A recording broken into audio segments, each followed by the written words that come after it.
90%, and the others would pay the other 10%. All right, fine. It only follows if you believe that the federal income tax should be flat, not progressive. It only follows, right? Okay. Okay, so 80%, then it would be 80%. But that would mean that the federal income tax was flat, not at all progressive. And there's very few people who don't believe that wealthy people should pay a greater fraction. Now, how much greater we can talk about, but I think most people agree that wealthy people should pay a greater percentage of their income than poor people. Doesn't that make sense? Well, they do. A greater percentage. John, they do. They do. No, but they do, and it's quite a bit more, right? Well, John, I said in hour number 2 that that our highest tax rate right now, and I asked people to fact check me, is 37.8%. And as you said, the average person pays 20%. So yeah, 15, the wealthy 20%. The wealthy do pay a higher tax. I want to say no, but wealthy don't pay 37% in income tax. Nobody pays 37%. I know that's the highest. I know that's the highest. If I'm not mistaken, if you make more than $400,000 a year, you can fact check me on this. You are put at a higher tax rate of 37-38%. You think that Elon Musk pays 37% of his income in federal income taxes? Is that right? I didn't say that. But I mean, that's all. That's my point. Is I don't his care what his tax basis rate would be 37-38%. Well, then why doesn't he pay 37%? Well, I don't know. Why don't you tell us? You're the one that said 10 minutes ago. Well, you know why he. No. You're the one that said 10 minutes ago that if you're going to talk about that he should pay higher taxes, you should know how much he personally makes. So how much does he make and how much does he pay in taxes? Well, I don't know, but he's. Well, then based on what you said 10 minutes ago, you should be commenting on it. Let's do a simple order of magnitude calculation. He's worth nearly $1 trillion. No, what he's worth is not how much he makes. So that's strike one. But if he is worth $1,000 billion, then he must be in some sense making at least. No, that's not true. What if he made it all through? What if he made it all through last year and then this year he lost money? That's not true. No, you can't be worth $1 trillion without accumulating it over the course of his life. Like I said, he maybe have made money his entire life through last year and then lost money this year. Isn't that possible? Okay, yes, of course. But if somebody has, let's just make this simple. If somebody has $1,000 billion, $1,000 billion, and they've had about 30 or 40 years to get to that point. By the way, 1,000 billion is a trillion. John knows that's a trillion. That's about what Elon Musk about. Fine. So let's say he's worth $1 trillion. Fine. Yeah. Go ahead. And he's had 30 or 40 years to get there. Fine. Then every year, on average, yes, he has to be making about $30 billion. Which he paid his taxes through last year. Now this year... Okay, no, but wait a minute. You're claiming that last year, let's suppose last year... No, I'm not claiming anything. And by the way, John, hang on, give me 15 seconds, John. Okay. C4T and Jarl, we have not forgotten about you. Well, Kathmandu's spoken. Jarl's new on stage. Oh, okay. Well, Jarl, we're going to give John another minute or two, then we'll come back to John, because I think he wants another fresh ride. John, let me tell you what I'm claiming.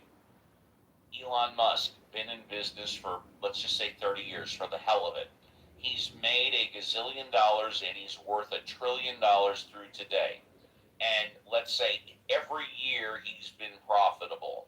But this year, he's lost money. I mean, except for the satellites, and John, you know this, SpaceX has lost money. That being said, so he's made zillions of dollars for 30 years of his life, and he loses money this year. Go ahead. I think I give up. I think okay. I think there are people who understand what I'm trying to say. I understand what you're trying to say. regardless of how much money he makes in this fiscal year, he's worth $1 trillion, so he should still pay taxes. That's what you're saying. Let me just try this one last Yeah. thing. If you think that he's subject to 37% taxes, then in order to get to $1 trillion, he has to have made at least $1 trillion. He may have lost some money some years, but he has to have made at least $1 trillion through last year, which he's already been taxed for. Okay, fine. So you think that he has already been taxed on $1 trillion? That means that he has already paid $370 billion in federal income taxes. That's nuts. Elon Musk hasn't paid anything close to $370 billion in federal income taxes. Yeah, but you're being somewhat disingenuous, and I'll tell you why. Because you're comparing his net worth to the money he's made. And we said this yesterday.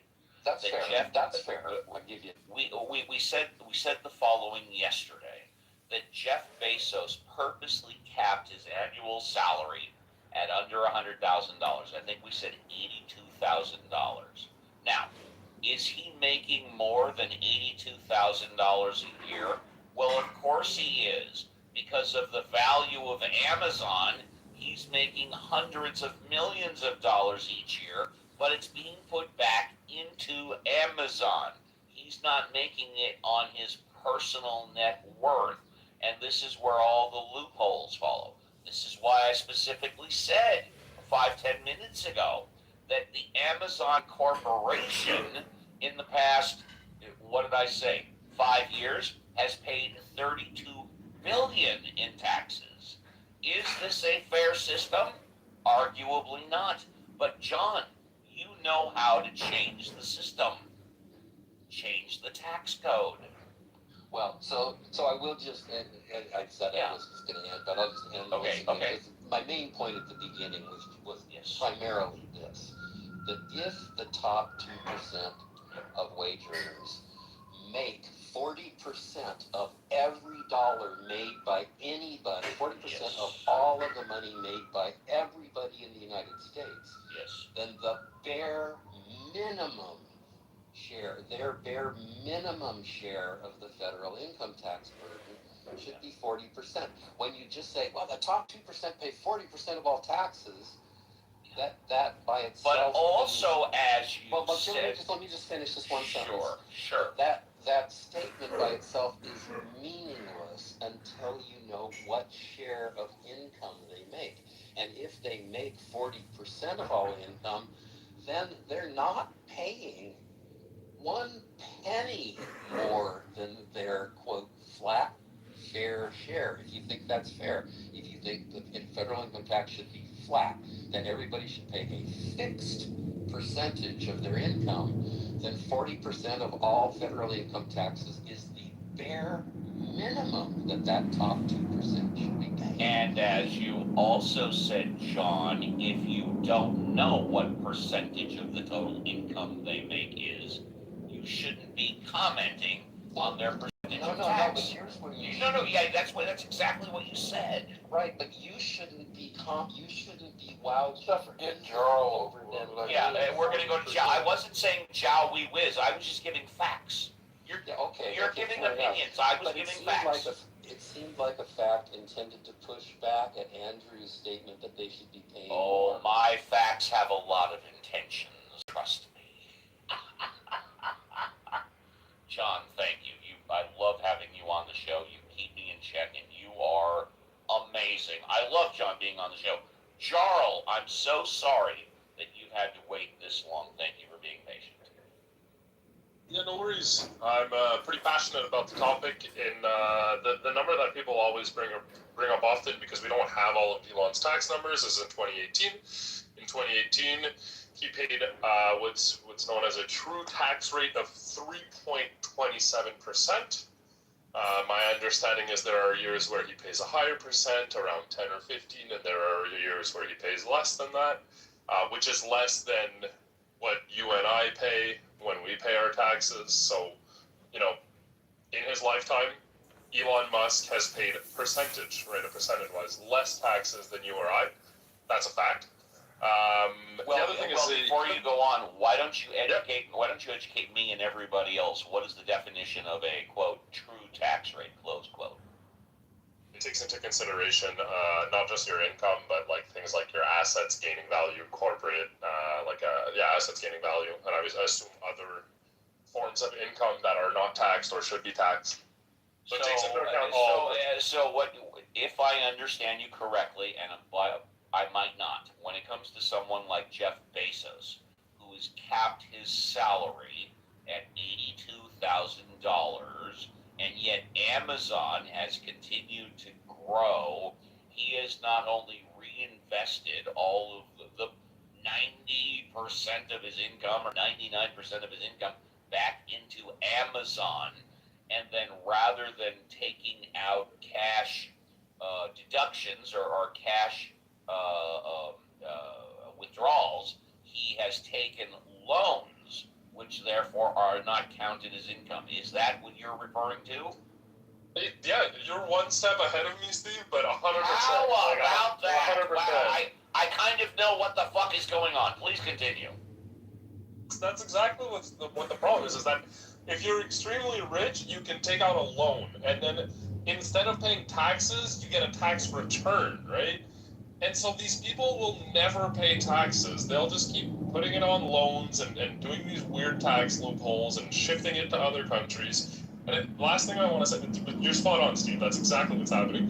The last thing I wanted to say is, in America, Elon is probably, his companies are the largest recipients, or one of the largest recipients of taxpayer dollars in the forms of subsidies for his rocket ships, subsidies for his electric cars.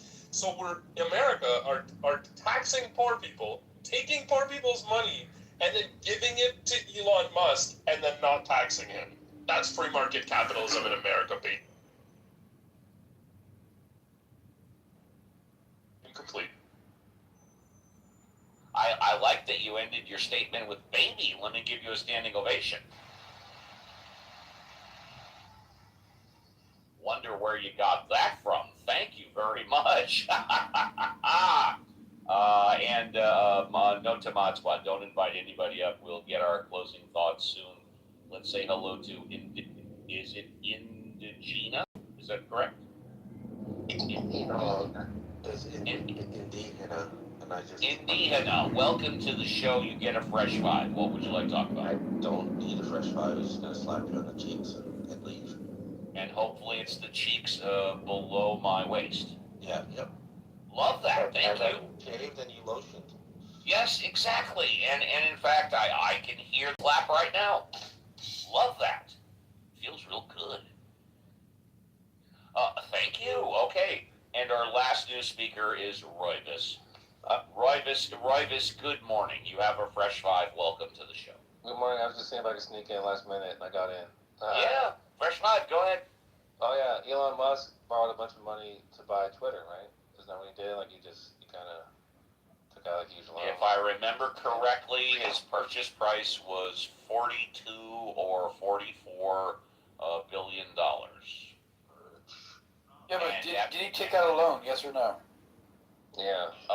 He had investors and he borrowed money, but he was clearly worth more than the purchase price. The answer is yes. You rang. We'll get back to you in Gina. The answer, Royvis, is yes. He borrowed money. Most people that make purchases like that do not take 100% cash out of the money they have. They normally seek investors, normally seek loans, normally do stock transfers, etc. The answer is yes. He borrowed money to purchase Twitter. Yes. Cool. All right, that's it. Okay. Let's then go back up to the top. We'll go in reverse order. John, would you like to say goodbye? Well, okay, so I was just looking. There is a thing I put in the chat, and it shows, according to it, I think these people do a pretty good job of analyzing IRS data. According to them, in 2023, the top 1% of all wage earners earned a little over 20% of all income. Let's see, 20.6%. Can you check it for the top 2%, please? Can you just replace one with Well, a 2? this one doesn't give the top 2%. It gives top 1, top 5, top 10, etc. Okay. The link is there. You can take. What does it say top 5? What does it say top 5? So top 5 makes 36% of all income. And I said that the top 5 paid 60% of all taxes. That's true. They do pay 60% is right. That's So they are paying twice as much as they make. They're paying not quite twice as much, but you're right. If they were paying twice as much, they'd No. Yeah, the way I said it was wrong, but you said that if they're making 30%, they should pay at least 30%, and in this case, they are. Well, they're making 36%. Is all. And they're paying considerably more than 36%. Right. No, that's right. They're paying 60%. No. I never said they weren't. No, I know that. They should. They weren't. I just wanted to point out that to simply say that some group pays 40% of all income taxes is meaningless without knowing what share of income. I agree with you. I completely agree with you. And so I would just in saying goodbye, I would point out this is a good one to look at because I think it is not written by people who are sympathetic to higher. Give us the name of the site again, please. Give us the name of the site. It's called the National. Well, maybe it is. I don't know. Anyway, I think it's called the National Taxpayer Union Foundation. All right. And but it gives solid data.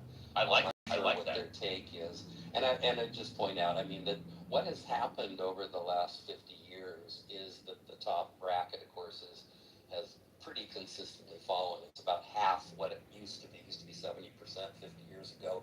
It's 37% now. And during that same time, the share of income by the top earners has skyrocketed. Top 1% makes an enormously greater fraction of all income. Actually, John, it used to be up to 90%. It started at 90% in World War II. So this is talking about 50 years ago. It was at one point 90%. I think it stayed at 90% through the 60s. I think so too. But you go ahead. 60 or 70 years ago, yeah. It dropped dramatically, in the 70s. So yeah. And 80s, I guess I should say. Too. Yes, sir. But anyway, yes, sir. The point is that it has been the case for a long time that the top 1% pays a little less. So whatever share they make of income, they pay a little less than twice that share of income taxes. So their share of income taxes has skyrocketed, but it's not because of income tax things, it's because their share of income has skyrocketed. The top 1% makes an enormously larger share of all income today than they did 50 years ago. John, thank you very much. Appreciate that. First class escort down the red carpet to the VIP. Let's now go to Andrew. Would you like to say goodbye, Andrew? Yeah. Yeah. Yeah, everybody have a great rest of your day, whatever you're doing, and we'll catch up to you later. All right, Andrew, thank you very much. First class escort to the VIP. C4T, would you like to say goodbye? Yeah, I think that it's important that, building off the point you made earlier about not being scared of AI, but using it as a tool in which you understand its use case and what its limitations are, and it's kind of like a hammer, like the way you use it, in a sense. But also, I think we should, not be so obsessed about, oh, look at what AI can do, but how can we leverage AI with our own talents, and how can that empower each of us and our communities? And also, I touched on points about food security, and be nice if we can leverage AI not just for how can we provide access to clean food and even and sanitation services, like, like we really need to think about, what's going to happen and how to make the best of it. And yeah, I'll end there. Thank you. First class escort to the VIP.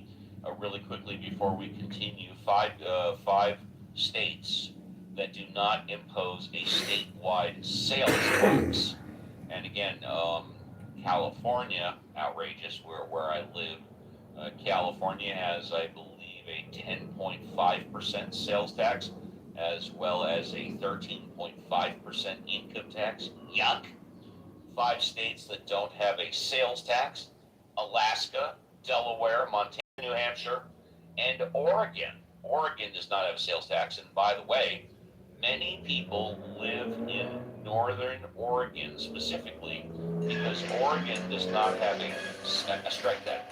Many people live in southern Washington state because Oregon does not have a sales tax and Washington does not have a state income tax. So they live in Washington, southern Washington. They don't pay state income tax. And then when they do their shopping, they drive over the border to the Costco at Oregon, and they don't pay the sales tax. I think another state or two does that as well. Jarl, would you like to say goodbye? Jarl, would you like to say goodbye? Yep. Tax the rich. Thanks, guys. Peace. There you go. Tax the rich. First class escort to the VIP. Rob from the rich, give to the poor. Who said that? Robin Hood or whatever? Yeah, that would be Robin Hood. You see Robin Hood. I know. Men in tights. Men in tights. Alfonso, you've been quiet all this time with the Fam Bam. We'll give you an Alfonso going once and Alfonso going twice. Alfonso has too much time with the Fam Bam. Let's go to Violet. Violet, thank you for doing the heavy lifting today. Would you like to say goodbye? I was glad to do the heavy lifting along with JCC. That barbell is a heavy thing, so it definitely, I'm glad to have it by my side. Great show today, Steve. I am, as always, looking forward to next weekend, and I hope in the meantime everybody has a great week, a safe week, and see everybody next week. And last but not JCC. But of course, once again, a great 3-hour tour. The mighty Minnow was very calm and collected on these troubled waters. Steve did a great job in the major lifting portion of the slow part of the show. And Violet, as always, I enjoy co-modding with you. You did wonderful, and it was awesome. We had some good combos, AI mainly, and the fear of it, not to fear of it, taxing the rich, not taxing the rich. Oh my goodness, not much discussion about the existence of a God. But anyway, it was a great room, great show. Are you working 30 years for a house that belongs to a judge the second your heart skips a beat? Most of you are walking around proud of a clear title. Don't be a fucking idiot. A title in your name is just a target. Will? That's not a plan. It's a formal invitation for $600 an hour leeches to bleed your kids dry for 2 years straight while they sit on the sidewalk.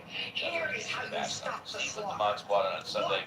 Rip Ask your the name off atheist that with the Mod deed. Squad. Move the house Take into a care, revocable everybody. living trust. Today's This makes you show invisible was to probate court. amazing. You keep the There's keys, nothing the left state to be loses the said target. except be Use joint careful. tenancy with rights of survivorship as your backup.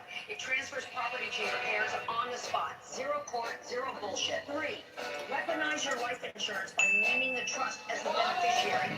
This pays off the mortgage and taxes tax-free, leaving your kids a fortress instead of a legal battle. Stop being a line item in the estate file. The orange card is active. The fuck are you working 30 years for a house that belongs to a judge the second your heart skips a beat? Most of you are walking around proud of a clear title.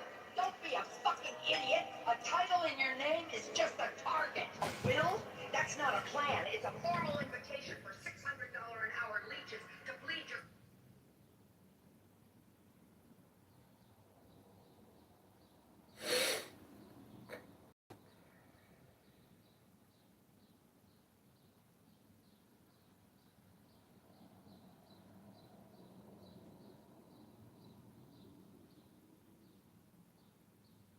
Ayn Rand.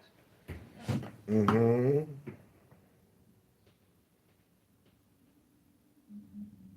Him dying happens like immediately after. Like that text is ruling out that he said other things after this.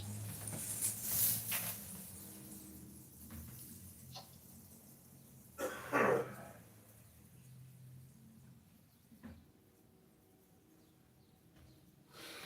getting System of a Down memories.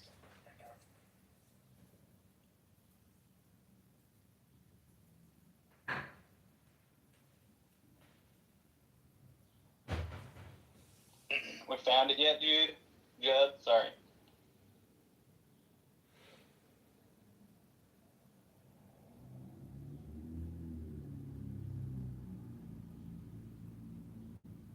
Guess we'll take that as a no. I guess so, dude. I mean, look, I know it's not there. Dude, I told you I'm typing. Just relax a second. Well, It's really fucking hard man. to do with the little button. Oh my goodness. Okay. We've had like 3 conversations in which you're supposed to be typing this out. Like what are you typing that's taking so long? The contradiction. You know, if he's typing in the chat, it is really hard to like unmic while you're doing it. The little button disappears.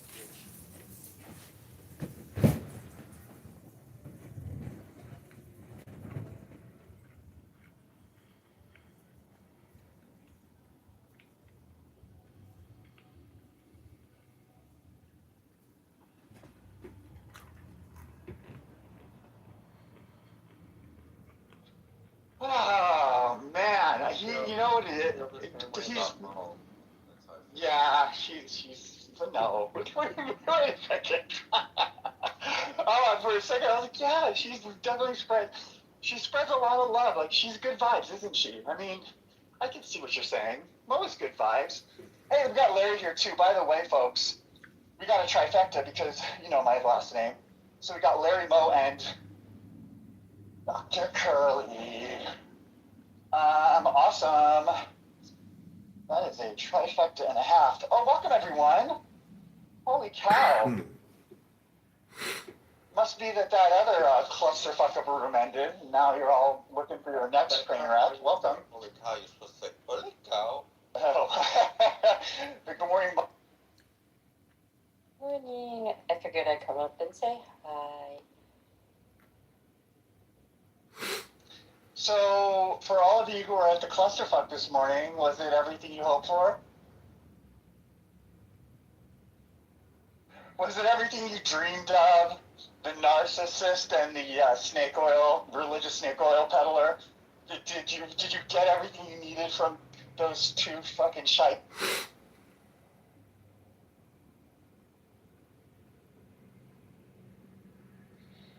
Hey, one thing I was thinking when you said about like wanting to control everybody, I was just thinking how when he goes, okay, unmute right now, unmute, like doesn't give the other mods a second. I'm just like, yeah. I'm like, damn, like it's like you have to be like at a drop of a dime, you have to be right there. You don't even know what it's like behind the scenes. You don't even know. I'm telling you, because I did this. I was helping him out for like half a year. That's all I lasted was half a year, and I was punished 2 times with like severe consequences for going against the whatever. And then the 3rd time, as I was trying to explain to him how to fix something that he asked for a solution for, I got booted permanently. And I feel really proud that it took me like 6 months to basically just be I couldn't conform. I didn't want to conform. I refused to conform. And it didn't work out for us. But along the way, I discovered that his right-hand man is a full-on liar about his degree. And, that he's kind of like a controlling narcissist. So, it's like, live and learn. Good riddance, right? Good riddance. No, I feel like, weirdly, I sound resentful, but actually at this point, I don't even think about it. I'm much more, I am much more solid in my interpretation of what happened now. Initially, I was like, God, what did I do? This is ridiculous. You know, I was really grinding on that one. But then after a while, it's just like, who fucking cares, man? Hang out with these people in real life. I keep a much better. My circle of trust in real life. You know, they're people that I can count on, who I care about me. You know what I mean? I don't like to have people in my life who try to throw their toxic snot all over me. Some people can suck a bag of dicks. I'm serious too. I'm pretty fierce in real life, but like in a loving way. I'm fiercely loving, like in a good. I was talking to Pauline this morning, and I was telling her, I was like, look, we're together. We've chosen this. So my decision for this relationship is that there's 1,000 things, 1,000 critiques I could easily say, but really, all I want to do is lift you up. All I want to do is be loving to you. That's my agenda. If you're having a bad day, I'm going to be here. You know, if you need me, you can ask for anything. I'll do my best to meet you there. And I don't want to be the one tearing you down. There are too many people in the world who can easily do that. And that's how I want to live out my relationships. What do you think? 100 agree. Me and my husband argue a lot, and it's really over the same old stupid little bullshit. But I tell him all the time, I'm like, if we're gonna spend time together, I'm like, let me think. I'm like, I need to be here. I'm like, when I'm around you, I don't want to argue. Like, this is a waste of time and energy. And when we argue, it makes me not want to be around you. And then I avoid you, so I want to stay away. I'm like, I don't want it to be like that, you know? There's one thing. One thing is, he just is one of those people that like to be a shit. And he just, I don't know, can just be harsh with his words a bit. And it's just very negative a lot, too, you know? And I'm like, I don't need the negativity. I'm like, I already feel like shit half the time. I'm like, there's no sense in, like, you know, I don't know. Do you know what I'm saying? I do. Well, no. I do. I know exactly what you're saying. This is the way I put it sometimes when I'm, it's like, how do I be careful in a way that's respectful, but also just kind of honest? I don't think I should have to not be honest about who I am and the way my relationships go. But so I've said this before, something to the effect of, any critique that you may offer me, thinking you are being helpful, just know I've already thought about it and I can't get rid of that thought. Like, I'm constantly thinking the thing you probably want to point out to me as like some novel new idea.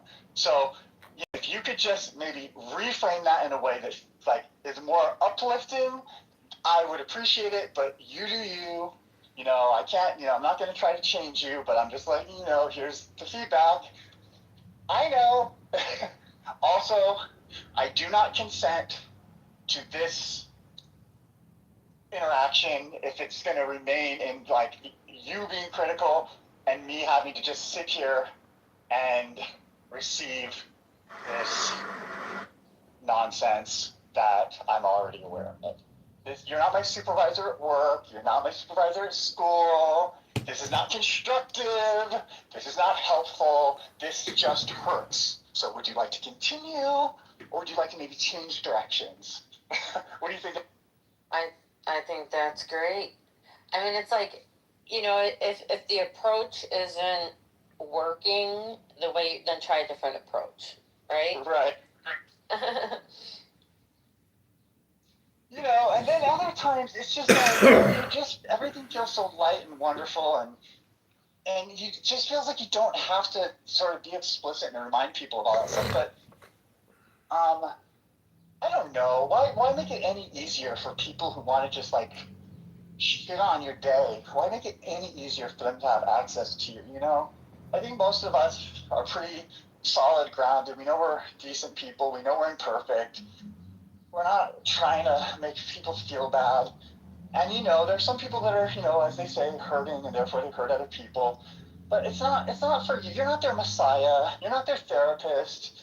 You're not even their friend if it's Clubhouse. You're just a voice. And it's like, I really think I need to give you time in my world if that's what you're here to do.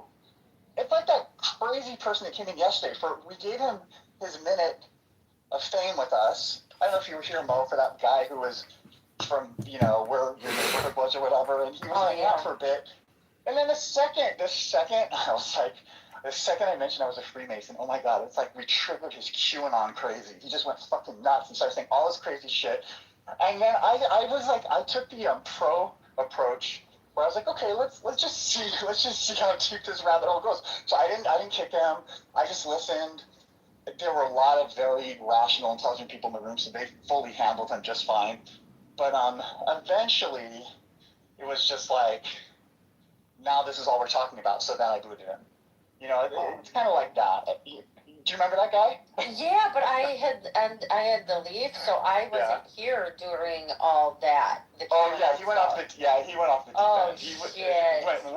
went like way off the deep end. It was really, it was funny, but I also don't really get a whole lot of pleasure out of the like, I'm smarter than you kind of vibes, or we're smart and you're not, so you can't be here. I'm not kind of into that vibe either, which is why I can't hang out in some of those other rooms that even some of our friends hang out in, because I'm not into the like, we're secretly just making fun of you, even though it sounds like we're curious about your life vibes. I think that's a pretty low vibe too. So, yeah. I'm not trying to be above that either. I'm just saying, we don't do anything profound over here. I'm just saying if we could come in as equals and just, not hurt each other, that'd be cool. I think that's a success. I don't know how this is great. Mo, I appreciate you being a little open with me, just because I feel like it kind of let me open up a little bit too. So thanks for that. Well, you just tell them, hey, this is only positive intention, only positive vibes are allowed. You can't abide by that. Well, if it sucks to you, then you're bad to the kingdom. Oh shit, crazy lady. Maybe I should make you the mod. That's the kind of attitude I like. Crazy lady's coming at you. She's gonna be the muscle of this operation. No, but that's what boundaries are for. Yeah.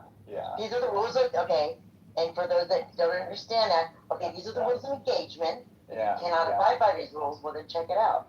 I'm not giving energy. It's tough sometimes. You know what's tough is when you really care about someone and things just start to twizzle off the deep end. You're just like, oh man. I know, I love you, James, and it's twizzling off. Yeah, that word I don't know where that word came from, twizzle. It just felt like the right thing to say. Twizzlers and fizzles. Hey. Mo. Yeah. Mo's reciprocal. She's good. Reciprocal, that's a good word. Reciprocal, that's the kind of relationship I think is a good, you want to build reciprocal. As long as the reciprocal isn't, the dirty, toxic, yeah. Hey, you guys are just voices in my head, okay? So I love that. Yeah. I want to welcome the Anon here. We love our Anons. The more Anons, the better. Come on. If you're on stage, you have a plus. You can just Anon up. It's like a great way to show us that you care. Well, it means they're paid users. So more paid users in here, the more value we have to the app.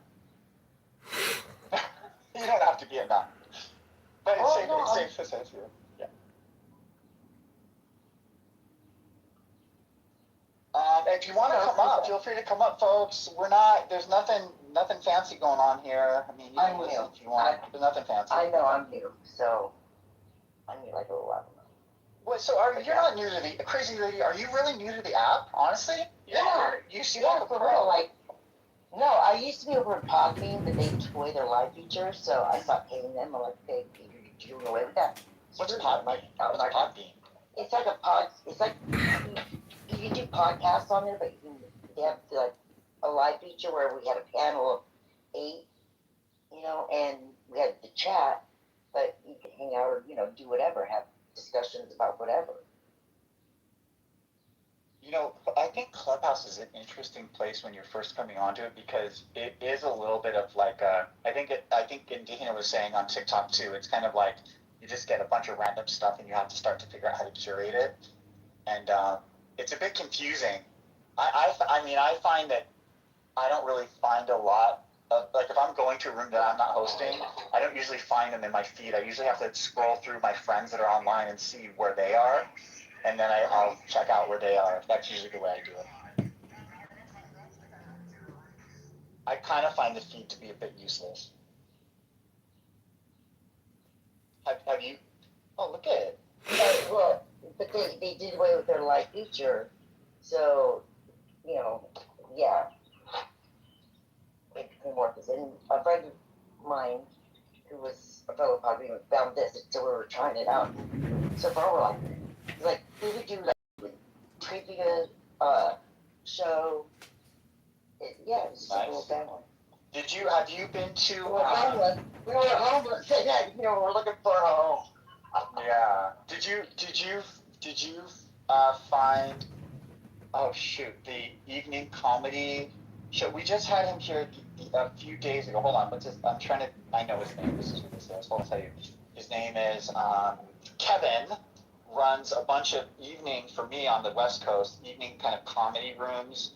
Does like there's a few like improv comedy rooms. Those can, I mean, if you're into doing kind of the fun experiential things, there's a couple of surrounded by little things. I gotta get out of here. I don't like that. Okay, so that was weird. All of a sudden there was just like all these tween voices screaming at each other, but surrounding me. Okay, so I'm with, yeah, so you've done any of those entertainment rooms that they have on this app? Those.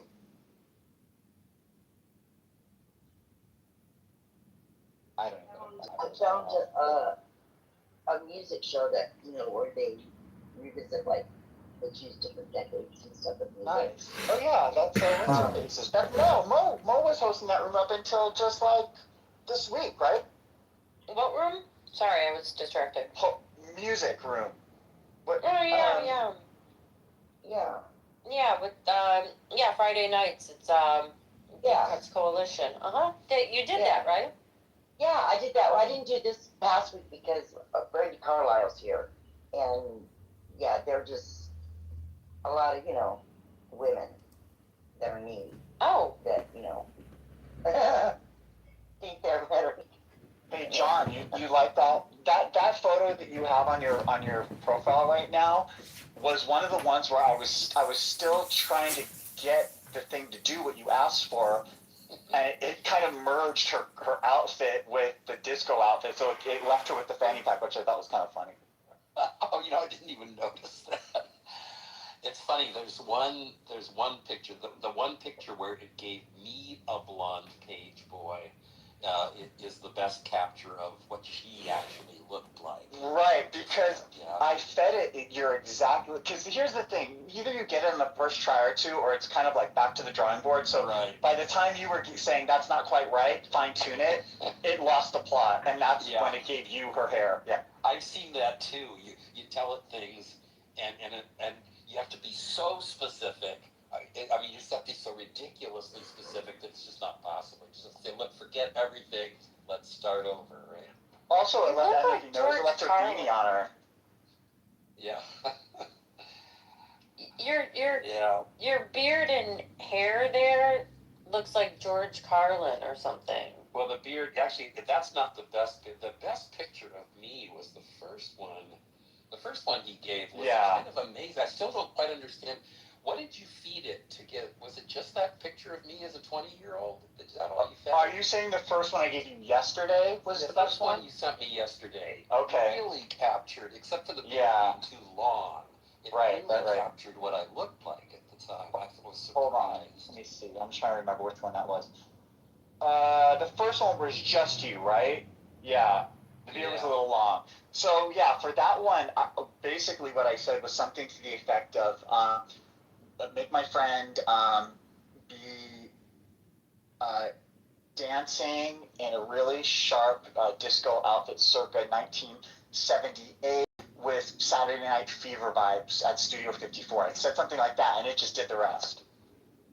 So I put it in my PTR. I was astonished at how well it captured what I looked like, except for the fact that the beard is just, I never had a beard, and there's actually probably, my hair wasn't quite that neat. It was frizzier and everything, but the beard was the main thing. The face, though, I didn't know how it had gotten the face so accurately, because I didn't think you had anything that, would give it that, except for that picture of me, that grainy picture of me, head on. If that's what you fed it, it did an amazing job of. Right, that's the only thing I fed it. That's It was, yeah. Yeah. So, sometimes I notice if like, oh, there he is back. Oh, look at him, now he's showing his muscles. He wants the attention back on him. No, because Look. the thing that you built for me with this Chinese sequence disco suit, I was a big chubby guy, so I chose the muscular. Right. Okay, so are you asking me to make one for you? Because I'm going to do it now that you've basically given me fodder. I can make my own. Thank you. Yeah, but Good, though. I like that. of all the people on Clubhouse, you're the one person that just basically violates people's consent around doing things like this. So I think I'm not going to wait for your. Now we're in a war of sorts of PTR pictures. I think you started the war sometime ago. Oh, you want to play it that way, eh? Look at 1, me. 2, 3, 4. I declare thumb war. Look at my PTR, George Carlin's face. It looks so much like John. Yeah. Yes. Totally. Yeah, there's that resemblance. Girl, you know it's And it true. gets even better when he loses his hair later on. And that's. Yeah. Yeah, we're kind of twins that way. The question is, I am a type with the bald head and the beard. It is a type. There's a lot of people who have that. The question is, can John sing like a Bee Gee? That's the question. Yeah, true. Because it does. A couple of them really do look like a Gibb brother. One of the Gibb brothers. The original photo, though, does look a bit more like a cult leader, in my opinion. I think it's got more of those like helter-skelter vibes. Totally. It's like the quasi-Jesus. It's the quasi-psychedelic Jesus look. Yeah. Come get love bombed with all the like 10 women that are just outside of the photo. But that was the thing I was constantly. In those days, I simply never got a haircut. That's as long as my hair got before it would fall out, and it was always frizzy like that.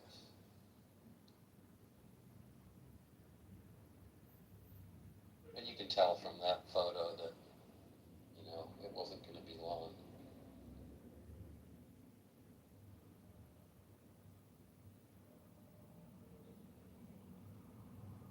Well, hey, I just wanted to say that I'm new here, but I just looked at the name on your house for Castellan. It's so funny. Like I went to the description. It's so funny. Whoever came up with it, I believe, was it you, Dr. Jane? Yeah, it's so funny. yeah.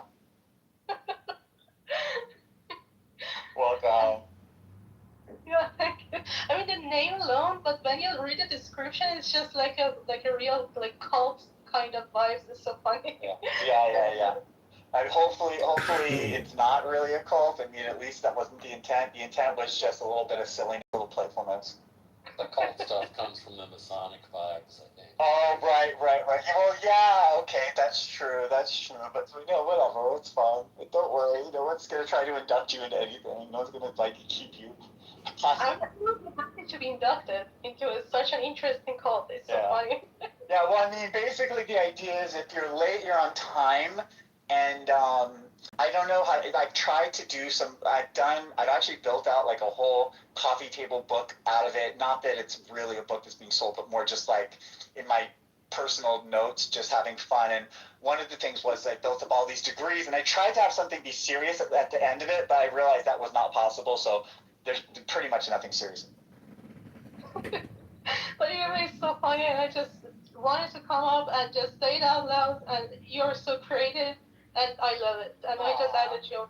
Aw, thanks, Mary. Thank you. That's nice. See, this is why I need to I'm really reconsidering my block list. I mean, the fact that there are still new people like Mary that we've just met that have made it through my block list means I haven't blocked every single person on Clubhouse yet. So that's good. I also blocked people, and I asked like my friends not to mod me. Like, it's just oh my god, it's so funny. I'm glad that I'm not on your block list. Yeah, Yeah, that is a warning though, Mary. Oh my god, shots fired. But anyways, it was so nice to be here, and I had a blast. I wish you guys all, like, I don't know if it's day or night there. It's like 7:30 in Germany p.m. Oh, Germany? Yeah, on East Coast is I think 1:30 on like New York time or something. Yeah, But, Germany. So what do you if you don't? And by the way, you have the right to just not answer a question. You can just sort of silence can be an answer, or you can say no, I don't want it.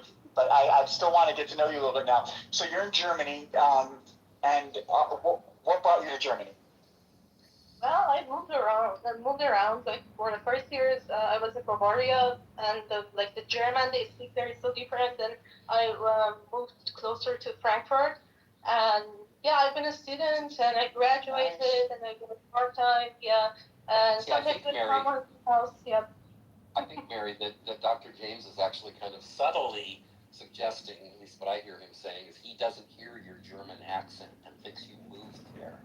Am I wrong, Dr. James? Were you born in Germany? No. Actually, like German is my is my fourth language. So I learned it. Yeah. I'm originally from Iran, and yeah, like so many people in my generation moved out of the country, and yeah. I Okay, well then it's my bad. I'm sorry, it's my bad. I heard an accent, and when you said Germany, I kind of made it a German accent, and now I can hear that it probably has No, it's a German accent. influence to it. It's a very light accent. You speak very good. Oh, thank you very much. What languages do you speak, by the way? Well, first it's Persian, of course, and then I started learning speaking English since I was 8. And then we were forced to learn Arabic at school because it's like the whole religious thing is going on. Nobody likes it, but we were forced to learn it.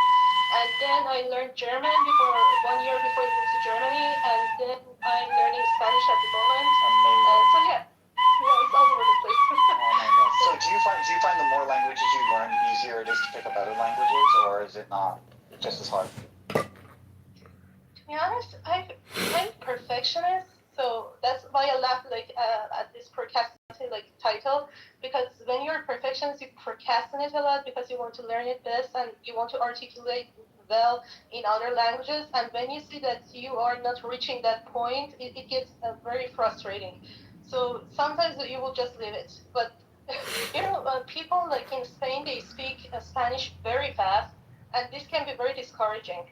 But for example, in Mexico, they speak it much more slowly, and I love Mexican accent. For sure. So, Yeah, I just it's such a redundant, common fucking thing. I'm just not even gonna fight it anymore. Okay.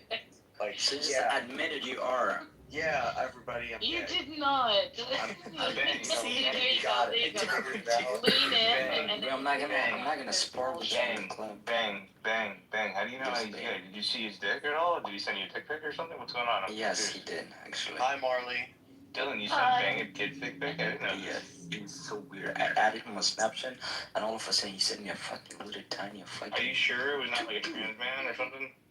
He had like a very small hair-sized dick, bro. I was like, what the fuck is... What does his dick look like? Bow wow. Bow wow. Yes. Bow wow. John, please invite Yasmin. No, it's fine. Well, if she doesn't want to come, I can just sell you pictures of her pussy. Yes. Johnny, have pictures of her pussy? Pictures of her what? Bow wow. He got like a big booty Gucci. Let me see, John.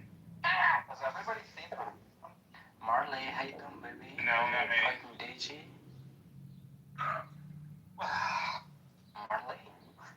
Hello? Marley? yeah, I'm doing great. Yeah. How you doing? How about you? What's up, Giuseppe? How's it going? She doesn't want to talk to you. Where you from, Marley? She doesn't want to talk to you. Bro, come on, Dylan. Why are you jealous, bro? Hey, Jacob. Yeah. She can talk for herself, bro. She can talk for herself. 1 second. I was just answering the guy. Yeah, exactly, Dylan. What's your problem, man? I'm trying to have a conversation with the beautiful DG girl. Look at her. She's cute. Are you jealous? She's not interested. You're not interested, Marilyn? I just answered his question. Exactly. I'm not trying like to rob her or just do catnip. What the fuck is going on here with you, Dylan? Just you better just because he doesn't let me talk with a beautiful girl. Merely follow me, please. It's because he's the one who's gay. Because he's Bro, I don't. And he knows I'm better looking than him, and that's great. first of all, I'm 6'3", bro. I'm big on taller than you, bro. I'm 6'3", for sure. I'm a boxer, and plus, I'm black. You know, black people go big ass. Bang. So, I'm 5'2". Can I give you head? Hell no. Shut up. What the fuck? Oh my god. Man, you sound like an Indian. You sound like Indian. I'm Indian, yeah. See, you fucking, Jamaican. I'm Indian.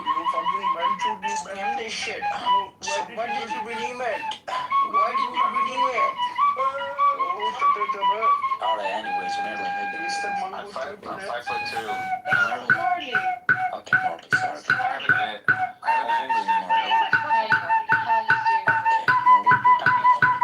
Bang, I have a 9-inch dick. You interested? I'm talking with the lady. Yeah, I can't hear you. What did you say? I said, how old are you, Marley? Hey, man, you gotta shut the fuck up. You're trying to really get that close. Oh my god, this year.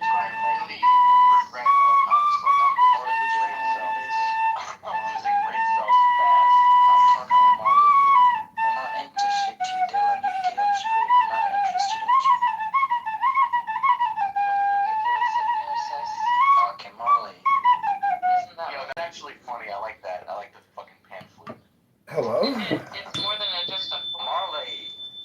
Well, the thing is, Dylan, everybody here is like disabled, and you know, you didn't come this. The thing I learned this early, Dylan. I mean, you being on this app alone is like already exposing yourself. Yeah, but I love it though. Like I love the chaos of it. Hey, John, could you show me your girl what the fuck is this music?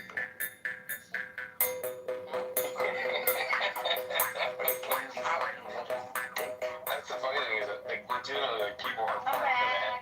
Hi, Marley. Welcome back. In the land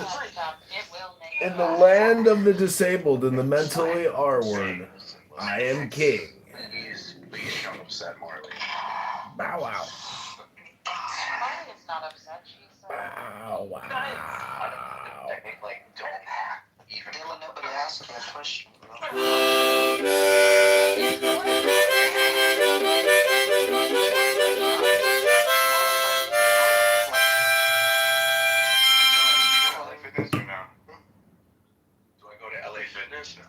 Yeah. You should go to This room is a disaster. Like everyone's speaking at the same time. He's going to give Because we're all mentally retarded. and aware of it.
History பார்க்கும்போது அந்த மக்கள் பத்தி ஒரு தேவை இருக்கு, அவங்க பத்தி பேசுறதுக்கு கட்டாயம் பேசிதான் ஆகணும். வரலாறு பகுதியில் எல்லாமே இருக்கிறோம், யாருமே இதெல்லாம் பேச போறோம். நீங்க வந்து தமிழ் ஹிஸ்டரியை ப்ராப்பரா படிச்சுட்டு வந்து பேசுறதுல எனக்கு பிரச்சனை கிடையாது. ஆனா எல்லா ரூம்லயும் போய் நிலத்தை பிடிக்கிட்டாங்கன்னா அது வந்து தவறா. The most famous, of course, and so the fact that there's this, again, for people that are concerned about bioengineering, that's what we're talking about. This can also be done through just simple synthesis, and I think that we're going to find easier and cleaner ways to do it. And again, tobacco, in its kind of infinite variety in a way. Now, for instance, for those who are using vape pens, a lot of the nicotine that is actually coming. Tobacco is in the Solanaceae family, also known as nightshades, the same as Deborah, and tomatoes and peppers and eggplant, tomatoes, and the tomato plant is actually the one that's the real bomb. Easy to grow, widely used in agriculture, and it doesn't make nicotine, but the molecules that it makes can be converted into nicotine. So a lot of the nicotine that people are using is actually coming from tomato plants. Crazy, right? So it is very cool, yes, in that same way that the ibogaine that will be used in the future for whatever reason will be coming from tobacco. Why not? Definitely possible. But again, plants are factories of molecules, so are we. And plants can be, the way that bioengineering particularly, and now new ways of looking at plant breeding, thank you cannabis breeders in the underground previously, but all along for 10,000 years, since our ancestors came out of into the alluvial plains, when the glaciers retreated, the glaciers had ground the earth itself into such a fine dust that the plants just loved that shit, and it blew up megafauna where there was so much meat we didn't know what to do with, and it wasn't as cold as it had been for 2 million years. And all of a sudden there was all this flat land that would grow anything. And as soon as people figured out agriculture, boom, we had agriculture. And then unfortunately, along with that came greed, patriarchy, capitalism in its infinite forms, in types of wealth accumulation. So y'all, let's get out there, share with each other, be nice, go give a neighbor a hug, and give a stranger a hug too. Well, and don't forget that you cannot buy consciousness for $5 with 10 cents. Free 99, man. Free 99. 2 cents. 2 cents. A lot of people have their 2 cents. I mean, just to circle around on this, the fascinating piece, and thank you, AI, for being a wonderful research tool in this, right? It also gives some reasons why synthetic ibogaine matters, right? So whether it's the total chemical synthesis, the semi-synthesis, or the biosynthesis, right? This is bioengineering we're talking about. But the environmental sustainability, because the Tabernathia iboga shrub, which is the primary source of ibogaine, is slow growing, and it's only native to the central regions of Africa. I still believe in the power of the plant medicine. So Gabon, the primary producer of this, has created a big export market for it. So I hope that they don't. I hope they can continue to create and harvest sustainably there. I hope that that while they've been harvesting it, and now they're realizing that they need to. And I can't remember my poor brain thinking of all the different things I saw, but I remember watching a documentary about a guy that went to Gabon and was brought to an iboga field, and it was just thousands of acres of iboga plants, in this one field where it was. So it will be fascinating to see that, but I hope that the sustainable plant medicine and proper preparation and harvesting is still accepted. I hope that when we talk a lot about laws, and we talk about research, and even this byline that, there's an ibogaine shortage, and when we dive into it, we look at, no, there's not an ibogaine shortage, there's just not enough people doing the chemistry and the agriculture behind it to actually make it readily available. So all those chemists out there, geez, you're in the decriminalized zone. I mean, this is a natural substance, so it falls under those decriminalized methodologies. Start making it. Let's get it out there.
discussion today. Thanks for being here. Just let me stay.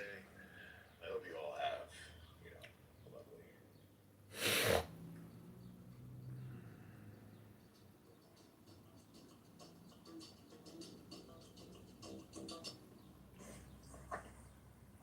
Whatever, man. I just say I express my feelings to you. Hello? He's told you. I want you.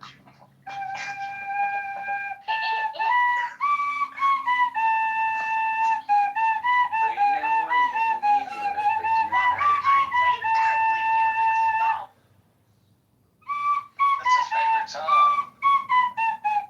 Hey, John, can you stop, please? Marty, just stop.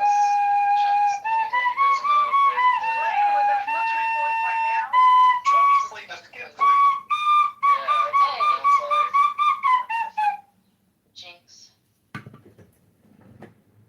John, I can teach you to be blowing, not blowing as a blowing, like blowing and this looks much better.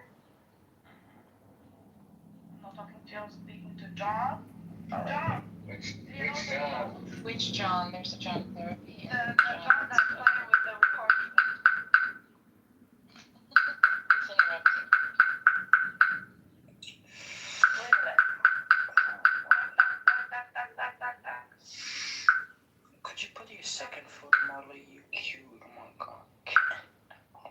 Second picture.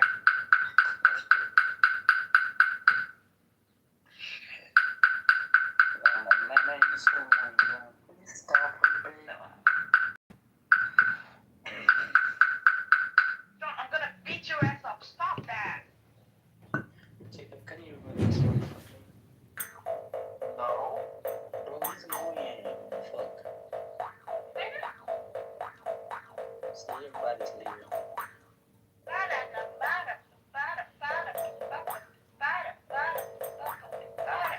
Marley.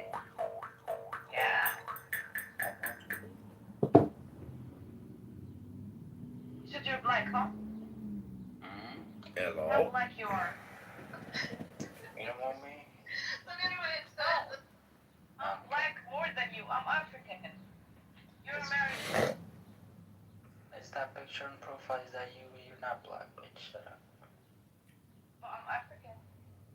Still, hey, Dylan, look, and motherfucker. Okay. Where black dudes is coming from? Originally from Africa. No, usually not. It's common. It's not Africa that have like fucking black people. There's black Originally. people. Oh, this is Originally, yes. But it's not all black. Okay.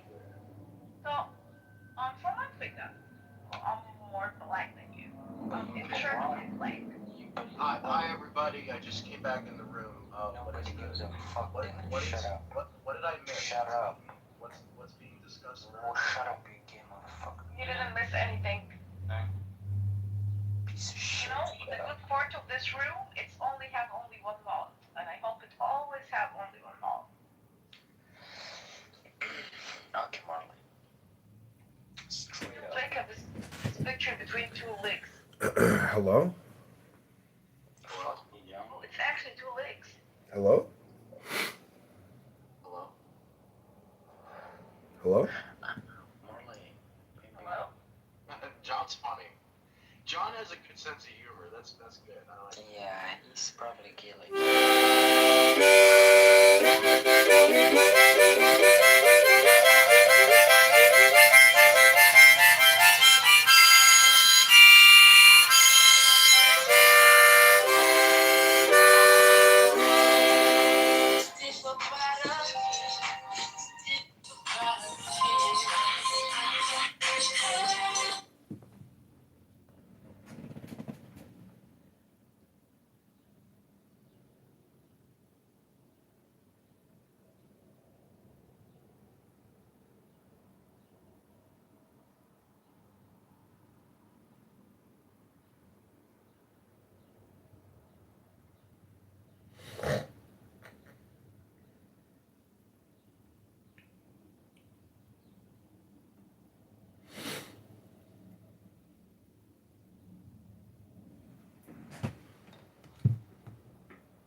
Now ye shall know that the chosen priest, the oxen of infinite space,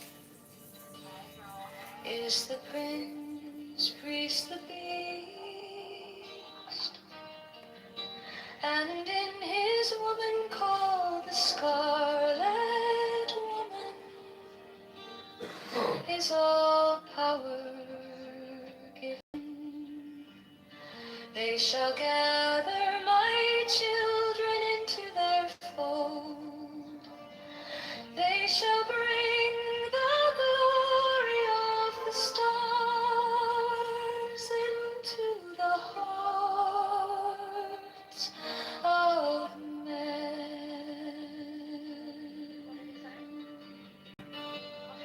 16, for he is ever a sun and she a moon, but to him is the winged secret flame, and to her the stooping starlight, but ye are not so chosen. 18 burn upon their brows, O splendorous serpent. 19, O azure-lidded woman, bend upon them. 20, the key of the rituals is in the secret word which I have given unto him.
Because I feel like the reason why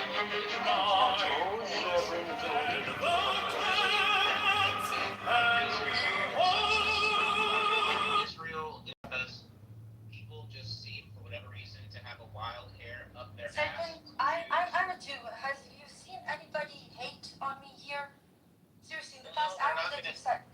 No, I'm not talking about people in this room. I'm just saying generally. But you don't think that the Islamophobia and the xenophobia also makes it easier to watch people that are Arab and Muslim being killed overseas as just like a consequence white people being killed in the Ukraine, and everybody lost their fucking shit. So the same can be said the other way around. Your argument is mute. I think that anti-Semitism has a much longer history than Islamophobia. No, sorry, but anti-Semitism. Just hold on. Sorry, guys. Well, anti-Semitism started in Europe. We didn't start it, okay? So this anti-Semitism problem that you have it in the U.S. Solve it for yourself, okay?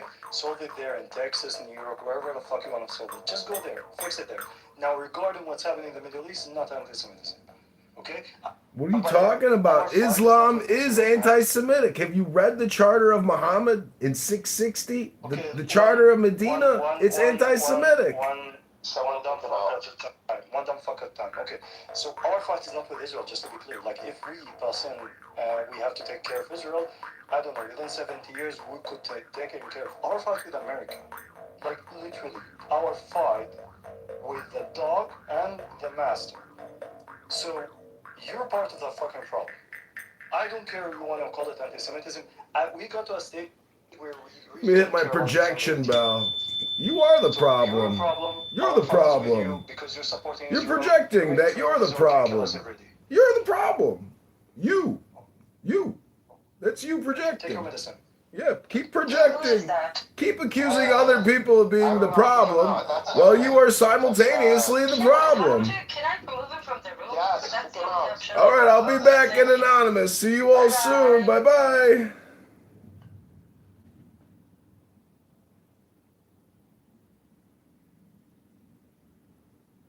Time to go back to the zone of truth.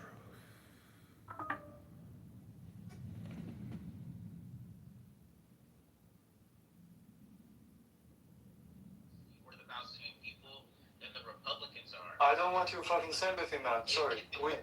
We don't want it. Wait, we don't? We don't want your sympathy. Just get the fuck out of our region. We know it's bullshit as an American. We know that it's both sides that have this because they're funded by the same PAC, the only PAC that able to operate within the United States without registering as a foreign entity.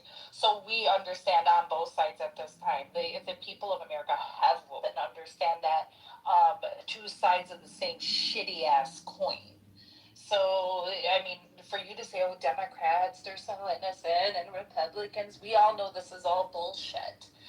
If you haven't woken up to this yet, I'm sorry. Again, this is another argument I have against your own intelligence and your own cognitive abilities. Honestly, I don't think you're able to read or be or to actually digest anything. Projection alert. There's so much out Projection alert. that at this point it's willful. Projection alert detection system engaged in overload. Do you understand how insane it is that Farouz is able to talk to you right now and not physically smack you? Uh-oh. You know how hard it is to talk to you? I want to punch you in the face. Wait, smack me? What? What? It's a figure of speech. Don't get hung up on it. Listen, don't act like you haven't been smacked before. I think there is a clear. I get what you're saying. Yes, both parties have been funded by AIPAC. There does seem to be a program on Israel law. They're not talking about funding by AIPAC, apolitical. We're talking about funding by the U.S. the Congress and Senate. Being funded with military weaponry and given diplomatic cover to carry out atrocities with those same weapons. The thing is, the Democrats at least.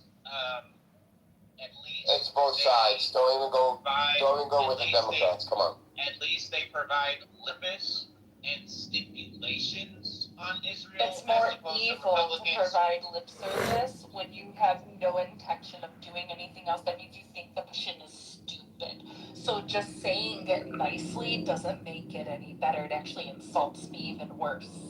And that's why they lost the last election. Okay, and then look what you got, though. They lost 2 elections. I'd rather have somebody who's telling me straight. I'd rather have someone telling me straight to my face how it's going to be rather than somebody doing it behind my back and smiling at me. There's nothing we can do. That is bullshit. So, the two-party system needs to be wiped really out. think Kamala was president? We would be Yeah, we'd be at the same place, just with better PR. With Yeah. Iran. Yes. Yes, with better PR. This is the issue. Like, I would like to remind you that the Biden administration is the one that appointed Elliot Abrams, the Elliot Abrams, Iran-Contra Elliot Abrams, to handle Iran. And that was Joe Biden. مستر روز ضغطت على الرابط انا بس طلع لي راديو يعني راديو Watermelon. والله ما بعرف اقرا انجليزي. Somebody help me? راديو بطيء. He clicked on the link and it's like it shows up as a radio something radio station. Yeah, it's radio. That's the name of the account, Radio Watermelon. وهذا اسم الحساب يا محمد، هذا اسم الحساب تبعه. طب ايش اعمل الحين عشان اوصل رسالتي اوصل معاناتي؟ انت ضفت الحساب عندك؟ حطيت عليه متابع. So he followed the account. Good. He should DM them. Have him DM you. Okay. Yeah, he's been around Ambrose. Shut the hell up, bro. I've been listening to you for the last 20 minutes. But Edward, it's really effective. They're still engaging with you. It's really, look, to be honest, the guys from Radio Watermelon are not my cup of tea, but they're doing amazing work when it comes to Gazans. No, I understand, but this guy, I'm 99% certain he is not from Gaza. Can we allow... I agree, Edward. I think I've had him in a room before and someone warned me about him. Yeah, people were throwing him out at one. Yeah, I don't want to be No, they're not. Don't get myself involved in this, but they're not. He's verified. This is what Radio Watermelon is for, so that they can do the... Yeah, this link I actually saved, so anyone that claims, they're from Gaza, they're looking for money, okay, go to this link, have these people verify you, they give you a seal, and then there's no dispute. Reveal was Mr. Van Rice actually does have a soft spot for Adar. As for a man, just move on, bro. Doing a breakdown. That was a fatherly figure trying to get that going into actual. No, wait, that's too much. Yeah, I don't need that. He's not Stephen A. Smith. I don't need a post-game breakdown. I never claimed to be Stephen A. Smith. Talk about yourself. Someone said you had a soft spot for suffering. That might be true.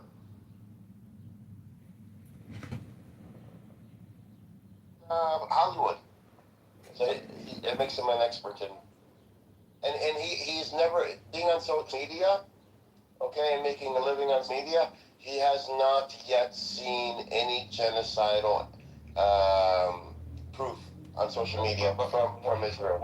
One point he did mention that stands out the most, that he is not pushing Palestinians out of Gaza yet. Not yet. Sapien, did you say you didn't see any proof of genocidal intent from Israel? Seriously? I never said that. Okay, first of all, I'm sure some of you have heard about the the reporter, a journalist. If you go to his account, there's a thread with over 106 different posts, all of them from various IDF officers making very, very genocidal statements, all of them from within Gaza, photographing themselves in uniform. That's number one. Number two, if you want, you can go to my feed on X and you can search in my highlights, and you will find a document from the GISS, the Jerusalem Institute for Security and Strategy, from April 2025, where it clearly states that in the portion about Gaza, we will put them in temporary transfer camps until we can find countries willing to take them. I can show you the voluntary migration program that was introduced by the Ministry of Intelligence back in November 23. There is absolutely no lack of evidence.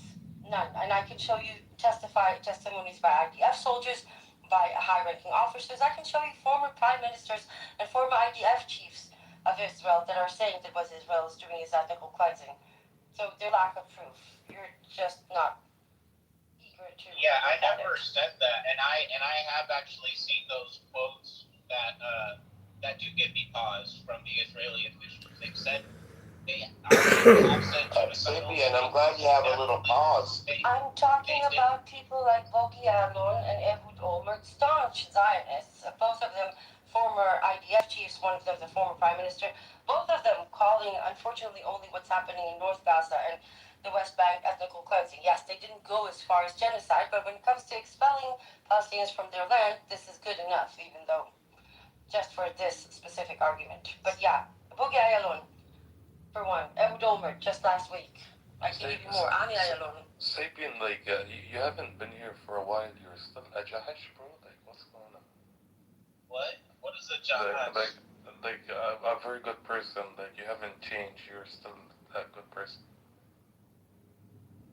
You know, Ghost, your sarcasm is not very appreciated.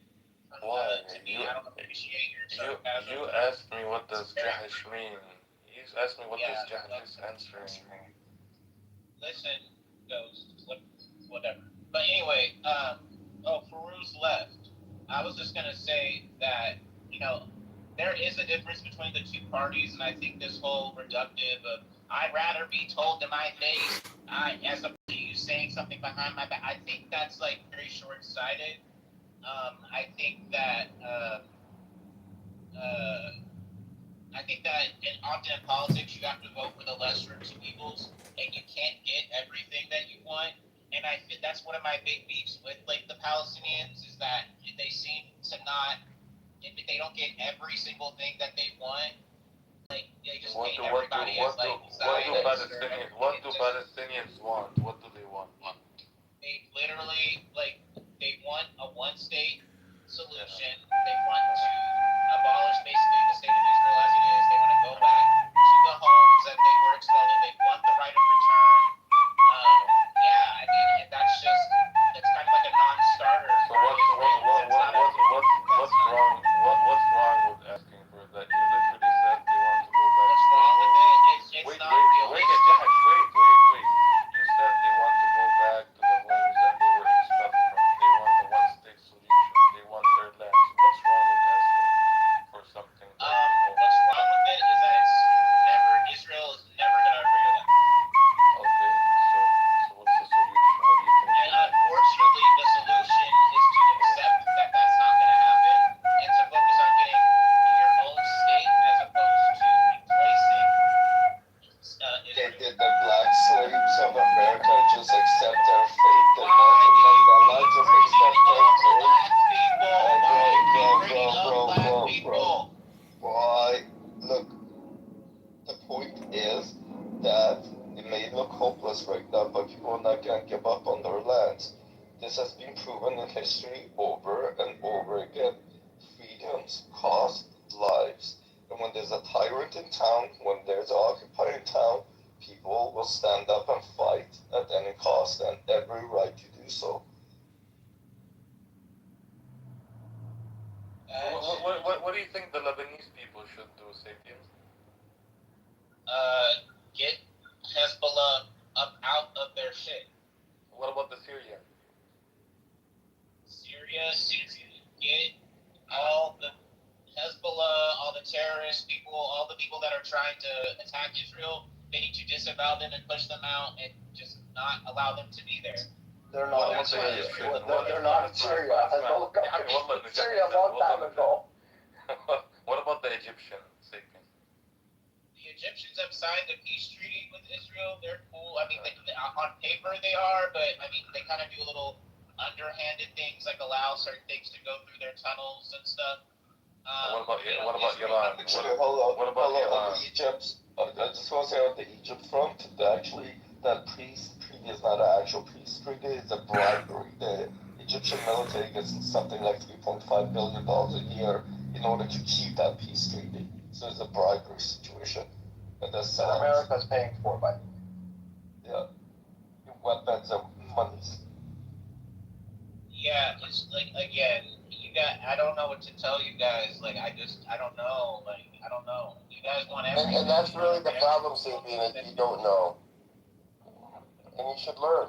We're just kind of at a loss at this point because it's just sort of like You're at a you loss. want everything and you don't get it. Everything you want, and it's the moment you lost the sexuality of yours, you're at a complete loss. You have no clue what the hell you're talking about. Okay. To be honest with you, Mr. Sapien. So Iran has made Lebanon a focal point. It sounds like for movement to happen with Iran, with the U.S., Iran has made Lebanon one of their red lines. I think this is why Israel is going all out in Lebanon now. They're trying to get as many, or to cause as much destruction as possible before they're forced to leave Lebanon. Which tells you something about the state itself. If that's your objective, if your objective is destruction, and you're wasting your tax dollars, your citizens' money on destruction, which brings them no security, which is evidenced by the citizens in the north of Israel when Ben Gvir made his comments a couple of weeks ago, and without given any evacuation orders or anything, a lot of people from the north of Israel left the north and going to more central and south Israel because they don't have faith that the military will be doing the right thing or protecting them. If anything, would be bringing more Hezbollah's wrath down upon them, like what happened in 2024. So, Lebanon is a part of this with Iran, and I don't think Iran is going to let that go. Bro, to be honest with you, Lebanon is cooked, man. Yeah, but remember when we talked a few days ago and I told you watch Israel is going to attack Lebanon in a way to prevent any peace agreement with the states, and they were all in on Lebanon. They did, yeah. Like even prior to this attack, bro, between 800,000 to 1 million people were displaced. Yeah. From South Lebanon. Yes, and parts of the north now, or no, south, Beirut area. Dahia. People left there. Yeah. The people left. But they're giving evacuation orders, meaning Israel, right? They're giving evacuation orders. People are leaving, and then they're claiming, okay, we're attacking to attack Hezbollah. Well, you gave evacuation orders, so people left. What are you attacking?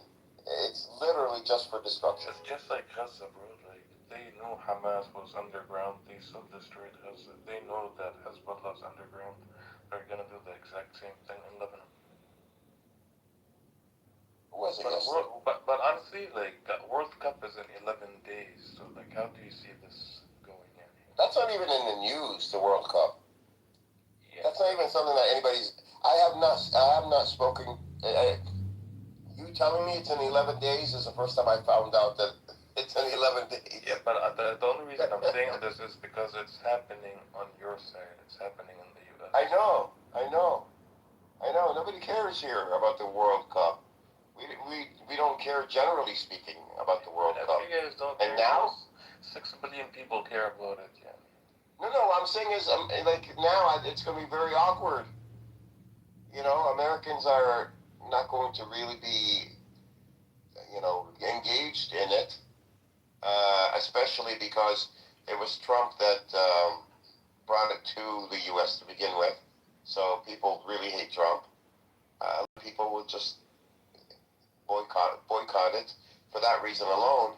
But there's a lot of people boycotting it because of what's happened, to the Palestinians, and as well as what's happened in Iran. and what's happening in Lebanon. Because Israel's involved. I think Mexico said, I think they said, Mexico says that if the U.S. is not hosting the Iranian team, yes, they are willing to host yes, exactly. It's a really fucked up. It's an embarrassing situation right now. US.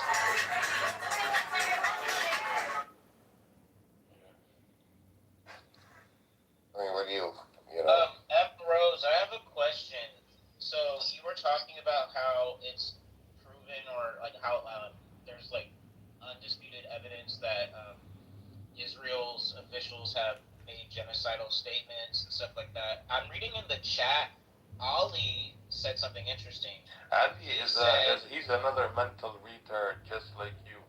You guys are He both said the same. he said no major international organization or court has issued a final, well-accepted determination that Israel committed genocide in Gaza under the Genocide Convention's definition. Is that true? Give me a second and I'll answer you. I need a few minutes.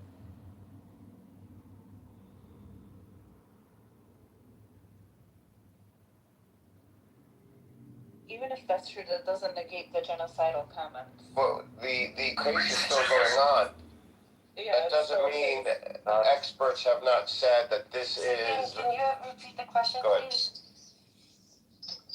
So Ali said something very interesting in the chat. He said, no major international organization or court has issued a final, well-accepted determination that Israel committed genocide in Gaza under the UN Genocide Convention's definition. There's no legal ruling, but there's an independent UN committee that accused Israel, that found Israel guilty of 4 different counts from the genocide definition. I have a list of 58 Jewish/Israeli scholars and human rights lawyers and academics, researchers of Holocaust and genocide, all calling it a genocide. You have Amnesty, Humanity for Children's Rights, Physicians for Human Rights, B'Tselem, and more, all of them calling it a genocide. Do you want all the reports, or just one is enough? Oh, I was just asking you what you thought of this comment. I mean, I believe you, but I was just wanting to hear your thoughts about. You misunderstood him. Sounds like you were trying to school her and you got schooled, so we're back. I was not trying to school her. I was just asking for her. You were, yeah. You all know what you were trying to do. Take a better the intelligence of the room. Actually, Favors, the one who is a scold is the Ali down there. Maybe he can come and talk for himself. Yeah. You know, Ali also said something else that was interesting in the chat as well. He said there were never a group of people called Palestinians. It was an area called Palestine resided by Arabs, some Jews and Christian. The term Palestinian people is a new made-up term. Okay. That's not even worth respecting with an answer, seriously. It doesn't matter what the people that are indigenous call themselves. We can call ourselves Martians. It doesn't change the legal status. Before Adam says he likes poodles. Poodles? No, I step on poodles. It doesn't matter what those humans call themselves. They still existed there.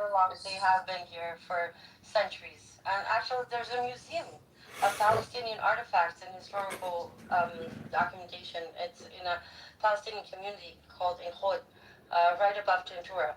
If you ever visit Israel, I recommend you go there. There's some beautiful tattoos that you can see all the way back to, I think it's 1700. So yeah, they were here, bitch.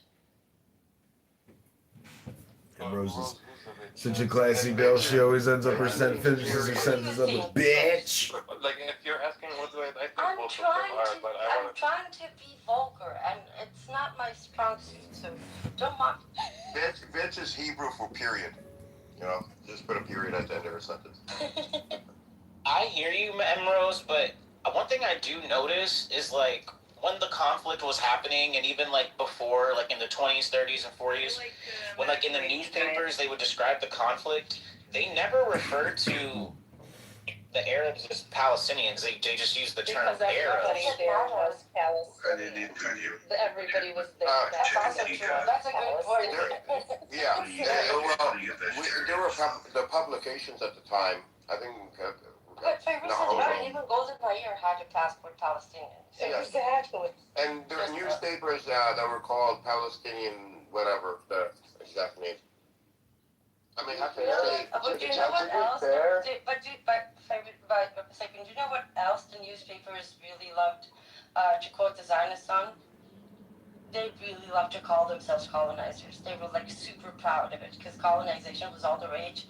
So everywhere you see Zionists reporting in the papers, it's all about colonizing, right? So do you want to talk about what was in the papers back then? That was all the rage. It was super cool to colonize. I was gonna, to be fair, the oldest reference to like Palestine is Herodotus, I believe, one of the oldest. And he called them Syrians. He said the Syrians in Palestine. Syria meant something different back then. It meant Palestinian.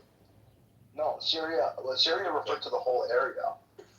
Syria. I'm joking.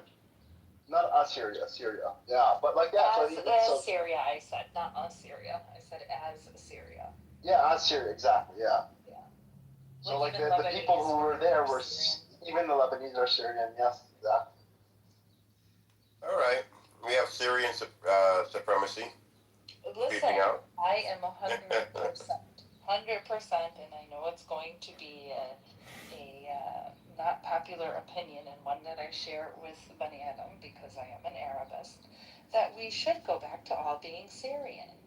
Of course, keep our own identities, but we should all unite under Syria because it would give us more strength. One great country at a time. That's the thing, like the whole region, because it's not working out, this little independent shit. Okay, stronger together, of course. Does this Syria have can you name a period in history in which Palestine was prosperous but Syria was not, or vice versa? Oh my God, this is Syria. It wasn't Syria, it was Damascus. Okay, this is officially a Syrian supremacy space. Yes. Listen, to be fair, the Syrian Socialist Nationalist Party started in Beirut, okay? So it didn't even start in Damascus. ذبحنا انت وسوريا السوريين ذبحتنا يا اخي وانت قاعد تكمل. It does sort of seem though that like the term Palestinian kind of started to come on the scene around the 1960s. No. That's what it kind of seems that's not true. We've always called the Philistines. No, that's not true. 1960s is when the Palestinians collectively became a national movement. But look how interesting is this? Like everybody from the Middle East sitting on this panel, the only person creating strife and division is the American. And we're literally telling you the word Palestinian has been around. We've used it for a very long time. But he knows special, don't you know that? I was just reading what Ali put in the chat. Just shut the fuck up. We have already debunked Ali so much. Why are you using our already debunked? Debunked. We have debunked it way too many damn times for you to use it. Why are people like Kleinlach in this homosexual sapien, whatever the frick you're... Why are these people even being allowed on stage? Because they're not fascist and they actually want to have a conversation. They're intellectually secure enough to have a conversation with people that disagree with them, unlike you. Come to Amsterdam, we'll have an intellectual conversation. There you go, threatening violence again. Threatening violence. Oh, please. When did I even say I'm going to break I don't want him to come to Amsterdam. I just want him to leave the region. Can you just get the fuck out of the Middle East? Come to Amsterdam. I'm not honestly, Sapien, what you need to do is take some time off of this app. You need to go and dive into some papers, do a little reading, have a better brain surgery. understanding. If you're having cognitive issues, I help with that, and really guide you into I'm starting to love do Free it. Bruises Troll. I can do like a whole teach you the whole SARS method, in order to analyze and see what the biases might be on papers, how to at different pieces of information. I mean, if you really want to come and have a more well-rounded idea of what the region's like, because like I've told you before, it's a very complex situation, and it takes more complexity to understand the different moving parts and historical context. I know it's complicated, but also it's not. Like if you remove the human interest in it, then you know what I mean. It's just isn't it just basic equality, justice, freedom, humanity? Isn't it that simple at the end of the day? For some people, Emeralds, it's completely understand that why. Just notice the bitch never said the word law once. None of these people ever talk about the law. There's such thing as the law. Because they know that you'll be accused of violating the law. Don't talk to me about the law. Don't talk to me about the law. Maybe I would be hurt less. Well, if you're a goyim, it's okay for that to happen to you. I know, but at the end of the day, you can talk about resistance, but resistance is... Look, we're not going to get to religion. But that... It's not a religion. Yes, it is. Yeah, that's a little religion. We're not trying to do that. Is it religious, though?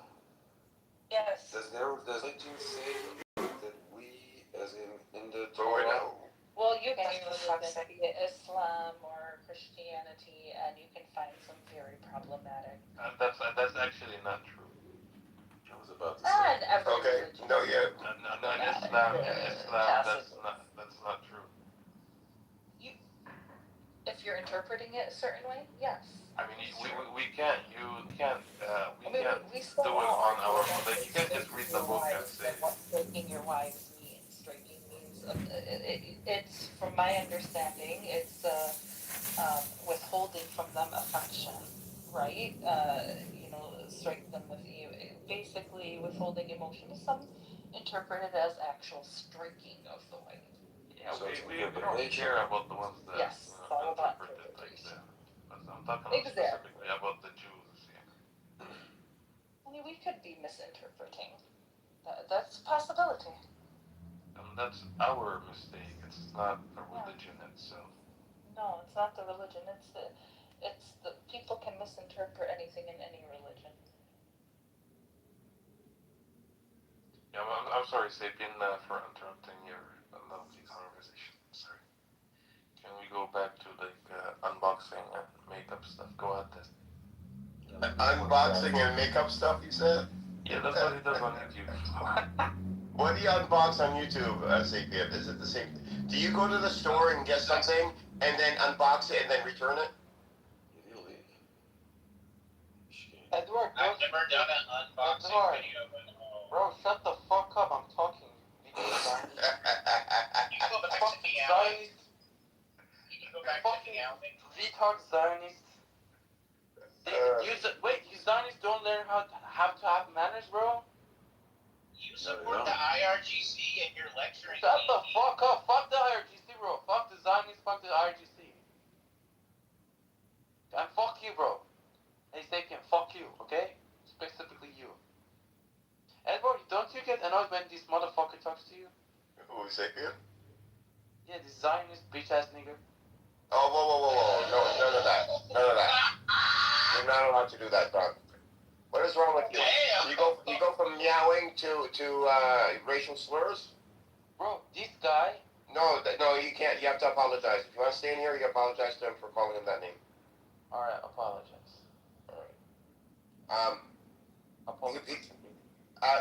So I use others as human shields to interact with them. So we have Ambrose and Feiruz and Ghost, Ben Adam. You use me as human shield? Bro, what the hell? No, listen, Sapien, I've known for a couple of years. He purposely does not want to learn anything, and he comes into these spaces just to be able to tell us, to make little snide comments towards Palestinians or Muslims or brown people in general, because he wants to feed into his own racist ideologies. Okay, so don't you get annoyed when he does this? I'm racist. You are racist. You are racist, and we have the recording. And right now is recording you, by the way. Just FYI. Sapien, really quick question. Has Israel, has Israel ever returned the 200 tons of enriched uranium that they stole off the boat? I don't know what you're talking about. Perhaps you should I'm talking about your Sharmuta mother. Oh, I'm muted, my bad. Did Israel ever return the 200 tons of enriched uranium? Operation Plumbat. Maybe you should ask Needlock about that. I feel like he knows more about I what's should going ask on. I'm sure you meant the one of the mock. What do you say I should ask? I misheard you. Needlock. He probably knows more about that than I do. I don't know. Needlock, is that? Who's Needlock?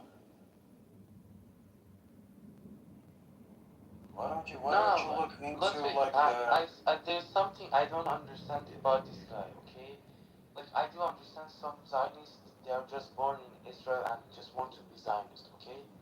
This guy, I don't know what is his objective.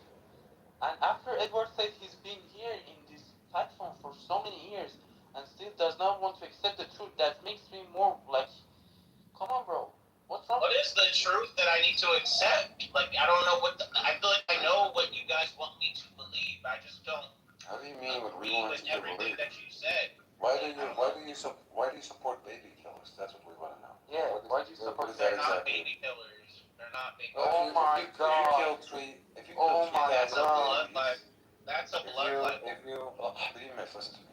If you killed more than 3,000 babies that never reached the age of 1, let alone the babies that all died after the age of 1 before reaching the age of 2, how would you call that? If you killed more than 100... I think you're purposely what do you mean purposely? As, like, to mask your own antipathy towards Jewish people. But you're not Jewish. You're from Poland. I know. What? You're from Poland or something. Like, I'm not from Poland. Sapien, you keep saying Jewish. Because that's what this really is about. This is really what it is. No, that's in your head, Sapien. You're making it about Jews because that's how you try to win people over by saying Jews. It's about Zionists, okay?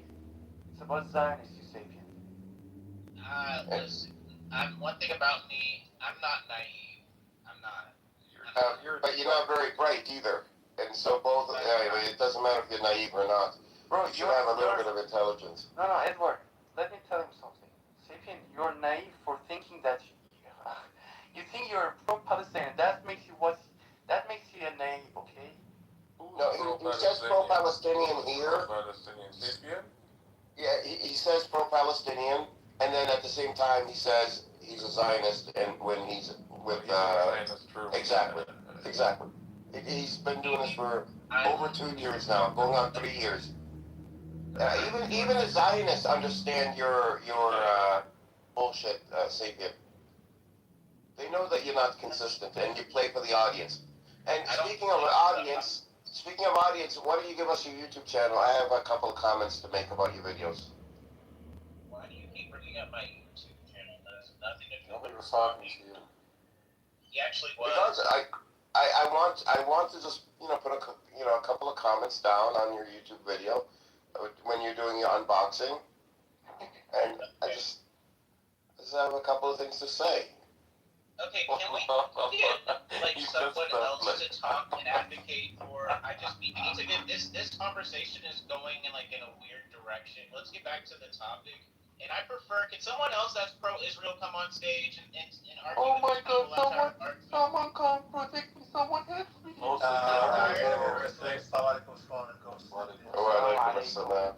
Sapien is again a genocide supporter. Why would genocide supporters speak. They're deluded, deranged, immoral. What makes you think I'm a genocide supporter? Who said anything about supporting genocide? I'll let Derek speak on that. We all know. It's interesting, Sapien, you seem to seek out these types of environments on Clubhouse at the same time, only to defend positions that most people would never defend, to stereotype and generalize a group of people as Jew haters and Jew killers and whatever else you say, in the very spaces that, pro-Palestinians are in. Like, what are you getting out of this? What do you want out of this? You're not coming to learn anything. That's obvious, because we've been down this road hundreds of times in the last almost 3 years. It surprised me, in all honesty, is why y'all don't from have these cockroaches blocked. What are you gonna get from them? It's the airhead cycle. In 1 year and out the other. In 1 year out the other. Sapiens in 1 year out the other. We've schooled him less than he actually acknowledged that we've taught him many things about what's happening. References provided and everything, but it goes in 1 ear and out the other. I don't know what's. The thing is, I'm a very open-minded person, and just because I hear you say what you say doesn't mean I'm not opposed to hearing what the people on the other side have to say. It's about time. Almost 3 years. You should have your own position by now. I do have. He does have his own position. Yeah, and the position is what? Palestinians are want to murder all Jews, right? I said Palestinians. They're very uncomfortable. The thing is, go ahead. The Palestinians need to accept that the fact that Israel is there, they need to drop this right return. I disagree with you. What I think should happen, I'm a pro-resistance, I don't give a fuck what anybody thinks about it. But what I think should happen is that all these resistance groups, resistance fighters, they need to change their strategy. Instead of having these attacks happening, one time from Palestine, for example, one time from Lebanon, one time whatever, they need to all, join together, become one big army, and just fuck Israel up, dude. That's what they tried that. They tried that in 1948. They tried that in 1948. Let's ask Cynthia. Let's take a moral stance here. Let's not talk about what you think they should do, but let's take a moral stance here. By the way, Ali's another ludicrous. Ali, I expected Hamas, the baby killers? No. It's actually Israel, the baby killers. Dean, let me tell you something, Dean. He's a Palestine supporter. What do you expect from? I expect more from Ali. Ali is fairly intelligent, but he's very off the mark on some things, which is. Bro, what do you expect from the Palestine supporters? I know, Ali. So, baby killers. First of all, that was debunked. Even President Biden had to backtrack on Hamas killing babies. Actually, what eyewitnesses said, there was on October 7th, it was Israelis, their own people who were firing at us and them, Hamas, indiscriminately. They're not baby killers. Hamas specifically does not speak. They speak about targeting combatants. They talk about people on IDF. They talk about taking hostages. They don't talk about killing babies. They don't kill about innocent people, women, and so forth. And this whole rape propaganda was also debunked. Anyhow, the baby killers are the Israelis. They have killed tens of thousands of children. That's a proven fact. They have a starvation campaign, a proven fact. It's stated, intent is proven by their ministers, by from Gavir, Smotrich, and all these extremist, deranged, terroristic Israelis. You want to talk to him? Not all over. He wants to come up. You want to talk to him? Well, let's do a sapien first.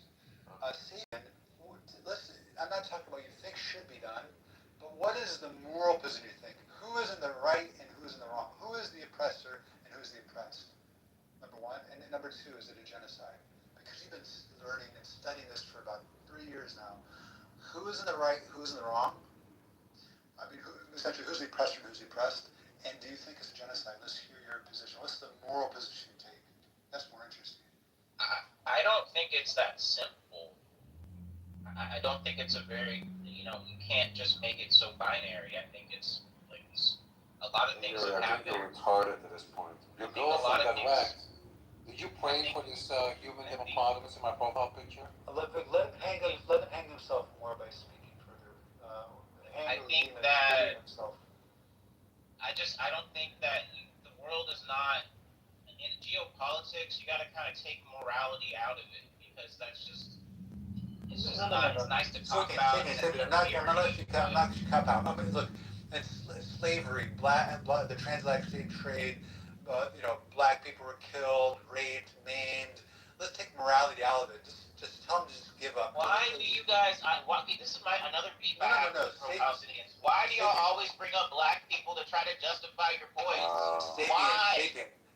If you're Chinese or Mexican or something, you're black. So I'm bringing that so you can at least. Let me just remind you. Think about it. Let me just remind you, Sapien, that you're racist towards the black people as well. Let me just remind you. Take a moral position. Me as a black person being racist against other black people. Okay, yeah, that makes sense. Well, Ali, currently there's 1 million slaves in America. There's actually look up slavery in America. There's an institute that studies slavery. American has over 1 million, 1.1 or 1.2 million slaves. So America is leading the continent perhaps in slaves. Anyhow, Sapien, take a moral position. But this is another thing I have an issue with. Like, whenever, anybody brings up anything that the Arabs or Muslims do that are wrong, you guys immediately deflect it to. Well, what about America? Well, what about Israel? We'll get to that. But first, we're addressing the question. In the situation between Israel and Palestine, who are the oppressors and the oppressed? And it is a genocide because you've studied this for 3 years. You've been talking to both sides, and you claim to have a brain and a heart. So what is your moral position here?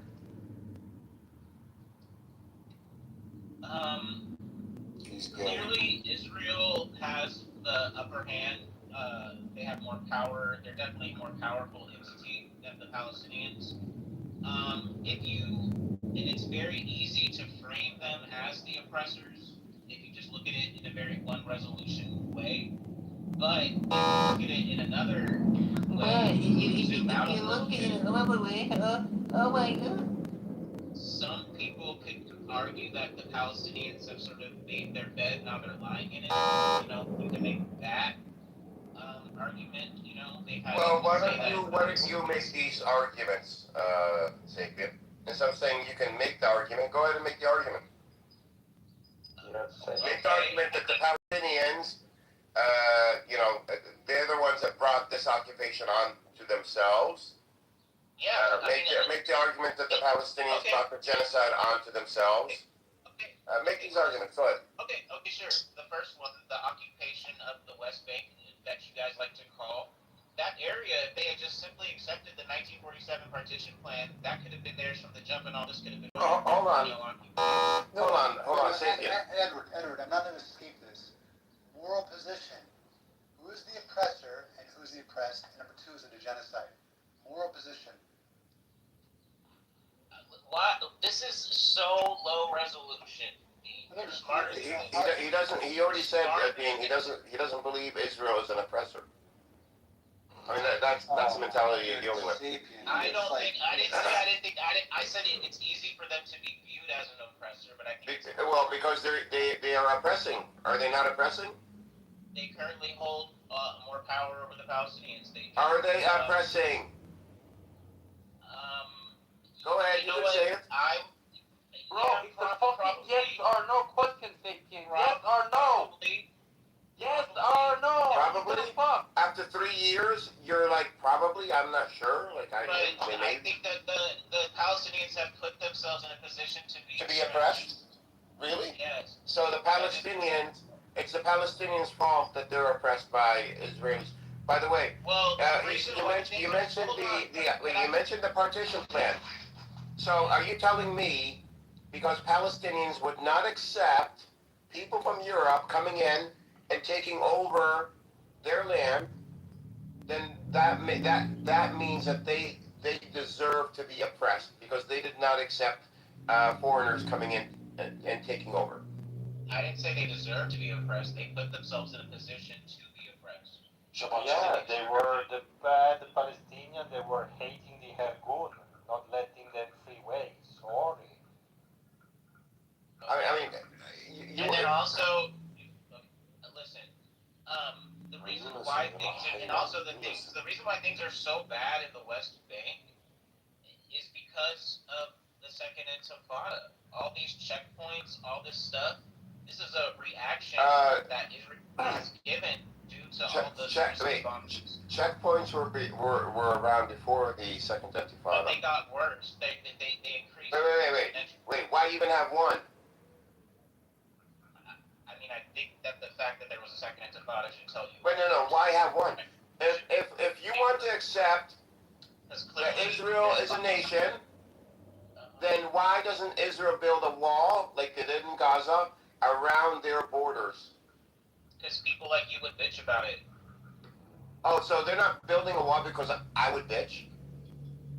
People like you. Edward, This was so we can bitch for Gaza, but we not bitch for West Bank. And when they did build the wall during the Second Intifada, that greatly reduced the suicide bombings. Y'all were bitching about that. I roasted you on this yesterday. I roasted you on Lebanon last week. I roasted you. When I say I roasted you, I brought receipts. I brought all the facts. You couldn't dispute them.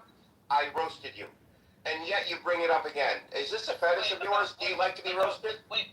When did you roast me about the wall? You brought up facts. Yesterday, I roasted you about the wall. I specifically told you that the wall. I mean, was it you? It was you. You were in the room today. You claimed the wall was the reason why suicide bombings stopped from the Palestinians. And I made it very clear, not just yesterday, multiple times to you over the last almost 3 years, that the wall was built in sections, and Palestinians, thousands of Palestinians daily, go through that wall in Israel and come back into the West Bank illegally every single day.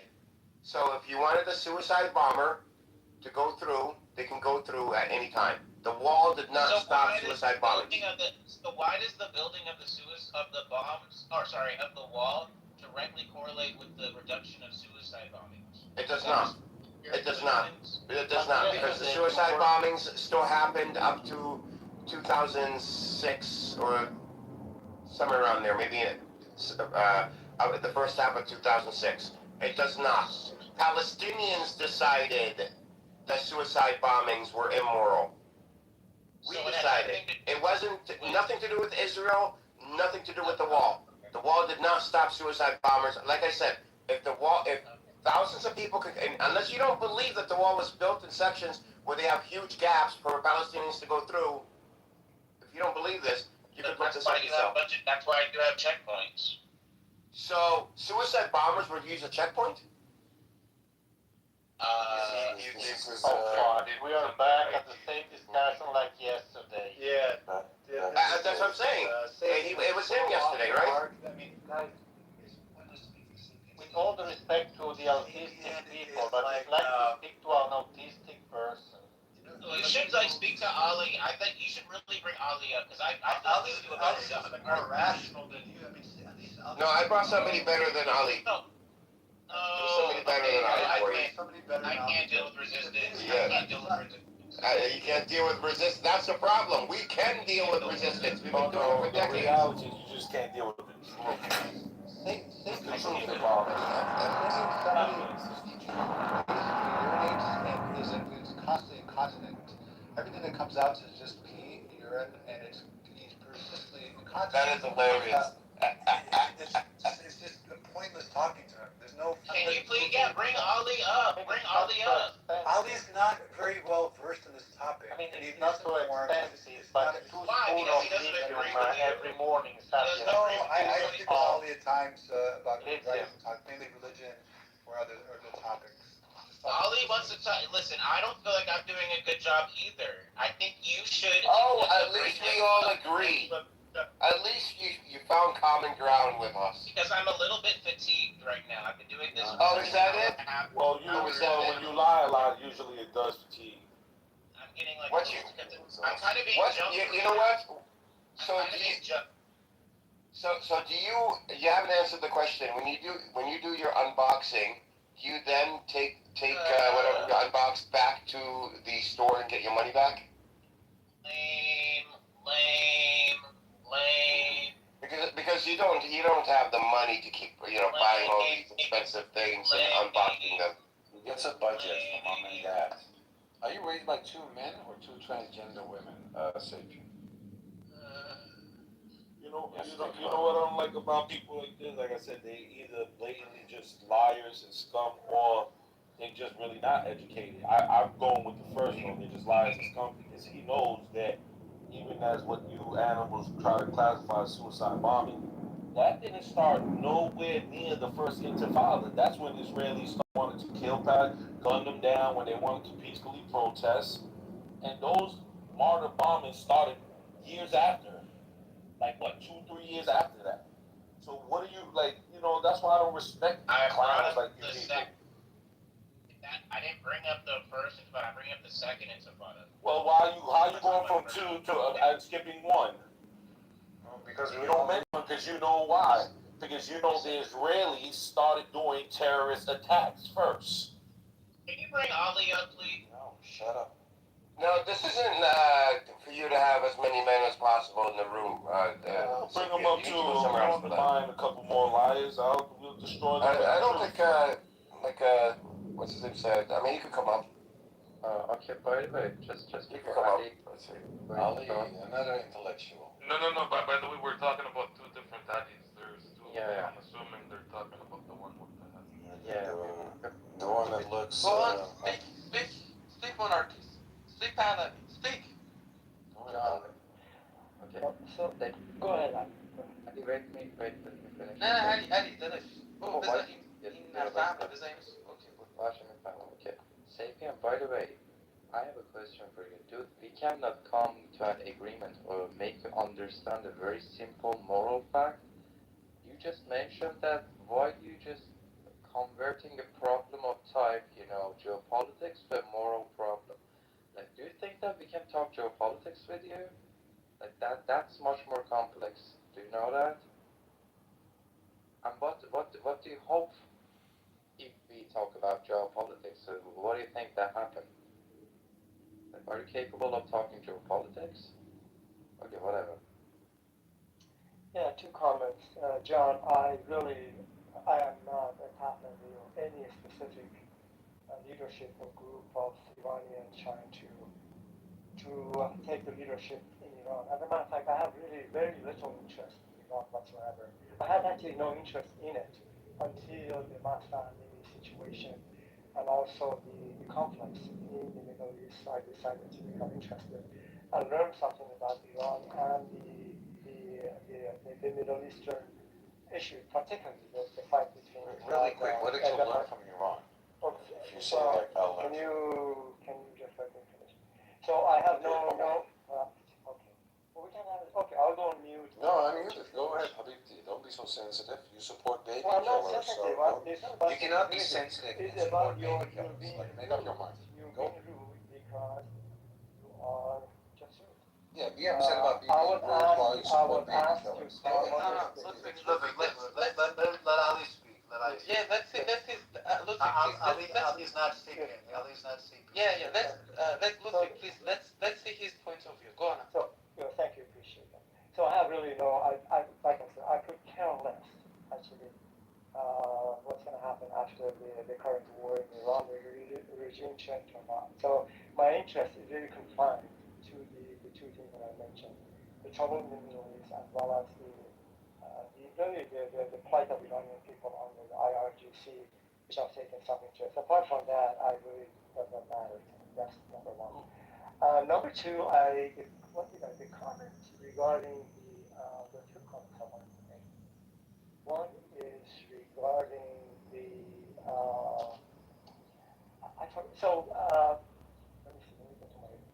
concerns about Palestinians. Yeah, of course, that's a very general thing. I wanted to be more specific.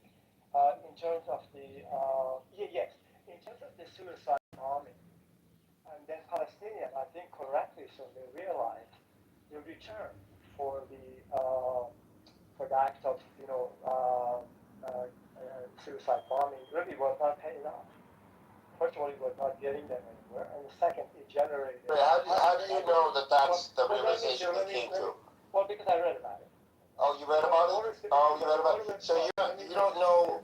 Are you a Muslim? Let me finish. Are you Muslim? It was a more retarded. No, Ali's atheist. Oh, he's an atheist. He doesn't understand. Okay. Hey, Ali. This is not. Suicide bombings are not allowed under Islam. It's prohibited. You understand? So we. Ali, you're a fake atheist. You're gay. You got a name Ali, and you don't believe in God. Ali's not gay. Ali's not gay. He's an atheist. No, that's a gay atheist. Because if you keep the name Ali and you say you're atheist, that means you're gay. No, he's atheist. So the point is, guys, let Ali speak. Yes, thank you. Let Ali speak. So I think it was a very smart strategic decision on the part of Hamas and Palestinians not to continue with this thing because the payoff was not good. Not only that, it generated this reaction globally. Not to continue with what? So it did not make any sense for them to do What did you say? I genuinely didn't hear it. I didn't hear it. Okay, I'm just going on mute. I'll let you guys do whatever, and I'll probably not answer because. No, I didn't hear what you said. You said it was a good decision for them to do what? I missed that. To stop suicide bombings. Yeah. He said to stop suicide bombing because it wasn't basically. Yes, decision. Yes, it was. The optics of it caused actually probably more the public, international community caused, and that's actually a fair point. That's a fair point. But it's not a true point. It's not true. It's not why they stopped.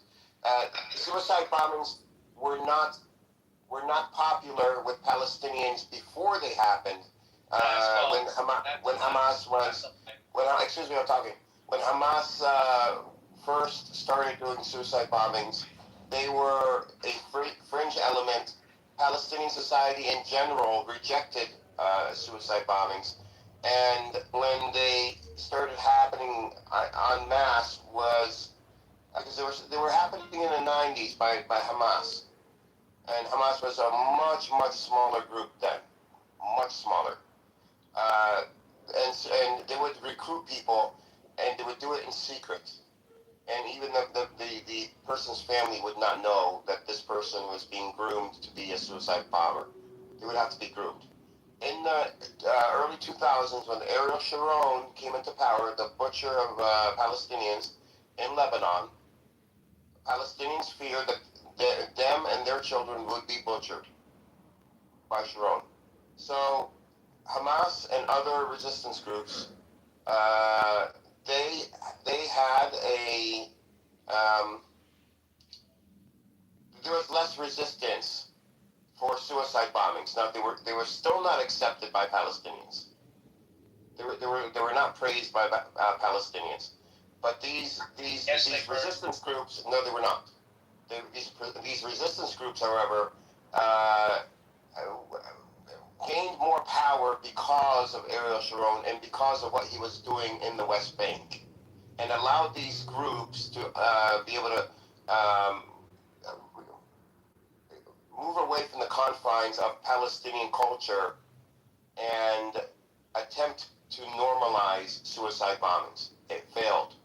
They had suicide bombings, And the but first eventually... The first was a Christian woman. That's true. And so they had a run. They had a phase of suicide bombings where Palestinian, it was, we had them going off all the time in Israel. Palestinians did not know who the suicide bombers were. They didn't know who the group. We knew the resistance, but it was a small part of the resistance. We didn't know who exactly was doing it at the time. Meaning we knew Hamas, but we didn't know, what part of Hamas. It was all done very secretively because Palestinians did not accept suicide bombing, and we wouldn't have accepted it because the majority of Palestinians are Muslims, and Muslims know that suicide bombings are prohibited in Islam. Particularly, there's authentic hadith, the Prophet, peace upon him, Prophet Muhammad, peace upon him, said, whoever intentionally kills himself, then certainly he will be punished in the hellfire, wherein he will shall dwell forever. So, it's dry. It's black and white. We know it's wrong. You're not supposed to kill yourself. But the thing, though, is that, and this is not unique to Palestinians, the Japanese kamikaze have done it as well, where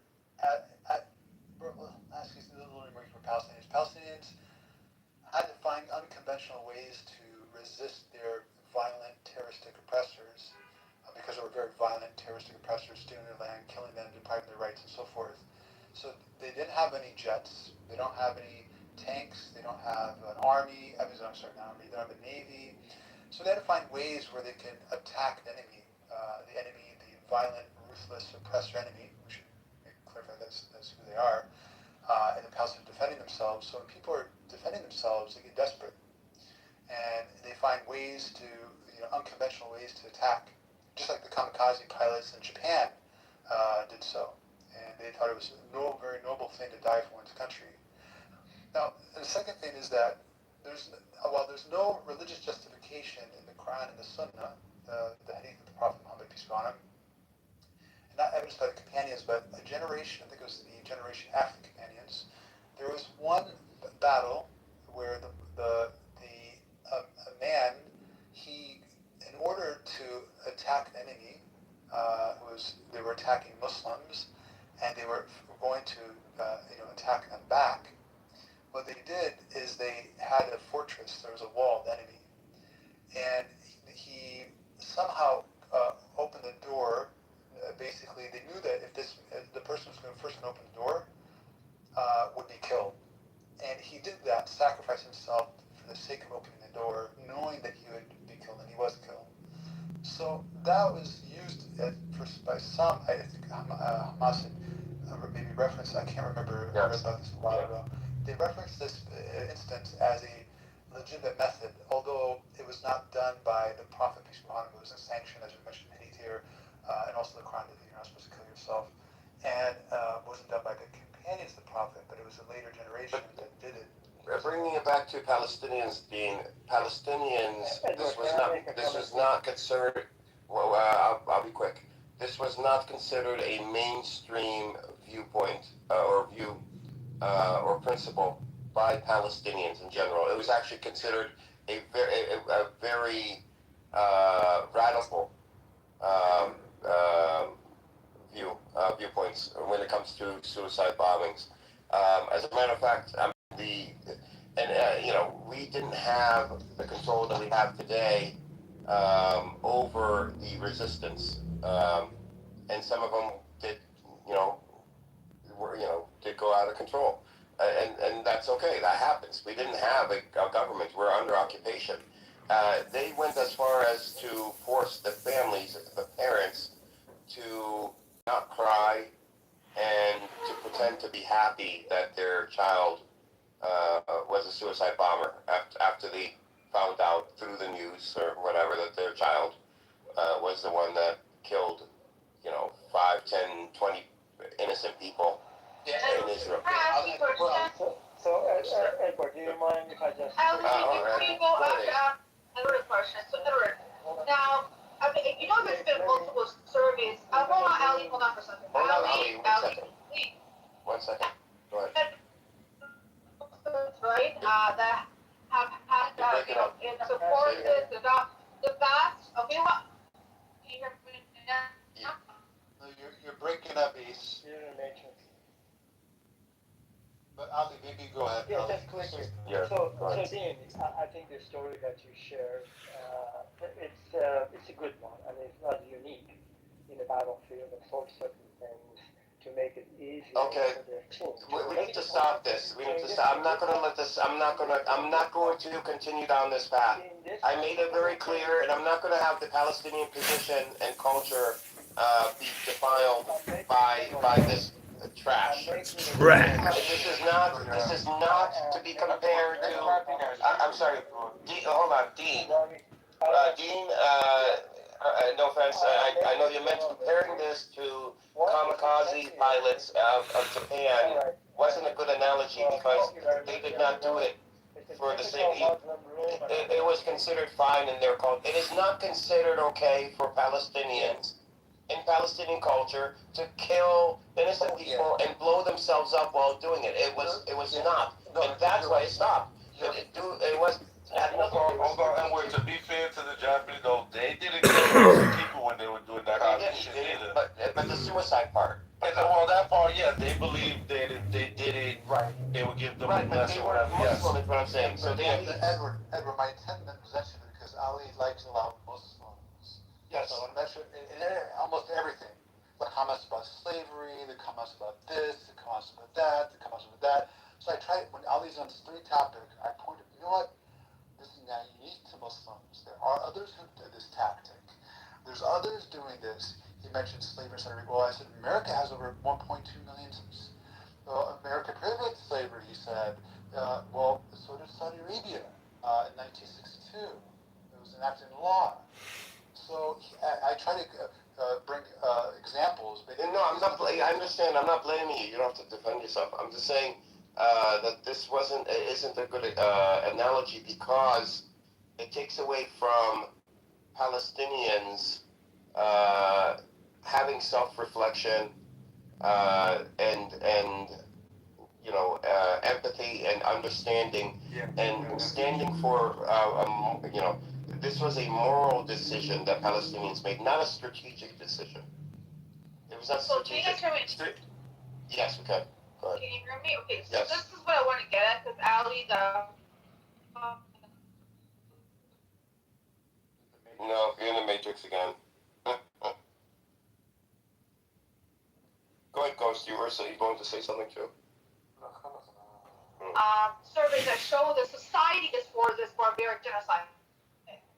But when it comes to Palestinians, there's absolutely no consensus. There's absolutely no agreement. The actions are few are irregular. I don't know why people try to stick to this fucking minute point. It's actually irrelevant. I wish this Ali dude was here so shut his fucking face up. He's such a fucking racist fuck. Sorry, I hate that guy. Can't defend Islam, can you? Gotta attack the man. Not the topic. I don't know if racism. Y'all didn't even let him talk. Y'all literally, he said like 2 sentences. Oh, he did? He just say about black people too? Oh, okay. Well, I haven't sure to comment on race, but he could be. I've talked to him before. I have destroyed him, and I've had I spent about 4 or 5 hours. And what was it? It was what's his name? Pepe's room, Pepe's house. I just happened to go in there, and Ali was, on stage. I went on stage. I think it was about, I want to say, between 2 and 4 hours. We went back and forth. I obliterated that guy for every single point he made. Was destroyed. I mean, he walked away from that. He's not a good debater. He's a good, pointing fingers. You did basically like Sapien. What do you do? What Sapien does? You did this. You did this. They did that. They did that. They did that. But you don't have proof of. You don't have any context behind it, and you pointing fingers, especially if others have done the same or worse. And that's what Ali does. He points fingers. No, that's what you do, Edward. That's called projection. But Nilek, how's it going? Would you like to say something?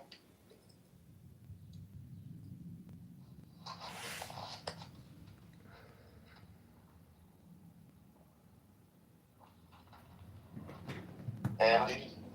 Are you there? You just came down stage.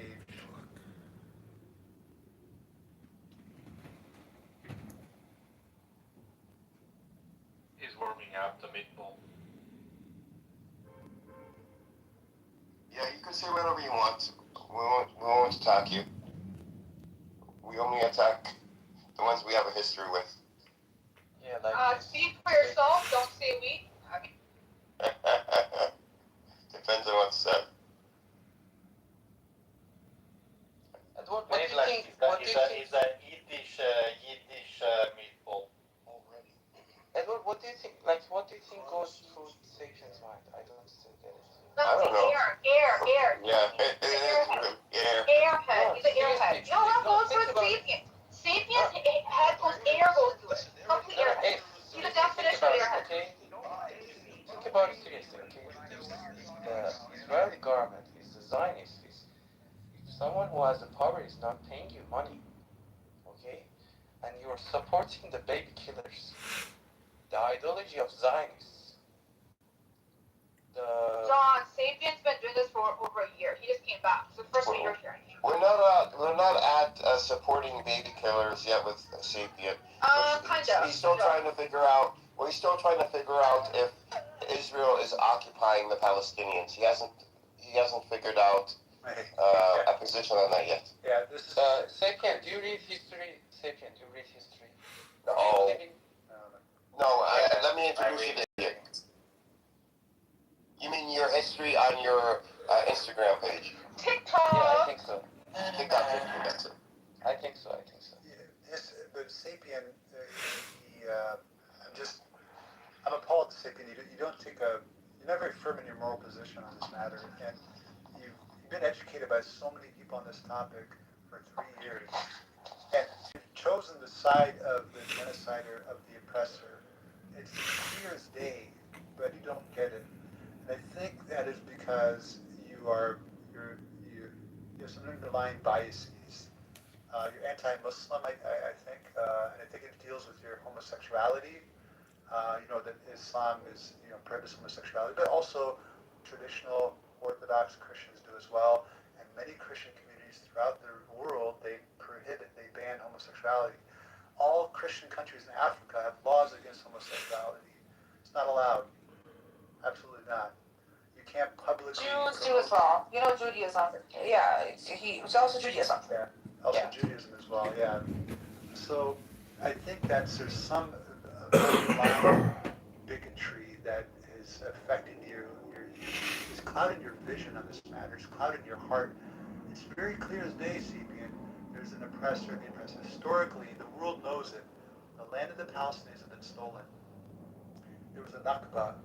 They were forced out of their homes year after year, decade after decade. They know who has the upper hand, right? Who's stealing. You can laugh, but he's gone now. You can't laugh at facts. You look somewhere foolish when you laugh at facts. Palestinian land has been stolen. It's a complete fact. But he was when Daniel was in the room, Emir's room 2 days ago. Sapien was trying to defend the Zionist position. They don't want to ethnically remove Palestinians. They don't want to, from the West Bank. They don't care if Palestinians stay. And Daniel was like, no, we want them gone. We want to remove them. We want them to go to Egypt and Jordan. We don't want any of them around. And I'm like, Sapien, what do you think of that? Well, I don't know. It sounds like a controversial position. I don't know about this position. It's really controversial. Yeah, Sapien.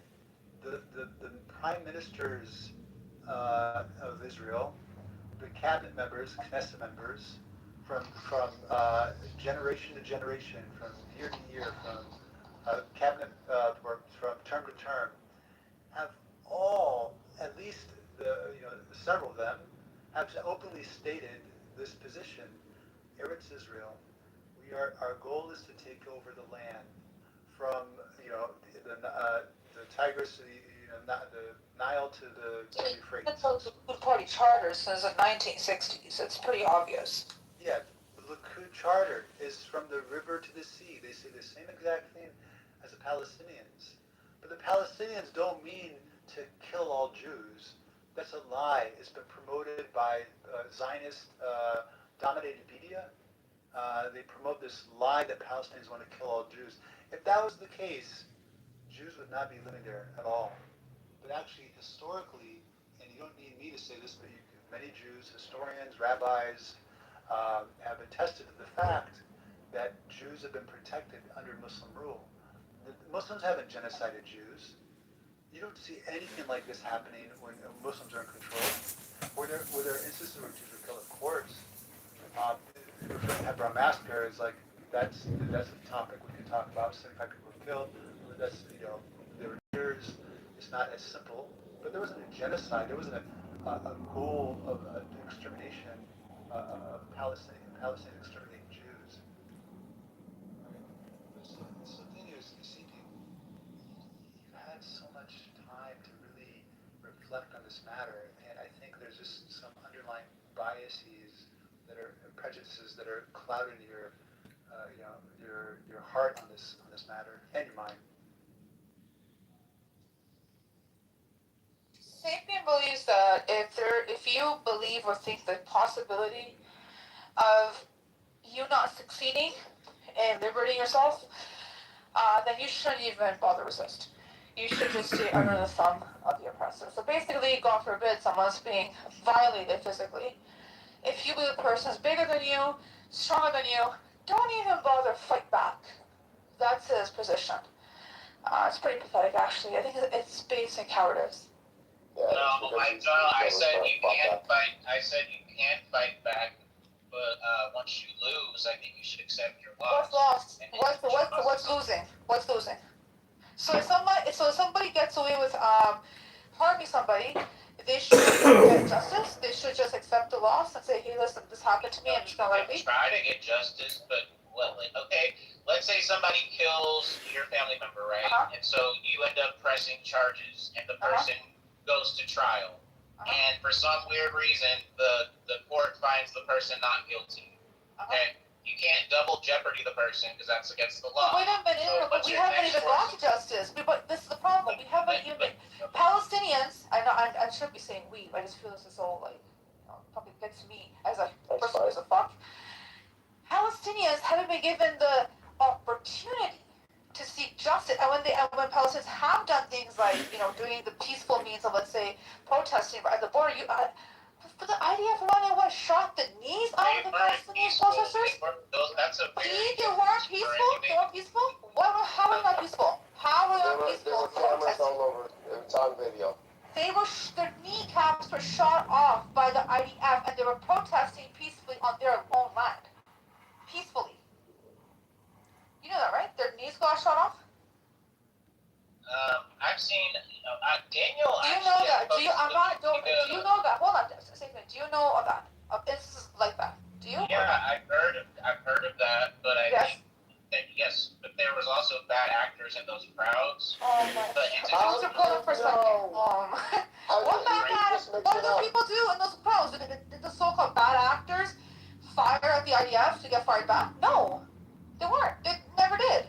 What bad actors? I honestly don't know. I'm not too read on that. Yeah, so don't say that then. Don't say that then if you don't know. Yeah, you just made it up. You fucking made it up. You justified people's knees being fucking shot off. Anything on Iran or any news? Any new news? Oh, it's kind of weird, the back and forth.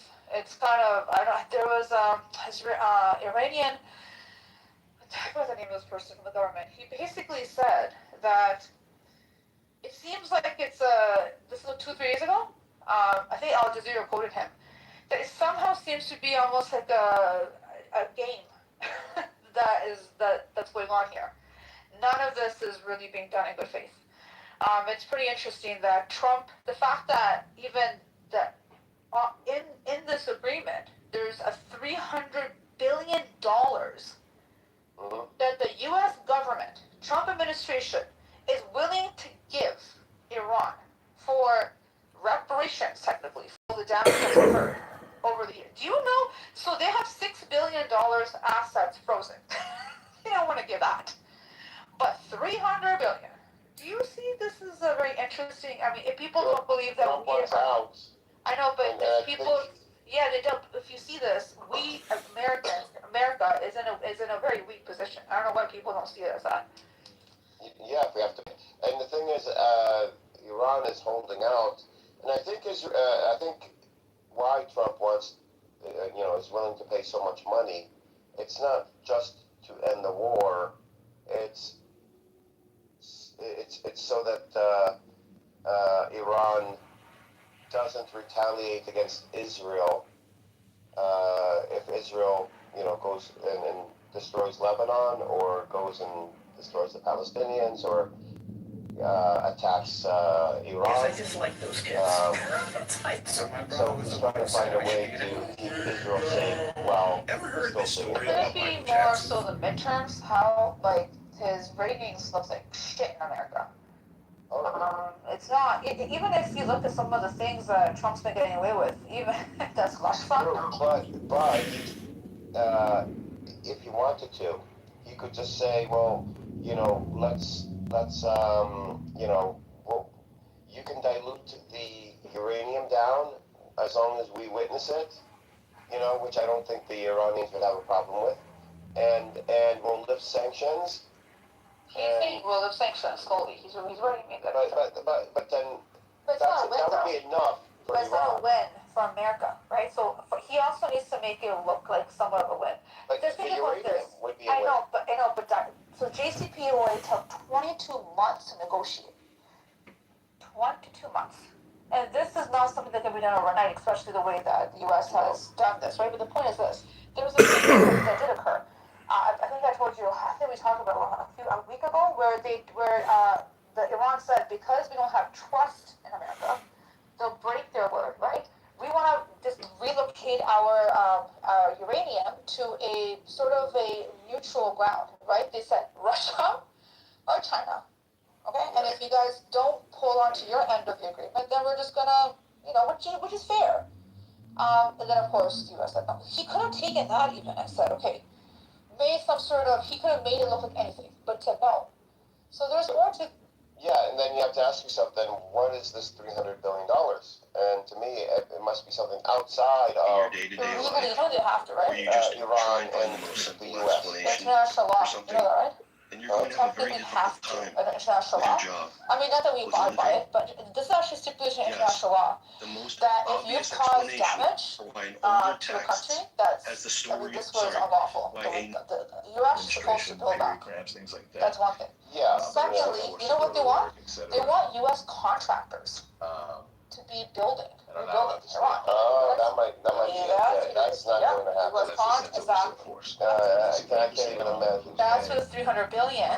And do you know who his contractors will be? The Jared Kushner. I know. Oh my God. It's gonna line the pockets of Trump and his cult, if you want to call it. Do you see how this is very nefarious in a sense? Yeah. That could be it. You can tell that Iran would allow American companies and Americans to come in and profit out of them that way. There's no way. Because they don't need to. All they have to do is wait Trump out, and his political position would be severely weakened, because the gas prices are going to keep climbing. That's across the world even. I mean, this It is, yeah. It's bad, actually, all over the place. Here, July, June, end of June until the beginning of August, especially, but really the summer is when people travel and do, across the country and tourism. Our agriculture also is hitting, you know that, right? Just hitting big. Yeah. They're Already. predicting lower than average yields, is what farmers are saying. Well, it's the cost of that, what's it called again? So that was the type of fertilizer. So it's not potash. Urea? Something like that, yeah. That's, the price is not 50%. 67% of the world's supply goes to that. And what I've been hearing from this economist is that the true cost of this war is going to be felt. Not even now, because it's going to be felt next year. Because people have planned ahead, right? They have things in stock, but even when this all ends, the whole rate of pickup again being slowing, and the shipments through cargo is the slowest way of getting here. But it's there's going to be the harshness. People disagree, but even their morality is subjective. But what's most it's always yours. But how come yours isn't What's most subjective? You're intuitive? basically saying you're right because you have a definition of what God should be, and He doesn't meet your definition. I just said there's rational. No, No, I didn't. but you're There is no assuming. right. There's no right or wrong. I'm saying it's Look, irrational. my underlying view of God is that there isn't really. This is not really a rational decision in many ways. Okay, you have faith. You don't have faith. Thank you, Tyra. I mean, so okay, you don't agree then. But no, I don't agree with everything you're saying, because I think what you're saying makes no sense. You're trying to defend your lack of faith or lack of understanding by saying, "Oh, well, there's a reason for it." No, you're trying to defend it with a weird reason. If you don't believe in God, that's fine. No one here is actually requiring you to believe in God. And but you're trying to make the argument that the reason you don't believe in God is because you don't think that God meets your definition of God. That's a little crazy. That's People crazy. Tara, them people crazy. That's how they brain works. But that's like ass backwards, you know? No, I'm attacking the argument of the conception. Sure. What's the question? Sure. She don't know what she's attacking. I know what the fuck I'm attacking. No, you just want to blindly believe in a religion that oppresses you at school. No. Let me. You're throwing darts at a dartboard while wearing a blindfold. Whatever. Who cares? I don't care what you say. Hello. Don't care what you say. Every single time. Now the whole I don't care what you say, that's stuff that my baby niece says, not Alright. stuff that an adult You're still saying things I don't care? Hello? Okay. Just try reading the You book. sound like an idiot. Okay. Yeah, try reading the book. Still saying things I don't see. You think Go on mute. I'm there with you. I'm not Just go on mute. Mute up. Mute up. Mute up. Mute up. You can't go anywhere. You're a teenage girl. I don't care. Come on, let Scarlett go. You can't go anywhere. You're a teenage girl making these insults. They're basic. Exactly, yes. And you're a dumb bitch. How about that? Oh no! What an original insult! Oh my gosh! I'm a dumb bitch. Mine is infinitely better than yours. Projection alert. Projection alert. Go ahead. Come on, let the girl go. Okay, Tyra, I heard what you said to JB. You said something to dealing with that you don't feel like God is. You said something about God is not real, or God is not. You said subjective, and you said something else. I was washing dishes. Because I can see why JD can get confused. If people don't understand the definition of God, they don't understand what it means. All religions are all the same, just they praise them different. No, what I didn't. What I think I said was that in order to believe in God, there is some element of faith. Faith is not necessarily a rational concept in many ways. You can rationalize it. You can say, I believe because of X, Y, and Z. But underneath it all, there is this unknowing, right? Or this unknown faith that basically, and you could say, because I believe in everything the Bible says, because I've seen miracles. There are lots of things you could say, but it requires an underlying faith. I do not think she has that underlying faith, but in order to not have it, she's trying to pretend. I'm sorry, I shouldn't say pretend. She is justifying it by suggesting that God has to meet her definition of good, and if he doesn't, then he can't be God. That's nuts, because I think it's really the underlying issue. Where people who are atheists generally sort of feel like that, this, or at least that's where they start off generally, that it's a concept that came up because people were scared of dying, right? Or things like that, right? That's what people do. But she's coming up with, no, there can't be a God. She's trying to rationalize our underlying irrationality in a way. Some people don't read books. It's called intuition. Like They know people, difference between Christians do the not even subjective think that and the God meets their objective. definition of God. So do you believe in? How do you breathe? How do you breathe? What is the truth? JD. You can't even breathe, Are you calling and me you were JD? born at your birth. Her name is Ada. What's the truth gonna be in your death? Actually, Ada, it's a sorry. dog. Yeah, I'm not. How do we breathe? Yeah. With our lungs? Like, why is this relevant? You gotta suck it. We breathe in oxygen. Okay. So who did it? How did you Science? Okay. So thank you. So can you see oxygen? No, but you gotta suck it to get it in your lungs if you want to take a breath. That's the truth. Can I see oxygen with a naked eye? No. Oh, okay. Cool. Okay, so you don't believe in God. Why did they kick me? Why did they kick me?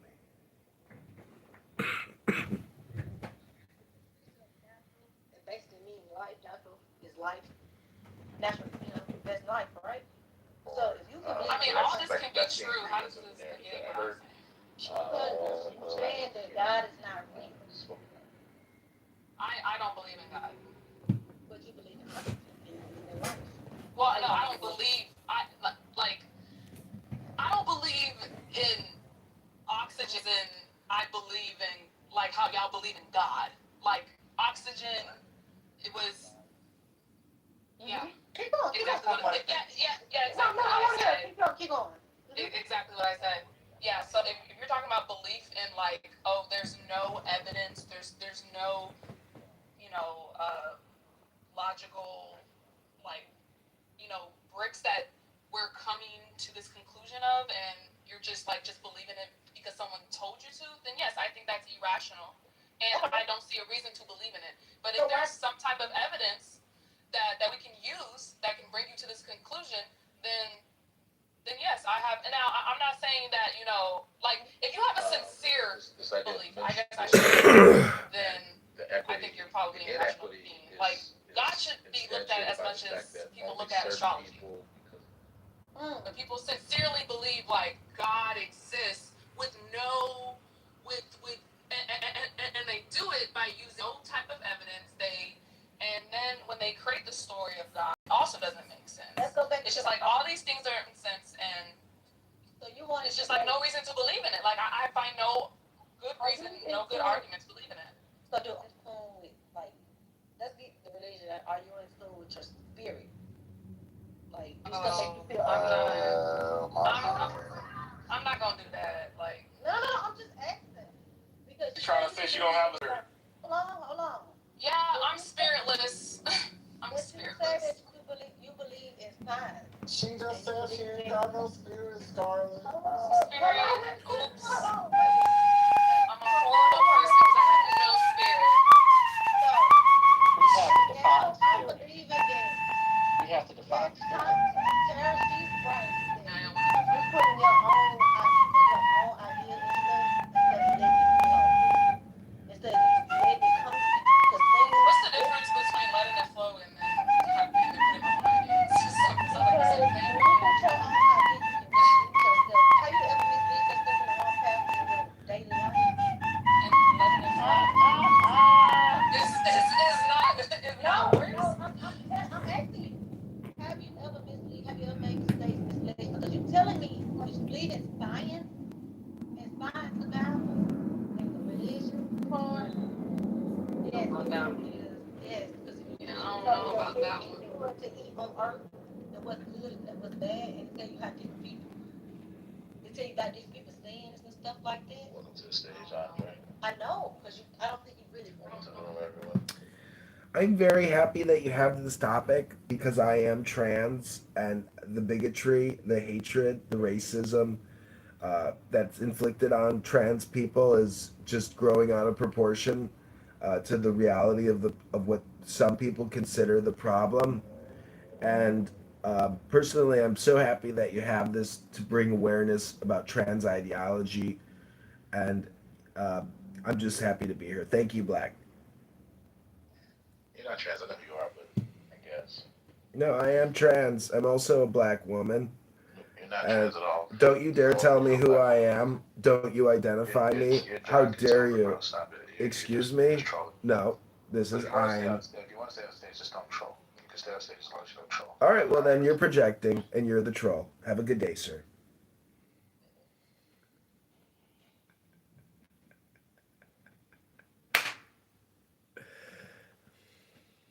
Shut up. Listen, let me tell you something. Let me tell you something. I'm about to end this bitch because I'm tired of hearing this at this point. So either find another subject or we all just gonna leave and part ways because this is done and done. What a good God you are. Doesn't. Hello. What a mighty God. What a mighty.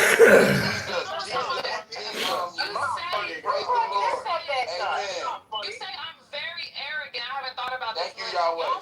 Y'all sound exactly like that. What are you talking about? Who said that to you? I said. Vic said that like. Oh, I don't think that.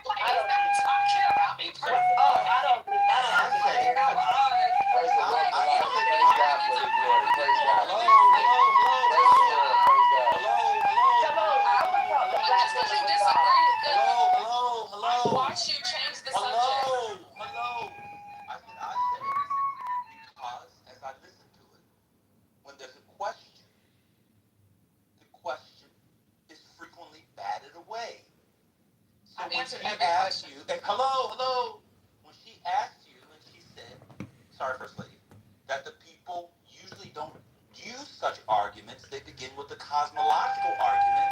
You don't know what that is. That's why Yes, I do. I'm trying to explain to you why I'm not having an argument right now. I got it. Like, Let me just we're finish. having, Let me just finish. like, you're saying this like it's irrelevant. Okay. It's totally different. And it's odd when someone is using, as Kira has now said 4 times, a set of terms from the Christian God to disprove the Christian God based on those terms, but you don't believe in God. And if you don't bring in the entire part of the equation, because you still have never dealt with the issue of free will, you still never dealt with the revelation of good and evil. You still never dealt with the elusive question of cosmic power. I know. That's all. I don't think you're trolling. I think that you just don't want to actually think through the concepts individually, which is why when somebody says free will, that's a loaded term. It's not a loaded term. Yes, it is. It is where? Because you used it in the context of God committing or allowing bad things to happen, and then you're like, well, that's a gift He gave us, and you imply it as if it's something good without even defining it. I did not. What I said was that free will, free will, as I said many times, is that separates man from beast under the problem of evil. And if you don't have the capacity for you would not have the capacity for good, therefore you're not human. If we don't have the capacity for good and evil, are simply beasts. That's why I was talking about it. And from the Christian perspective, that is the good, that we're not beasts, not free will in and of itself, but not being beasts. If an alligator shows up at my neighbor's house, my neighbor has a 4-year-old, cute little kid, showed up at the neighbor's house, the alligator came up out of down the street and ate up the kids, we would not call that evil, because alligators don't have the capacity for evil, they're all good. That's what we're talking about.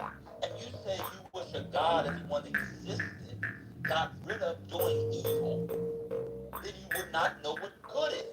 Which is why I was saying in prehistoric times, before the development of a morality, when they were just knocking each other in a quasi state of nature, they wouldn't have had a conception of good and evil because they were working on survival and self-preservation. That's the point. I was not saying it was inherently good insofar as it names a set of axiological judgments. I was saying it was good from a Christian perspective because it separates man from beast. And what you were calling for is for us to not be human under that conception. Yeah, and you say that I don't think about my arguments, when you make arguments like that, you don't define any of those terms, because I can simply disagree with everything that you just said. I can disagree. What terms need defining? I define every term. Well, one, you define free will. I remember the first time I asked you to define it, you laughed in my face. Because we all know what free will is. No, I defined free will in front of you, and then when I said something different, you were like, well, obviously it's part of the definition. I also disagree that your version of free will is the only thing that makes us human, and if we don't have it, now we're beasts. I simply disagree with that. Under the problem of evil. You haven't thought about any of this. Okay, you have to define that. Your definition is fine. So my definition we're talking about the problem of evil. Okay, that's fine. You still need to define your terms. Evil? Can alligators commit? I mean, it depends on how you define evil. You have to define your terms. You're talking about, I haven't thought about this. Y'all clearly haven't thought about that. Y'all defending this shit. Y'all been defining, and that's what I'm talking about. That's what I'm talking about. If I actually, hold on. If I actually broke it down with Christians about what they think is good and all good that God is, they would not agree. They'd be like, oh shit, this is actually definitely makes sense. Commit evil in the discussion that we're having. in the discussion that we're Under having, the I would problem say of yes. evil, I would say yes. let me just give you a question. I would now. say yes. Under the Okay, an alligator can commit an evil act, but no. An alligator. Wait, can I just do this? An alligator can commit what we view as an evil act. They can eat a person, right? But can they act? Are they knowingly committing evil? That would be the issue. Do they have the requisite intent? I just asked you. Yes. I would say. I would still say yes. They Oh they are knowledgeable of what they're doing. Wow. What are you talking? No. They're knowledgeable of what they're doing. Oh my! Yes. An alligator knows that they're eating a. It's time to boom it. Yes. Mm. You know, and you react in the way you do without actually thinking through it doesn't mean that you know more about what the fuck you're talking about. You doing oh my gosh doesn't mean you actually negate anything that I said. So okay, this. So you said it can be evil. Explain how it could be evil under the problem of evil and what we're talking about. How can it be evil? Maybe you're right. Under what I'm talking about and what I consider evil it's committing evil acts and being aware that you are committing evil acts. And so alligators have a sense of morality. I didn't say that they have a sense Then of how morality. can they know they're committing evil? You don't have to have a sense of morality to commit evil. Huh? Can I No, help don't. you? What the fuck? Can I help you? Wait. You can be simply there's plenty of people who don't have a sense so of the baby morality that that kills commit somebody evil. by accident is evil. Wait, you have to have Actually, she didn't quite answer that question when you asked it about the baby. What do you In mean? that case, the baby that picked up the gun unknowingly shot someone was committing evil, just like the alligator, right? Wait, you Remember? said someone who that commits Remember, what? if you go back a while, you were a little hesitant. Somebody said, if a baby picks up a gun and shoots someone, not knowing what the gun can do, they just press it and it happened to not have a safety gun. No, that was that was an accident. But yes, I understand, but we asked you, did the baby know what they were doing, etc., and you sort of were hedging a The little bit. baby doesn't know what they're doing. The alligator does. But the alligator is doing it, he doesn't have a Yeah, moral You compass. don't have to have a sense of morality. You don't have to. Oh my God, you're really conflating terms right now. So you think Evil means you deeply think immoral. hold on. You think having awareness of a thing means that you have a sense of morality? No, what I'm No. exact You have to opposite. have some morality. I'm saying Ben said that. No one brought up morality in it. No, he did. He It's a did. concept. I took them to answer the question. You ask questions, and when I'm answering, you start speaking, and then you say, "Don't answer the question." So for it to be evil is to violate. If it is to violate moral standards, that's evil. Especially in this discussion, because you said all good, all knowing. That's suffering. It's dealing with human volition. Obviously, an alligator doesn't commit evil. We don't say. Now you might say, "Oh, a hurricane comes through, or that was horrible. What happened?" I might use it metaphorically, but in this one, it has to be a contravention of morals, a deep one. I don't necessarily think because you are aware of a thing that you are have a sense of morality, and I don't also think just because you violate that's what I mean when I say we have to define terms. I don't think because you violate moral standards, whatever that means, that you are now committing evil. Fuck it. Here, let me go dictionary. Evil. Profoundly immoral. Here we go. Definition. Profoundly immoral. What's immoral? Immoral. Cool. I click on. Not conforming to accepted standards of morality. Well, What's I would morality? think in this case. Principle concerning the distinction between right and wrong or good and bad behavior. Particular system of values and principles of conduct, especially held by one person or a society. Okay, when do alligators get taught bad behavior? And how much is the tuition? Okay, you said. Around the other alligators? You know what? I'll fall back cover with all. Okay. You're so committed. I think what's happening. I just don't think y'all have thought about this enough. And I actually think y'all underestimate how much animals do have control over their own acts. I didn't say anything about the control. I'm talking about the axiology, the value. No, not the. I mean, value. The moral value. We're talking about moral. Come on, you cannot be serious.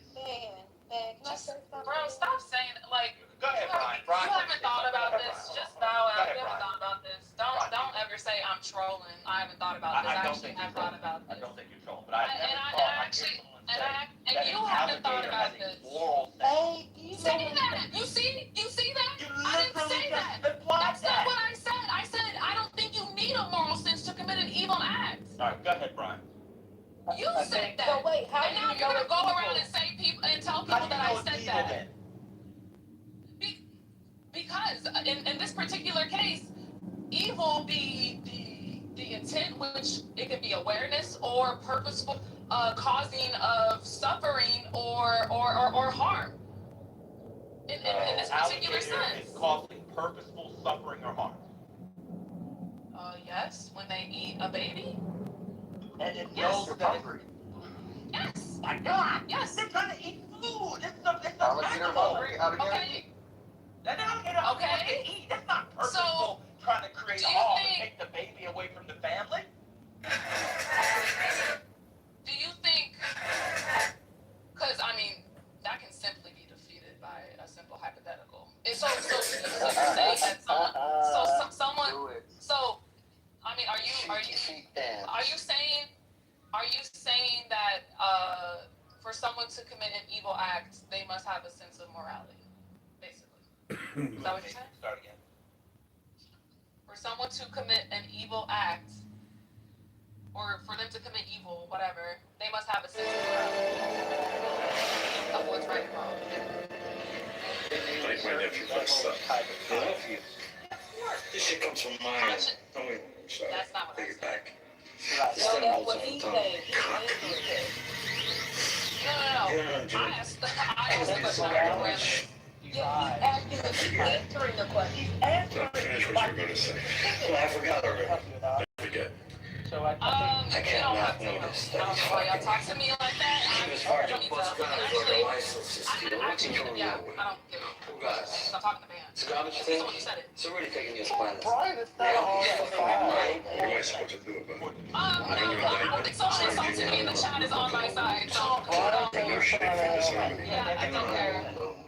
Yeah, I don't. It's my nephew. How dare you? No, I don't need help. I'm self-evil.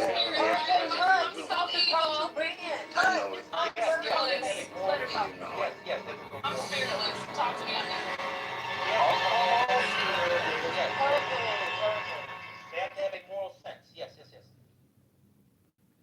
That's why I said early man who had no conception for the development of morals. I mean, this is a philosophy that didn't even exist. But I'm not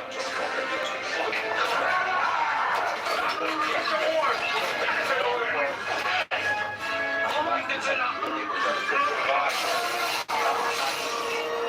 Warning, atmospheric decompression detected on deck 8. Environmental compensation sequence has been initiated. Oh, shit. I think there is a strong case for powerful evil, but it does not extend to the point My dear cat, the possibility of God. you are a You can say criminal. You've been apprehended invading one of our secret facilities. The least that will happen is for you to stand trial and be punished. What do you want, an apology? Fucking wait and say what? Perhaps you're aware of the incision in your chest. While you were under the influence of our drugs, you were implanted with a small device. It's a remarkable invention. God got the ball rolling. God started the universe, Mercedes, and Trojan, the natural sequence of things that did involve. By entering commands in this pad, I can produce pain in part of your body. Various levels of severity. Forgive me. I don't enjoy this, but I must demonstrate. It will make everything clear. Surprising, isn't it? Most people feel at first they can't steel themselves against it, but they're completely unprepared for the intensity of the pain. I got food poison. But it doesn't. You think this bothers me, you fuckhead? Go with that argument. It doesn't extend to eliminates the possibility.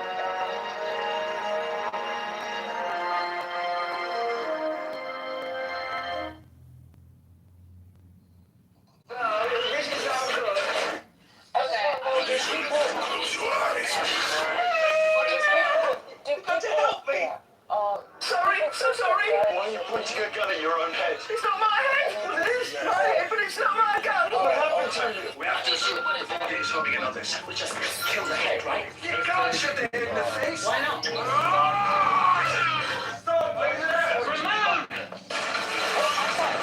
You're gonna die!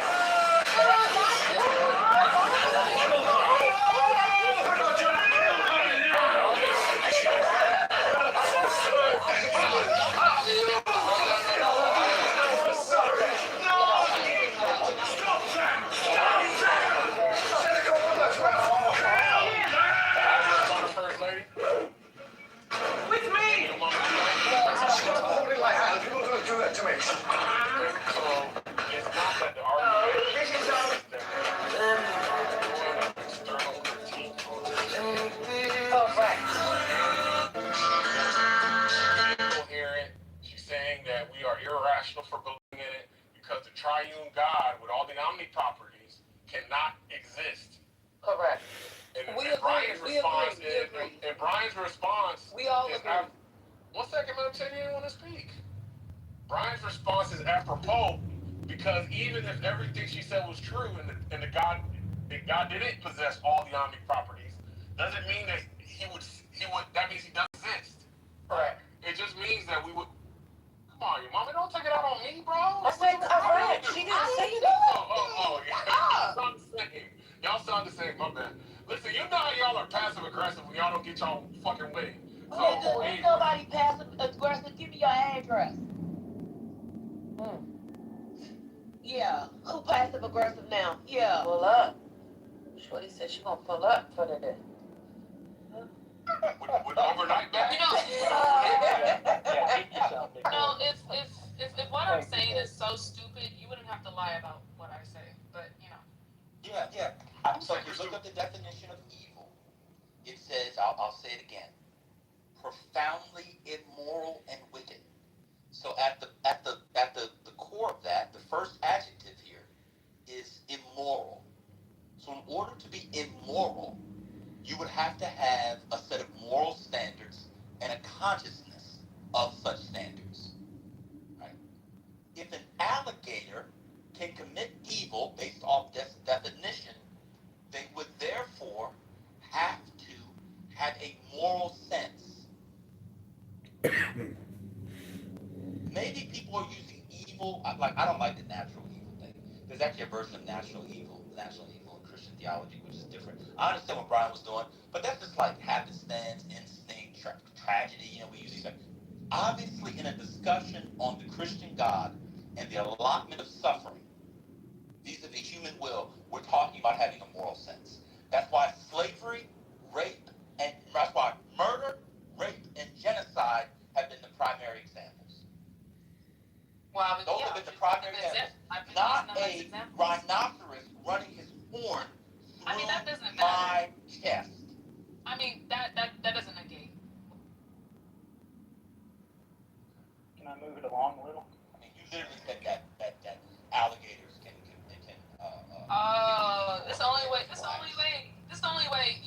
This only way you think you can win is to mute me.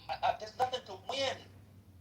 He didn't You bring I part of the needed Christian you framework because you continuously over here. keep coming off your mic, which You bring causes part a of the Christian problem. framework Because he's over here misinterpreting to what I argue said. against the existence of God. How about this? Let's use the Hindu framework. They thought the Hindu framework was God. But the framework around theodicy has no bearing on the existence of God, which now I've said, Tira said, Brian said, etc. So let's move off Christians. Let's bring the Hindu framework or the Tukul framework. How does that disprove the existence of God? I mean, if God, I don't know about their God, so. Right. That's what the argument is. That's the point. What's the argument? What's your strongest argument for how the problem of evil eliminates the possibility of God? What's your strongest argument?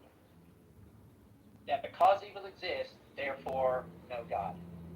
I mean, it depends how y'all are defining God. You define it. Put it in your terms, your strongest logical argument. I would think that God is an omnipotent being, right? Y'all would agree with that, or no? Because if God is just Joe on the street, if God is just Joe on the street, keep going. Okay. I mean, we would have to agree with that, because if God is just Joe on the street, then maybe I could believe it. No, it could be any But supernatural the majority. It just means Okay, a supernatural being. Let her build. Okay, a supernatural being, usually.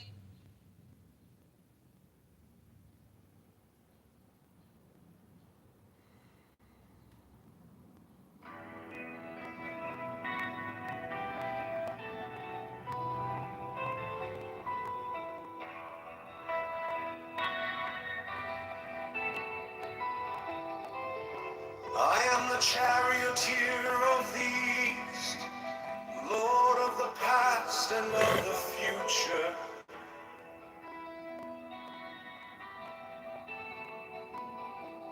I see by mine own inward light, though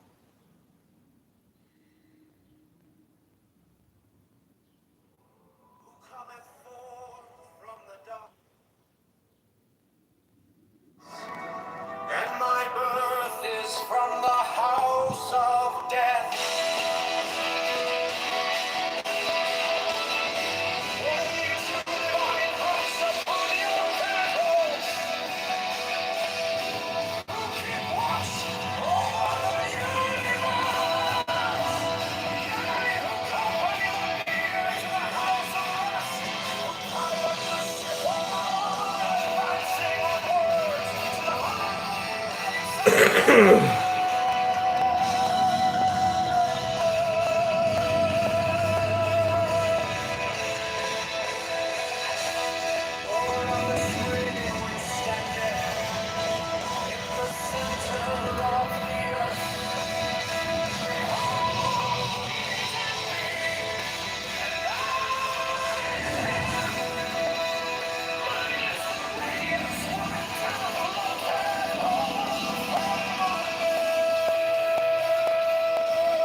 Hello? Hello?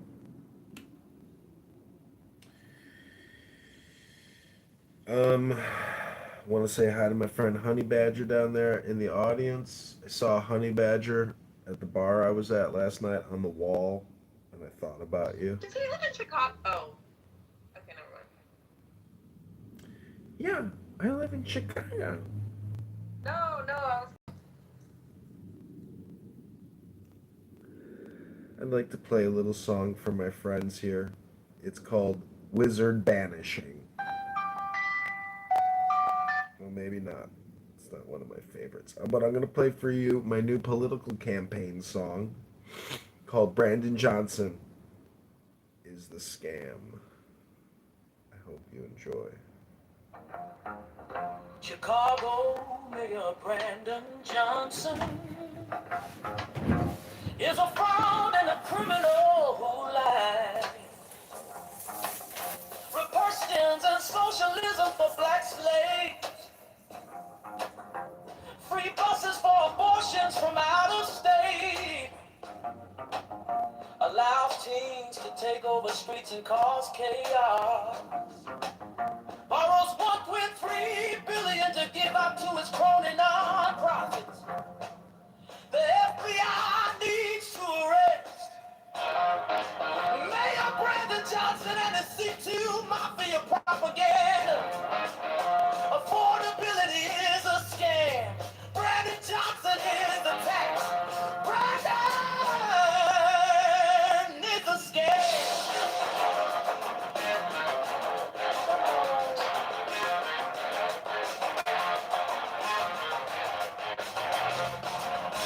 Chicago Mayor Brandon Johnson is a fraud and a criminal who lies. Proportions and socialism for black slaves. Free buses for abortions from out of state. Allow teens to take over streets and cause chaos. Borrows $1.3 billion to give out to its crony non-profits. The FBI needs to arrest Mayor Brandon Johnson and his CTU Mafia propaganda. Affordability is a scam. Brandon Johnson is the tax. Brandon is a scam. What'd you think? Yeah, I'm not the biggest fan, John. I think if you want to win, just focus on your own strengths, you know? Focus on my own strength.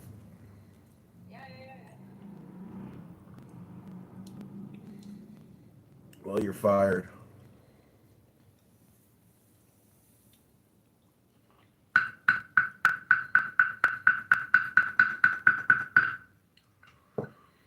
All right, I'm going to focus on my own strength.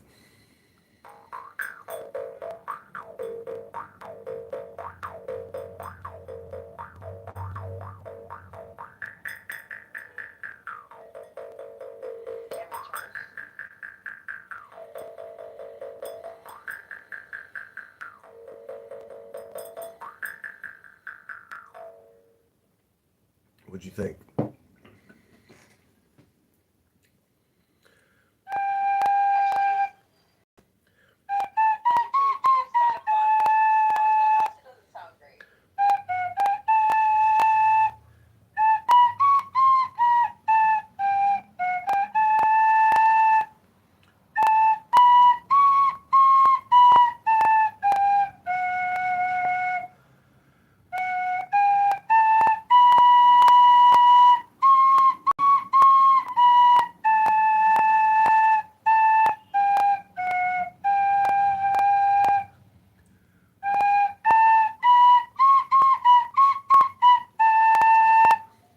I want to dedicate this song to my friend Daniel Nero. Wherever he is, whatever he's doing, I hope he's doing it well.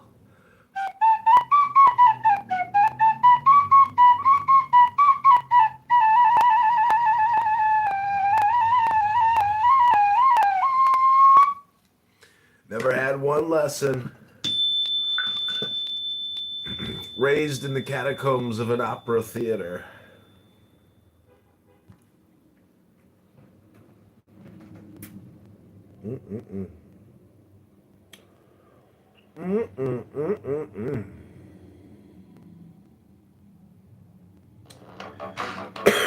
This one's dedicated to Daniel.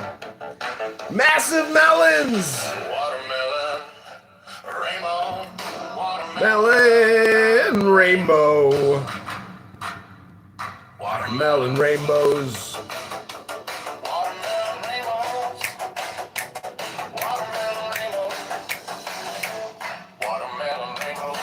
Massive watermelons.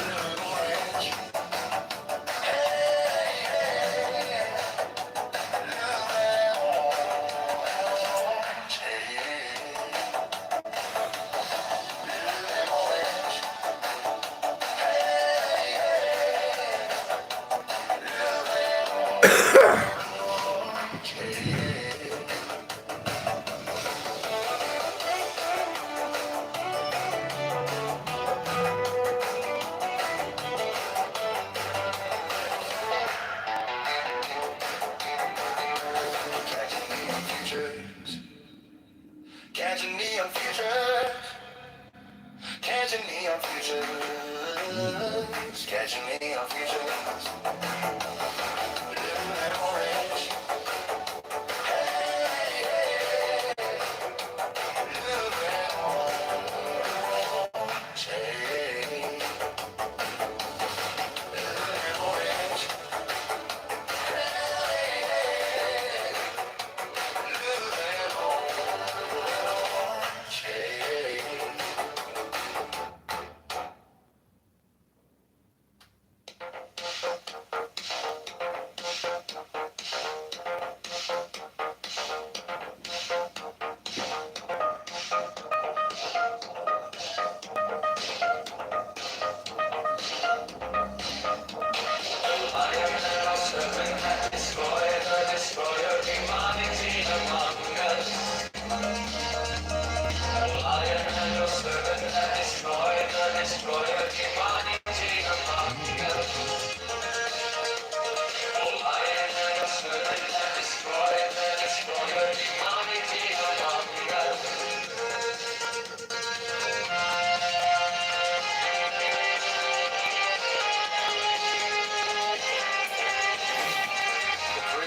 Hands upon the breast of the priestess, and takes back lance, turns to the Piwalo, lowers and raises the lance, and makes upon them. Do what thou wilt, shall be the whole of the law.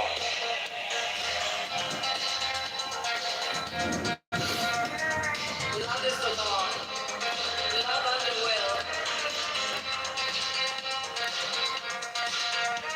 He lowers the lance, and turns to east the priestess, takes the lance in her right hand, and the left hand she offers the cut. The priest kneels.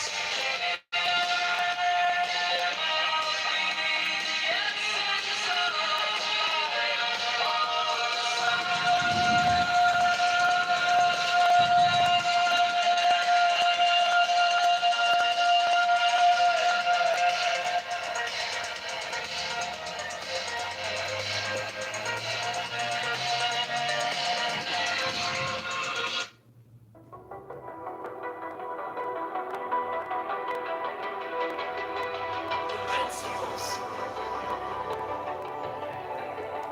The Diakin. Mysterious energy. Triform. Mysterious matter. In fourfold and sevenfold division. The interplay of which things weave the dance of the veil of life upon the face of the spirit. Let there be harmony and beauty in your mystic loves. That in us may be health and wealth and strength and divine pleasure according to the law of liberty.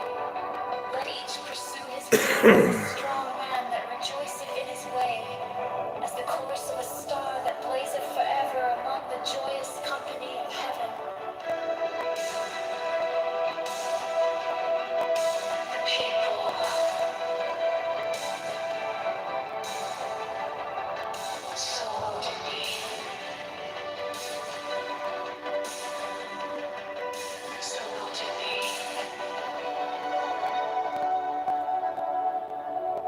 The people.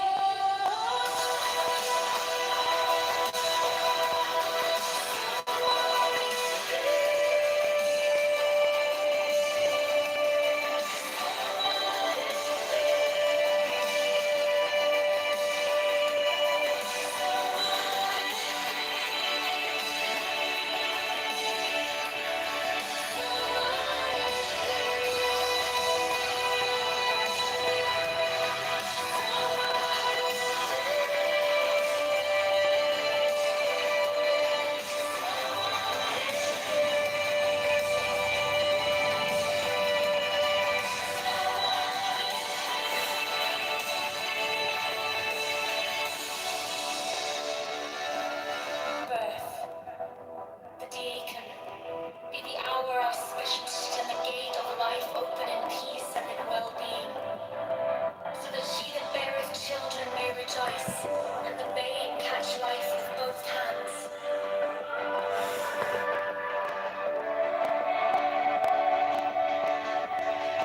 So mote it be. So mote it be.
Check my phone, read the city news. All these headlines, we got more to lose. Talking about the neighborhoods that need some love.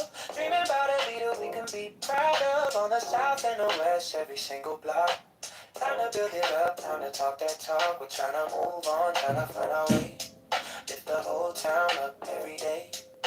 The rhythm's here, the vibe is strong. Voice of the people gonna sing this song. Now we filling up the empty space.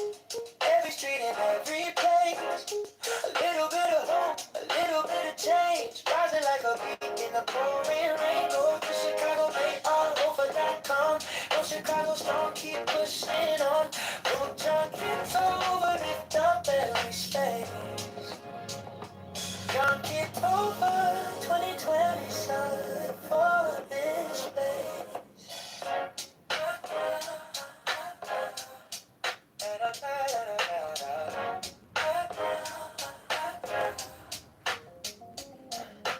One step, two step, marching down the road. Every single ward in election vote. Future of the city in the people's hands. Time to back a vision with some real plans. Tax reform talk, make the burden fair. More for the schools and the homes right there. So bold, so bright this year. Every voice in the crowd so clear. Go to Chicago, mayorelection.com. Let your choice ring out like a song. Now we're filling up the empty space. Every street and every place. A little bit of hope, a little bit of change. Rising like a peak in the pouring rain. Head to John Kitover, Chicago.com. Spread the word around, keep pushing on. Go John Kitover, lift up every space. John Kitover.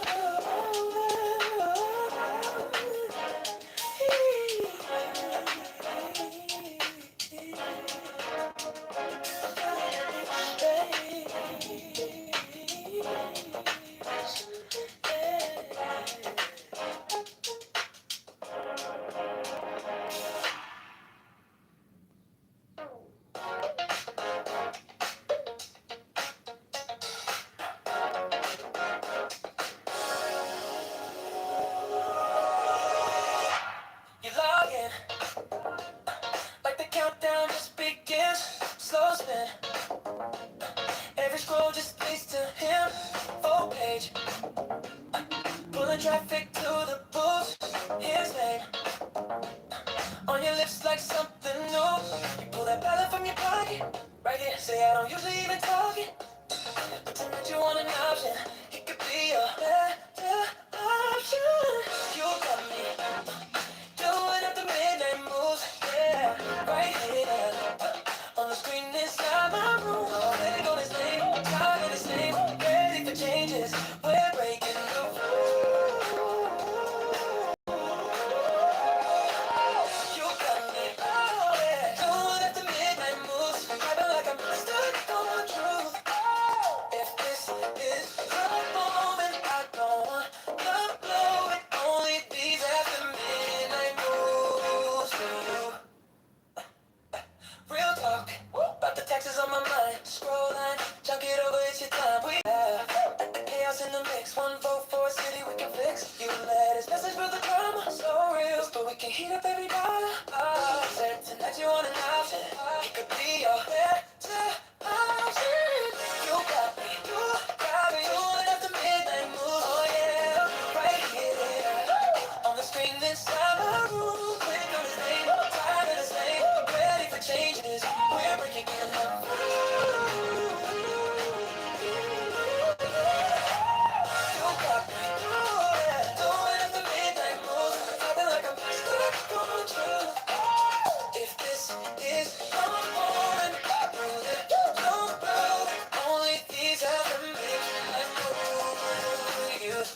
criminal who lies.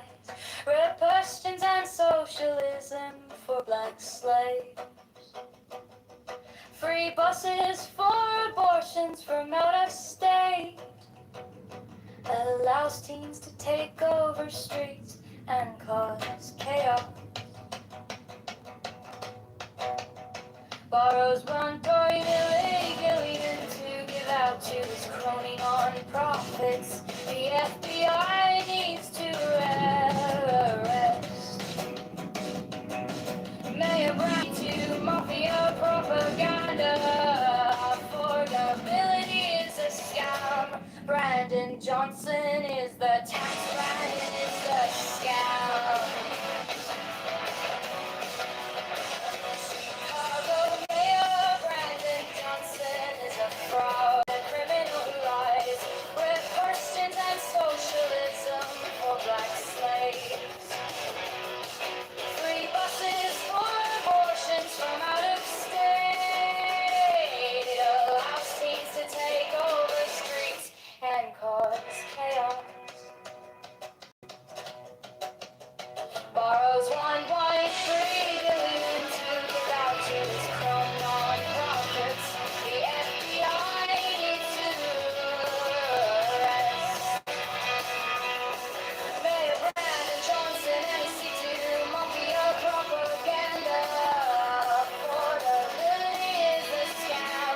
Brandon Johnson is the tax. Brandon is the scam.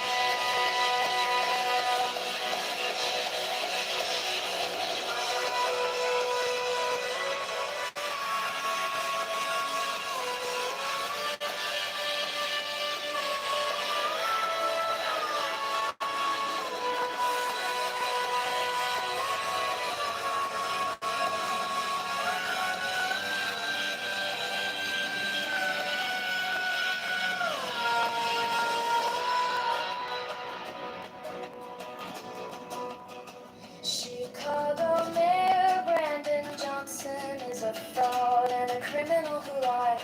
Red persons and socialism for black slaves.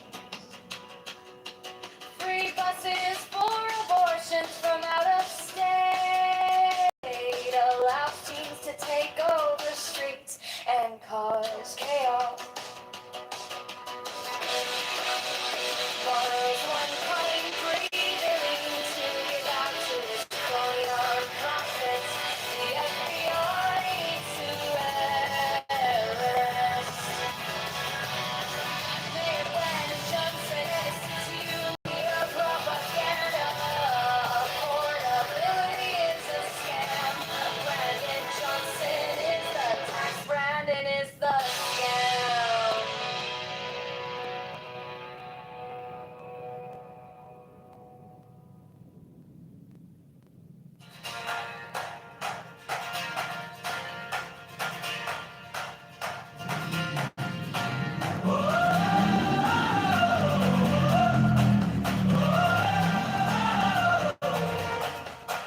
On the corner by the blue light, flyers in a cardboard box. He's shaking hands on Milwaukee, listening more than he talks. Intelligent and steady, got that twinkle in his eye. Created in the details, you can see when he smiles. John Kitover for Chicago mayor. For every neighbor on every block. For the mothers, for the workers, for the dreamers who love this city and never stop. He's strong, he's brave, he's faithful to the labor. From the lakefront to Cicero he walks. John Kitover for Chicago mayor. For Chicago is taking back our shot.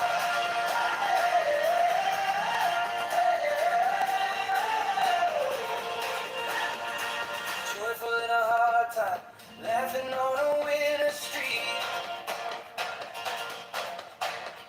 Snow slush on his laces, but there's fire in his speech. Reliable as sunrise, you can call it when it storms. Courage in his backbone, standing up to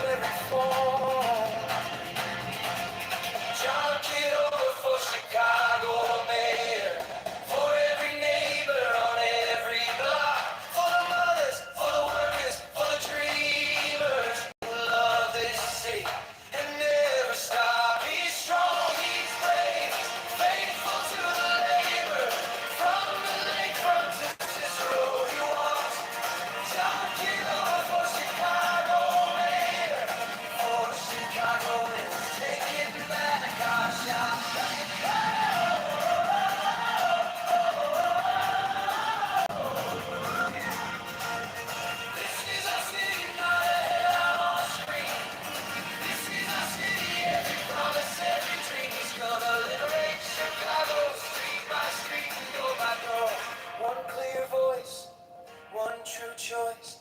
We don't have to settle anymore. John Kitover for Chicago mayor, for every neighbor on every block, for the elders, for the students, for the builders who love this city and never stop. He's strong, he's brave, he's faithful to the labor. From the lakefront to Cicero he walks. John Kitover for Chicago mayor, for Chicagoans, come on, take your shot.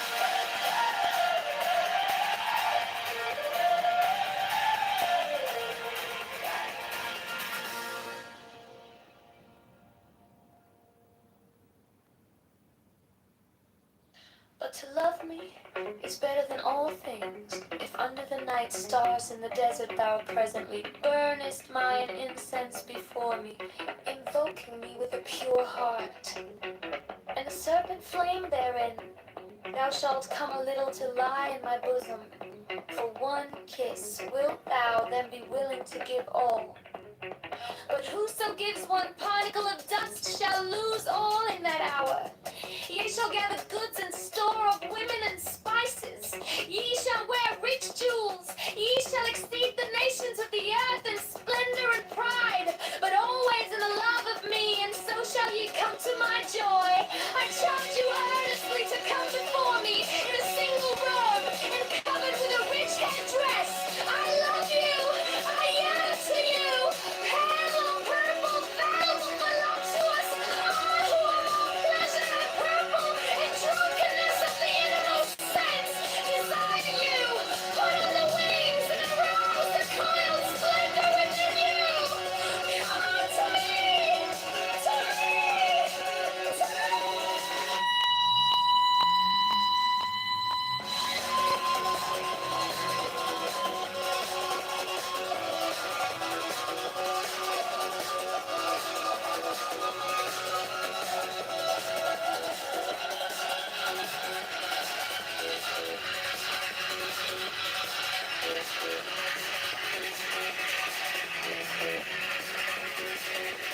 Sing the righteous love song unto me.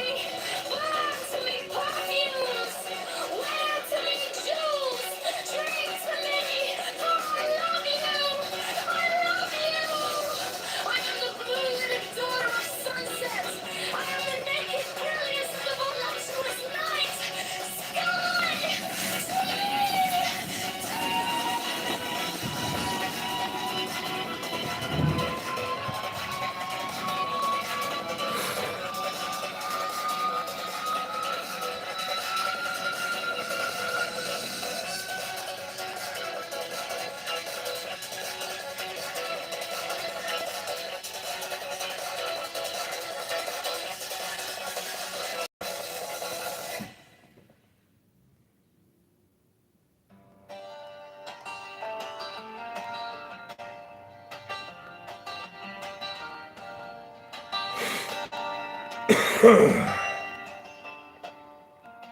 The letters around the rim are Enochian letters, facing outward in the illustration, including the corner letters facing toward the outer point of each corner. The two overlapping equilateral triangles shown in the interior of the figure are composed of thin, solid lines and somewhat closer in their bases to the top and bottom of the square than shown here. In the illustration, the base angles touch the fourth edge letter from the corner in each instance. The rectangular grid with Enochian letters in the center of the diagram has been adjusted to align with the edge letters of the original illustration.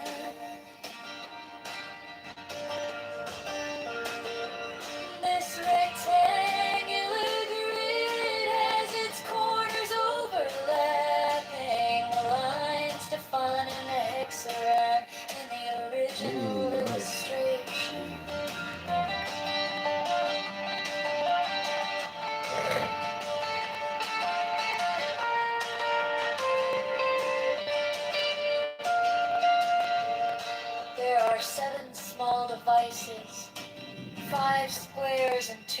circles symmetrically arranged in the pattern of a seven-pointed star with point upward.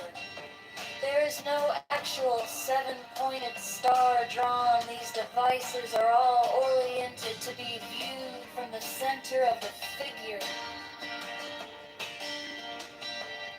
Their size is about that of three-edged divisions vertically and horizontally, and their text would be at right angles to any straight line that might be drawn from the center of the figure. These devices have been represented by the numbers 1 through 7 in the approximation above. They are separately approximated below, not to scale.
Beyond all I am, who had no nature and no name, who are when all but thou art gone, thou center and secret of the sun,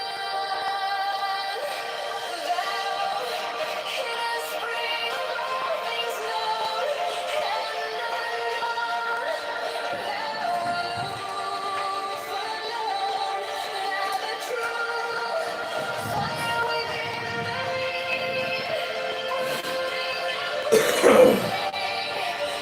and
My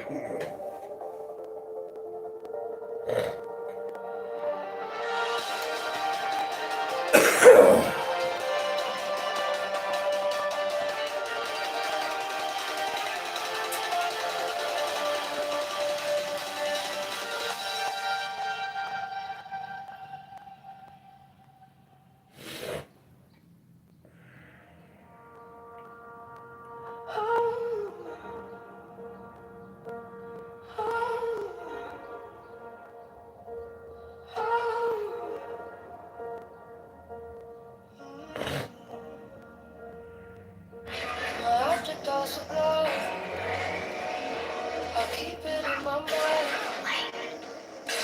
A needle made of light, threading through the night. I mark the hidden steam, I sharpen up the dream. The case is cold and clean. I break long enough, so let it come around. The gavel kiss the ground. I want the scales to steam on the edge of everything, to make the punishment fit the crime.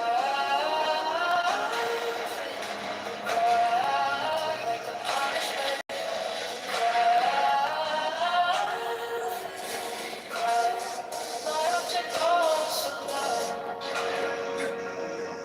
If this video gets one like,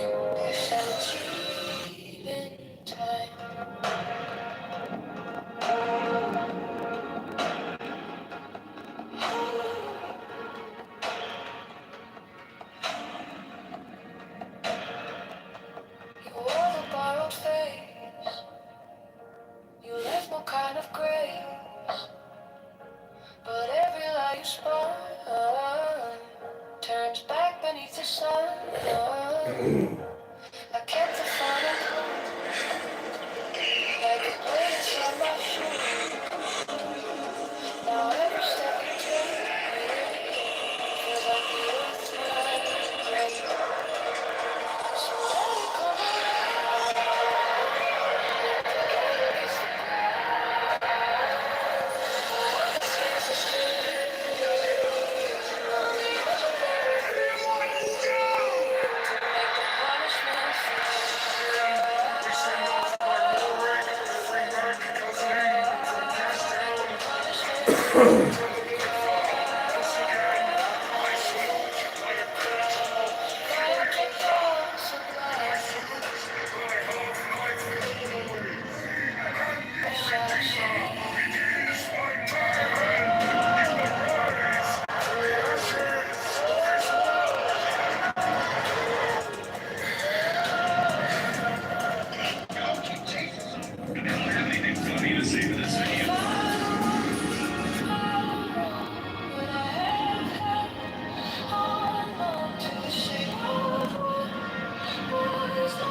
Or even weekly usage, daily usage of the phone makes the phone dented up and cracked, and the screen gets cracked.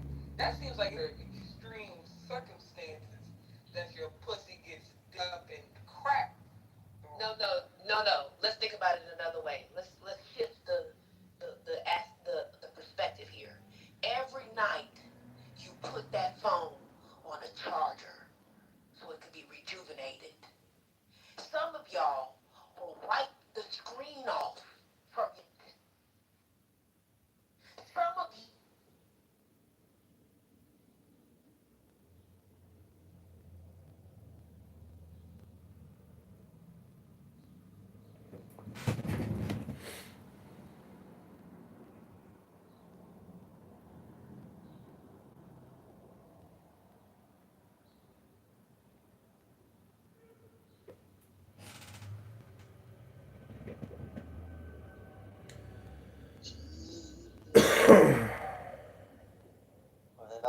Jesus, he was holding out to me. I was down and out and living on the streets. There were times I could have died, but the Lord was by my side.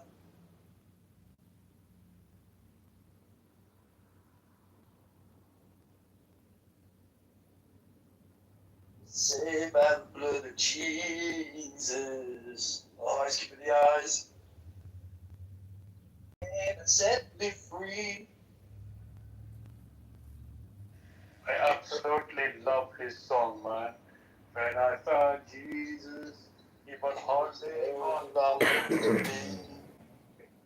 Beautiful song, Anthony. Thank you, Mike. Yes, bro. Yes, bro. Honey, repent from your sins, man. Turn to Jesus Christ, man. My friends moved to Jesus said Hebron on the cross, to this. in between the What's two the name? thieves today, you'll be with What's me the name of in the paradise. Repent from your yeah. sins, So honey. they live in You're blasphemous species. they live in some settlement near Hebron. I'm not sure. And then but lots of settlers see themselves as peacemakers and want to coexist with the Arabs, right? I think they're that type of settler. But the Ended up in the Hilltop Youth. The hilltop youth are wayward youth. Like very often, it's like the gang movement. In my opinion, the way I see it, it's like the gang movement in the United States for certain groups of people. It often attract like that's what Ben Gavir. Yeah, we know that they're like kind of trouble kids, but that doesn't change that they've become a growing, very influential, like problematic force.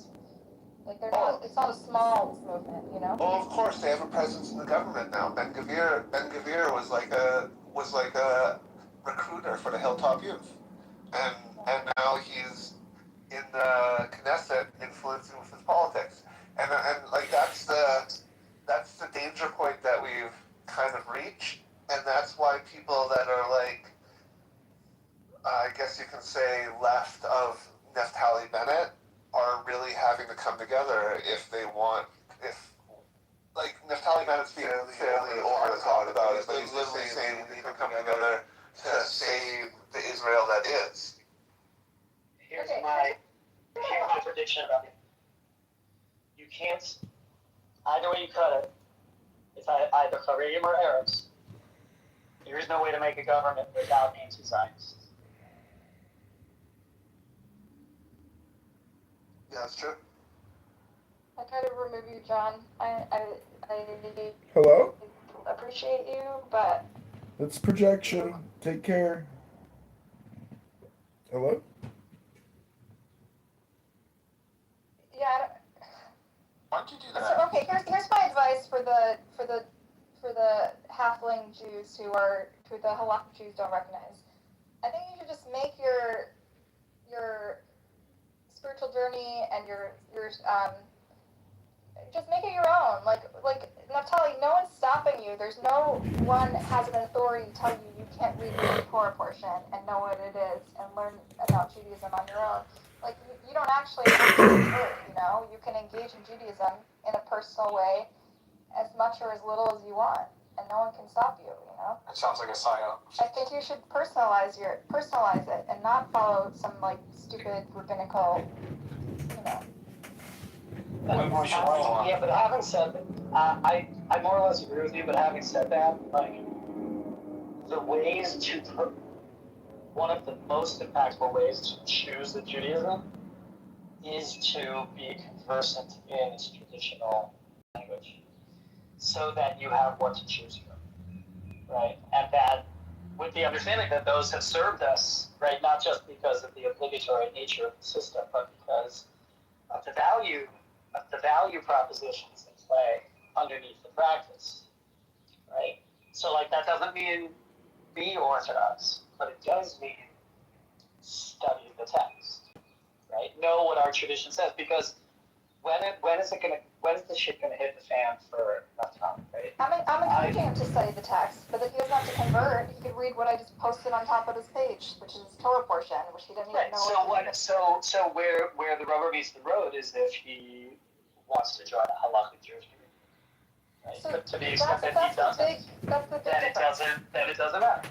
So Naftali, do you want to be in a religious community, or would you prefer to live your lifestyle and just be recognized? What like? I think you should try to live in a religious community and see if you actually like it, because it could be very suffocating. It doesn't matter. Just find a Jewish woman and have a Jewish kid. That's it. And then fucking keep the Sabbath. That's all that fucking matters. That's all it is. I agree with you, Bella.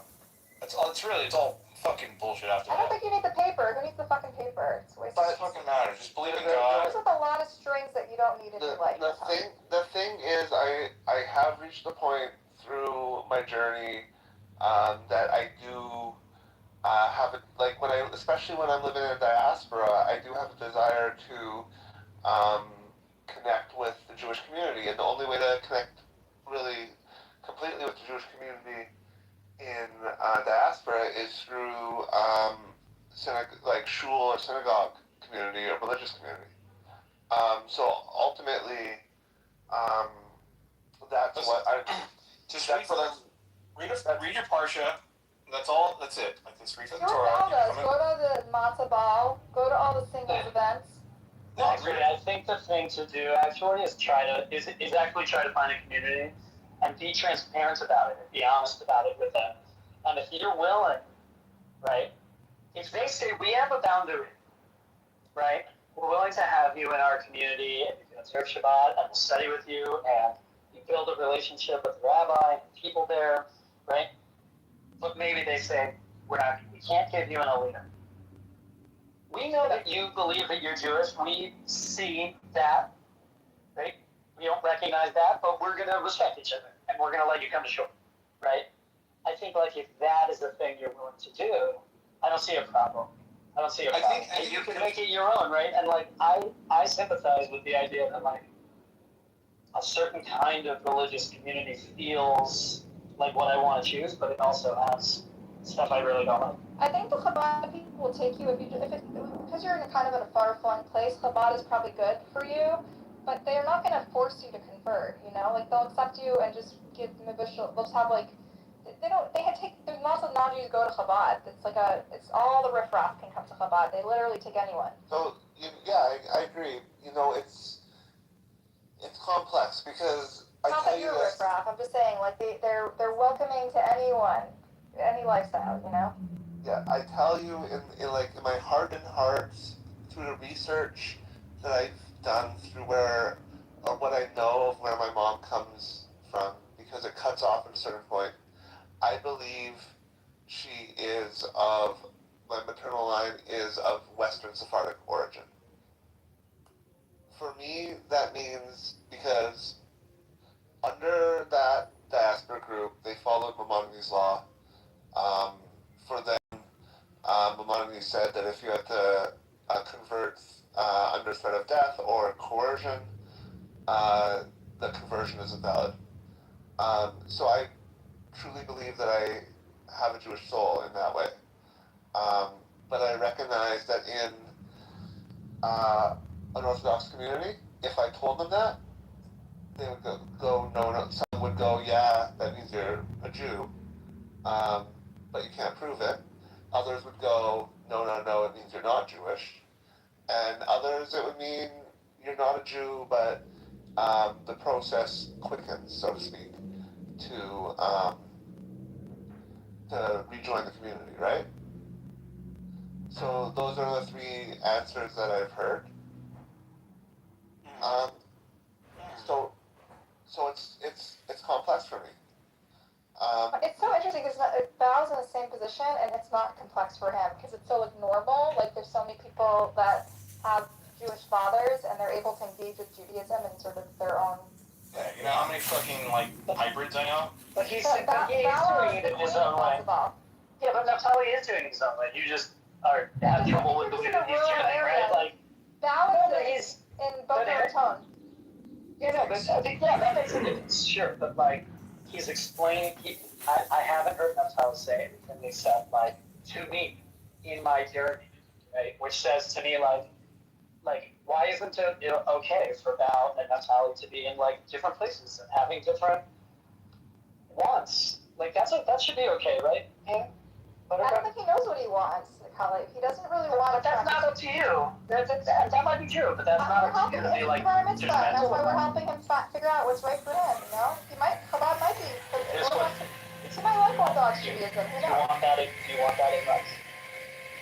There are elements within Orthodox Judaism that I don't like. Egalitarian? Because that's all like he is, you know? Like he's just refusing men.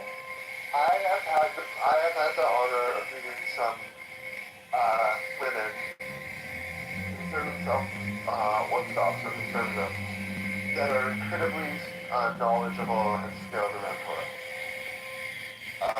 I believe we can evolve from the civilization we were at one time into a civilization that... Sorry, can you just make bullets? Like, what are the things that you object to in Orthodox Judaism so we can figure out if First off, women are not included in Judaism. Instead of going on a long philosophical monologue, Don't trust any woman that was told. I want you to think top 3 things you have issues you have with Orthodox Judaism. One or two words. I don't trust men. I believe women should be able to learn Torah and study Talmud. So Chabad lets that. Even the Litvish people don't believe in women studying Talmud. So if you're fine with Chabad. I believe that there's no need for things like a mechitza anymore. Okay, well that's a deal breaker. But is it a deal breaker for you? Can you live with a mechitza? You live in a synagogue. Have you been to the synagogue where the genders are separated during prayer? Yeah, I have. I went to this. Did it offend you? Not particularly, but I can understand why it would could offend women. And it's a trade-off you're willing to make, that you would be separated for prayer only so that you can have a legitimate Orthodox conversion? Well, it's deeply personal. These are always the least inconvenient parts of being Orthodox Jew, by the way. What do you feel are like a more convenient part? So first, you're not a woman, so this doesn't affect... Are you worried about your kids, your daughters, and how they will experience Orthodox Judaism? Yeah, I'm worried that I ultimately I believe support. I work for my wife. I believe in supporting my wife. I believe that a woman's role is beyond the household, things of that nature. I think there are... Orthodox Jews, women work outside the home. No, they belong behind stoves. Literally all Orthodox women work more than their husbands, even in the most devout sect. What I'm seeing right now... If you go to Toro College, it's all psych and speech majors because they're all speech therapists. There's no such thing as the Orthodox woman that does something. Like, even in the really, really ultra Haredi circles, they're the ones who make the money. Like, so I don't know where you're getting this from. I mean, maybe I haven't been around enough Orthodox people.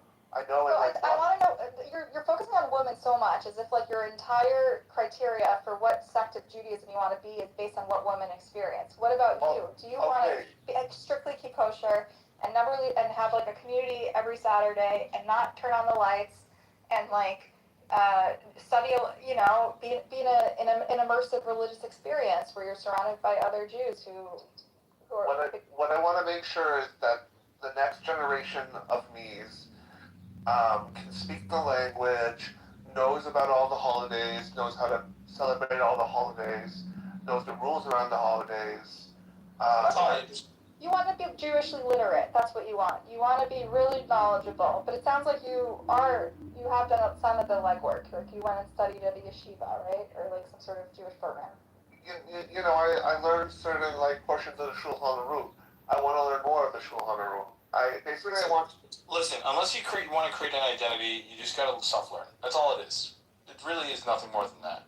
I mean, unless you want to cut a hole in a sheet and then put it on over your wife, then maybe, yeah, go ahead. I don't think that's the real thing. Sure it is. No, it's not. There's no such hole. I'll put a fucking sheet over you, Annie, so relax. See, you can move to Boca Raton next door to Bow. I'll show you the roads. It's hyperbole, so relax. I just don't think you need to jump full. You don't need to go deep. You don't need to go head first into the thing. You know, be Jewish. Just learn yourself and then learn how to be like a pimp and just pick up women. That's it. That's all it is. Learn the religion. Especially because your only experience, it sounds like, with Orthodox Jews is just how you perceive women experience it, which I don't think is accurate.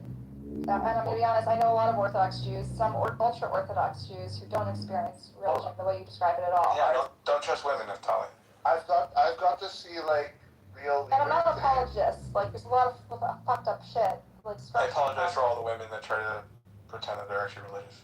I've been in an institution that was full of women that are like about leading like a change within Orthodox Judaism now. So I really value that. So there's something called the Jewish Orthodox Feminist Alliance, which advocates for like, so because there's a patriarchal structure within Orthodoxy, there's going to be feminists and people who fight the patriarchy, right? And they get a lot of meaning from it that they wouldn't if they didn't have those patriarchal structures at all. And it becomes part of their life, like it fuels them, it fuels their practice, and they get to rage against the patriarchy as part of their religious practice. You're so fast and loose with your terminology and with your description of these communities. Like, I don't think you really come in contact with these places or these women. Who are we talking to? Me or Naftali? No, you. I don't think. You're wrong. The women that I know there, they're not fighting against the patriarchy. They're claiming their rightful place in the tradition.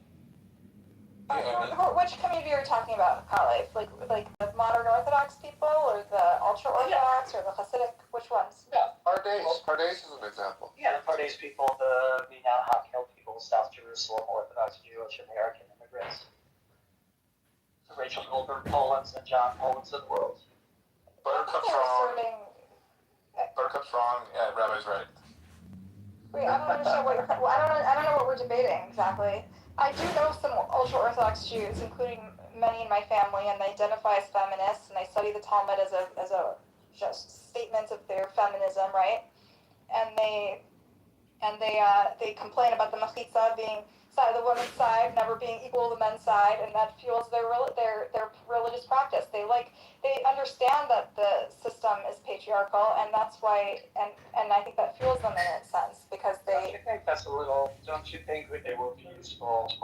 I hope you would add that what fuels their religious practice is a wanting to be close to God and the tradition. No, but they're also. I hope you would include that, right? You would think that. Oh, yeah, of course.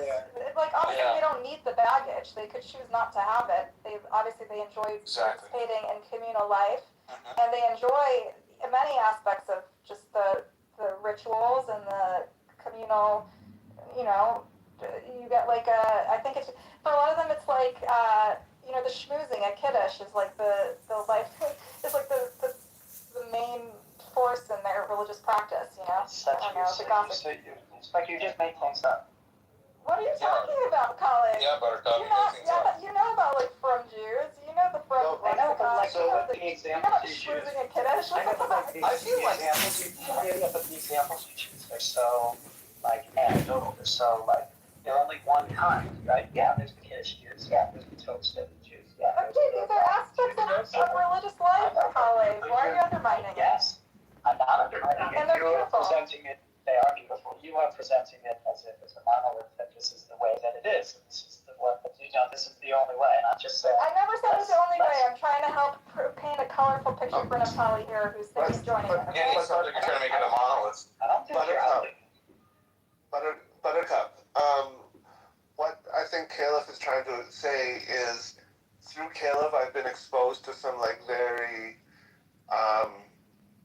powerful leaders within certain Jewish communities that are pushing for a more liberal orthodoxy. Oh, I see. So you guys think you're the only so it's called conservatism. Crusaders. That's what you're talking about, liberal orthodoxy. Colin thinks his particular brand of Judaism are the only ones that are crusading against the patriarchy, and the rest of them are just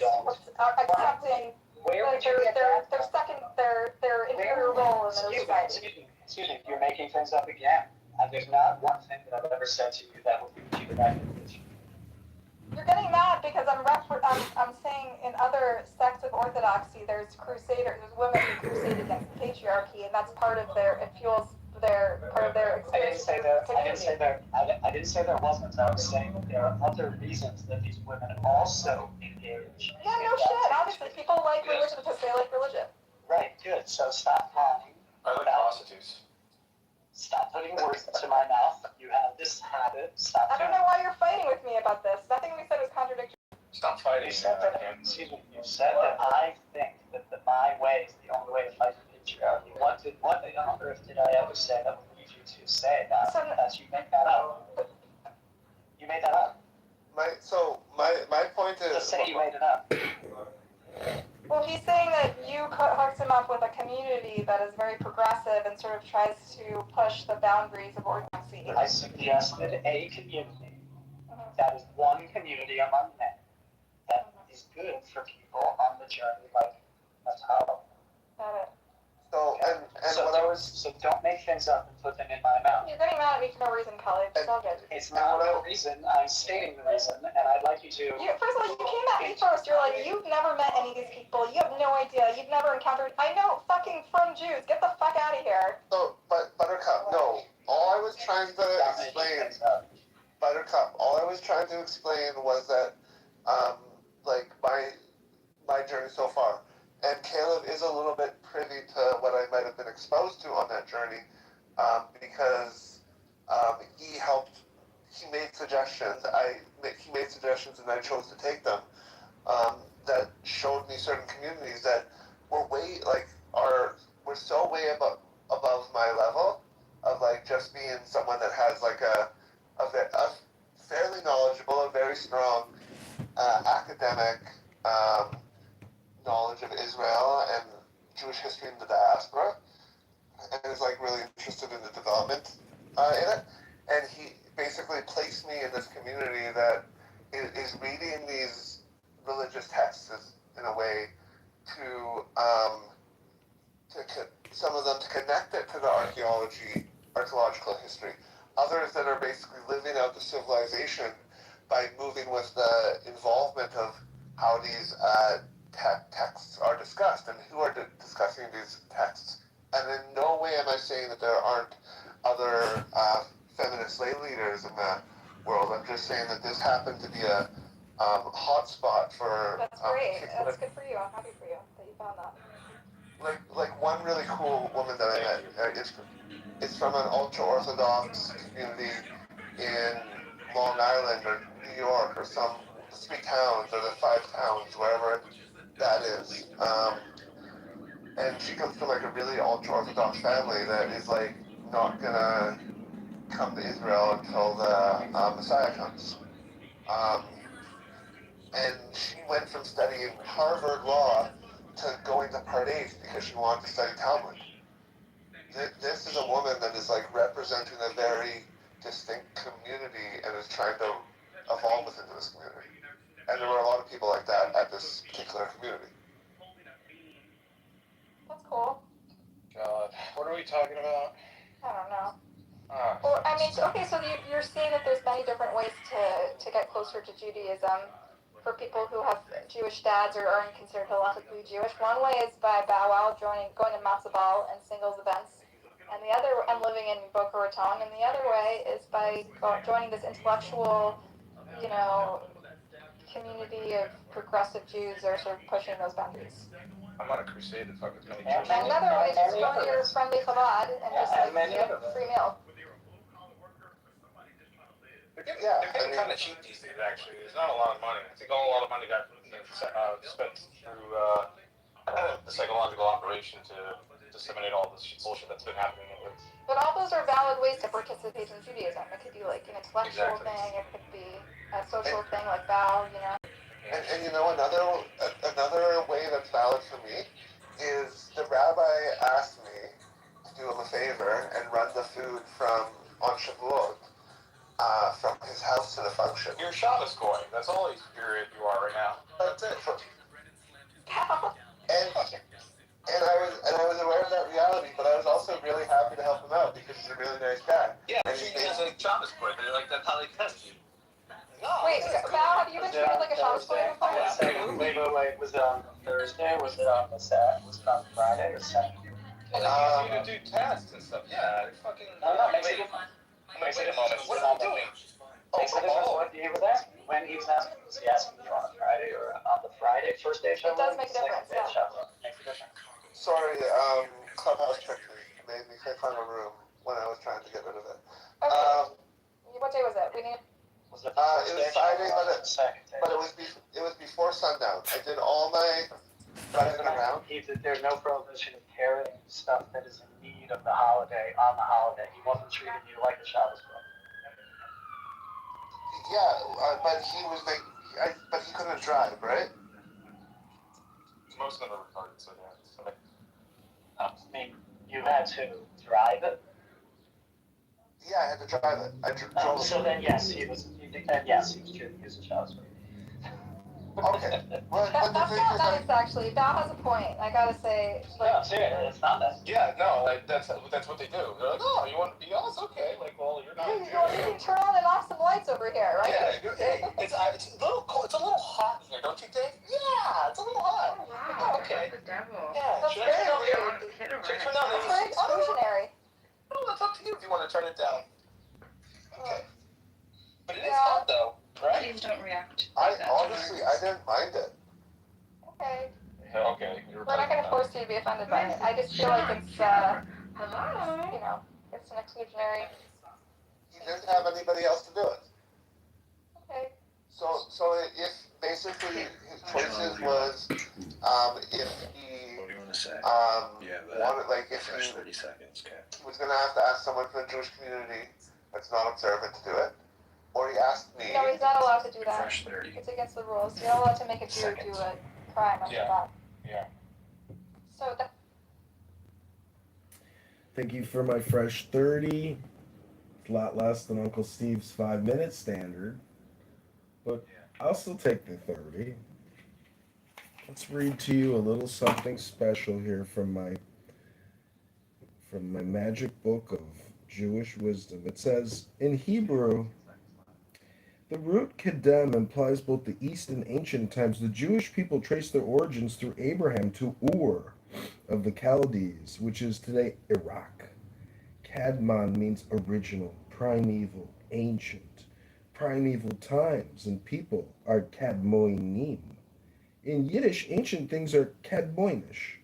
The Kabbalistic conception of Adam Kadmon, the primeval Adam, is of the whole universe, with all the 10 Sephirot in the shape of a human figure. This follows the biblical statement that humans are made in the image of God. It also follows the medieval belief in correspondence, that macrocosm and microcosm are analogous. The alchemists express this by saying, as above, so below. When we look at the figure, we should imagine Adam Kadmon from the back, so that the Sephirot are in the correct right and left positions. In other words, Adam Kadmon should be internalized, not seen as outside of ourselves. That was beautiful, John. Thank you. I appreciate how you kind of went over your time, but I think you realized that you had, and I like how you seamlessly just move yourself to the audience out of respect for everyone else. Thank you very much. Appreciate that. He is very diplomatic if you just give him space, you know? And that was great. That was an example of that. He got his point out, and then he, went back to the audience on his own accord. That was wonderful. Thanks, John. Appreciate that. You're a great example, actually.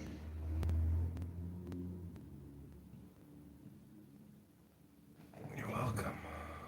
Oh, it's being asked. Like, all of this fucking scribblings from these old dusty dudes. I know that's a lie. Some of the writings remain, and we're all like enamored by it. I just love my life see so how much. easy it is to scrub history right now. But in the United sometimes I States, think he doesn't care about me, and how and they I can don't just see him rewrite it. often. So like, I find it interesting that we're still so fascinated by all this old literature, and we like expect it to hold some kind of magical value or something. It's really interesting. My beautiful begonia. Begonia. Be gone. That's what a begonia actually means. It So that means was be cool. gone! Thanks for sharing that bit. Next time, come up with like maybe some Bhagavad Gita information, or maybe some Scientology. I don't know. Anything else. Buddhism's fine. I like when you do the Buddhism, you know. He does all of the things, to be fair. Well, it's some of them that like his rules. Yeah, I mean, all it takes is here's how you're consistent in mysticism. Just do a lot of what you do, and then you just read a bunch of stuff and then reference it like incessantly.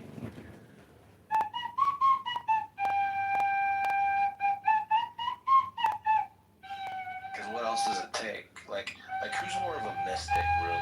Argus, me or you? Narjas, obviously. You hands down. Really? See what I mean? Like, what are we even talking about?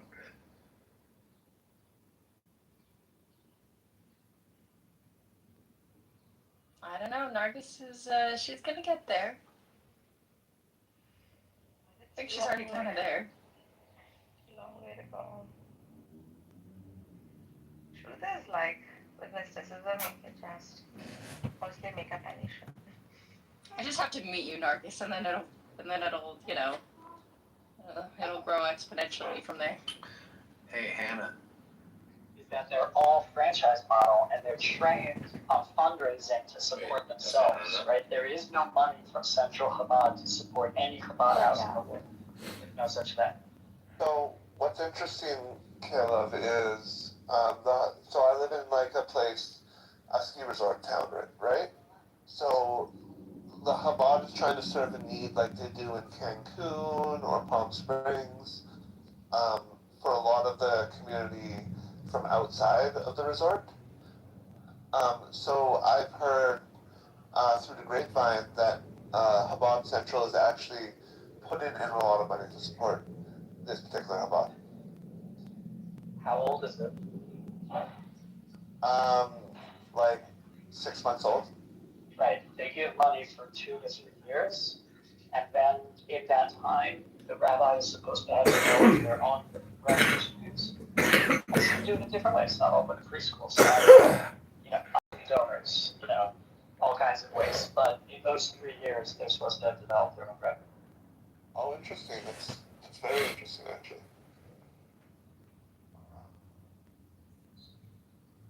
So some of the stuff he's doing is like he's doing like holiday dinners and things like that, which have been really nice. And he's like even invited people in with like a grand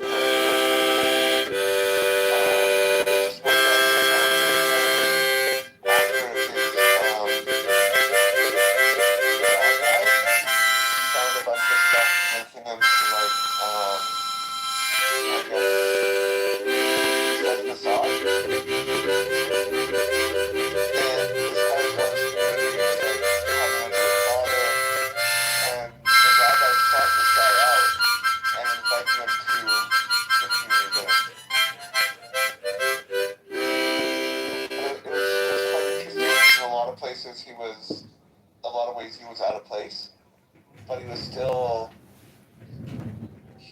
welcomed into the community. It's the oddest thing I've ever seen. Which community was it? The Chabad community. Chabad community lets everyone in. They don't turn anyone away. I know. Isn't that incredible? Yeah, it's like that's their brand. Their brand is that they accept everyone. They may not that's the whole point of it. That they're inclusive and there's no barriers and whatever. So where did Rabbi go? Oh, the rabbi left. He fucking. I don't know why he always dislikes me for some. I don't know.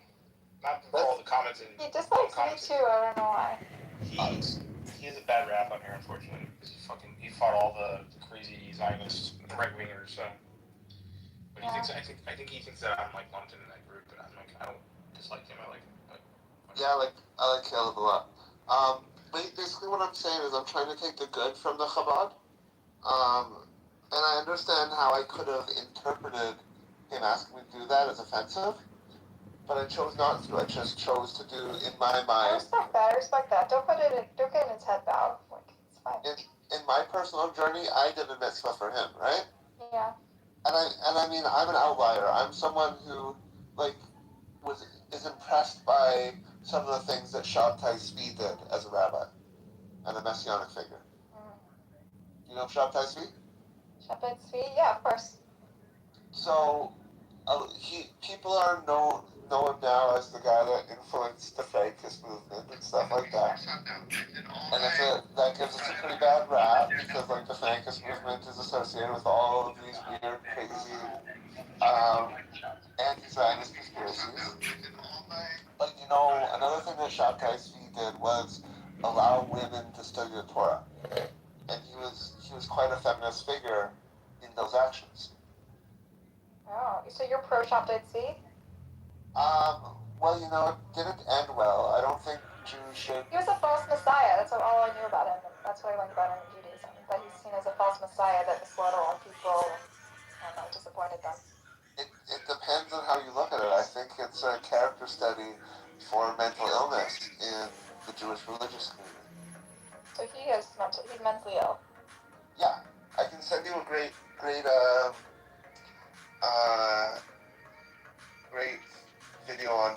on him by Sam Aronow, who's a great historian. That's cool.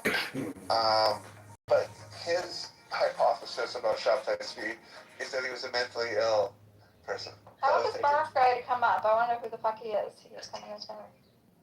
Come on, Baruch. Alright, fine. He's for sure a troll. It's probably BB. He has like 3 followers. BB. Yeah. It's probably BB Kapara. You there, BB? Tell us who you are, or yeah. Hi. Hey. I'm a little weird on this app. Does it still have my last name? I'm trying to change my. Oh no, it's still in your screen name. You should change your username. Mr. Grossman, it's okay. I changed it to Burrow. I know it says Grossman there. It does. Yeah. So there's your name and then there's your username. So you also need to click on your username and change that as well. Oh, alright. I won't hang out that often anymore. Okay. Where are you from, Mark? Yeah. I'm in New York. Okay. I'm a little, just north of Manhattan. Where are you guys from? Also New York. I'm from the 6th borough of New York. I live in Canada. Canada? That's all. Alright. Yeah. That doesn't count, actually. So. What's the 6th borough of New York? Is it Muncie? Like, what are we talking about? No. I live in the real 6th borough of New York. Florida. Florida. I live in Boca. Okay, that's the 6th borough? Okay, gotcha. Fair enough. Yeah, people are moving all over the place now. Going to the beach, like every new neighborhood is just like people moving out. I can't stand it. I lived here my whole life, and I'm like, okay, like I get it, all the proxies to New Yorkers that moved here, but like over the years, over my 40 years I've been here. I heard Mamdani is actually forcing Jews out. Well, no, yeah, it's a horrible thing. Now they're we're talking about how horrible Florida is. One thing at a time. 1 second. We gotta hate on one place at a time. Okay. No, it's like the locals here. We're speaking from the teeth because of like the amount of people that have moved here. It's really ruined. It really has. Workers here. You think it wasn't always a tourist spot, you said. It's kind of a new thing. No, I mean, tourists are one thing, right? But people coming here and moving down here, and the amount of actual, like, conservatives that move down here is just, like, ridiculous. So, it's conservative, like fringe, right-wing, MAGA-loving, like, Russians and all that. Like, they're fucking nuts. And it's just like, dude, I'm more centered, right? I'm like, whatever. I don't give a shit. But I live here, and then these people are just, I don't know, dude. It's fucking wild. Yeah, I can't take it when people can't see another perspective. It blows my mind. It's like so stupid. Yeah. Agreed. Hey, like that guy. I just had a good yawn. I had a really good yawn. Great. Okay. Everybody's just walking out. This must be me, right? It must be me. I don't know. If you want to go, you can go too. I'm not here to keep you here. But so what's your deal? You're in Canada, right? Which part? Are you in Montreal or? Montreal? I live in Vancouver. Vancouver. Okay. All right. It's just like so far it's been Montreal, Toronto, and then there's you got Vancouver, and it must be in Ottawa, right?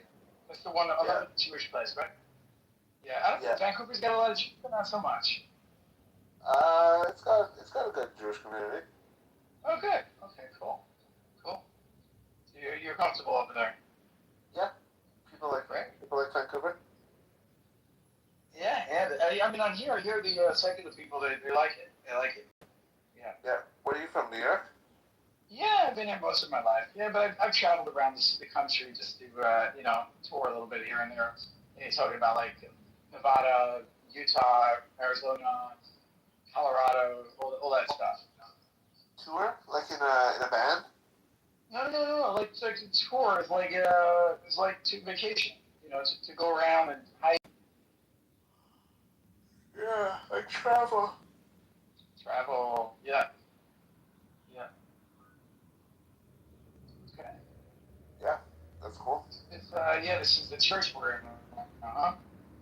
It's not a temple, it's not a synagogue, it's a church. Apparently. Yeah, she's a loudmouth leftist on the side. Yeah, it doesn't even matter. It's like loudmouth is loudmouth. It doesn't matter which side. Even if someone's like on your side, you can't even have a conversation with them. Like, they'll just argue on every point because they're right. Yeah. There's an immaturity, but hopefully we'll all grow out of it. Yeah. Maybe not her, but that's okay. Everybody, I think, will. We will mellow out eventually. Are you like a younger person, older person, middle? Because is that really your picture over there? Yeah, that's me, posing myself. Yeah, Lapid and Natalie Bennett. Oh, you're the best, man. How'd you get them all one picture? That's a joke. Cool. And the air belongs to my, right, but nobody notices him because he's a little cut off. Yeah, and the guy holding on the right is dead, right? Oh, on the far right, yeah, that's Menachem Begin. I thought so, yeah, I wasn't 100% sure. Yeah. So the two on the left I know, the one right next to you on your left, I don't know who that is. Okay. I don't even follow American politics that much, so to follow Israeli politics would be a stretch. Yeah. I was there in 98, 99, and I was on the bus, and these two little kids said to me, "Are you Shas or what's it? I can't remember the other party." And I'm like, I don't know what he's talking about. So I asked him, and he's like, they're practically the same, but just a slight nuance. I'm like, okay. And next thing I know, a few days later, there's some kids drawing on the sidewalk. Another kid stomping it out and kicks the other kid. They're like arguing between the parties. They're neighbors. They're praying in the same synagogue. Like, what the hell? Like, I'm so not into that. But I mean, mindless. Democracy is beautiful, though. Absolutely, but you don't have to be mindless. I don't think it's mindless. When little kids are beating each other up because they're in a different party, not even knowing that the parties are almost in line. Yeah, I don't know. I've never heard of two kids even. No, I'm just telling you what I saw. What I actually saw on the street. It was, I can't remember what the other parties. One was Shas. Oh, it was Gimel and Shas. That's what it was. Shas and Gimel. Those are the two. Parties. I never knew there was a party named Gimel. This is a long time ago, 1998. So, a lot has happened since then. I'll be looking it up. Oh, yeah, toward Judaism. So it is? Yeah. Well, I mean, that's like a Sephardi Ashkenazi dispute. Yeah, but that's the stupidest thing. No, I mean, it's cultural. Okay, why? Because within a religion there's a difference, but once you get into politics, we're more or less going through the same things. Yeah, well, I mean, like, it's like, probably like, in New York, you got the Irish and you got the Italians. They're basically the same thing. But it's a little different. Different families. I hear you, though. I hear you. They hate on each other sometimes. But they do get along a lot, too. Okay, maybe not the Italians and the Irish. Maybe that's a little far off. But like the Spanish and the Irish. Yeah, they're not gonna get along. Yeah. The Spanish people move in, the Irish people move out. They're not sticking around. But they were all Phoenicians at one time. You know what I mean? No. What do you mean? You know that Phoenicians settled like all the way up the North African coast into like Spain and even went as far as Ireland. How far are you going back? I don't know. Like 3,000 years ago. 3,000 years ago. Yeah. Yeah. Okay. Hey, see the Phoenicians you said they're called? Yeah. They travel up through northern Africa into Spain? Okay. You know, like Tunisia, Morocco, like... Tunisia, they're in northern, yeah, right next to, it's on the, northeastern side, right, of, Africa. Yeah, it was known as, like, Carthage back then. And you see a lot of Phoenician influence through, like, Carthaginian culture. The worship of similar gods, for example. And then, like, the Phoenician...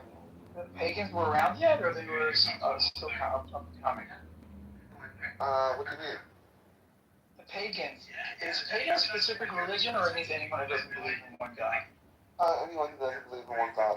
So why did they say that the pagans had like a holiday that was like a week-long holiday? That they could do whatever they wanted. Everybody was closed. The ports were closed. People could do whatever they wanted for a week. You know, race it. No, that's just Roman. That was Saturn. Yeah, that's Roman. That's Saturnalia. But like, pagan. Maybe they were practicing the pagan religion. They were right. No, it was one way, one God's way of celebrating. Saturnalia. It's just a cult, man. Okay, cool. All right. It's just one example of a cult practice. But like, you know, like the Canaanites were basically a henotheistic tradition up until 3,000 years ago. So yeah, I mean, and the Canaanites became the Israelites. The Israelites became the Jews. It was a drift from more than first it was more than one God, and then it was like more than one God in the pantheon, but you had to choose one God, and then it became like there is only one God. Where did you study this? Is this your area of study, or is this something you picked up along the way? It's just something I picked up along the way. It's just an area of interest. Nice. Like I find the development of the area interesting. Cool. Very few people know this. Yeah, well, Tunisians know a lot about the area. I've spoken to a few of them online. They seem to be pretty educated, but everybody else is completely clueless.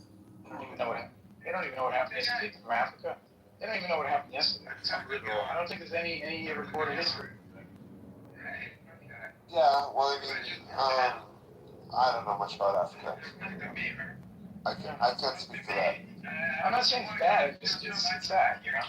But like you see, what do you call it? If you want to call it Levantine influence, all the way to the North African coast. North Africa and Middle East. Is that Levantine? Yeah, Middle East, and North Africa. Either. Oh, right, together. Yeah. But that's being a culture. There's a connection between those two cultures. And then the culture intermingles with the Maghreb culture. So like the Maghreb culture is considered to go all the way up to Spain. Going back really far, it's a little hard to relate. Okay, cool. Alright. So any of the history that I know doesn't go pre-1400s. Like I don't know nothing about it. You're talking about the Dark Ages. There are people who know a lot about this. I actually read a book. What is it called? Jewish Life in the Middle Ages. That's what it was called. But obviously, the Middle Ages where? Well, we're not talking about America. We're talking about Europe and mostly Europe, I think. Maybe Spain, Europe. I don't think it talks about Morocco. Well, I think where Judaism stayed alive when it was being very like badly treated in like European European context was it survived for a long time in like within the Muslim world. Right. I think that's why we became merchants, because we couldn't hold positions within society. Yeah. You wonder why maybe Columbus was Jewish, maybe it's this tradition. And through that merchant trade, we ended up going to a lot of areas and influenced in a lot of areas. It's mind-boggling that people can navigate the seas. I don't understand how you can find the same place twice in a lifetime without proper equipment. You know what I mean? Like if I left shore, I would never find my way back to the same place ever. That's true. We've come a long way. No, I'm saying then they were incredible. I don't know how they did it. They were unbelievable. But now we have satellite technology that does it, and it does it much more accurately. Yeah, for sure. I wonder what they had then. I wonder if they were working with any technology that maybe it's died out. It's not that hard for technology to die, by the way. It's not even so far-fetched. Well, you have a handful of very smart people who are very involved, and once they're dead, all we have is a piece of equipment that we can swap parts off from, and we can't do anything more than that. Right. So people with like certain gifts or something. You're not going with ancient aliens theory, are you? No, I'm not for or against any of these ideas because I have no. It's like somebody was saying to me yesterday in one of these parties. Do you believe that we landed on the moon? So I say, I know my parents told me so. I know that I've seen papers on it. Did it happen? I don't know. I don't know anything. You know. Well, we're at the stage where we're mining that we're getting ready to mine the moon. Of course we mine it. Fine, fair enough. I'm just saying that you're telling me, and that's how I know what you say. But I've never researched it, so I don't know. You know? Yeah, I've heard all kinds of theories as to why it has to be that we were there. But it's all. It's like you surf the internet. You probably have an idea how to analyze information. You know who to trust more or less, like pretty much. The new generation, worse than me. They have no clue what's true and what's not. They have no idea how to decipher anything. It's insane. So I'm going off of like, I don't know, I know anything. That's what I saw, you know. That's what Natali told me, you know. Yeah, I'm just uneducated. Yeah. I don't know. I don't believe in conspiracy theories. You don't believe in conspiracy theories? It's fine. That's fine. You're not believe in conspiracy theories. That's fine. Conspiracy theories. It's like the flat earthers. You know these guys. Yeah, they're funny. Hey, Liz. Hey. Hello. This is Liz. Who is? Hey, Liz.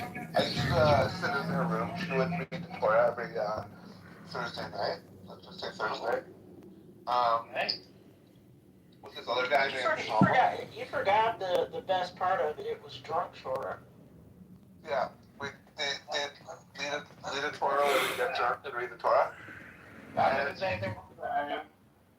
And to be honest, it's the most Torah I ever read in my life, thanks to these people. Cool. Yeah. So we did Parsha or something else? Yeah, we did the weekly Parsha. We did it for a full Torah cycle. Cool. It's actually a group that came around that's doing that now. What's his name? Nissan is his first name. He's in Israel, so yeah, we were a little off on the Parsha this week because they're doing a different reading because they have this one day shud where we have two, so we were doing Nasa and they were doing Barloska, you know. So I just learned what my bar mitzvah Torah was. Yeah. What is it? Hold on. It's Genesis 37.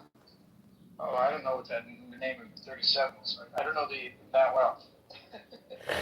Genesis. Okay. I don't know what you call it in Hebrew. Which book? Is it the first book? So I can't remember. Which one's Genesis? Liz, you know which one is Genesis? Sorry? Bereshit, but the actual portion. Bereshit. The first one is Genesis. Yeah.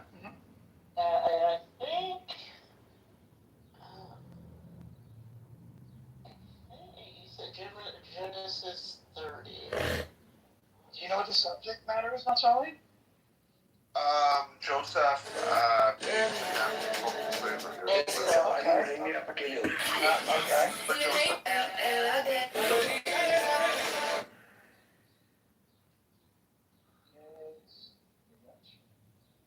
Okay, so the Yigash is already, that's the second to last is already, Joseph is in Egypt already by the Yigash. Maybe it's one before that. Maybe in the case. It's Fair Sheet 37. Yeah, I don't have one in front of me. I could find one. I'm looking at it on Safari. Okay, I found something actually ready on the shelf. How about that? Got the, I already have one. 37.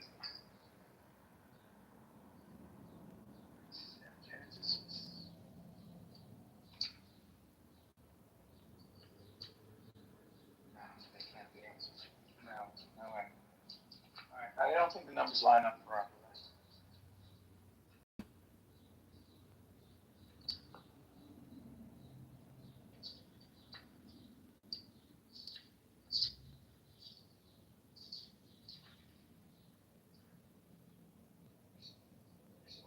Design.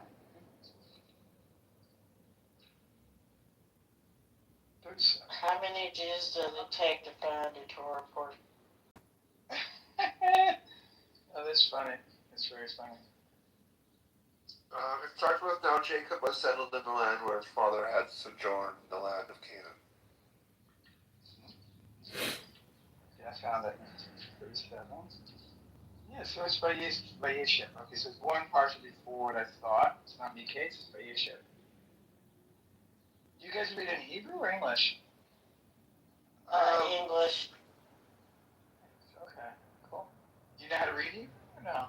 You know what? It's funny you mentioned that. I came in this room because I thought I knew all my Hebrew letters and whatnot, and I knew some words, but in December, what is this app with the owl?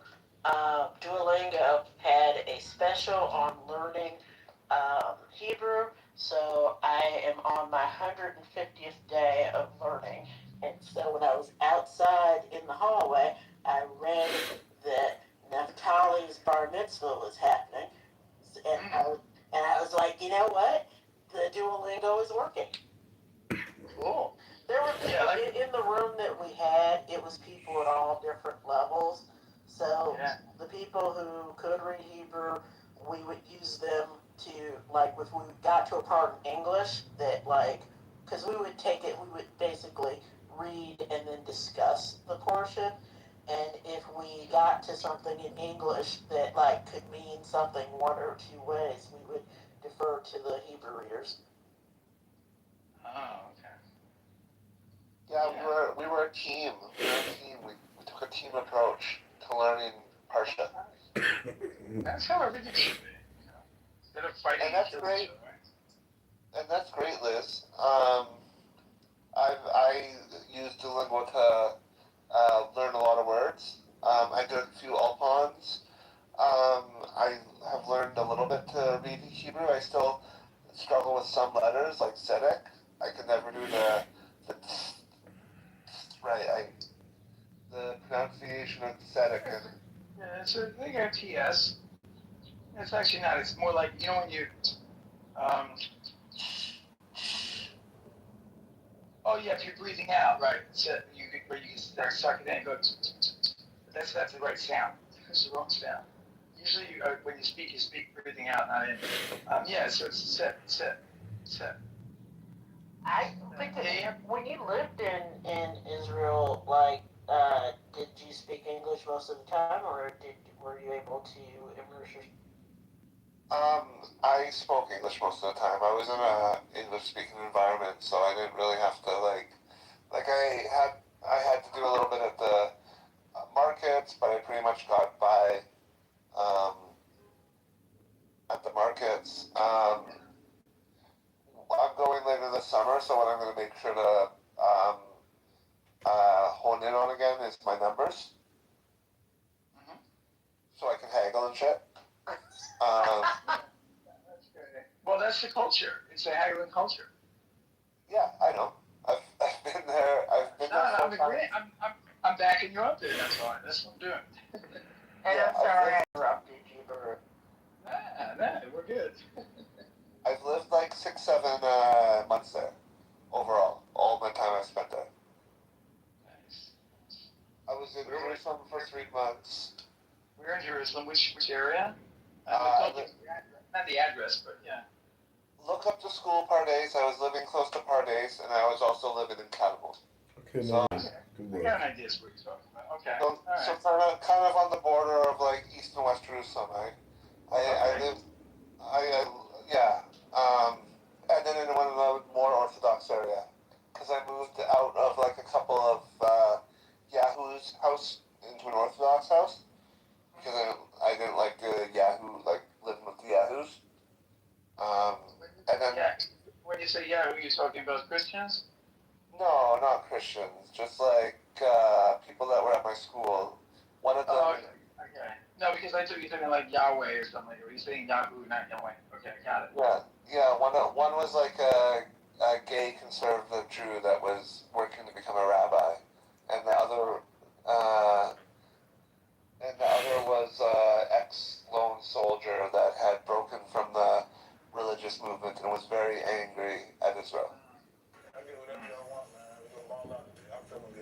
So I got exposed to all different types of Israelis, but I moved in with the Orthodox. I moved in with Orthodox. Because Liz, what's your experience? Have you been exposed to anybody, all of the above? In what sense? Hey, Liz, your life exposure to different kinds of Judaism. You know what? It's so funny because I live in LA County, and I have visited nearly all of the Reform and Conservative synagogues and about a quarter of the Orthodox ones. And it's fun times. I've had more. I've had more exposure to non-Ashkenazi Jews on this app. I really hadn't visited any synagogues with Sephardic or Sephardic Jews. Okay. Yeah, there's a lot of them around California, I think, especially the LA area. Oh yeah, the Pico district is full of Orthodox synagogues. My wife has an uncle over there who's a rabbi. I think everybody's got an uncle over there as a rabbi. From my side of the family, I have no family over there. Nobody. Do you work for the Jewish Federation or something, Liz? How have you been to so many synagogues? When I converted, one of the things actually before like my conversion, the rabbi required that I visit a different Reform, a conservative, and a Orthodox synagogue. And after I converted, one of the things that was very important for me is to not feel like there was any place that I felt like I couldn't go in as a Jew. So I made a point of just, what got it started was when I was leading Torah study at my synagogue. It would close down in July, so that the rabbi could go take the day school kids to Washington D.C. for a trip, and that happened every July. And so, since we weren't doing Torah study at my synagogue, I would go do Torah study at a different synagogue every week. And then over the years, I would just pick a new synagogue to go to every Saturday of July, and that's how I made my way through so many synagogues. Oh, that's pretty cool. You're in the Matrix, Barack. It's interesting. Very long time ago, I knew a Baruch in real life. Oh, now you know too. I'm the Matrix. I'm sorry. You were earlier. Your connection was weak. Oh, the Matrix. Okay. Yeah, your voice becomes robotic and gets very choppy. If you smoke, even if anybody can eat. And that's what people on this app call the Matrix. Got it. I'm very new to this app, so I'm like, I was on Tandem, and we were trying to. There's an interesting group of people there. We were hanging with in the Hebrew room. There's one guy who's like, he's studying to be a convert, and he started a Torah group. He's hilarious. This guy's so cute. But he, so I joined with that, but then they got bumped. Prior to me joining them, they got bumped off of Tandem because they were talking religion. So they got literally, like, they can't get back on. So now they're on this app. Oh, interesting. So that's how you came upon this app. Yeah, I only heard of Tandem a year ago, believe it or not. Yeah, I've never heard of Tandem. I'm hearing of Tandem for the first time. It's a language app, strictly language. So you're going to, like, the subject, you might have a subject on your party, but you're going to also write which languages you prefer people speak. And people talk about anything, but stay away from religion or politics. Just about every party in this app wouldn't work in that app. And you call I've never ever heard a person call another person of color the N-word, and all freaking days all you hear. Like, I was like, wow, on this app, I'm like, I can't get over this. It's unreal. But it's a completely different culture. Completely. Yes, Clubhouse has a fascinating culture. A lot more angry people, I think. And you'll see if you hang out with the Spanish crowd, they're so warm and so patient. It's great. Oh, love it. Oh, that's cool. Well, how long have you been on this app? Tandem a year. You heard of it and I went right on it. No, I mean Clubhouse. Jeez.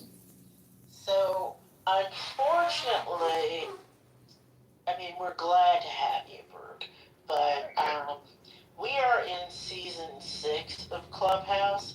Seasons 1 through 3 were awesome, and season 1 was unmatched, but those first 3 seasons, excellent. There have been some trials and tribulations on this app, and what you have left, present company included, are the bastards, cripples, and broken things. So as you go through a lot of rooms, you're going to witness far more dysfunction than was here early on. I'm not judging the app by what I'm seeing. I'm sure that there are parties. This is the vast majority of what I'm seeing is pretty chaotic, you know. But you know what? Sometimes I'm in parties on Tandem, and every other party, people are killing each other. I'm like, what? And it comes and goes, you know. But you're saying there's a lot of the pretty serious people who are taking turns talking have gone elsewhere, maybe to another app. Absolutely. Like there's been a mass exodus. Jewish Clubhouse used to have multiple houses and multiple rooms daily. We're down to 1 or 2, and it's only a handful of people. Wow. Yeah, it's mostly people like me and Michael Brodsky talking shit. Yeah. You guys are pretty angry earlier. It's good. Oh, I'm not. I wasn't angry. Not you. No, I'm saying you guys, the group. They were because people were bringing up, the whole Palestinian thing, and right, yeah. when anyone brought up an opinion, instead of saying, "Well, what do you mean?" they would just say, "No, there's no freaking way," and they were literally choking each other. It's like, oh great. So I laughed at everything. I'm not having this anymore. That's true. But yeah. So you're saying, Liz, that the good days are gone. Whatever I'm enjoying it's not that they're bad people, it's that I'm just seeing all the worst. Yeah, you're seeing the people who really just, I don't know. I call it a bit of the tism. The tism, the OCD, the alcoholism, the I can't stand my spouse, so I'm here all. That's what I hate about these apps. You can't tell if someone's sober or not. Yeah, yeah. A lot of people here are drunk. I hate that. I hate it because I can't figure out if I should like take something at like the norm, like or say next time maybe it'll be better. Should I bother giving them another chance, or it's hard to know. But some people will tell you that they're not sober. They'll tell you straight up. Yeah. No, I mean, and I think that at this point, with what's left on this app, it's not hard to tell who's not sober. But I mean, I'm still here because I hold on to things far longer than I should. So there's a couple people I still like who come on here, and I'll pop in a few times a day just to see if there's anybody or anything interesting going. I don't see Naphtali that often. That's why I was like, oh, let me go see what's going. What's this about his bourbon? I'm sorry. Oh no, go ahead, please. No, it's fine. No, I just said that I saw Naphtali's bar mitzvah and was like, oh, what's going on? That was referring to him. Yes. I didn't realize the title of this room is it's Naphtali's bar mitzvah. Yeah, I'm getting that. Yeah. I was asking where people are going from here, from this app. You know where a lot of them are going? What's the next top spot? A lot of people went to Spaces, and then Spaces on X, formerly Twitter. Oh, okay. It's a similar. I've yet to be on any of these apps. Like this is really a stretch for me. Like right now, I had to call my filter company and allow this app because it's social media, and I cut out. I have all social media. I don't want any of it. Like I don't have Facebook on this device. Anything? Very nice. Yeah. Well, I will tell you. I just followed you, so if you look at the app and you go to your hallway, which is like a little house at the bottom of your screen. Well, I'm not seeing it now, but okay. Okay. Maybe depending on the device, you can maybe get a different view. Hallway. Well, anyway, okay. Well, so basically, since I followed you, if you follow me back, you'll see probably houses that I subscribe to or rooms that are on my interest list. Some of them are gonna be crazy, but if you actually see me in a room, it's generally somewhat normal people. I can't vouch for normalcy. Can't vouch for everybody. It's funny. Well, Yom Haledet Sameach, even though it's not your birthday, that's fine. He took off. Yeah, I don't know if you looked at your phone, but he took off about 10 minutes ago. I can go ahead and close the room if you need to go do something. No, I'm fine. I'm fine. It was really nice talking with you. But if you want to approach another subject, you can go ahead and get in there. I'm quite bored right now.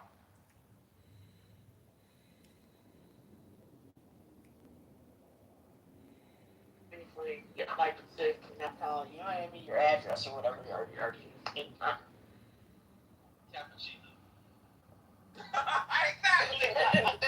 Oh, you stupid ass. And then people thought that was my burner. Oh, It is. That's because it's stuff. You know. They imagine they desire to go, and that's what they thought of. absolutely not. How do you explain otherwise well-adjusted people, and I'm gonna name names, and they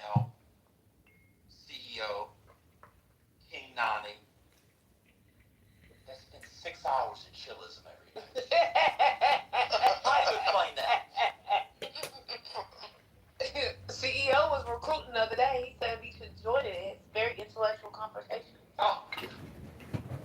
This app is amazing. I tell you, every time like, if something happens and then there's a crash or Matt Cool say, how do you explain Monica? how do you explain Monica? How do you explain John Kitover? He was running his meeting with a lawyer the other day. It's not AC Freedom no more. AC Freedom is out the door. No attorney work product here. It was the same. Wait, where is he? How do you explain Matt Goliath? Oh my God, steroids.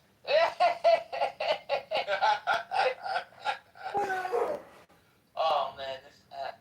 I mean, at this point, at one point I used to like, yeah, you would tell people. At this point, this app is impossible to jump in. It's just impossible. It's impossible. Yeah, the people who left with their real names, it's like they can't come back now.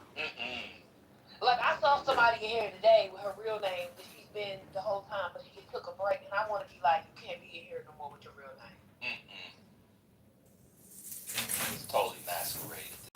Yeah, how do you explain Rambo? I don't know. Remember the time when y'all were talking about the house in Mississippi and the house in California, and he was asked for his analysis? Yes, I do. And it happened 2 weeks ago. I remember I was driving, and we was talking about Roth IRA. I remember very well.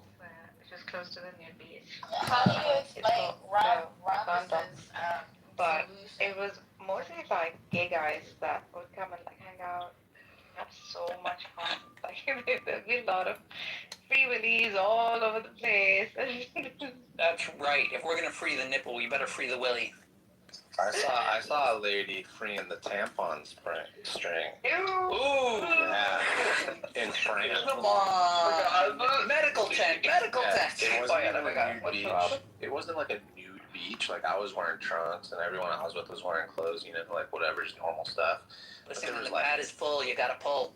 Yeah, there's like 6% of the people out there had like no tops on if they were women and whatever. It was like pretty mellow, but one lady, that's the fun of the beach. Like, it's the edge of law. What are you gonna do? one lady had a string, dude. What's wrong? It was funny because she was wearing, she was changing because she was wearing a bikini bottom, but then she had her towel kind of on short or something, and then she was changing like 20 feet to the right in front of me. And I just happened to look over when she's like, and it, boom, I saw a string, and I looked away quick. I'm like, oh shit. Right. That was pretty funny. Holy shit. Threw up in my mouth. Hey, some people just don't care. Some people don't even like. Yeah, it's the beach. Give a fuck. Yeah, she probably give a fuck. She's like, who the fuck he's is a this for? stranger. Yeah. She doesn't remember him. Like. She's like, free show. Fuck you. You know, who cares?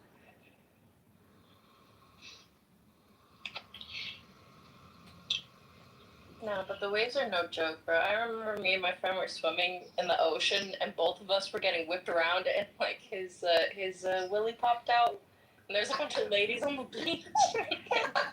Yeah, it was fun. The ocean pantsed him.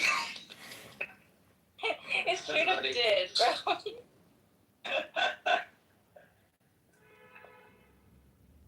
The same thing happened to me though. Like the ocean. The ocean was in the mood that day.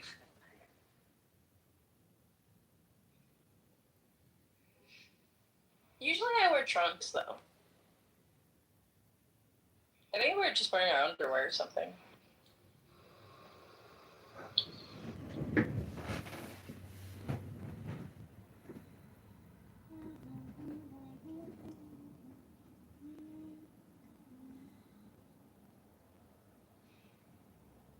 I also have one of those Muslim bathing suits that make me look like a seal. The burkinis? You mean like a burkini or a surfer suit? It's like a burkini, but it's real. I don't know. It does look more like almost like a scuba suit or something. The suits are good for like sun protection, but like they're still too like forwarding. You know, I like pieces I can get in and out of. They have like good like swim shirts that have like UV resistance that aren't like skin tight, like I'm a superhero. Bro, I love wetsuits. I would wear wetsuits all day. Nah, maybe for me. I'd rather not. Rather have something that feels like a shirt. What more does that exist on? It's actually pretty warm though when you're in there, you know? Sure, I get that. But like, to me, like the hot and cold variants is like part of the itch. Like I want to be so hot that I want to go cool off. How is that man on the same app? None of the other thing we're crediting for is like As shelter. You know? If you can be safe yourself at the beach. As Honey Shakur. Why are Steve Crone and Honey Shakur on the same app? Yeah, that's a good one. Thank you, MG. Why is the CEO of T-Mobile on an app arguing with a woman who calls herself Kalisha, who says she'll piss on you? What's going on? Oh God. Dan, explain Isaac Hayes' son arguing with people. Why is Isaac Hayes' son? How about his fun company? On the app, starting his own competitor app to compete not only with this app, but another app by a Nigerian who was with a Somali, even though it was, what? Next not, like, what are we doing? Y'all remember all the storylines? Certainly do. That's why I love this app. This dirty, clean app. I think we are insane. I'm realizing now. Yes, we are. For sure. How do you explain a 500-pound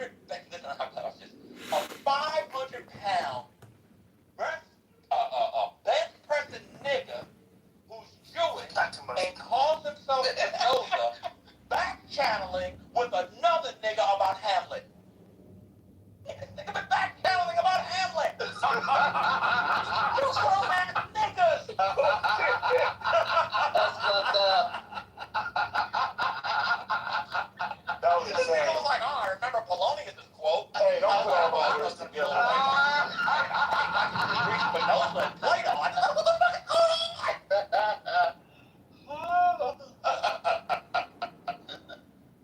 Oh, God. Oh, my God. Oh, God. This app is spent me. I need another piece of fish. Is this fish self-cleaning? Well, does it have a pussy or a pussy? The same that Exactly.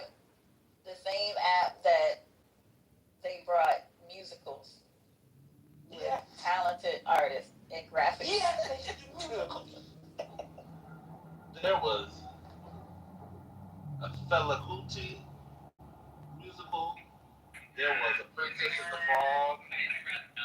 Lion King, Aladdin. I like the Aladdin one. The same app was someone who dated a black woman who's now a Zionist, won an Image Award, and the same app was Ava DuVernay. I mean, to Ben's point yesterday, the same app where you are able to re-meet someone who you saw on a stage play when you were but a boy.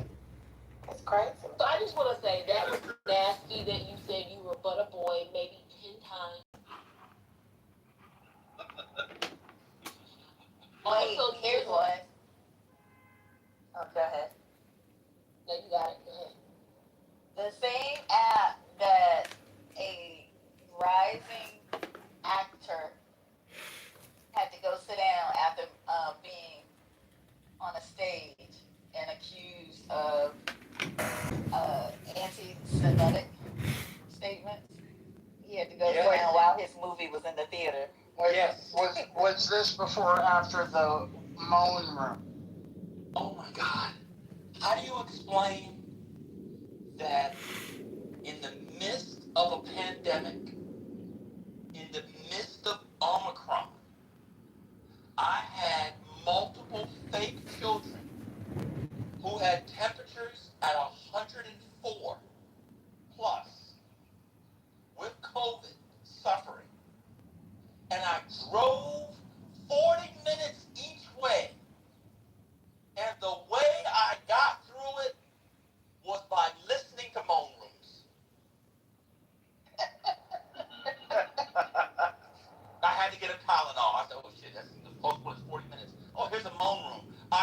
into the moan room.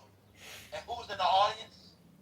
This guy called himself Michael, Gerard, all the maggots, all the family values. The only one that wasn't there, God bless him, was Mr. Edward. All in the moan room.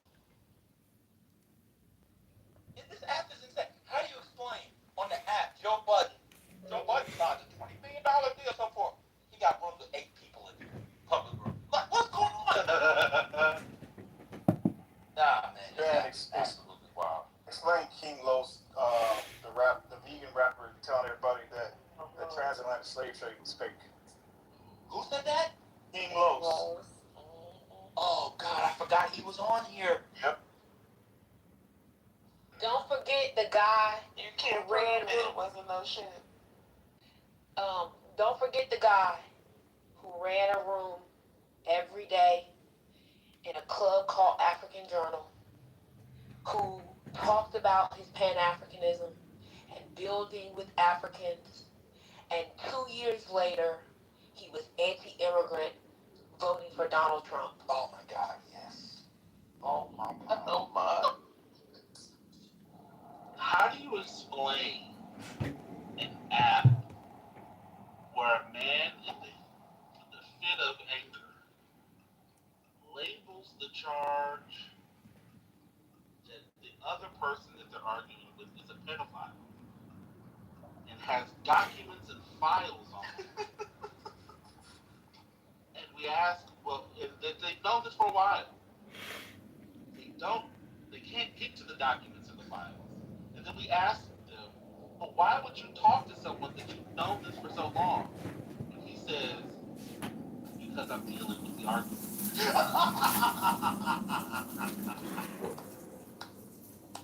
I'll be a child rapist. Said, why are you still talking? Nobody said, because I'm dealing with the argument. I remember that.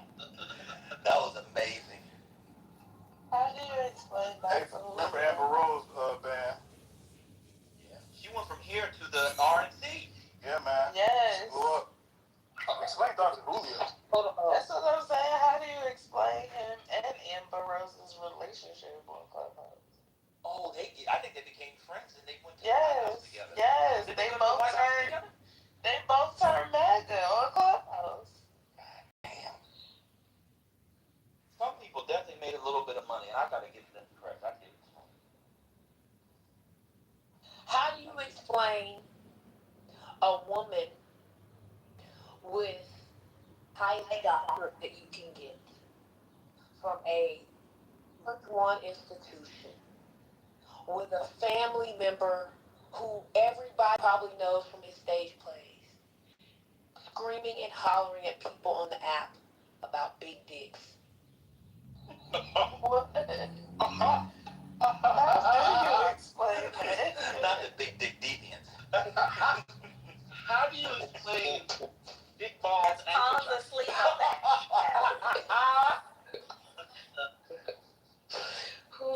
That's great. Oh, this app, boy, boy, oh boy, what a blessing. True laughs, man. Nobody can say that the laughs were like, ha-ha. We got true belly laughs. I don't think we learned much, to be fair. I don't think anybody really learned much. Except for when your mom and them used to actually do spaces where people could read books and stuff. So bracket that. But we had good laughs. Good laughs. I disagree, man. Y'all give me a lot of books from y'all's talk, so some of us, we got something out. That's true. That's true. Oh, boy. I got some, too. I wasn't the only one, but definitely got some. Hey, Mom, are you there?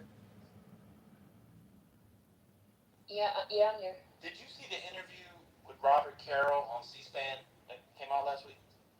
No, I didn't see it. Yeah, it's time to give up the ghost. I know he's living to finish this book. The book, he says he's typed up about 950 pages. I'm going to say something which I don't know, it's just very controversial, but I'm going to go ahead and say it. I think Robert Carroll is incredibly overrated. I know I'm not allowed to say that, but I'm speaking. Is this his new book on Johnson? Yeah, it's the last one on Johnson. Oh. He's typed up. he like 90, 100? Yes. Right He now, looked older. he is. Right now, he is 90. He was born in 1935. He'll be 91. He's got one book left. The last one came out in 2012. Like, it's over. Just let it go. Let somebody publish it posthumously and clean it up. Yeah. He was like, oh, I typed up. And you know it's going to be a long time because his editor died. But I watched the interview, and it's just like, I'm still upset about the Barney Frank interview. He died like, where's the key? We're talking about that. First Lady, are you there? First Lady, are you there? Remember when me and Akiva were upset? That guy interviewing Barney Frank. He was like dying. Remember that interview? Yeah, he was on life support cancer. Yeah, he was in the hospital. He died. Oh, he did? Yeah. He actually died. Like, he died 2 weeks later. I remember you talking about that. How's your cancer? Why did you crash out? I wasn't. Instead of doing what? I don't know if you have to audio. Dick Tapper was on an interview. Yeah, they put the camera in there. Did you see it? No, I ain't see it. Oh, Dick Tapper's ashamed of himself. He looked like he died, went to heaven, came back because he forgot his keys, and then it's going back. Oh yeah, Kima, he died. What? He died 2 weeks ago. He died. Hold on, Barney Frank. So we listened to it. Barney Frank died. Yeah. I was like, why is Jay Tapper? His face was sunken in, the spit was coming out. You could tell his brain was in the. Me and Kim were like, what are they doing? He died. We shouldn't be laughing at this. So I would prefer to not continue. Yeah, I apologize. I made it noise. I don't want to laugh. That's fair. But yeah, I apologize. That's fair. But yeah, he died for he was on that morphine, your mama. He was in pain. And at first, like, he was propped up. And then I guess the medicine started kicking in, and it wasn't good. And perhaps maybe if they wouldn't have turned the camera on, just spoke with that, did an audio, it wouldn't have been so horrific. But to see it, just think, if that makes sense.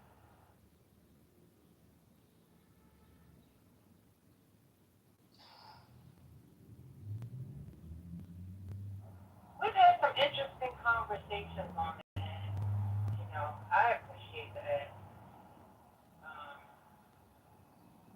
It's very addictive.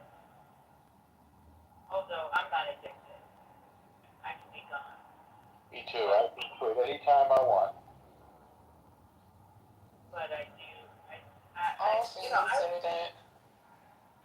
I've been. I know, like, okay, literally every addict. I just watched the first 5 minutes of it. Okay. Tapper is a failed journalist. Thank you. Who looks for every opportunity to go after the left. The only reason he's interviewing Barney Frank in this interview is because Barney Frank is shitting on the left, knowing how progressive his record was when he was a member of Congress. It's insane. Disgusting. What I came in, I was saying that too. There was no reason for him to. Thank you. So you hadn't seen it. No, I hadn't seen it. I don't watch it. You should listen to it. Maybe don't want to watch it. It is No, so I saw. disturbing. Yeah, I saw how dark his face was, how sunken it was. He couldn't open his eyes. I saw it. Yeah, it's crazy. What happened to Jay Tapper? What's going on with him? That book, that's why when they came out, him and Al Thompson, when they came out that book, they are hungry seekers. They hate Democrats and they do everything to try to undermine them. Those are the journalists in my mind who gave the foundation for the rise of MAGA.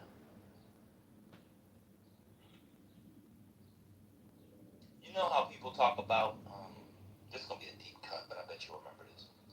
You know how people talk about how Barack Hussein Obama, why'd they get that boy the middle name Hussein? I don't even understand.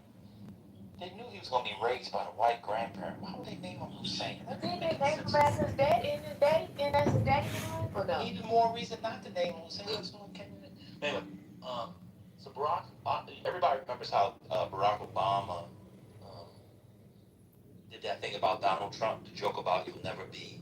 I'm gonna find it. I'm gonna just find it and play it for y'all. Hold on. It's on, you mean at the White House Correspondents' Center? Yeah. Yeah. Y'all know about that joke, right?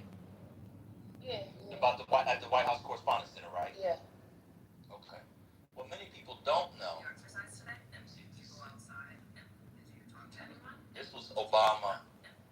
This is to your point. Hold on.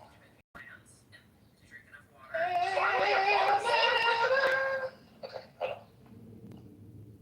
What people probably don't know. Let's see if I can find it.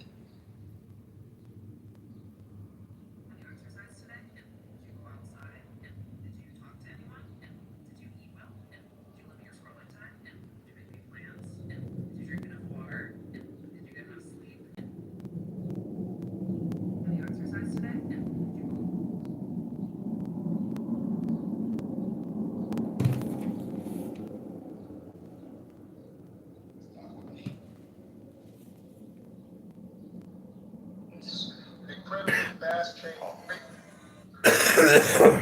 On television. Hold on, see if I can find it. One second. I'm gonna find it.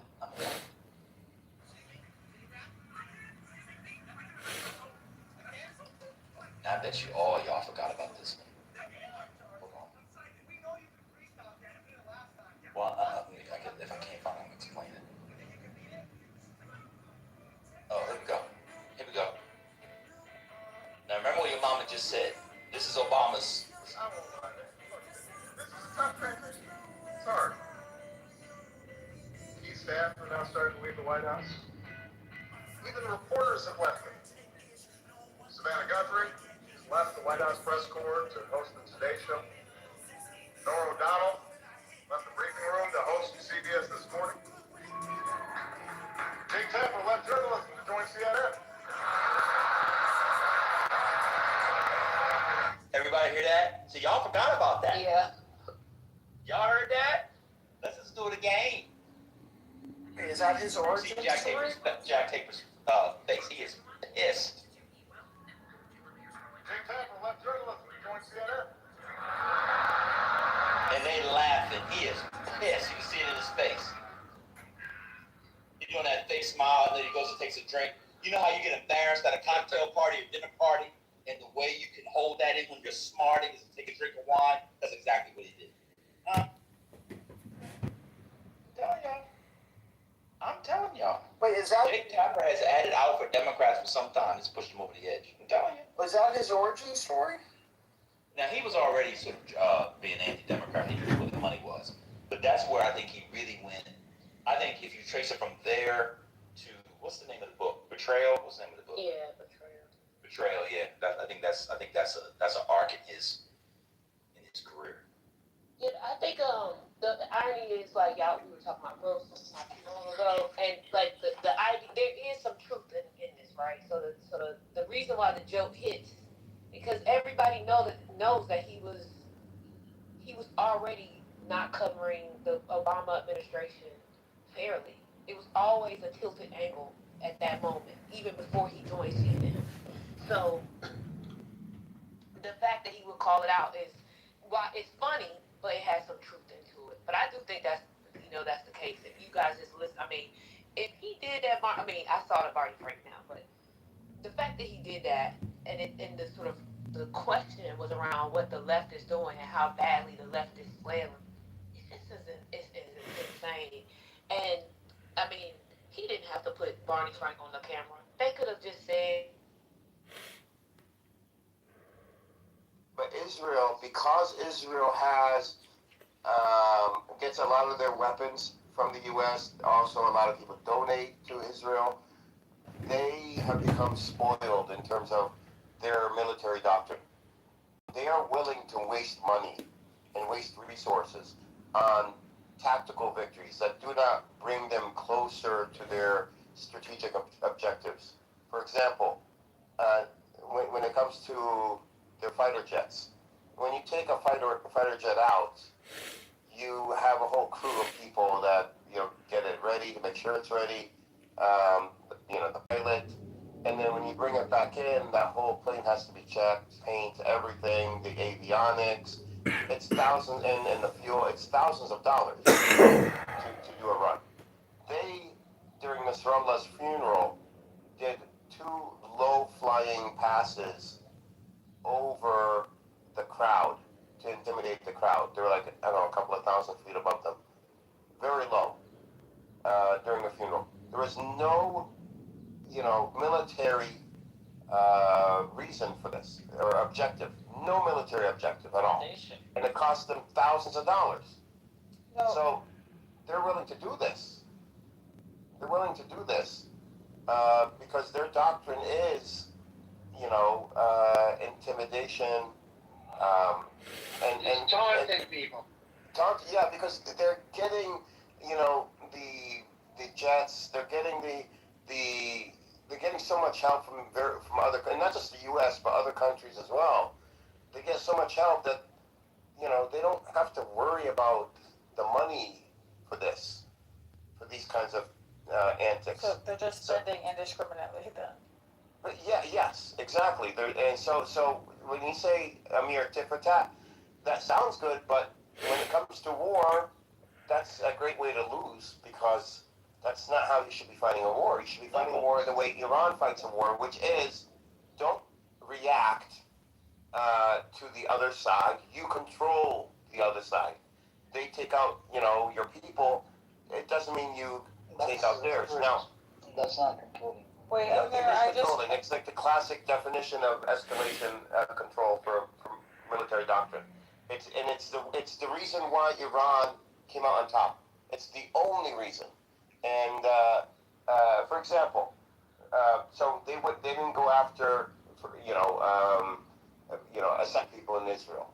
However, when Israel went, threw missiles or dropped bombs close to the Bashar, what's it, Bashar? I forgot what it's called, the nuclear power plant in Iran. I think it's Bashar. Iran immediately dropped two missiles right next to the Israeli nuclear plant. So that's an example of what you would call tit for tat, because that would, if Israel went further, then Iran would have went further and hit the nuclear power plant itself. But in this case here, there was an objective behind that tit for tat. It was to stop Israel from thinking that they can hit our nuclear power plant without consequences. If they do it, we also have the capability of hitting theirs, and we are going to show them that we have the capability. And Israel did not hit their nuclear power plant. Wait, I did read that it's true, you guys. What is true? The hit. What? Something about the Iranians putting $80 million bounty. Yeah. I don't think there's credibility behind that. Iran is. It sounds like nonsense, but it was more like that they would approve it, something like that. Maybe. I mean, Iran has the upper hand right now in the U.S. when it comes to the political spectrum here in the U.S. They wouldn't do that. They wouldn't need to. But they have us in an escalation trap.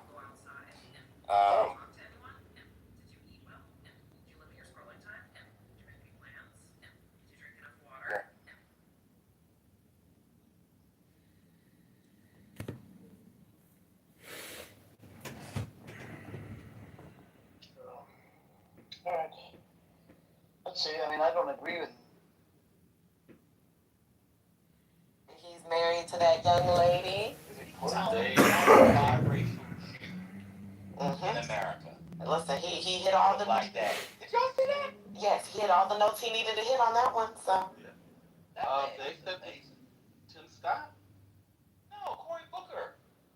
No, he's Jewish. Her mom is Jewish. But Brother Messi was moving on to the other black man who married a white woman. on and very quickly, and Talarico's girlfriend's kind of cute. yeah, she's also, from what I read somewhere, she's also another generational Texan with ties to a man who Maynard County is named after. So It's a biracial relationship. She's Latina. yeah, so and Yeah, she's they, what was that? you know, they have a basement. Well, if they did, it can hold mega times.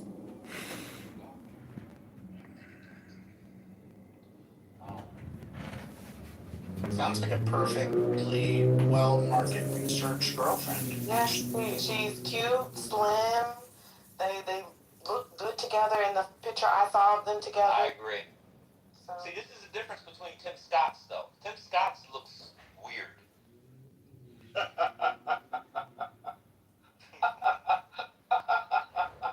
don't look right. But it was a pause before you said weird that made that relationship even funnier. All right, so somebody tweeted, amid swirling allegations of homosexuality, James Tallarico's campaign has finally revealed the identity of his girlfriend, who is a vegan and dancer at a local gay bar. How many men out there meet their girlfriends at a gay bar? Something's not adding up. Well, whoever tweeted this doesn't know that. That's actually one of the defeaters. If you're a straight guy, is to go to a gay bar because you have to pick up the litter of the women that are there. Wait, I thought he was on his staff. I thought he was on his staff. Didn't say he met her there, just says he works there. Oh yeah, that's true. That's true. Oh yeah, why would they say that? He might go to staff now. Yeah, they're trying to imply that they met at the gay bar. What's wrong with meeting a lady at the gay bar? Yeah, I know some straight guys that like the attention at the gay bars. I mean, Well, Tim Scott, wife, she kind of looked trans to me. No offense. I mean, I don't know, but her face kind of, it looks like man. Hello? What's going on?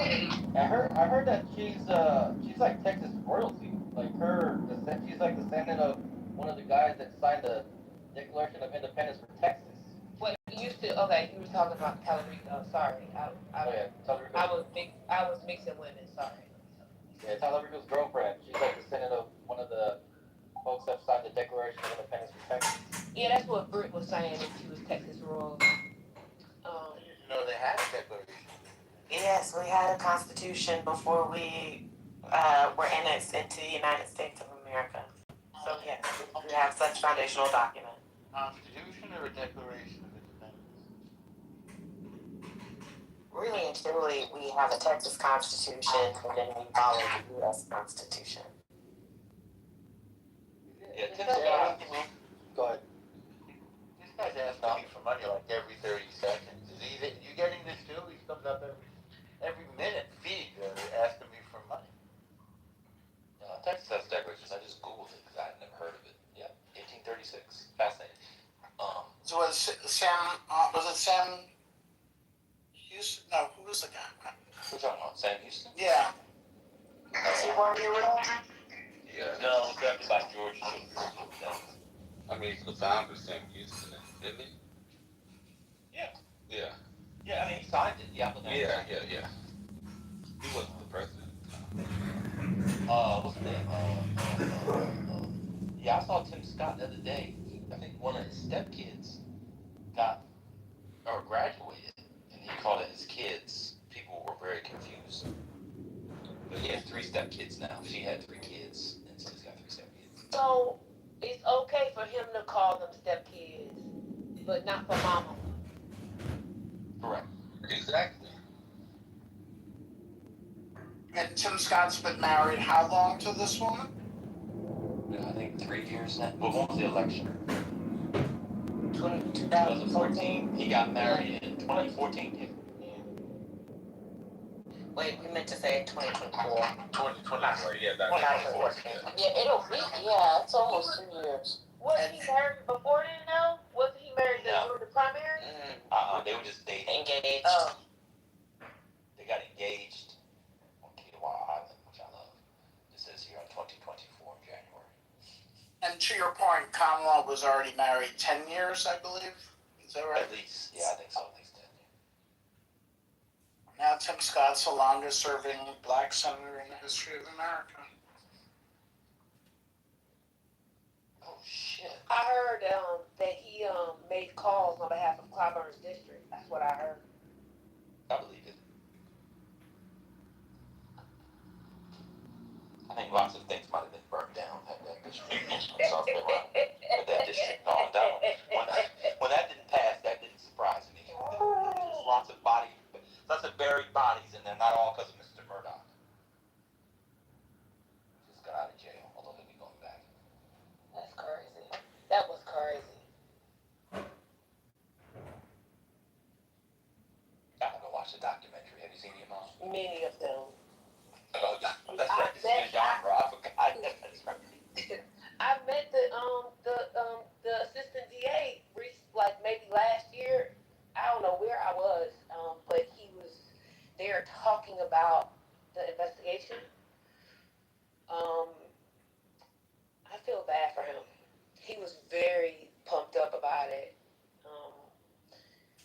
and the mistake was not his for sure. That's crazy. But he still will be in jail for a very long time. Like, he'll still be in jail for a very long time. Well, are they going to retrial that one? I don't know. I mean, the state put a lot of money into it. You know, like, it wasn't like the way I understand from the talk, it wasn't a straight, it was a very circumstantial case. So, unless they come up with new evidence, I don't know if they will put that kind of money into it. But maybe the assistant, it wasn't assistant, the deputy AG, that's who it was. He's in the documentary, he's in the HBO one, I think, or the Netflix one, he's in the Netflix one. Maybe he will, I don't know. I misspoke. Ellie was correct. He is, in fact, not out. Thank you, Ellie, for the correction. Oh, okay, yeah. Yeah, I said he was out. I was wrong. He was not out. Yeah, I think that's the one, I think he's pretty much in there for, like, the rest of his adult life for what the other crimes. Yeah. The fraud and so forth. Circumstantial evidence is not less dispositive than direct evidence. I'm not saying that. I'm just saying that it was like a very hard case for them to try. As I understand it, it was a very hard case for them to try with a lot of circumstantial evidence. I don't know if they want to spend that amount of money to retry him when he's already going to be in jail for a lot of time. That's all I'm saying. Did you catch what the technicality was that had the case thrown out? Yeah, the clerk that was overseeing the engagement between the judge and the jury. She basically gave too much information to the jury. Yeah, but it wasn't anything that it's not like they found any other information. Like the AG's office was involved or anybody else was involved. It's like basically this one woman or one person rather that was involved. Too much information to the jury? Yeah, essentially trying to tip them to vote for conviction. Wow, that person is upset. I wonder if they lost their career. All the money that goes into a prosecution like that?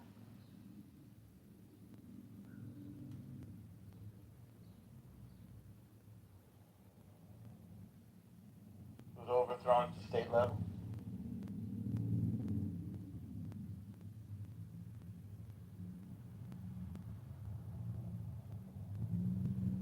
Yeah, the state level, yeah.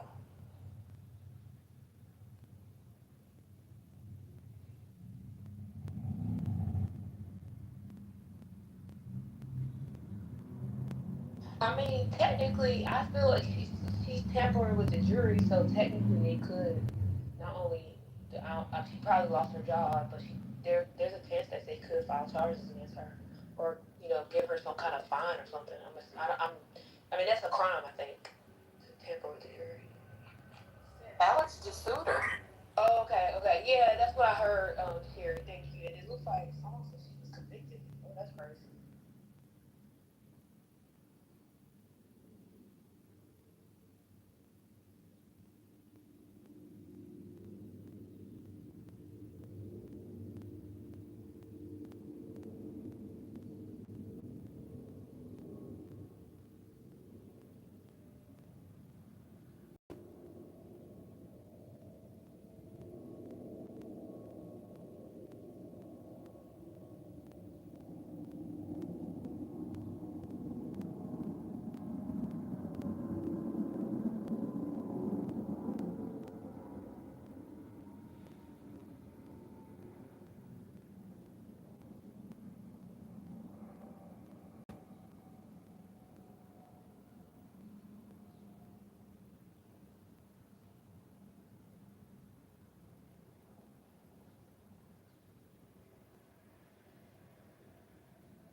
Was I unmuted just now? I think I was muted. Big Israel Day parade today, the biggest Israel event outside of Israel in New York City. Of course, Mayor Mamdani, first mayor in New York City known history, to not attend the Israel Day parade. Jessica Tisch, the commissioner of police, marched proudly, in her words.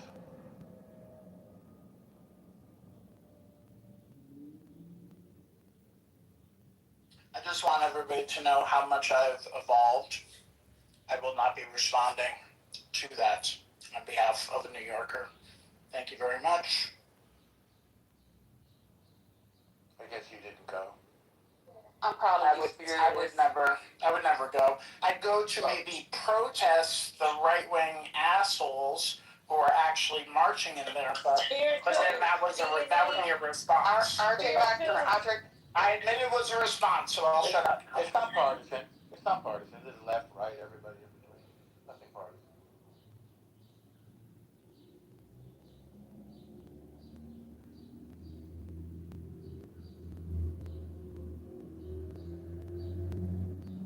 Last time I saw Eric Nadler there, hardly a right winger. not that left T2 for dead in here. So when's the next game? And that's even worse. You came back and now you're here by yourself. Hey Arthur, you're here, right? Arthur? Where's Divine? Yeah, where's In the goo. Next on Wednesday.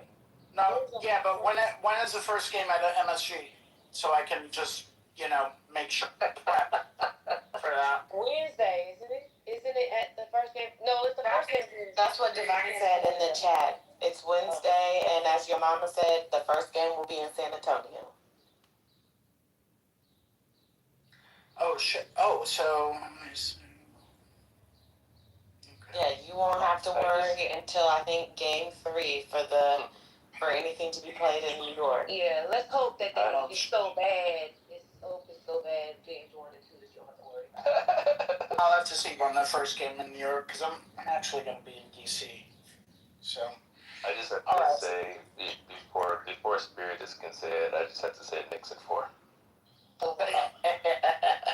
Spiritus, are you meeting with Hurricane? No, I will be seeing my niece graduate high school. Oh. You could do both. Bring Hurricane. I have a good relationship with my niece, and I want to send her off to college well.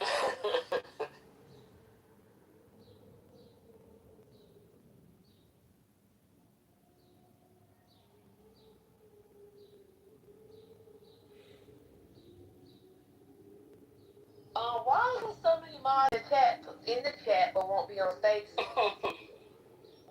You need to bring them up. Bring neoliberal up. He could be on stage, tweet, or whatever he's doing.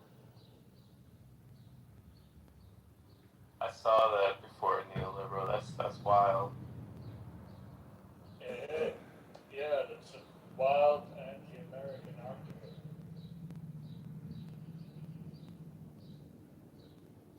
I guess I'll read the next excerpt from Reuters. U.S. military personnel are being targeted using location data. Pentagon letter shows. There's some color quotes here. Commercial location data can be used to identify U.S. troops congregate and their patterns of life, which can be exploited by adversaries to target attacks such as missiles, drones, and roadside bombs, as well as for counterintelligence purposes. The letter war, this is from Senator Wyden.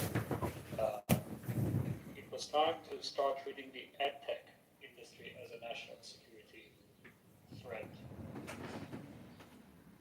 And some example, journalists, and this is alleged that Iran has done this. Journalists at Wired and two German news outlets drew billions of coordinates collected by data broker to expose granular comics and poems of people stationed at and around 11 U.S. military and intelligence sites in Germany, as an example. And yes, there are allegations that Iran has done this. Yeah, that's the wildest thing is that like there's no hacking involved. It's all publicly available. You can buy it from a data broker information. I remember this was a while ago, but I remember there was something that was given away because somebody was going on runs and they were using the Strava app, and so they basically mapped out a base because of the runs that people were running.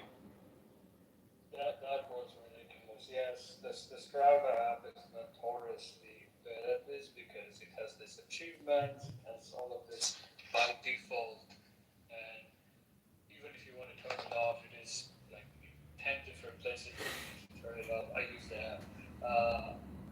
And I looked, there was a picture in the map of one of those labs, right? It suggests when you open the app, it's located, it suggests labs based on where people run. And there was, like in the middle of nowhere, a soldier running on a base, and there's nothing else there in Google Maps but that like red dotted line where that person is like exercising a few times a week. It was insane. Well, this is a small example of the way social media is undermining our lives, and we should. The attention-grabbing aspect of the social media, but I guess logging into Strava and showing people where you've run, showing contacts where you've run is part of that. But it should be the next big issue, I think, to address the dangers of social media in a meaningful way.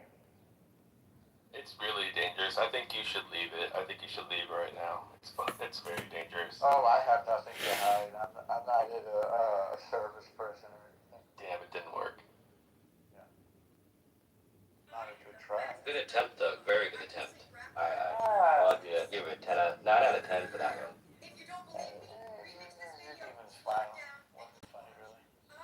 Yeah, the social media, I agree on the social media apps, but the article goes kind of further than that. It's not just social media apps. It's Google. It's Google. And Amazon.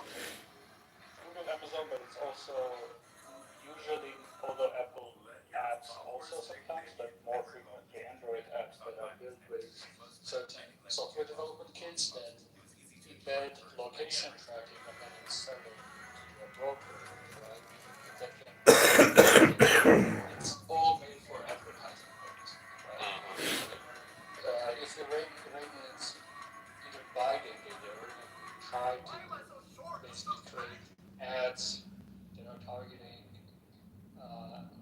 American English-speaking people in the Middle East, right? That you can't just ad buying and targeted at, but we can collate some pattern of life, and yeah, you can get to it.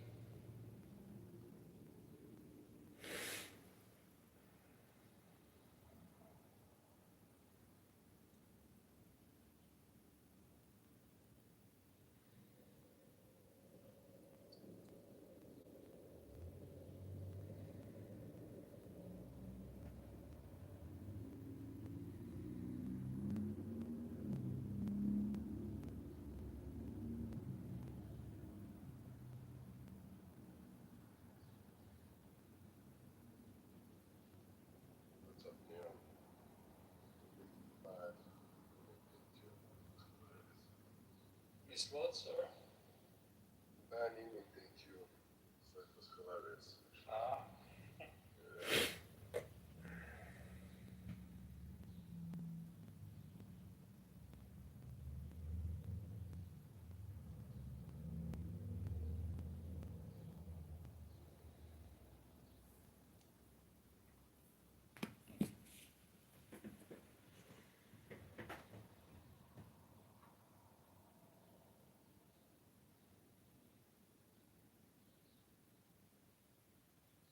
Example, I came across an individual in here, right?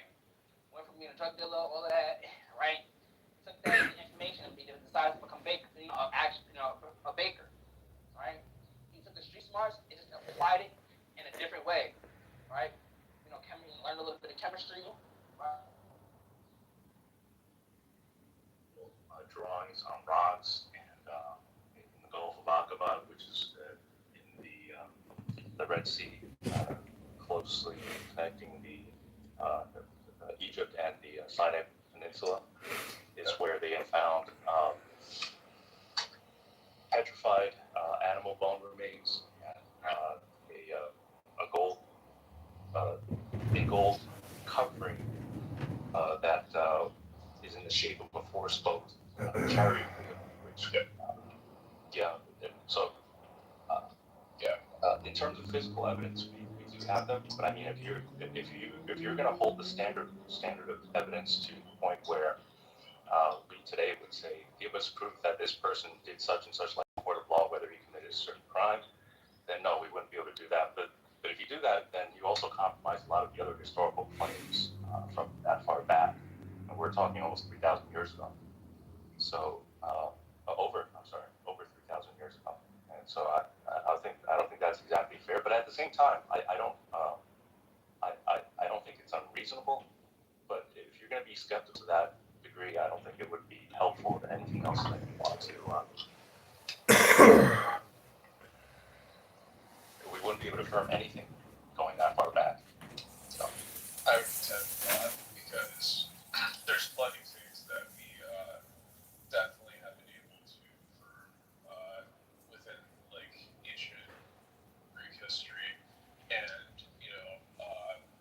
like I said, I mean, absence of evidence is evidence of absence, but of course, what we would expect to find, like there's a massive civilization, we would expect to find some remains, is what I think. So, like, when you had these people who were in the desert for 40 years and they were carrying pots and, pottery in their clay jars, you'd expect, that there would be remains, as well as like 10 remains. But that's just something that we don't see anywhere. yeah, but then again, there were a relatively small group of people. What is it, like just except 2 for million people? Hundreds of thousands of people. Okay, well, I guess it would have been somewhere in the range of several hundred thousands to maybe between 1 and 2 million. Whatever the case is, I mean, if you're talking about physical artifacts, there have been things that have been found, but again, I'm not sure exactly this is a worthwhile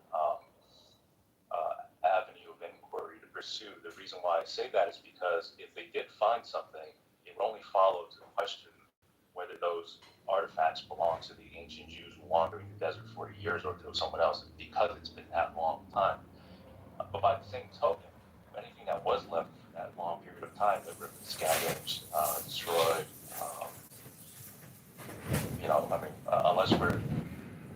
talking iron objects, bronze objects, highly corroded by now, and so I mean, maybe skeletal remains, but again, anything that is produced, you would have the rational grounds to question.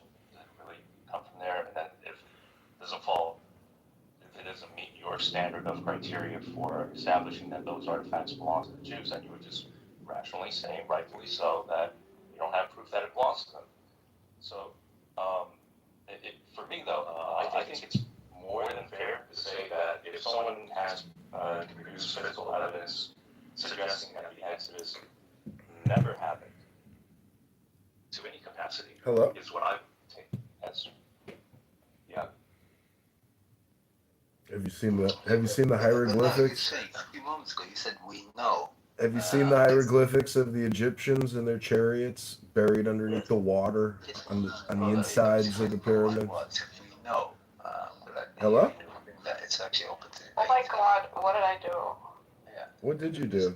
Mahdi here is a racist, bigot, anti-Semitic scumbag, a piece of trash. Yeah, I know. I'm just scum. I know scum. Pure hunter scum. Anyway, so regarding 2 points you mentioned. You mentioned we know earlier that archaeology confirms the Bible. Now you backtrack, which is a good. There's also things in the past cannot be confirmed, and what can be found is open to debate. And I'm glad you noticed that. The second issue is that when you talked about the chromosome fusion, I think you missed the point. This idea. You or someone is not good enough. It means it kind of. Like, it's okay. Yeah, it means what the word means, right? It's in the middle. Yeah, I've been on this stuff for so long now. Oh, okay. Now you know. Sometimes, like, when the Italian Americans speak, it's for me, I don't understand. Or when you work with No, that's oh, you okay? You have this struggle? Yeah, it's very nice. Yes, exactly. I don't understand that.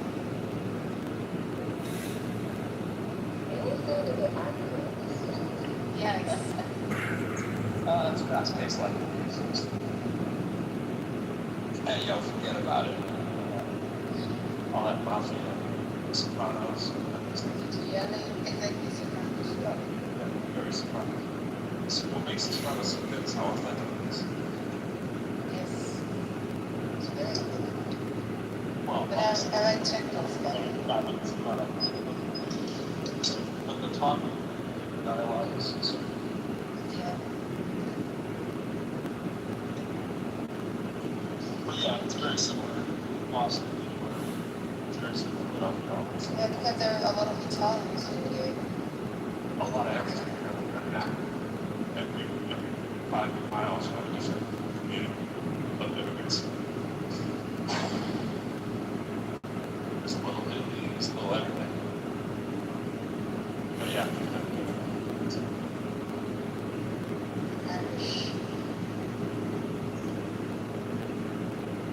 You try it red? I went to search on Kitover. Very much. I always have this story about Chicago when I just entered there. So I was there for a conference, so me and my colleagues were going to one time. And we had to take the subway and from the airport. So I remember like every stop of the subway was previously John Kitover's clubhouse. I was so nervous. I was like, oh fuck, look, there's the same subway. And I got so nervous. We were at the Central, it's Clark or something, I don't know what's the name of that stuff. I had to change the subway. And I get out of the subway and I look to my left and I see this bald 6'3" or something talking to his phone. That's him. That's him, he looked at me. And I just turned around and I was like, girls, let's go.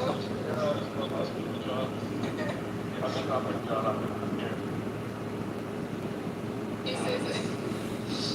For me, it was like the biggest shock. It's the first thing I saw. And I was like, okay, I'm gonna tell him I'm in Chicago. John, you have noticed John? Yeah.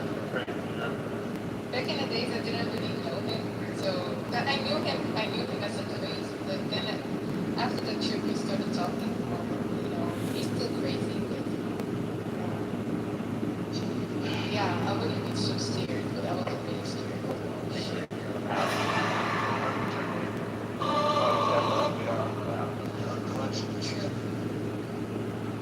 Okay, come on, he's crazy in real life too. No? He said his own father said he was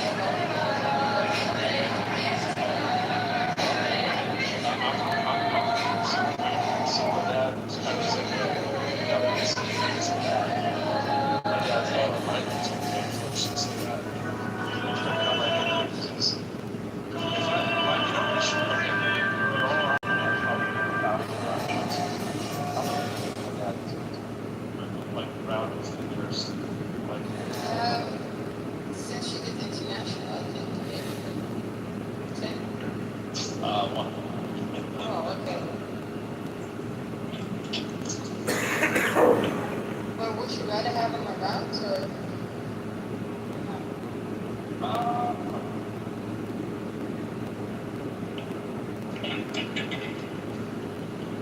Sorry for this student's I was trying to get my last stop. Okay, yeah, you do it. No, I have to leave and walk back. I just didn't realize that I was in my pocket. I realized the microphone. I heard the thing that trying to be quiet. No, I mean, if you did one. That's one more than my mother's been to. So but I've probably done close to 1,000 shows. That perspective. 1,000 dollars. No way I'm I mean, I'm wearing a t-shirt right now that says Battle Rap. A lot of the shows, Rap Battle and stuff like that. It's no place near Aaron State. But I've performed with all kinds of very cool events. Not a big move. About 15 years ago, so I missed everything the last 15 years moving outside the country. But there's probably been way less than half the shows I've done in the last 15 years. The most shows I did in my life probably from 2000 to 2008, and it moved probably around 2012ish. Yeah, I think they did in 2012. But even then, I moved like 35 minutes from where they were, and I was doing 100 shows a year. But yeah, most of them. Quite a bit. Like I did so, like, what are we gonna do at your rap show? I was like, I'm not sure. I was thinking like what's that? Definitely go. Yeah. Exactly. Yeah, it's like two different stuff. It's unbelievable.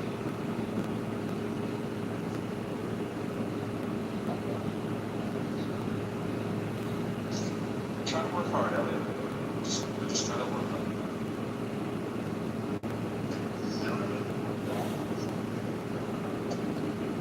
Or for me, it's 7 o'clock on Sunday and I'm shut down the gym. You know what I mean? Just get that little extra work. Every time I walk by that mirror, I don't know if anybody else feels the same. I just walk by this people. It's like, it's something that's that's not appropriate. Put that away. It's like, why else is like in the gym? I don't know.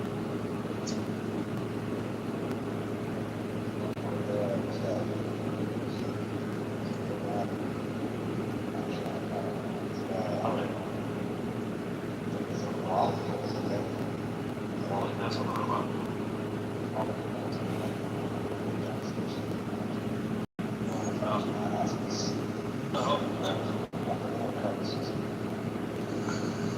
That's pretty good.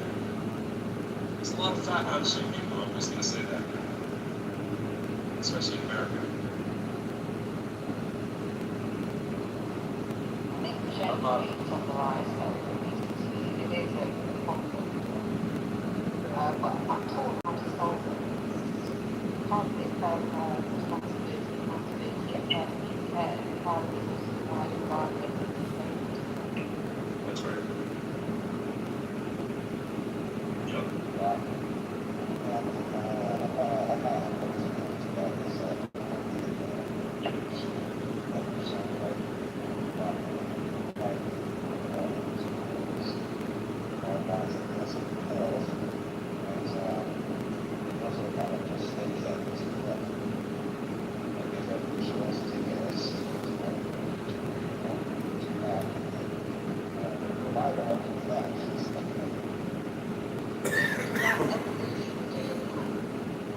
quite often it happens to people who might be in the future that these body chips can actually train. A lot of people probably started off lighter than they actually are, but over time they become less active for different reasons. I'll become more sedentary. I'm not going to use about back to my house completely. My mother side of diabetes, so for it. So I don't eat not much ago when my left knee is bad. And I just drink it as much as I could when I was in college. And so I become like far more sedentary than that more people. Those are good reasons.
I remember that. I saw it as a little kid walking by.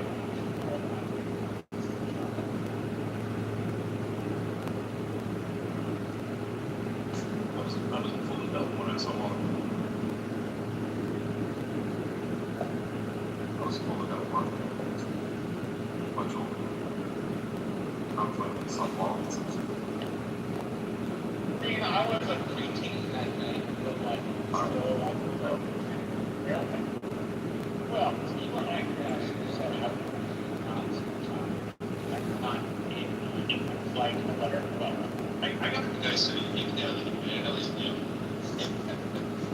I gotta be nice to all you young and when you say dumb stuff. I gotta remember.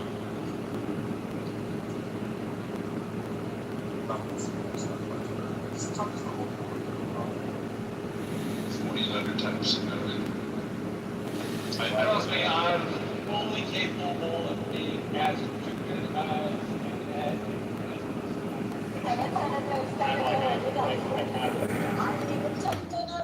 I didn't screw up my stuff up because it's on the other side of that, like, well, yeah, the experience. I am not telling you are wrong, but Wisdom, that's right. different. But it's also true Slang that what's this language word? words in the different because మాకు కన్నడ వల్ల చాలా Kannada Telugu mix Oh, అయిపోయింది. yeah, Roger Penrose. He's just got his back fucking ridiculous ideas that nobody pushes back because he's just a really old guy. A lot of people respect him. He has a fucking Nobel push Prize. back against them all the time. You just don't know it. Yeah, there's lots of old people like that where they make you a little. Yeah, they do. On this app, you're just like, oh, Roger Penrose, like they heard about last week, so people are all excited. It's like, bro, the real circles, people like, yeah, you might be time for him to hang it up. I'm gonna fall off a cliff though. I can tell from me, definitely looking younger for my age, it's gonna catch up really fast. Like as the grays start to come in, it's just gonna be a wrap, you know. Because when you have all your hair, I think it keeps you looking artificially younger. You know what I'm saying? And so, but then it's eventually gonna all be white. You know what I'm saying? And once the hair goes white, there's no turning back. You know what I'm saying? I think I've only got a couple of years. And we used to fuck a lot. So I got a letter one day, and the letter was like, yo, we're gonna like tell you to leave the country. And so she was like, nah, I don't want that to happen. So we ended up getting married. We was together for like 6 years, and we moved to another state, which she ended up asking me. She ended up wanting divorce. So I was like, all right, you know, we did our thing for that amount of time, and we don't talk to each other any longer. So you have kids, and how long ago was this? No, she had an abortion. She aborted when she was, she aborted the kid. So I was young at the time. Alright, it's too much information for now. Yeah, we don't talk about this. Bow wow. Bow wow.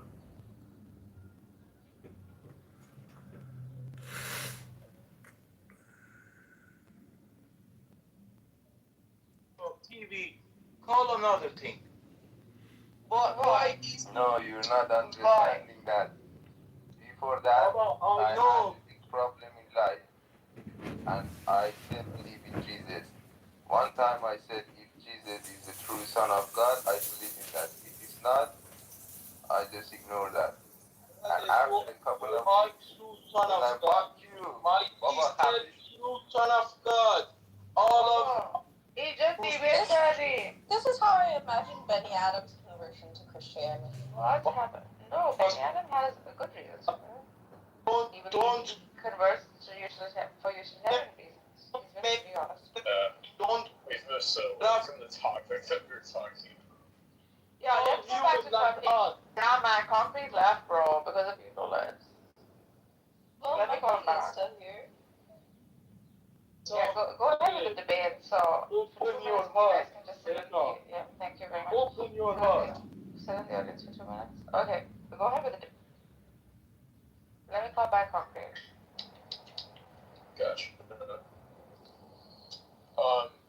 Yeah, I mean, essentially, it's like, heard somebody say that the academia adheres to naturalism as a methodology. It's like, well, yeah, because, I mean, the only evidence we have is the natural world of, you know, what we have for explanations. And so but we have no demonstration of the supernature. We've never had it where,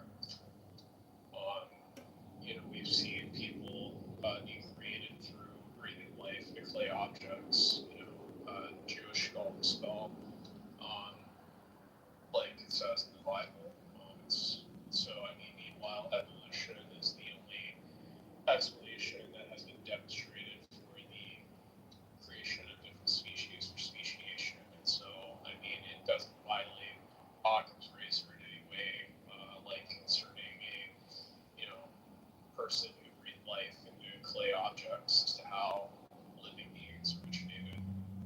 so,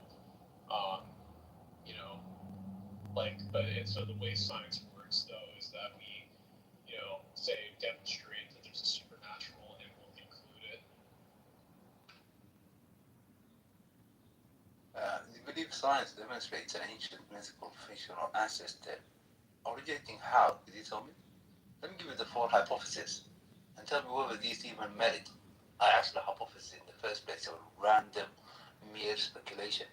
Remembering that hypothesis is something, a public phenomenon, that has some loose data to point to it. And so you build a hunch. So which of these tell me is scientific about the so-called ancient mythical fictional ancestor originating through blind forces of nature? So panspermia, this so-called life being seeded from outer space. Is there any evidence of this? Or is this blind, wishful, so-called random thinking that I've actually meditated with the hypothesis? Oh my God, I can't believe I actually get this notion of a hypothesis. Or is it so-called the origination of life from a clay wall? Is there any evidence to it? Or actually an icy wall? That's the third one. Or is it actually so-called the primordial soup? All of these are blind speculations. Absolute hocus pocus. Sorry, abracadabra. I apologize. That sounds too blatant. This is not science. It's pure charade. An absolute charade. And some people have faith, and they should go and take their faith into a church of so-called atheism. They shouldn't masquerade it in so-called in the name of science. Science is a brutal, cold, hard, and uncompromising subject that demands demonstration. But sorry, we've been funded by the Epstein Islanders, and they've done an entire sham on the scientific discipline when it comes to these subjects. Luckily, there's still some hardcore empiricists out there that tend to do actually proper scientific investigation. Sorry, Matthew, you don't think this is like hyper skepticism? No. Where it doesn't allow for basically Science, grounding, if you ever the read laying down of proper- anything. Madhichan, it doesn't allow for the grounding of anything like Crimson I was saying, right? This, or maybe, I don't know, I belong was to a saying school it. of science, which is to do with empiricism. If you come and say something and you can't demonstrate it, they will make you into a laughing stock. However, in the school of the theorists, everything flies. These guys should be philosophers. I don't know why they masquerade as scientists. They don't produce anything. Blind theories are very cute. Some of the empiricists find them exceptionally cute and tell them, look, go and publish this stuff in the departments of philosophy. That's where you have these cute ideas, speculations, abstractions, and so on. Very cute. Some of them may even in future be, somebody may even roll up their sleeves and actually demonstrate maybe someone one or two of them, but possibly of the hundreds of speculations. That's not science. It's pure and utter dogma. Now, this happens to be one of those dogmatic subjects. But when you're talking about science, there is a method. And the summit of that method is called demonstration through reproducibility. Not so-called wishful reading, not so-called explanation. You could explain the data in so many ways.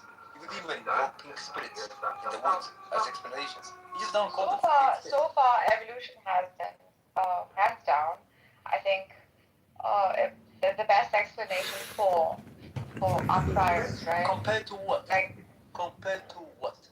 Compared to freaking Extalo! Compared to God creating man in clay with his hand. Yes. Let's look at this. So, Yeah, what intelligence, even that's if all powerful, well, creating man, a walking, talking human being, versus blind environmental processes creating a walking, talking, conscious human being. Really? Sure, could you show me the explanation? Other than wishful reading. And I think as much as I don't appreciate as much as scripture can be appreciated, right? For its metaphorical significance, right? For the creation of man, I think it's just No way. I think ex nihilo is a very hard position to defend. Sorry, my friend. As a theist, for me, ex nihilo is a very, very hard position to Text defend. video. Something cannot come from nothing. That's an atheist. I don't think theists believe something comes from nothing. That's a daft theist. I don't know what kind of theist that is. I don't think the I don't atheist think fraction of theists that operate on faith.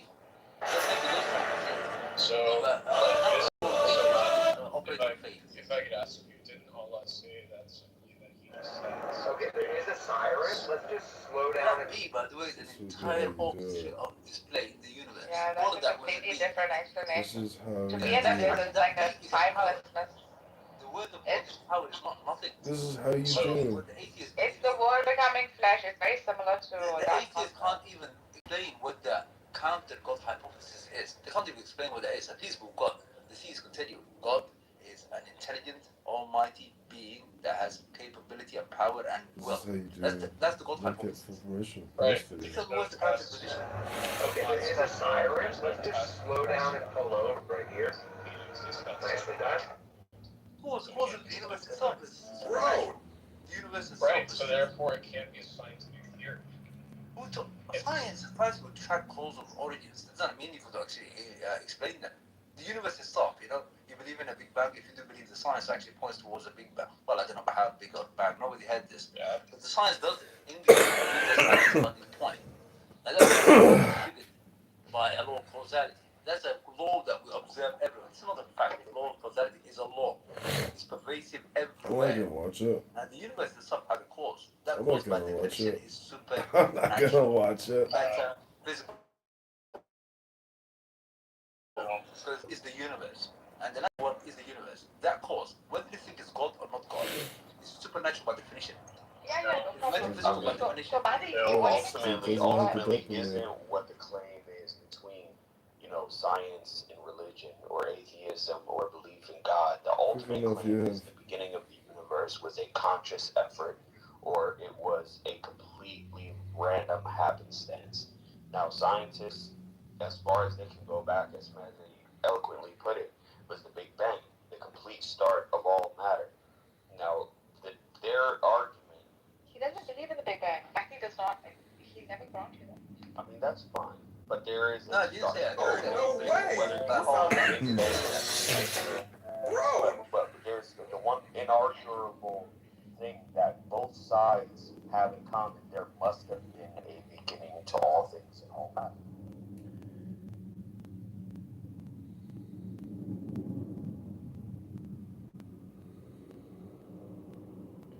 Bro, no way! You found my channel. Most people just scroll past, but not you. And if you could like and subscribe, it would mean the world to me. Bro, no way!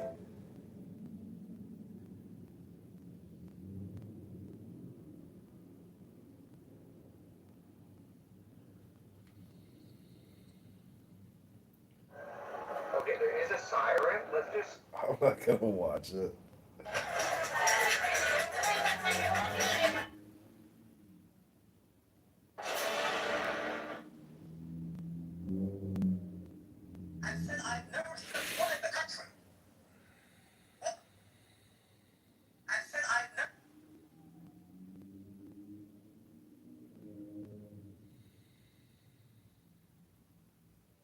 Bro, no way! You found my channel. Most people just scroll past, but not you. And if you could like and subscribe, it would mean the world to me.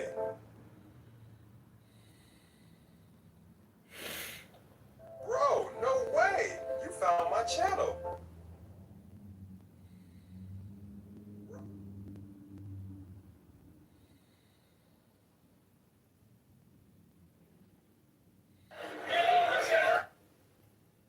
Walk right on the right side.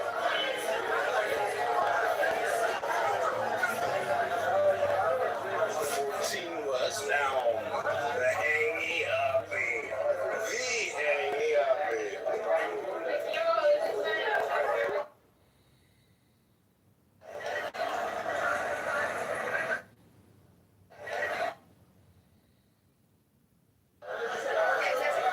Are you guys friends? Yeah. My friend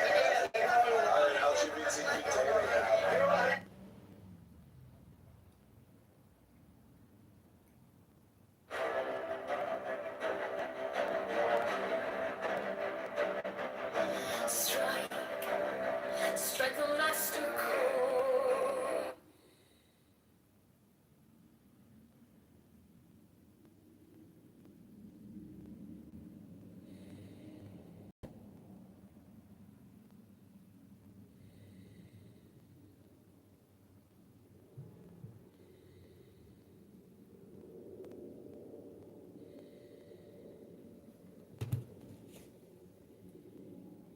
Or anyone otherwise that the creation of this existence, whatever matter, reality, whatever you want to call it, isn't consciously based.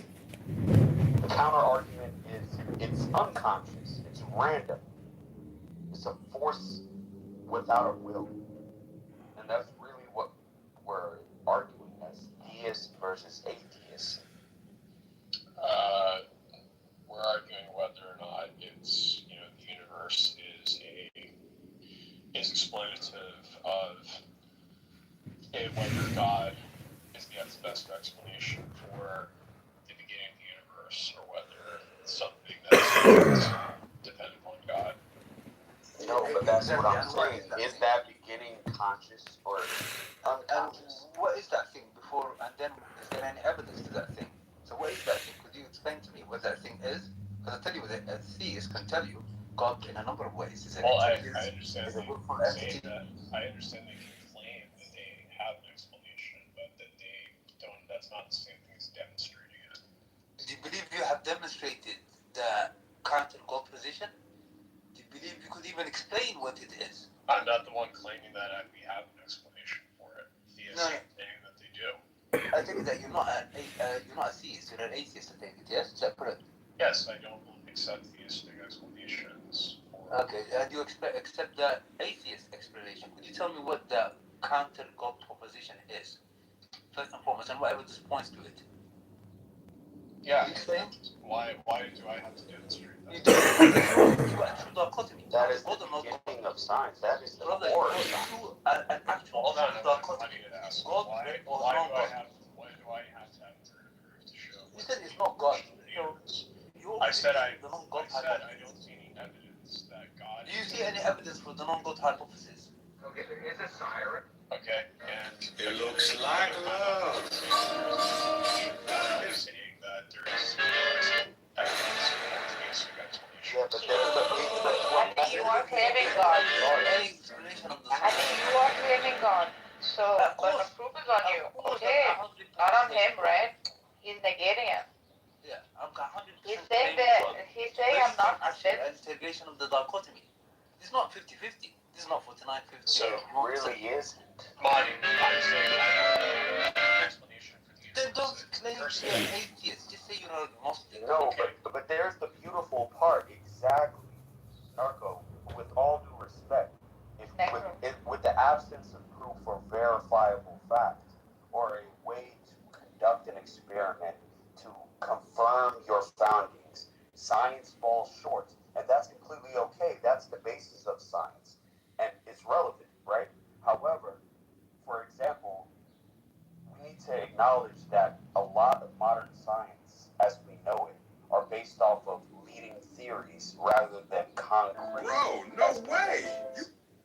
Why does my hand not fall through my, like, we know everything's comprised of matter. We know, according to science, that the vast majority of material things are mostly empty space. Why doesn't my hand go through a wall when I touch it? The leading theory is there is a force binding those atoms together with electrons that prevent my hand from going through that wall. But there is no concrete. We know what this is. So there are leading theories. And there is a I hate theists who say that science itself doesn't have any merit, because you must be blind. You must be stupid to say science doesn't have any merit. And in antithesis to that same claim, you have to be blind to say there's no merit in the belief that there is consciousness beyond physical being, which is really what all religions argue, that there is something outside of consciousness. I mean, there's something conscious outside of physical reality, right? So the claim is the beginning of the world, like really atheism is a religion in itself. You have to have faith that there's no God, because you can't disprove it. Bro, no way! You And that's found my what all channel! religion is, faith. So if you don't have ways It looks to like experience love. explicitly yourself, It feels like love. ensure that this is your religion. And I confessed it. It's a religion. You have a faith that there's no God. And I don't need faith to say I don't know. No, but that's fine. You can say I don't know, but you weren't saying that does God exist? If I asked you that question, does God exist? Do you believe God exists? No. He may or he may not. Then you're agnostic, and that's fine. Okay, but I mean, I don't know, and I don't believe it, so therefore I'm agnostic, and I'm also an atheist. Atheist means there is no God. There is no way, and there is nothing you can present to me that will prove God's existence. Yeah, it's actually a positive thing. Just as theism, we actually have a burden of proof. When I say I'm a theist, I have a burden of proof. Remember burden? Yeah? Easily to say that. Yes. When somebody says an atheist, they have a burden of proof. If I said 1 + 1 is 2, and they say it's not 2, you actually have to prove it's not 2. You can't just say, no, I just don't believe 1 + 1 is equal to 2. You have to demonstrate. Which would be faith. Yeah. Which would be faith. Which would be religion. True. Yeah, so you're taking something that is axiomatic and Bro, no. something It looks like love. dichotomy where it's like yes, that we can't, that we don't know. It looks like love. It's actually a dichotomy. Like the better No choice. so the better analogy is specifically is that you're saying that you're claiming that your God is guilty of being the person who feels like exists, and I'm the person saying that that I don't see your God guilty of doing that. Or even It's a existing. guilt thing. This is an emotional thing. I don't know. You feel some emotions. So the thing is that to me, that I'm on the side, I'm saying that I haven't seen you make your burden of proof. Oh yeah, I mean, well, once we explore the dichotomy, actually, We're kind of equal in that regard, wouldn't you say? Well, you could do this dichotomy at any point. God, if He's the creator of the universe, then everything out in the universe should, if we had sufficient data, be able to allow us to draw this dichotomy. So whenever we've got data to force the dichotomy into motion, the data should always point to one side, because one of these two counter positions is a fallacy. Either God or not God. So whatever is responsible for the universe, even if you find 1% of the evidence, it should point towards that thing. By the moment you find 1%, 2%, 3%, and it points one direction, rest assured, the remaining of the evidence they haven't yet found will always point to that direction, because that's the causal background. The other side is a fallacy. Now that's the nature of the dichotomy. You could start anywhere from a protein structure to DNA to the inanimate world. And actually force the dichotomy. The science can easily do this. The Epstein Islanders do not want this to happen, because they want to secularize the entire planet, produce individuals, drones out there that have no sense of anything. Literally, that we play around now with ideas and wordplay. But science can easily tackle this question, God or not God, easily. We have sufficient data out there to tackle this, and the answer is not pretty whatsoever for those who are atheists. So that's why it looks like love. It feels like love. And I confess it. It actually forces the dichotomy out the window. You just go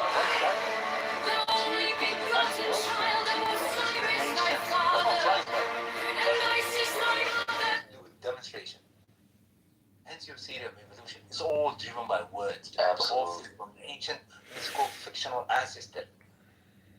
I think the biggest like spear in the side of the claim that there is no God is the explanation for the creation of life in the first place. As far as science goes, if I ask any scientist, the most rational atheist scientist with all the information that the world has, how did life on Earth begin before there was life?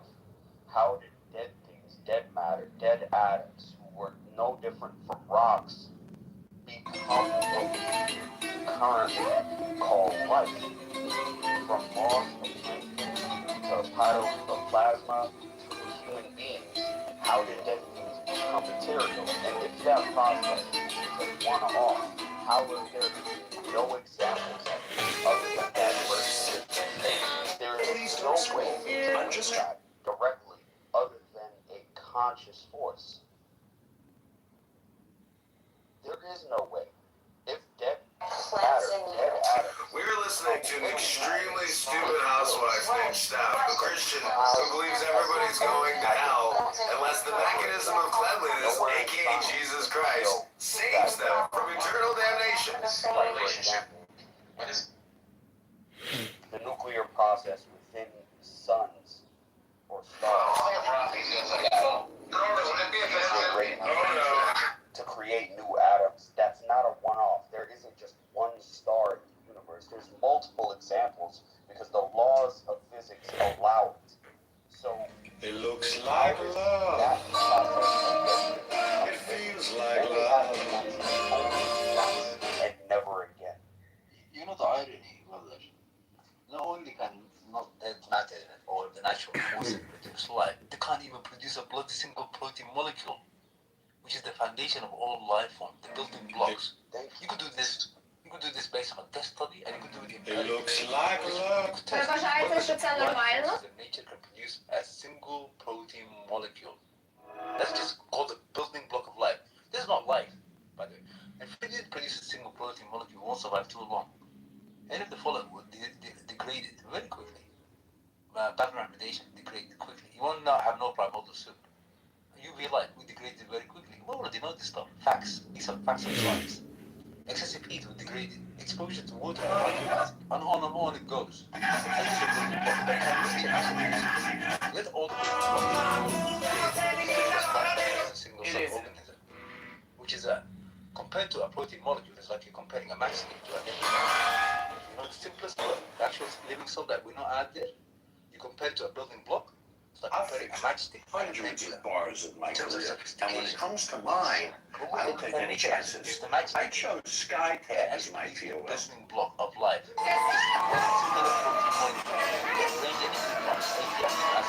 All the way to 100,000. And the conditions that created these baser proteins for life.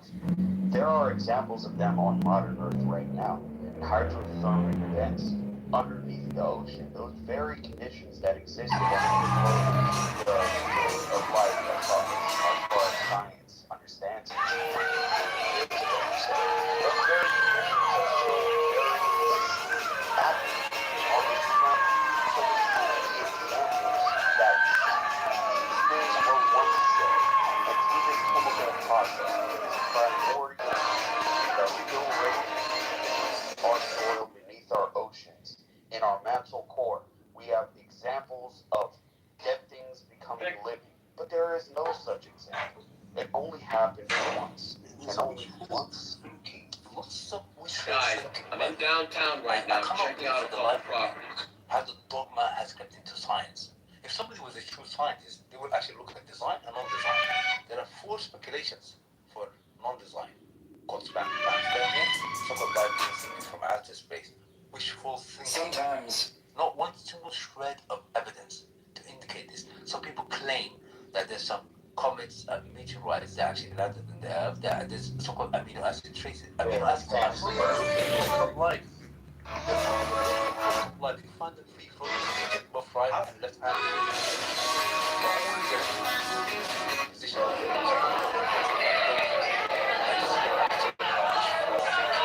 Saying that life came from outer space. No evidence whatsoever. You can't even call this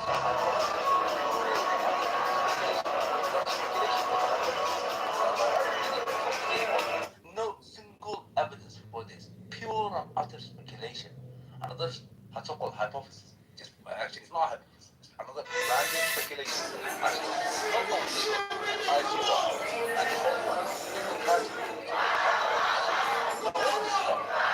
one single shred of evidence. Nowadays, I don't want to put in no work. All diverse, but I tell you what the bigger problem is.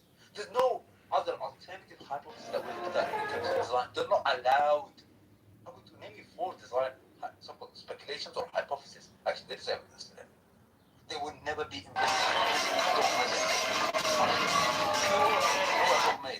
when you look at something without critical thinking, when you don't look at the counting positions, that the whole theory of evolution is driven by dogma. Not an actual interrogative or, if you like, forensic examination. And there's only 2 propositions out there: design versus non-design.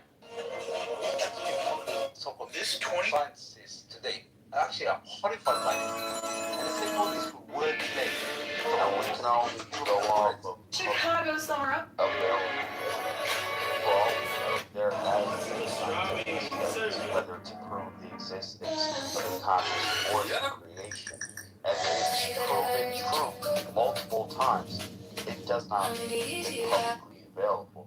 It almost seems like, exactly the way you described it, it almost seems like there's this effort in order to disprove what has already been proven, or an effort, or maybe we're just not there scientifically yet. My vocabulary is narrow and certain, so I can't really get my thought out properly, so I apologize to the room. No, it's alright, brother. It's just that as censorship and allow real science to progress. That's the sad thing. It's pure and utter dogma. Like you were talking about all of these rabbis, JMC, hello, Megatron, so much controversy on Clubhouse, Pakistan, the Black Macro, my emo friend who I love, and you know. And if you could introduce yourself, the famous queen herself. Yes, please. Fucker. You know I'm still in love with you, Nargis. I'm in love with you. Are we not friends anymore, Nargis? Are we not friends anymore?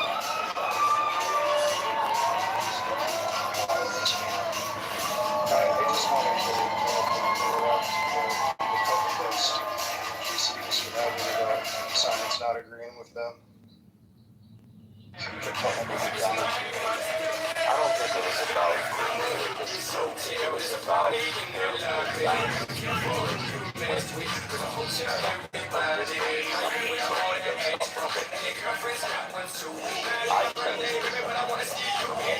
I came to the claim that atheism in itself is a faith. You have faith. You will not have empirical data tested in scientific processes. So you must have faith. So to say, I don't know what happened before the Big Bang, but I have faith that had nothing to do with a conscious God. It must mean that you have a religion. That was my faith. It's a religion. Again, faith, like, there's an important distinction between just faith and the verbal suffix of what faith means. Like, so for example, it can be used synonymously with the term where if I say that I'm a faithful husband, meaning that I have trust based upon my experience that I have with somebody. But when religious, there is a sort of transcendence that is something that you're expected to believe is there, in spite of the fact that there's no way for you to be able to verify it, despite even evidence to the contrary, is what is like used in things like Christianity or in the Quran. There's the definition of faith is what it has, which is what distinguishes from the dictionary's definition of what the faith means. No, faith implies lack of proof. Faith implies there is no way for me to prove this to you outright through the scientific process. Yeah, but however, that's the thing religious people have. Of my own will. That's what I believing in the Quran with proof. If I were to speak to God this moment, and Allah subhanahu wa ta'ala came down, he talked to me directly. It's not faith. I don't have faith. I have prayer. Necro, I think you understand there's different senses of the term faith, right? So the truth is, like, that comparison of being a faith. Oh, now he's going to dispense the truth on us. Wow. So the difference between if I said I have faith in my wife and a Muslim or Christian said they have faith in God or faith in Jesus, the difference is that one of us then is going to vouch for us and the other person is going to remain hidden in something that we can't see. No, but that's an assumption that you can't demonstrate that. We're getting into dialogue, different meanings of words. Like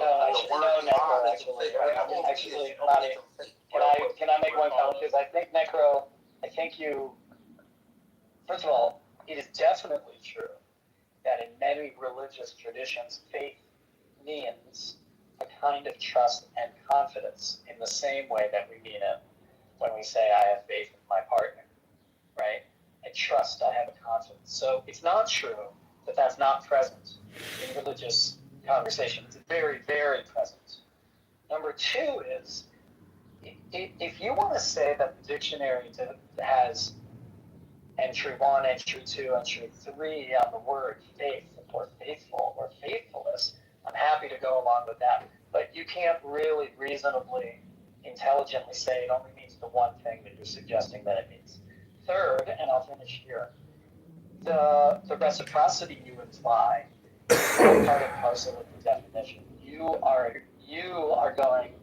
making a conclusion, you are making an argument, but that's nowhere in the definition itself, not the one that you use anyway, is that a necessary entailment. Yeah, the main question is whether all atheists operate on Girl faith. hot or a fire is hot.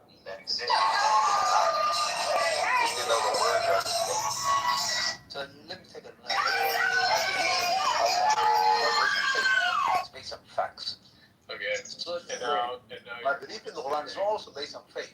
So what emotion investment is also based on facts. yeah. Now, So there are some theists, now I'm just saying, you're right to some degree, about a third of theists operate on faith. They feel an inclination, emotional inclination, they base their faith on it. And all religions, by the way, there are people who actually operate on faith. There are some theists who don't operate on faith, they actually operate objectively. But the question is whether there is any objective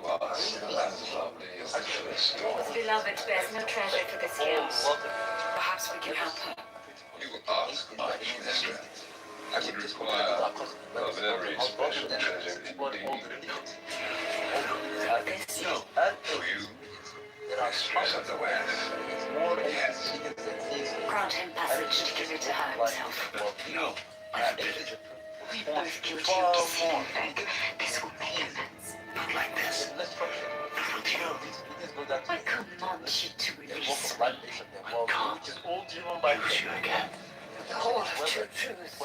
one Where we atheist should actually be has judged. any evidence to substantiate the atheism. To do that would be a great thing. yeah. What do you offer? Why do you still have...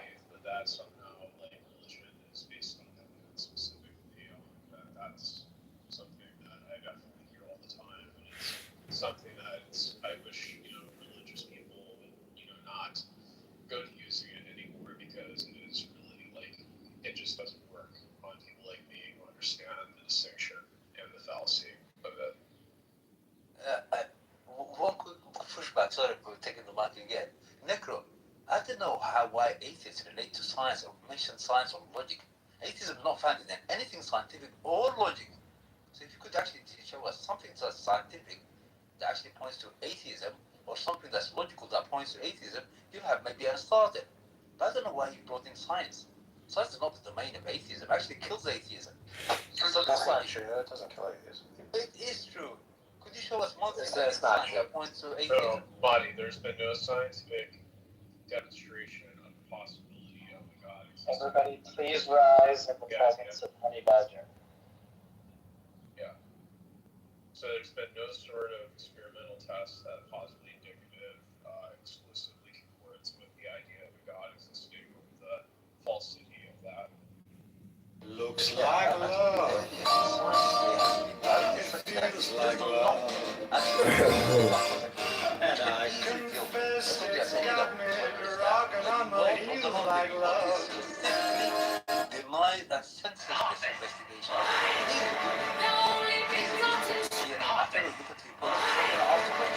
How did this come around?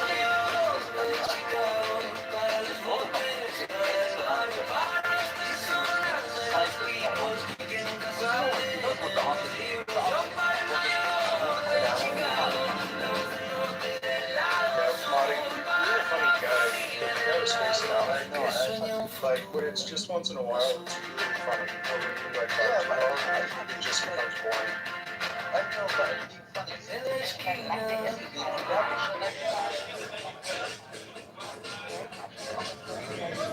He obviously thinks there's no such thing as faith.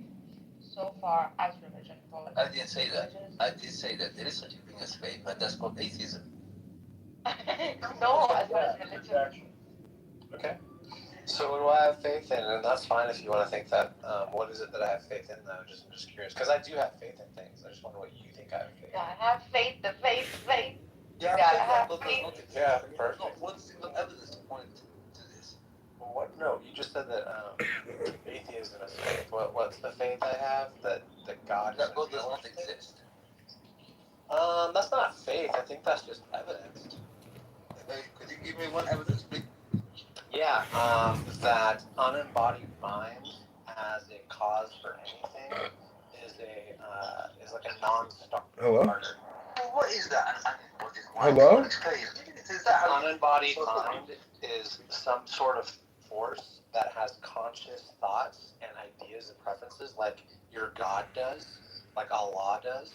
Maybe we could. Desired outcomes. Hold on, Mahdi, hold on, Mahdi, hold on, Mahdi. You asked me a question, so I'm answering. So it's also unembodied. I didn't say disembodied, because that would imply that it already had a body, and the body was somehow removed, or it was removed from the body. This is just unembodied. Now, maybe it did have a body. I don't know. Maybe it did have like some kind of like material essence or some kind of like association with an ontological physicalness, right? But as far as I've been made aware, at least so far, we don't have any evidence of unembodied minds and consciousness. So what's your proposition? Hold on. Are you listening to what I'm saying? Slow down, sir. Relax. You're getting very, very emotional. Why don't you actually look at what Allah is? Go and read the Quran. Listen, okay, does Allah have... Hello? Does Allah want thing? Hello? Does Allah want things? What are you dealing with? Hello? Hello? Hello?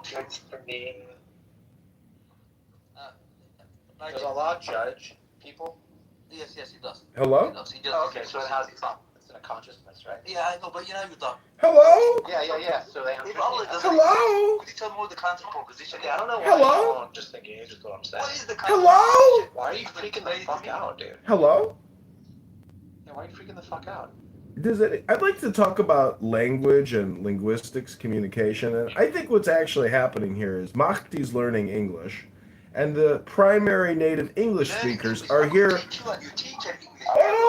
Oh, I see.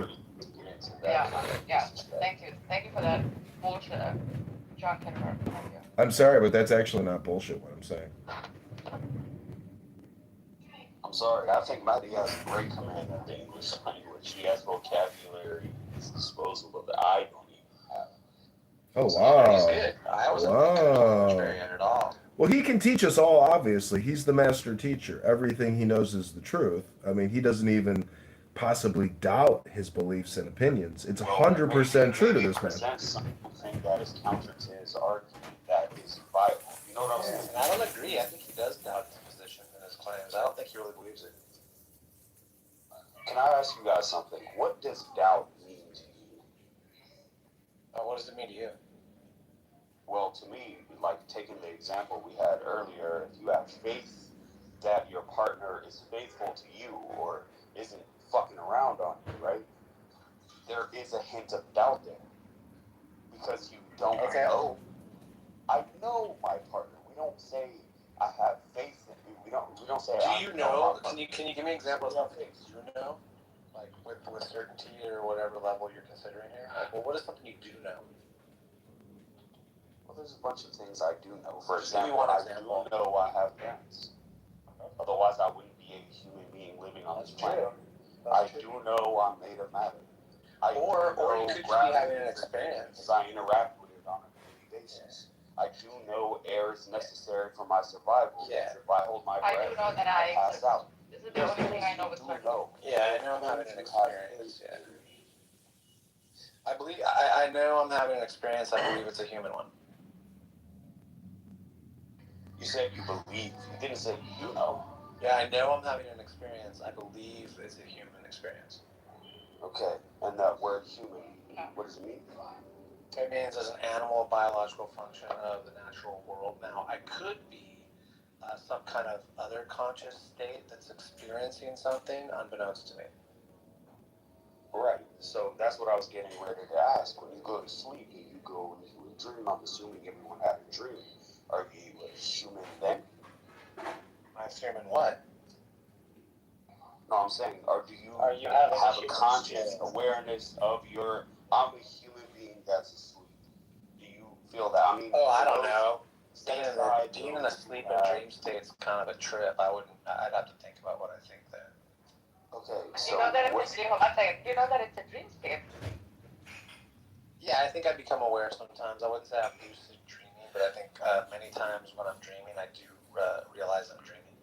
So when you right? do get up Lucid from dreaming it, is a one second. When you do get up from it, do you know that it existed? Like that you existed and this whole thing was an experience that existed? Like I said, I'm aware that it's a dream. Right. Did the dream right. exist? No, but Yeah, I'm the dream saying existed that in my dream. mind. Yeah. How did it feel when you were? Okay, so the only thing we're certain of is existence itself. Yeah, that's what I'm saying. I believe I know I'm having an experience, and I believe it's a human experience. What other experience would there be? I already If it's explained not to you. It human, could be what another would it kind of. be? I already explained to you right out of the gate when I defined my terms. I'm sorry. I think we come to those parts of these discussions where there's a failure of vocabulary where I can't even articulate exactly. I believe it could be another conscious experience, possibly. I'm not saying that it's a high probability. I just think that there's the opportunity that it could be, like even if I was a solipsist or a brain in a vat, or this whole thing is just a dream loop. Like, sure, those are possibilities. Exactly. But I am having an experience. And I believe it to be an animal experience. Okay, so there's exactly what you said. You said, I believe there's a possibility. I don't think it's a high one, but there is a possibility. Like, I know I'm having so an that experience. brings in that sense of doubt. So where does doubt? I know I'm having that means without having full proof. Like when I touched the stove for the first time, it burned my hand. That told me fire. It doesn't matter. What he's establishing is existence itself. That's all that matters. So yeah, I know I'm having an experience, and in what condition I am as an existent being is still on the table, I guess, but I believe it to be an animal one. I can respect that. You know what? I'll leave it there. I really respect that. An animal one that exists. That we can never, ever, ever get out from the loop of existence. I feel like that's the philosophy of a cockroach. If a cockroach had consciousness, that's exactly what it would say. I believe I am an insect. You believe that a cockroach would say something? Cockroaches never say it. Unless or is a cockroach sentient to you? Well, from my perception, I don't know. Okay. I can't. Why would you use a cockroach? That's really strange. No, I'm saying. I didn't say an animal, but I was thinking like a human first, and then I even just opened it up a little bit more, and then you went cockroach. I think that's interesting. How's it interesting? It's because they're lower life forms. You didn't even think like ape. You didn't think squirrel. You didn't think cat. You didn't even think dolphin. Okay, for God's sake, a box jellyfish. You just live the longest, probably. That's what.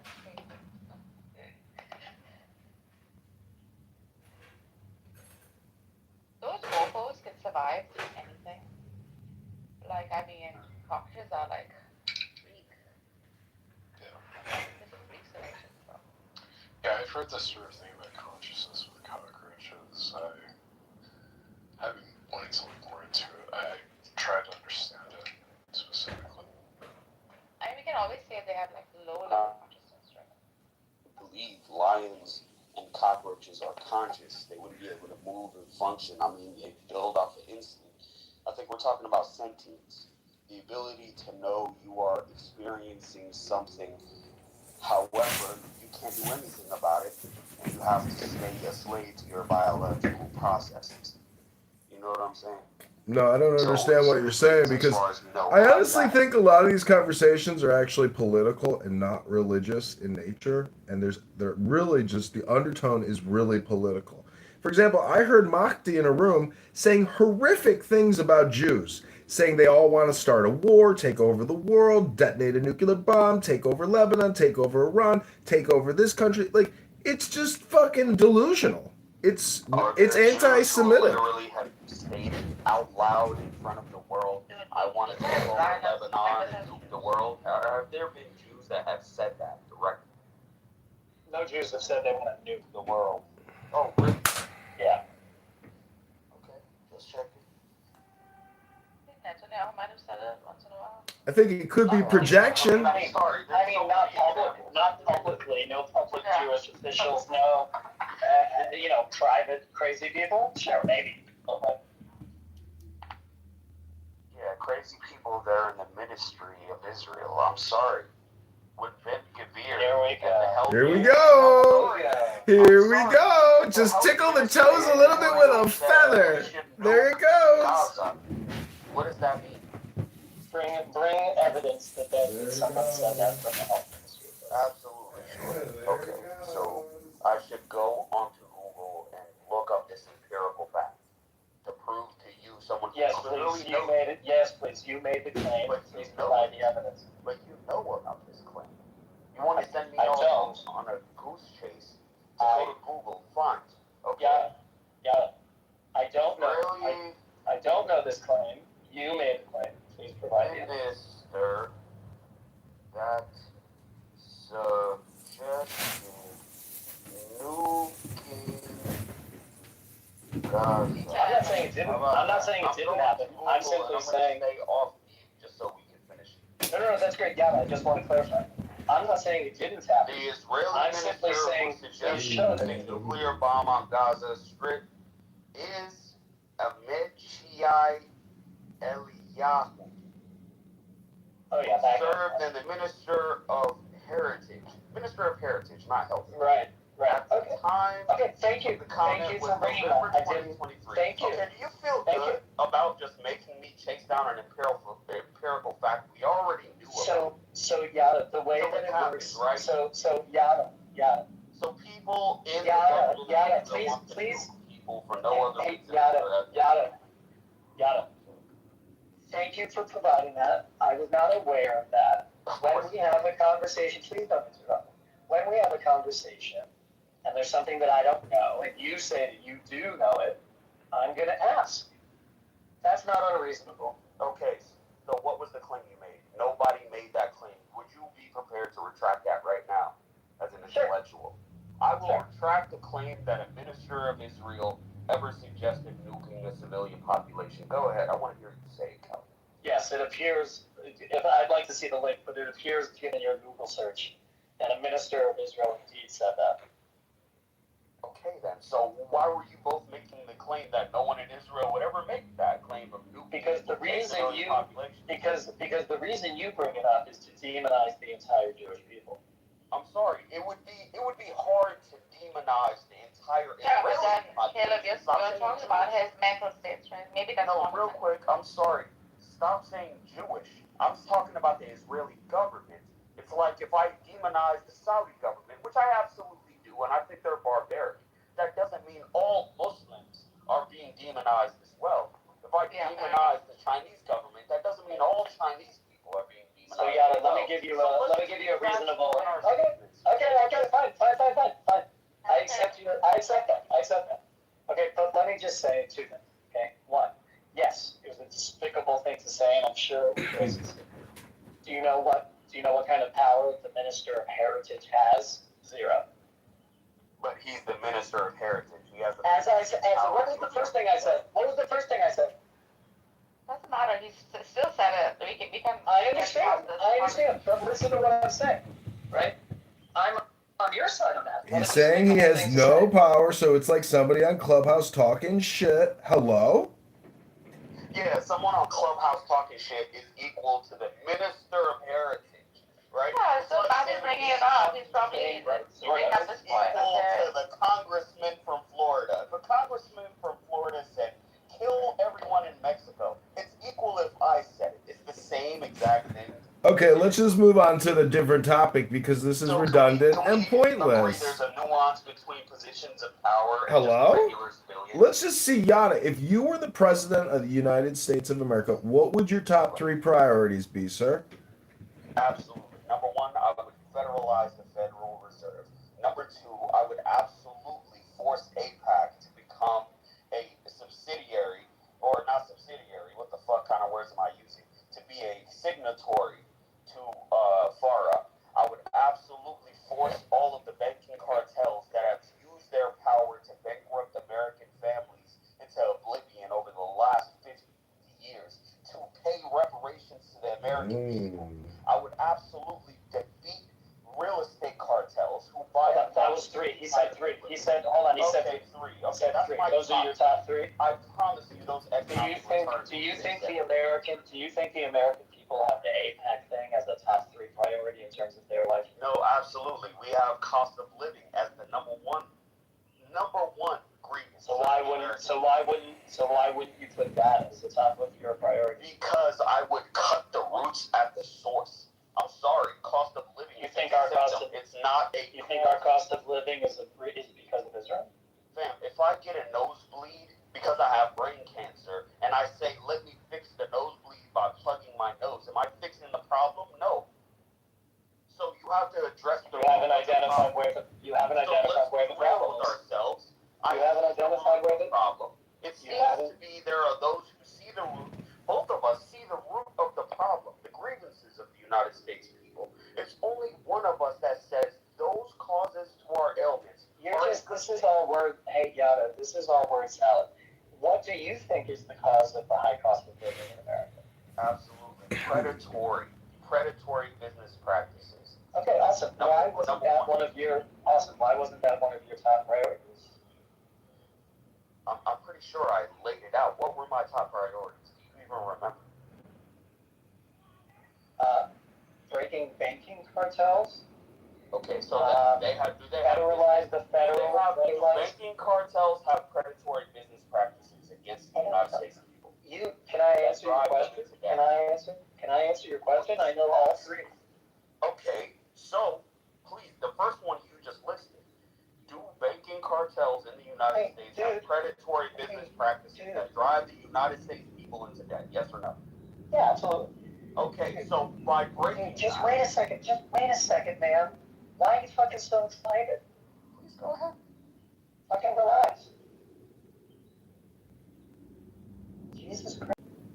Well, I'm waiting for your rebuttal. There's nothing to rebut. We're just having a conversation. Fucking relax. Nobody's debating anything. Okay, you're a clown. All right, Ayan, you heard the first claim that I made. All right, so please give me a counterpoint why it's okay for me to not focus on the predatory business practices of banking cartels in the United States. And this isn't a hypothetical where I'm president, right? You created the hypothetical, dude. I'm going down the fucking map. Nobody said that was not a good thing to focus on, you fucking moron. Okay, so articulate why that shouldn't be my top 3. No one's articulating that. He just asked what your top 3 were. That was it. Okay, but that's all that happened. Why shouldn't that be my top 3? You were making the claim, cost of living should be number 1, not banking cartels. Okay, why not? No, actually, my question was, do you think APAC is a priority for the American people? You said no. And then I said, what do you think? Excuse me, can you shut up and another person finish a sentence? You interrupt every single sentence, okay? I was summarizing the argument. What happened? Yeah, that's a Zionist tactic I'm taking. What happened was, I said, do you think APAC is a priority for the American people? You said no. I said, what do you think it is? You said cost of living. And then I asked you, why was cost of living not a part of your priority list? Now, if you're telling me that is included in the predatory lending practices, that's great. That answers my question. Thanks. Why do you have to be such a fucking moron and think people are attacking you when no one's attacking you? I'm asking you to clarify your position so I can understand it, so we can have a fucking conversation. Look, don't paint it as if you were asking that question in order to get to a point of understanding. You were asking that question to try to derail my point in hopes that I would stumble on my words and my conviction. Don't bullshit, motherfucker. I'm not that. Okay? So just be reasonable and honest. Would my first three policies not fix a great amount of debt that United States people are under currently right now and would improve the number one cause, the number one grievance that the United States people have, cost of living? If a fucking 21-year-old suddenly doesn't have $300,000 of debt for a goddamn art degree, would that improve their cost of living? For fuck's sake. Yeah, I think it would. I think All right then. So I addressed the main cause by getting to the root. That's fine. That's fine. Thank you for sharing that. That's what you meant when you said. That's why I asked you. Fuck's sake. That's why I asked you. That's why I asked you. Do you not know how to have an honest conversation? Are you that insecure? Oh, I'm completely secure. It's you that seems to be. Yada, thanks for answering with those three very important opinions and ideas you have. What would you do to the state of Israel? Would you attack them? Would you disavow them? No, absolutely How would you not. treat I think Israel? is a nation that should be allowed to exist. I think it's disrespectful and diabolical for anyone to claim that they shouldn't be a nation state of their own. I think I would temper Israel a little bit. I think I would forego the policy of backing them regardless of what they want to do. And in place, I would enforce 67 borders. I would say Jerusalem is half and half, Palestinian and Israeli. I think I would put boots on the ground, UN peacekeepers in Gaza to monitor the heinous, murderous Israeli terrorists who burn babies in their home because they don't want them to have that land, right? And I would instantly enforce that policy of coexistence in Israel as the largest. Wait, I'm sorry, did you say IDF soldiers are burning babies in homes? I'm sorry, Yada, but did you just say that soldiers are burning babies alive in their homes? I had no idea that was happening. Do you have a link to show that soldiers are burning babies in homes to steal the land?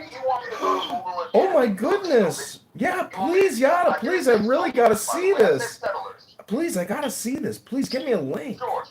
You want me to send you the pictures of the parade where the Israeli settlers literally Just a link. paraded Yeah, you could update your PTR if you want. A link would be really helpful. Thanks, Yada. Burned down by Israeli settlers and said, "This is for a good cause" on it in old red text. Do you want me to put that up and make you look fucking retarded?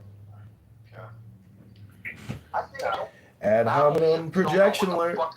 Ad hominem projection alert. Ad hominem projection alert. When you call me a retard, I think we first identified a ad hominem projection. Retard alert. Retard alert. Look retarded. There's a difference. Oh. Yeah. Well, thanks for putting the link in the chat about the soldiers burning the babies to steal the land. No, but I'm just gonna do it. I just have to say, I sadly gave this guy $15. Yes, and I thank you for your money. I had a nice little snack as I campaigned. Thank you for your contribution to the campaign to liberate America from retards like this. Yeah, I'm glad you enjoyed it. He took my money from me. Well, I didn't take it. It was given, and you donated it through a portal. So I didn't actually take your money. I just looked it up. October 31st, July 2015. Israeli settlers firebombed a Palestinian family home in the village of Duma, killing 3 people. 18-month-old Ali Dawabashi was burned alive in the fire, while both his parents died in injuries within weeks. January 16, 21-year-old Israeli settler Amiram Ben Ulila. I can't pronounce these names. Forgive me for me butchering this. Right?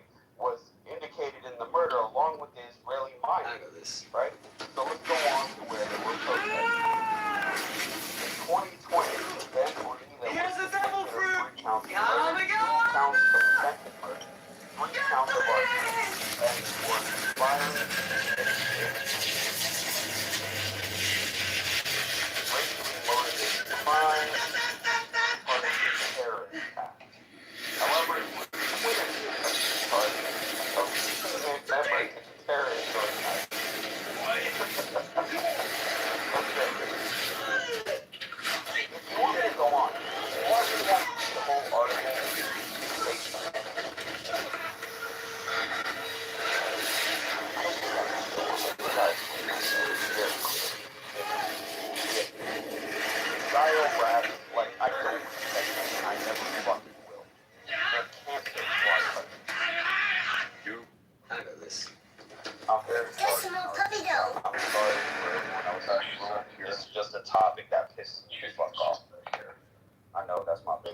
missing. But anyway, like, I'm sorry for everyone else in the room. I'm sorry for my emotional state, but this is a topic that I can't abide by. That's fine. I mean, I share the same sentiment that you do. Oh, you can't abide by the law. Because no one ever brings up the law, do Robbing they? a house and getting a. Wait, you abiding by the law? Well, we could talk about the law of warfare. Hey, little man. Or the war of law. Oh, you're done? Okay, thank you, little man.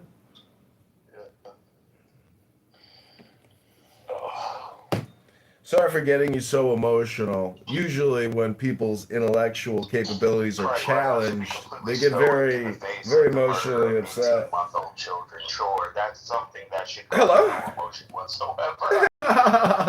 Hello? Yeah, I should laugh. Hello? Well, let's see. About 2,000 abortions are done every day in the United States of America. Is that murder? Yes. No. Oh! Okay, now let's go on to that. You know Israel has abortion rights, right? Like they have free healthcare and they have access to abortions. So you can send them money. Isn't that interesting? Yeah, who subsidizes that? You're right, Jeremy. Very good point. Who subsidizes that? Why, as me, as an American, as a taxpaying American, I work 70 hours a fuck off week, and I still have to pay copay. No matter if I go to the doctor for anything, I got a $300 copay every time I go to the emergency room for anything. But Israel's completely free. Why is that?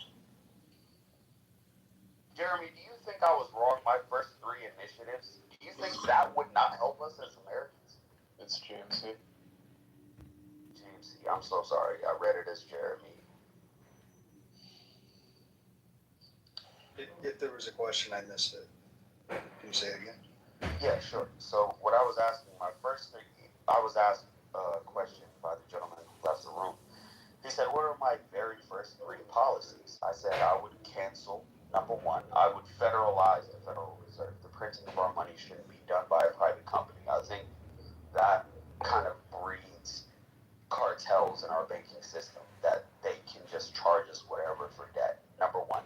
So, number 2, I said that I would eliminate predatory business cartels within our nation. And number 3, I would get rid of the system that allows companies or groups to lobby our politicians on behalf of their corporate interests. Those are the 3 things I said. I think cost of living would go down substantially if there was federal regulation on those things. Was I wrong? And like, I'm not running for office, so I haven't figured out what my top 3 things would be. Like John Kitover is, but like I certainly agree with the third one, which is now escaping me. The thing about the Federal Reserve I'm kind of stuck on because like printing money doesn't actually make money. Like most money is made digitally, right? Like it's the interest rates that like banks actually like manufacture money, and the government is just like keeping up with it. Well, when No, I agree, but who signs the policy? Who James- puts their sign name on the dotted line? Jamesy, the way that I read it, These $3 billion that were ordered by the United States federal government Yeah, I can shall tell you come how it into works. existence physically or not. Who signs that dotted I can line? tell you how it works. Chairman of the Federal Reserve. Oh my gosh. It was Hello? really quite Hello? comical when the banking Hello? collapse happened Hello? because the like banking CEOs Hello? were like called to Congress to testify, and Hello? Congress was like asking them for advice about how they could do Hello? government money better. But Can you hear me? it's the banks that lost all the money. Can you hear me? Yeah, I can hear you. Could Hello? shut the fuck up. Like that. I is could, possible. but I could also tell you how money comes into existence. The Federal Reserve sends a letter to BlackRock. BlackRock goes into their asset management profile, and then they buy $30 billion worth of toxic bonds, which creates $30 billion in cash. That's how it works. And you can mute me, you can kick me, you can tell me to shut up, you can attack me personally. But if you can't talk about the topic, and you just want to attack me personally, but not talk about the topic, you can do that too. That's your choice. But that just shows a lack of intelligence. Low IQ people do that. Low IQ people get emotionally upset because they've got low IQ. That's the way it works. Hello? Okay. They have the top executives of BlackRock.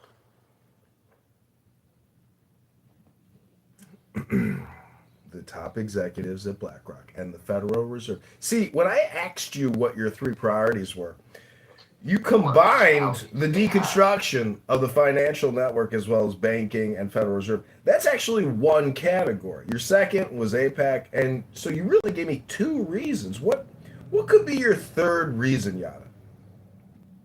I think I articulated it clearly. But for you, I'll do it one more time. Articulate, please, sir. Third thing I would eliminate the practice of lobbying in politics 100%.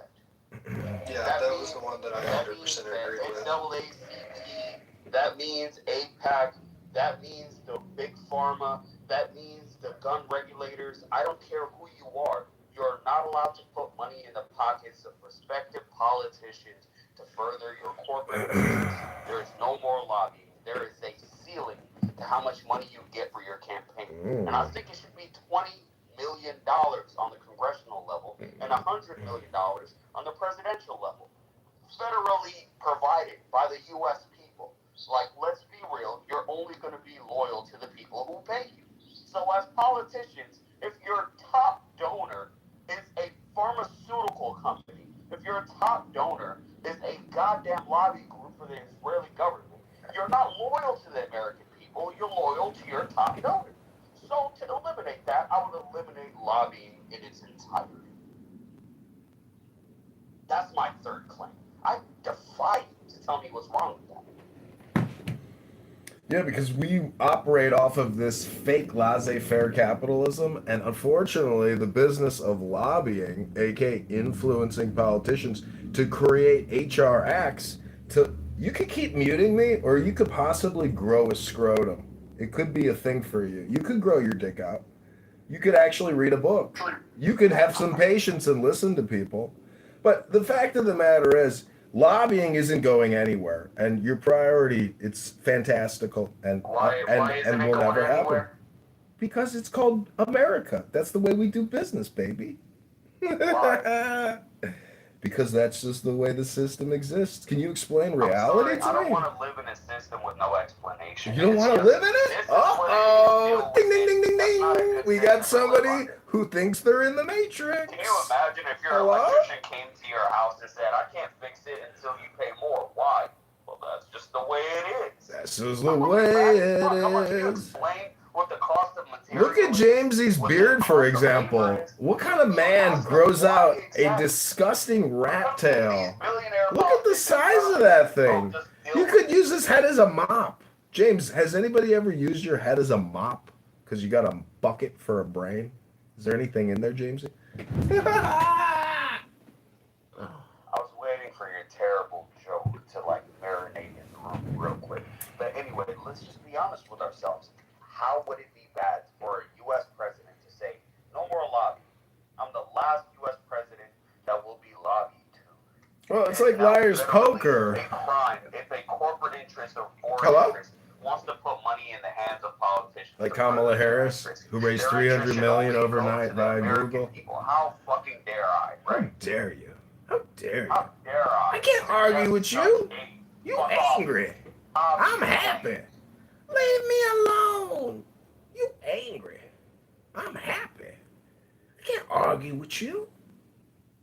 I can't argue with you. You angry. I'm happy. Leave me alone. Well, Yada, I think the things that you said are what a lot of people say. But generally, the first response is wealth redistribution. That's the first one. You said we need to federalize the Federal Reserve. That's what you said. Wow. I mean, it would be great if the Treasury Department just took over. The Federal Reserve is a private company and not subservient to the United States government, right? I know. And they pay their own pension and they pay their own salaries in dollars that they create. Isn't that amazing? What a privilege. I wish I could when you were in high school, did your career counselor ever say, maybe you'd like to work for the Federal Reserve? Did your career counselor in high school ever tell you that? Articulate? I'm trying to ejaculate. Federalize? I'm trying to ejaculate, sir. Or just agreeing and throwing ad hominems? Ad hominems? You called me a retard. That was the first ad hominem projection that I detected. That's how I knew that you were a retard. What the fuck? What the fuck? You look like what you're not. called me a retard. That was a projection. I'm not retarded. You're not retarded, dude. You clearly have, like, average cognitive ability. You choose not to use it. Hello? And I'm defying you on that term. So, for fuck's Defying sake, me? how can you battle with any of my points Hello? of facts? Well, you know, I just want to know if you were to ask me what my 3 priorities would be as the president. Narco's right. His name is Necro. Like somebody who has sex with dead bodies. That's the kind of guy he is. That's how he likes to brand himself, as a necrophiliac. What the actual fuck are you talking about? I'm talking about his name, Necro. He's one of my top campaign donors. What a dork. Yeah, I sadly gave you $15. Oh, Jesus, dude. You gave him $15 for what? I know. He took my money from me. I received it. Hey, you might be smarter than I thought, dude. Oh my God, bro. That's a whole quarter of a tank of gas in today's Trump America. Yeah, dude. Yeah, Get a pack of imagine fucking I could cigarettes have spent on instead. a quarter tank of gas. Could have bought a few sodas with that. So. Fuck yeah, dude. Well, Necro, I'm a very generous person, and I can actually send you back your $15 if you really want it. Would you like it back? Yes, I would. I would have to demand that you do. You played him out of his money. You're going to demand it? You're not even involved in this transaction. You're just a third-party observer. It's just the principle. I feel like you did Necro so badly. Why? He helped launch my campaign. We actually created real change. What?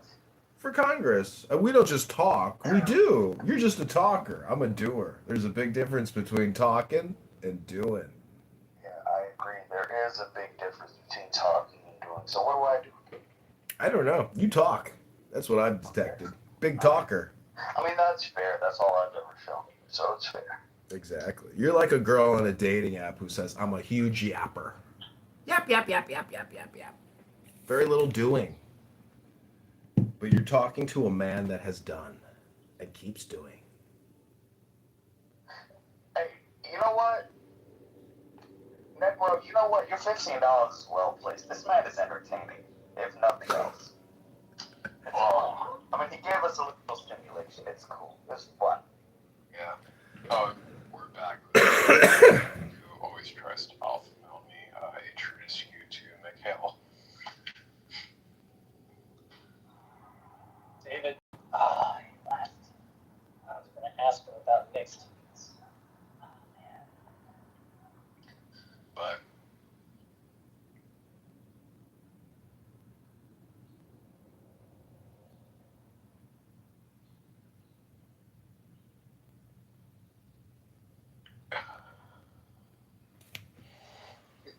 Isn't everybody kind of trying to build God's kingdom on earth, like a God created in their own image?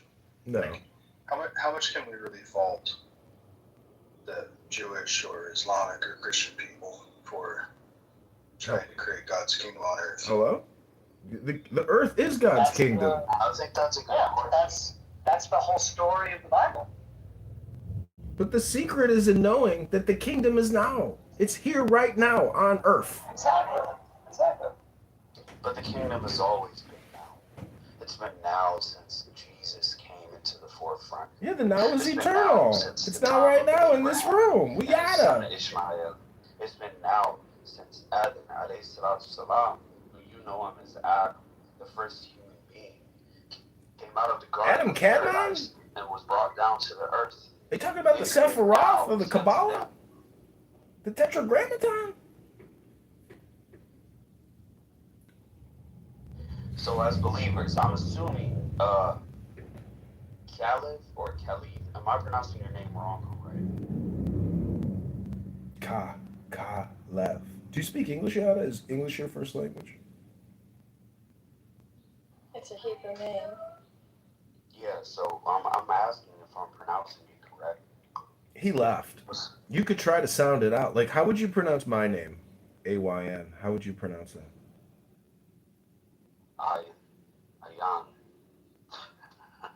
You know, Ayan is a woman's name in my culture, but I'm gonna say Ayan. What's your culture? I'm a Cushitic, East African. You're a what? Bullshitter from East Kushite. Africa? Ethnically, I'm a Kushite. Tribally, I'm Somali. Do you smoke indica or hybrid, or do you smoke sativa No, in not anymore. The I haven't Kushite smoked in kingdom? many years, honestly. It's just, the strains, the way they're grown, it just doesn't agree with my body anymore. Mm. What was the last book you read? Mm, I reread Think and Grow Rich like 4 years ago, and then I stopped reading after that. It's just not a reading kind of world anymore. Everything's consumed digitally, so that's what I do. I consume all the facts digitally. I read all my articles digitally. There's no point of reading books anymore.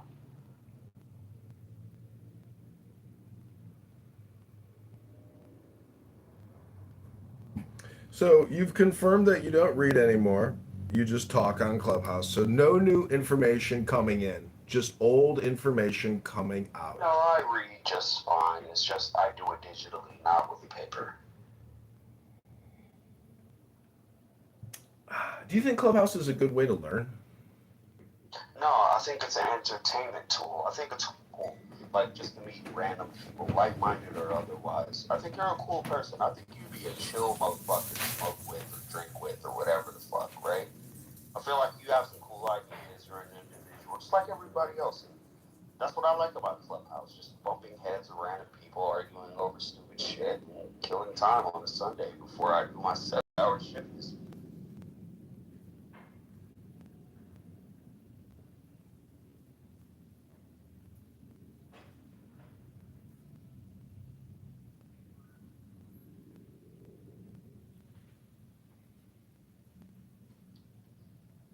Somebody please stimulate me. Somebody start another argument over nothing.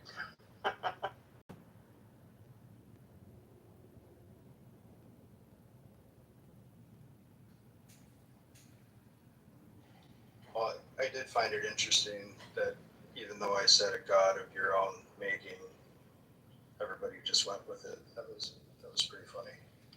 Yeah, but define that. What do you mean, God of your? Yeah, gods are like man-made things. They're not like God didn't make us. We made them. It's like this weird psychological thing that like God only exists within your brain, within your mind, but like it also kind of exists between minds, but it never like actually exists. I mean, all things exist within your mind. Well, it For does. example, I'm looking at my lawn right now, and the grass looks pretty green. However, that's only because my eyes have evolved to a point to filter out certain levels of light so I can perceive it as green. Outside of my brain, the color green doesn't exist. That means if you looked at my lawn and it looked purple, we both were taught to call it green, and therefore we communicate effectively, not knowing how different our experience really were. Well, so yeah, everything lives in the mind. So like on the first day of creation, before God created any animals, did those things exist absent any minds to perceive them? Yeah, but it absolutely did. But why would you assume there was absent a mind to perceive them? Hello? Well, I'm obviously excluding God from like my model. Yeah, so you're saying it only exists according to God's mind. Or humanity or animal kind or bugs or anything else. There must be nothing. Everything must be dead before us. That's the claim, really. Yeah, my claim is there was consciousness before humanity, before insects, before life, before trees. So can you substantiate that without like a sacred text? Can you substantiate that without like an ancient text? Okay, no. I'm not going to go to an ancient text. I'm going to go to a modern scientific experiment. Do you know what the double slit experiment is? Like, first of all, largely misunderstood. But second of all, like even if the properties change when they're observed, that doesn't mean that they don't exist unless they're observed. It's just a different, like the phenomenology is different, right? Like you would No, agree I'm that something not is still saying happening they when there's don't no exist. observer, right? I'm saying Right. there was a When there's no difference. observer, something is still there. Was there a difference in the findings of that experiment based on whether there was a conscious monitoring or observation of the result of that experiment? There was. There literally was. That implies observation in itself. Conscious observation must be a factor into the source of matter. There must be. Okay, so that would disprove God, right? How would that disprove God? Because God would there be was a observing starting everything. point for all life. Like God would be all present, right? So like God has to like close his eyes because there's not a human in the room. Here's the thing, bro. You're saying if there is no conscious observation in a room, the double slit experiment proved that the findings of that experiment would be different. That doesn't disprove God. It disproves the possibility that God. You're saying, listen, you're missing the point. You're saying that God is capable of not observing the room. Yeah, he is. Why not? Why not? So if the universe is just like in God's mind, now this room is outside of God's mind? I'm sorry, but there's a memory somewhere from when you were 4 years old that's not in your mind. It doesn't mean it's not in your mind, right? But that memory is there. It's a conscious projection. And if you get a smell of a perfume, or if you see an object from when you were 2, that memory would pop back up, wouldn't it? That doesn't mean that memory is gone. So the conscious effort or the actual matter doesn't mean God isn't omnipresent. He absolutely is. It's just that he's not thinking about that right now. Can you disprove that? So God doesn't know everything. No, he knows everything. It's just in the recesses of all of existence. He does. He chooses what to focus on. In my culture, he thinks about you when you think about him. There must be this stimuli of intermittent focus. Oh, so like God comes into existence when I think about him. No, he still exists, irregardless. Just like that childhood memory, he still exists in your brain. You just haven't thought about it. So God exists in my brain like a childhood memory. No, I'm saying in the place, in the analogy, if you were God, that room in the slit experiment, yes. So listen, if you were, which you're not, in that experiment, that childhood memory that you have from when you were 2 years old, it doesn't mean it doesn't exist in your brain. It's just not recalled upon. You just can't recall it at any given choice. There needs to be this stimuli. You need to smell the perfume of an aunt that you haven't seen since you were 5 years old to think about her. After 40, fuck off, please. So God created us so he could like experience stimulus. Boy, I thought you wanted to hold off and see each other again. I'm sorry, you're asking 2 different questions. I thought we were talking about the existence of God, not whether he can perceive everything at once. Well, but that this is like the thing that I'm bringing up is like if God is omnipresent and all-knowing, then there's no such thing as him not observing a thing. Of course. Right. So the double slit experiment would disprove that God. How would it disprove it? Because God couldn't he not could give observe the choice whether or not for those atoms to behave in the fashion that they do or not. In order to coax us into a sense of if there was or if there wasn't. Whether his machinations are true or just, we can debate that. But that doesn't mean he's not observing. Yeah, I got it. That's pretty good. Like on the scale of provable supernatural experiences, I don't know. It would be hard to find something better than the double slit experiment. But I still think there's like a lot of misunderstanding about like what the observation principle is and like how it actually What's works. the difference? Because the double slit experiment, you could follow when it was being monitored by a magnetic sensor. I forgot what this sensor was called. Change No the flight human of the interference, no conscious interference. It still behaved as if there was a conscious being viewing it. Why? Right. The photons change their path because they were being interfered with. The answer is like waves rather than particles. Why? because they were being interfered with. Because I they were being observed. like that. But the thing that you said, like, I'm just assuming you're right. So It's it's like an magnets or something. unconscious days thing I that like was that. viewing it. This is why I'm saying, like, it's not really about the observation. It's not about a brain. So maybe, just throwing it out there, maybe if there's any hint of a possibility that a conscious being that can pull up the record of that device that was viewing it in that room by itself, there's any hints of a consciousness in physicality that can view that, maybe that would throw the entire experiment off its tilt. It doesn't mean there isn't an omnipresent source or omnipresent I also consciousness figured that's viewing everything independent of our realm. Interested in seeing me again. You're implying that God's consciousness through the double slit experiment must have physical ramifications. I'm implying that it doesn't have to. Well, I mean, if you accept that God knows everything and is everywhere, then he's not I also capable figured you of weren't not interested in observing seeing me something that was again. like you designed that bit to fall in. Yeah, of course. This isn't like an argument that I've heard before. I just like realized I recognize the contradiction, right? No, but what's the contradiction exactly? If God is viewing that same room with no other conscious physical beings in it, therefore matter must behave differently because there's a conscious being. Is that what the claim is? That sweet girl if God is Amala. already outside of physicality, if viewing that exact experiment has no bearings on its results. Is anybody else picking up what I'm laying down? Because I feel like I've said this a couple times. Yeah, Jamesy. It's okay for us to move on. That's okay to be redundant. It's also okay to criticize redundancy and be redundant about criticizing redundant conversations. Something have the same physical results as me viewing something.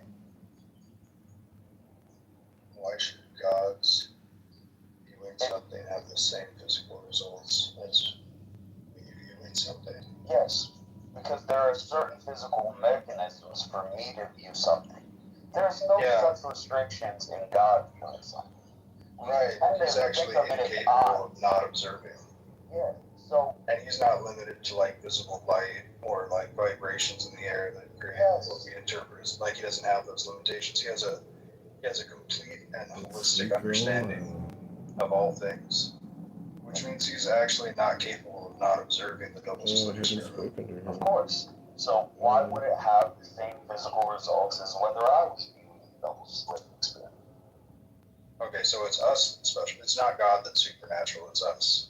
No, it's God that's supernatural since he created all of the incredible, fucking beautiful... I don't know what word to articulate beyond that. He created the double slit. I hope you had a nice weekend. I don't know that, like, understanding how sunrises work makes them less beautiful. Like, you don't have to, like, look at a sunrise and be like, oh man, God really did an amazing job on the sunrise this morning.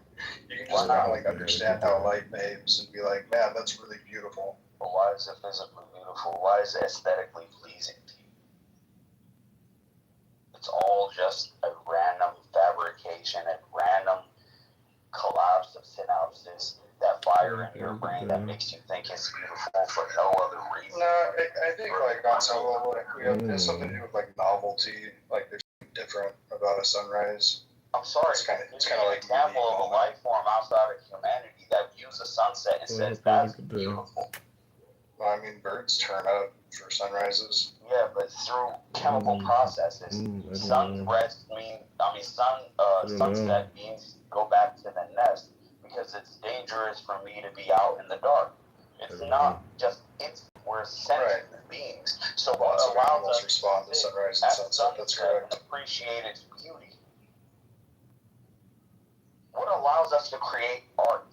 There's no example of any other being in the universe other than human beings who say, there's lots of animals that create beautiful things. I mean, just like, everyone has the law. Why do you think peacocks get laid when they have bigger feathers? Like, because they can get laid. There's a physiological reason. They can get laid. Yeah.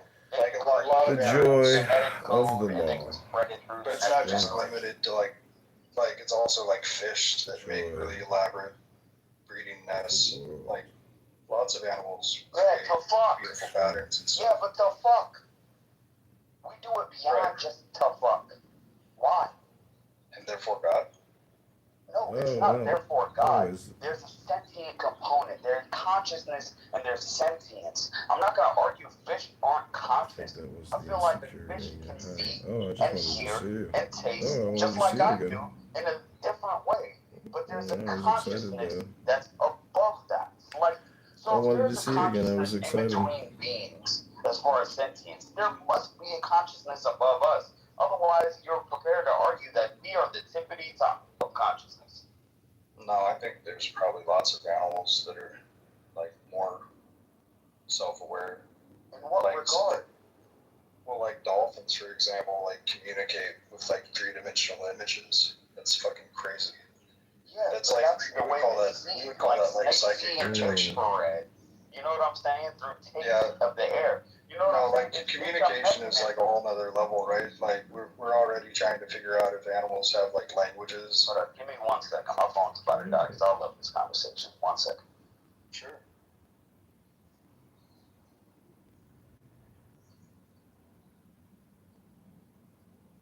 I don't know if I buy it, but there was a recent publication about us like decoding the first whale sentence,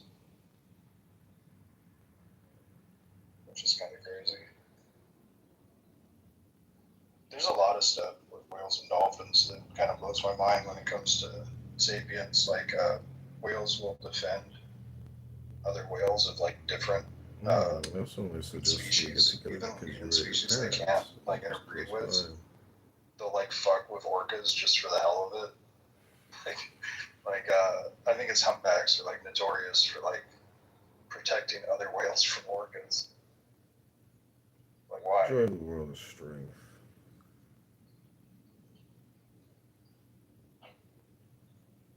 And then you get into like hive minds, like these super colonies of ants and stuff. Like, does consciousness even have to be like within the entity, or can the collective have consciousness?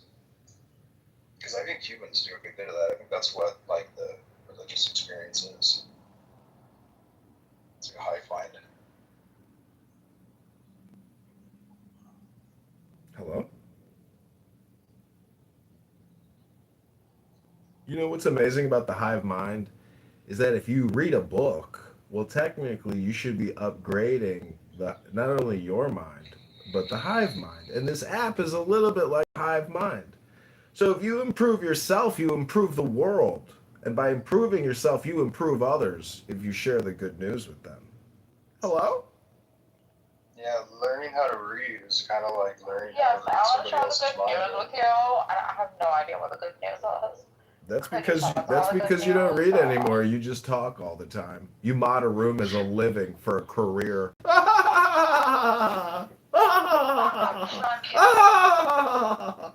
Whoever thought a career choice would be a green bean in a clubhouse room? Gotta have faith, and faith, and faith.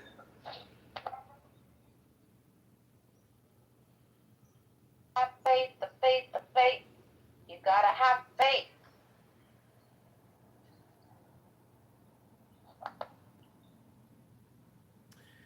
I normally get annoyed when you do that shit, but it's kind of fun to do over, trying to get over.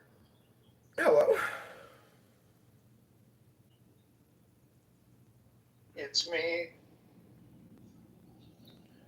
Is it me you're looking for? Wonder where you are, and I wonder what you do. You're somewhere feeling lonely. Is someone This girl that I was text messaging, I wrote, how was your weekend? She wrote, I don't appreciate disappearing ex. John, 1 week later, is very bold. I said, oh boy, I thought you wanted to hold off on seeing each other again or a formal plan. 9 days to be specific. Counting the days, I like that. I also figured you weren't interested in seeing me again. Who is the man and who is the woman here? But 9 days is too much. What makes you say that? Intuition. That sweet girl, Amila. I haven't spoken to her. Well, I hope you have a good day. Well, I hope you had a good day. I think that was your insecurity in your head. I wrote, I don't know. I think our personal politics would be what turns me off. I said, everyone has politics. Everyone has the law. The joy of the law is strength. She wrote, and I don't like the last minute come through texts with no effort. That just says you want to just have sex. Very low effort.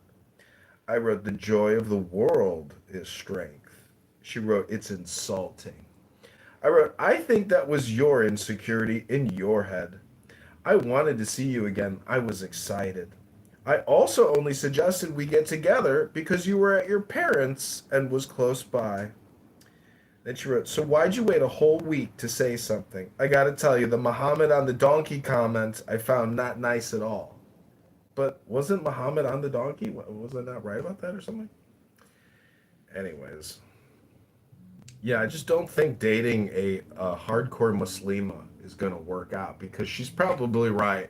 We will have some conflict when I tell her that I'm revoking the charter of Medina.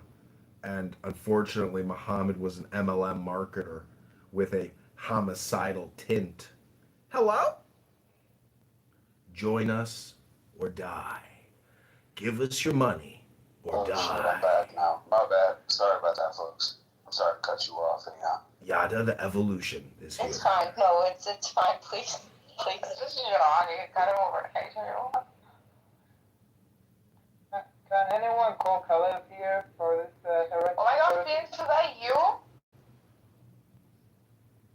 Yeah. What a cute picture.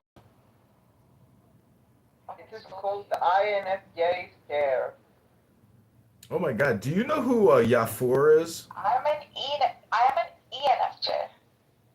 ENFJ means that it means you are not like okay. ENFJ. What is IN? Introvert? Yeah. I'm an extrovert. NFJ. Yeah, so you are about feelings, I'm about emotions and insight.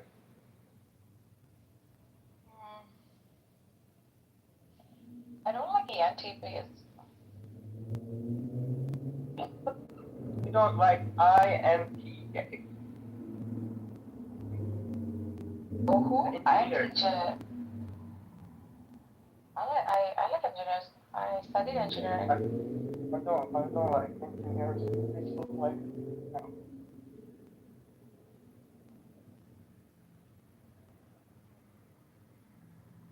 I like tarot reader. Who? The tarot readers. Yeah, I like tarot readers too. Angel is a tarot reader.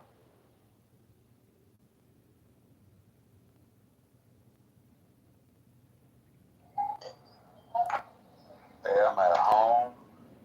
I apologize. I have to ask everyone in the room a question. So I have the choice between making pho, like the Cambodian noodles, or for making steak and salmon. What would you have right now? Alright, so Les, thank you for breaking the deadlock.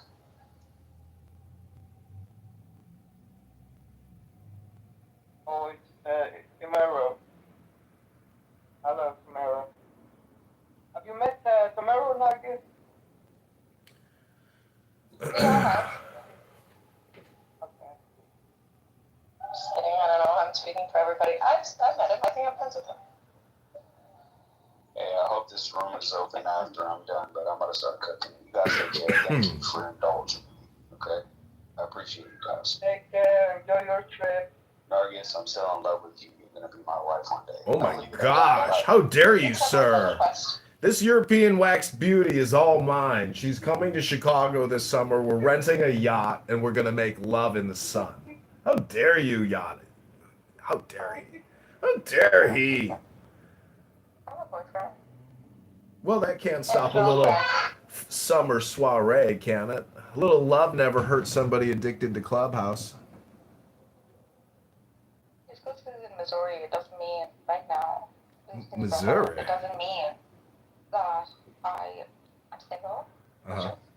Oh. All right. Well, then, ex-nay on the boat, lovemaking with your European beautiful wax, bodied to the top to the bottom, Rabboni Shalom. I'm just saying that if you are a Persian woman or a Persian man, and you are interested in opening up a hair removal laser surgery treatment facility, we believe that after Donald Trump conquers Iran, it will be the biggest financial opportunity in Iran. Laser hair removal treatment services. Think about it. It's already a huge. Think about deal. it.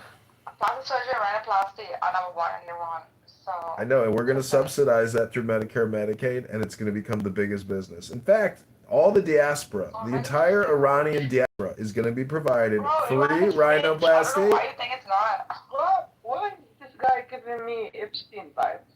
He is Epstein himself. It's because you're projecting, Phoenix. Oh my God. You're just a gay Muslim bookseller. Stop projecting onto me your pedophilic homosexual attitude, Phoenix. Tamario, welcome to the stage. Two minds enter. So let's talk about duality versus non-duality. Egoism versus altruism. Is it subjective or objective? Is it an objective subjective? What's really going on here? Is this a synthesis? Is this the Trinity?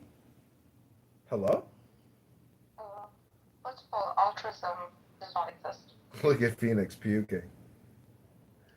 Spraying. Can't take the terminology. It's too complex. It's very difficult to actually describe non-duality versus duality. Can anybody here do it?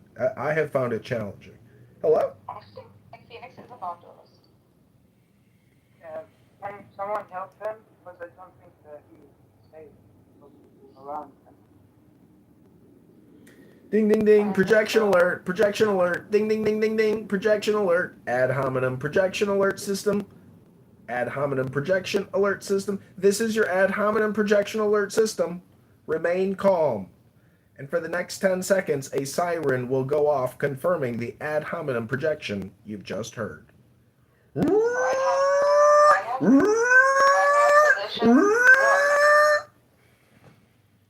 House physician Dr. Sean Barbabella says that President Trump is fully fit for duty. Here we go again with more ad hominem. You know, can't people just debate a topic without attacking a person personally? You ever notice that on this app? You ever notice that on this app, that people can't stay on topic? They always have to degrade and then make an insulting remark to somebody. Isn't that just amazing? Why is that? Maybe it has something. I'm recording people in Clubhouse instead of living. I record myself, sir. I don't just record people, I record myself. Hello? Non-duality is the philosophical, spiritual understanding that reality is not divided into separate, opposing parts. It suggests that the everyday distinction we make between self and after, mind and body, subject and object is an illusion. And all that is existent is one interconnected, indivisible whole.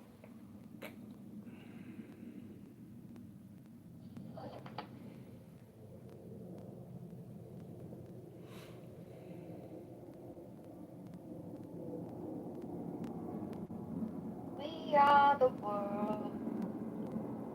We are the children. We are the ones that make a brighter day. So let's start giving.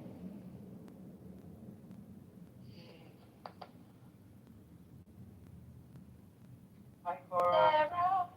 Hi, Necro. That's not Cora. Where's Cora? Oh, it's Megatron. Bart, okay. Oh, shit. It's a nice picture though. From Victorian style.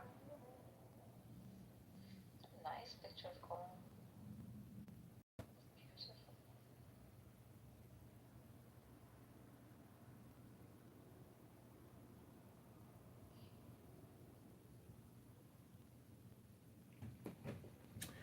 So Megatron made for me.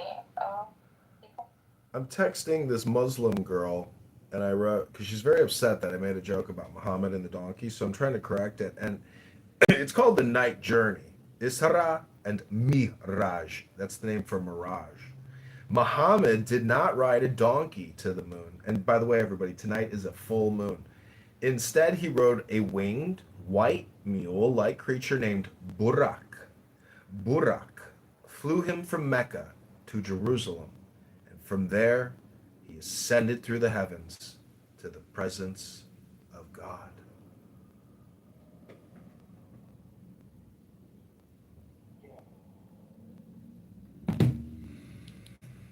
It's kind of nice. It's like More like an astral projection.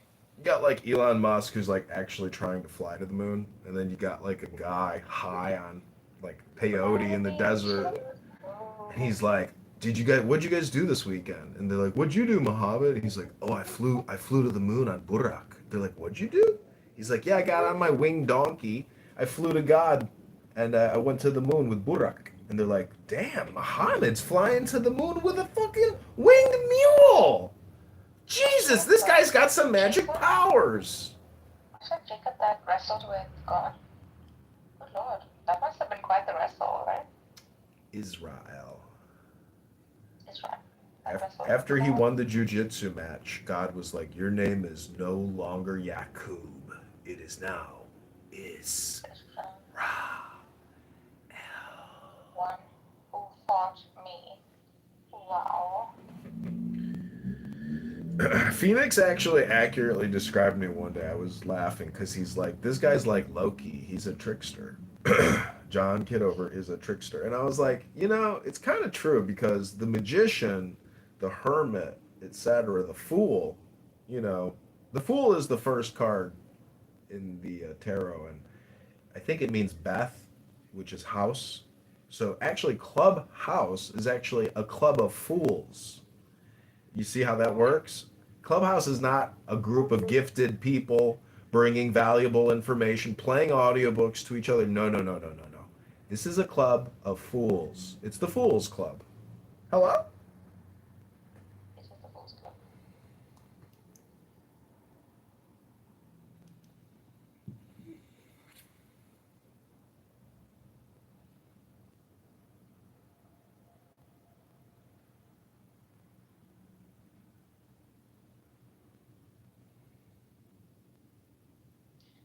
People are adding people much faster on Clubhouse now than before. It is a flirting. Yeah, it is a dating app. You think so? Yeah. Bro, whoever freaking dated on this app, whoever made any freaking business endeavor on this app has failed. It's one of those worst apps to freaking take realistically. It's good for sound. Yeah, actually, the first murder case in Clubhouse was 3 years ago of a man that loved a woman, and then they discovered that she is married, and then he went there and climbed the building and killed the woman and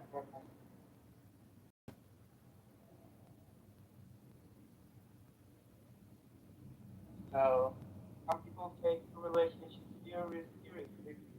It's not just a pattern by because Clubhouse allowed for conversations that doesn't happen in real life.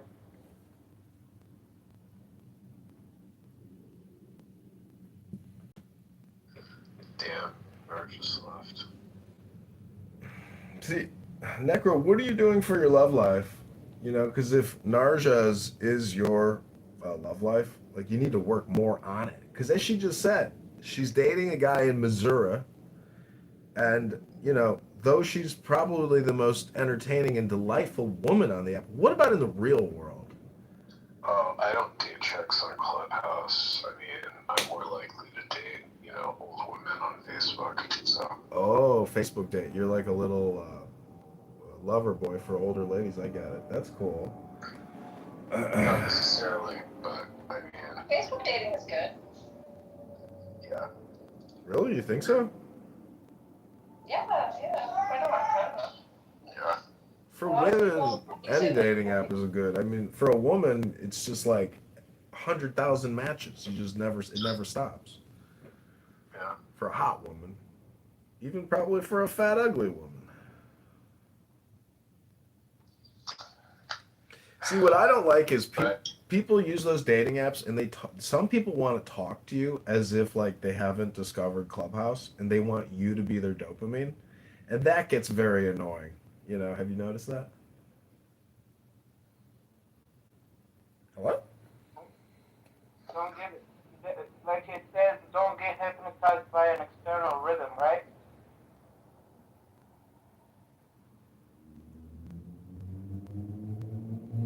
She accepts my apology. Has anyone here ever apologized to someone for something they did or said, and then the apology created a miracle? I apologize all the time and nothing happened, nothing changed.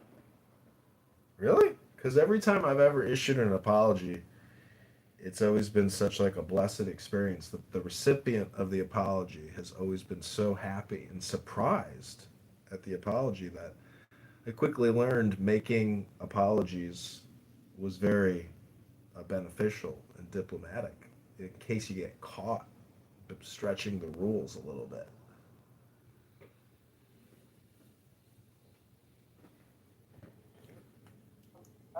I was in Ben German room, and then I was talking, and he was not talking, but he was on.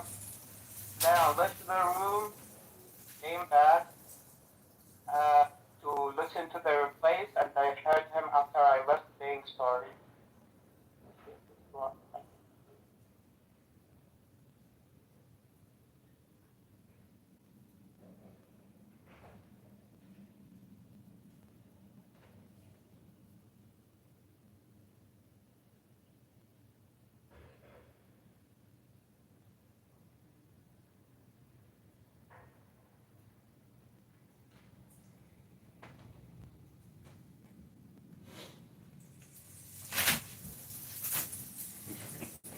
You know, what's interesting about Islam is I really don't like it from a legal perspective, but from a mystical interpretation, it's got, you know, a strong underpinning that Jesus and Muhammad and Hermes, they all share the same title, which is the messenger. And communication technology is really at the center of messaging. And Muhammad's revolution, which is still in place today, is actually a revolution of communication technology. He is the messenger. Any being who desired worship, who was worthy of worship, would not demand to be worshipped.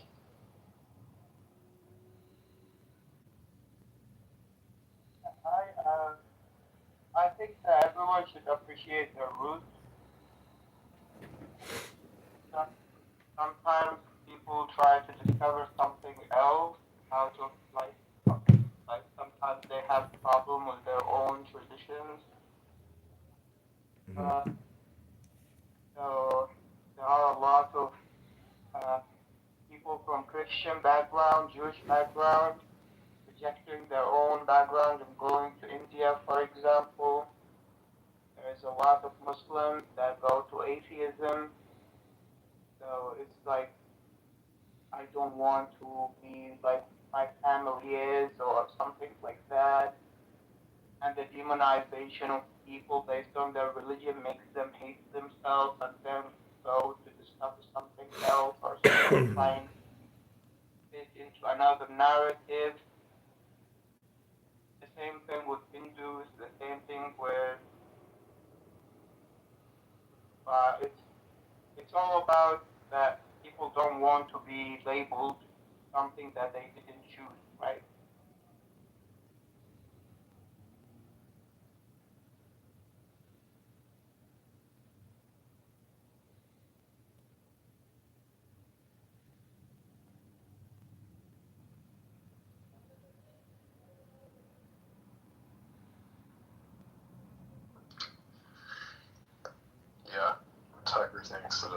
is simply about submission to God.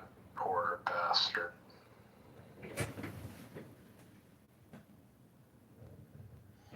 You know, to Majod's point, I remember as a kid watching Braveheart, and there's that scene where he says, you know, never in my whole life have I sworn fealty to that king. And it had me thinking about how, like, I was reciting the pledge before I even knew the definitions of the words. And it did kind of, like, cheapen my my sense of nationalism or patriotism or whatever, knowing that, like, I only feel this way because I've been programmed to, you know. Yeah, so an internal decision is far more superior than an external pressure, right? So your name, like for example, my name is given by my father. My body is given by my mother and father. Nationality, religion, these all things were given to us. But like, if you discover that you have free will, that's a different story. You know that. You know that tyrants historically were killing people just for one simple thing, which is when someone discovers that they have free will, they cannot be enslaved.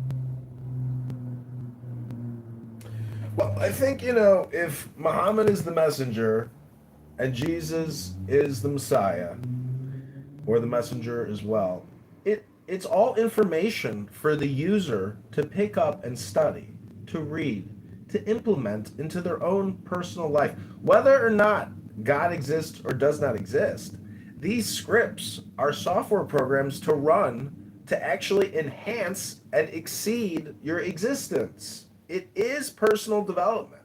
It is self-development. And the people on this app that refuse to discuss it and actually read it, as opposed to just their never-ending entertainment shows, well, I hate to say it, but they're not going to change shit in their lives. And they're going to keep doing the same boring show on this app over and over and over and over and over. It will never end. They will go to the grave doing the same lame, boring pattern that they do. There's nothing new or exciting about their show. It is the same stale, boring show week after week after week. And it's really just like becoming a geriatric show of like senior citizens saying, "Ah, these kids today, get off of my lawn!" That's basically the show.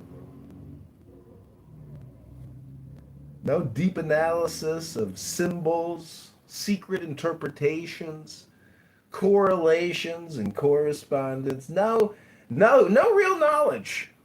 No real information transferred on this app. It's just entertainment. Hello? Hello. I mean, I've learned things on this app.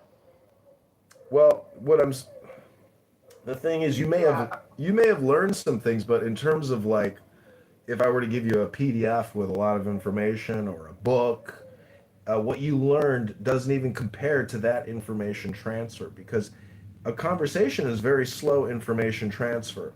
And thus, when you read a book or a pamphlet or some type of an instruction manual, there's just a lot more knowledge that you gain from that direct engagement versus passively listening or even engaging in these online stupid political debates.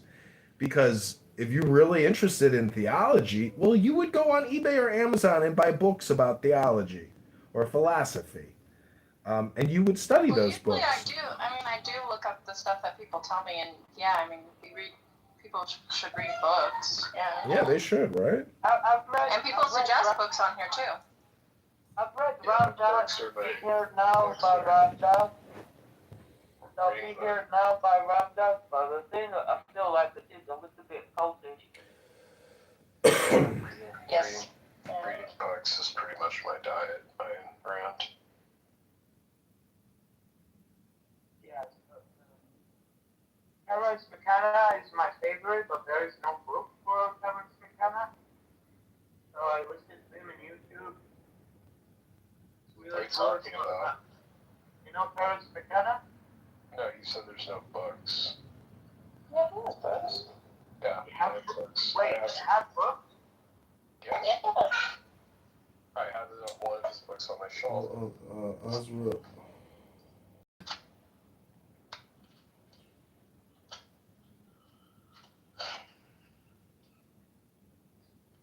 Go fly, Phoenix.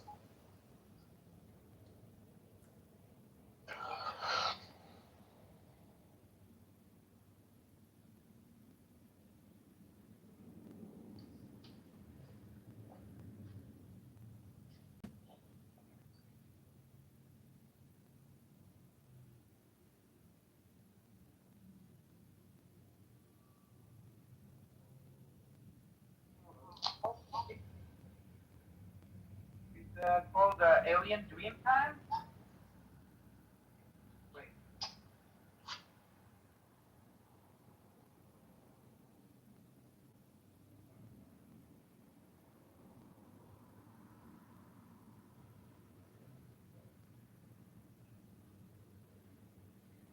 So, Angela, I never asked you, are you an atheist or? No, I'm a Muslim, bro. Oh, okay. I think I was. Oh, it's okay. That's fine.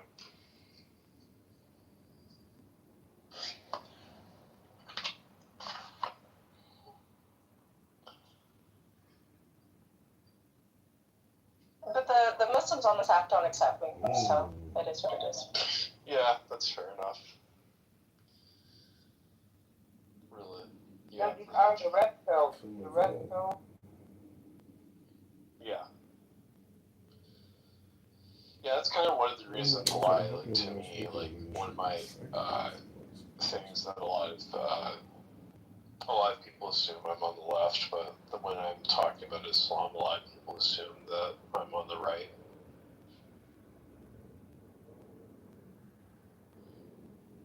Why is that?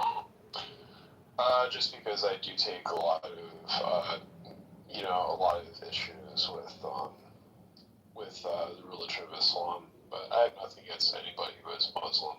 I mean, I have applied the same issues with Islam as I do with Christianity as well. So. Yeah, that's fair. I disagree with things within Islam too. I mean, one of the issues I have politically with, at least, is so much that the left doesn't seem to have as much of an issue with, or that they'll say that the hijab is the source of women's pride. It's like, so the women in Tehran who have had acid thrown in their faces for not covering their head. I mean, but that's women's empowerment. Yeah, that's yeah. So I know this scenario. It's called honor killing. Honor killing is not religious. Honor killing is tribal. So if a woman from a certain tribe is having a relationship with a man from another tribe.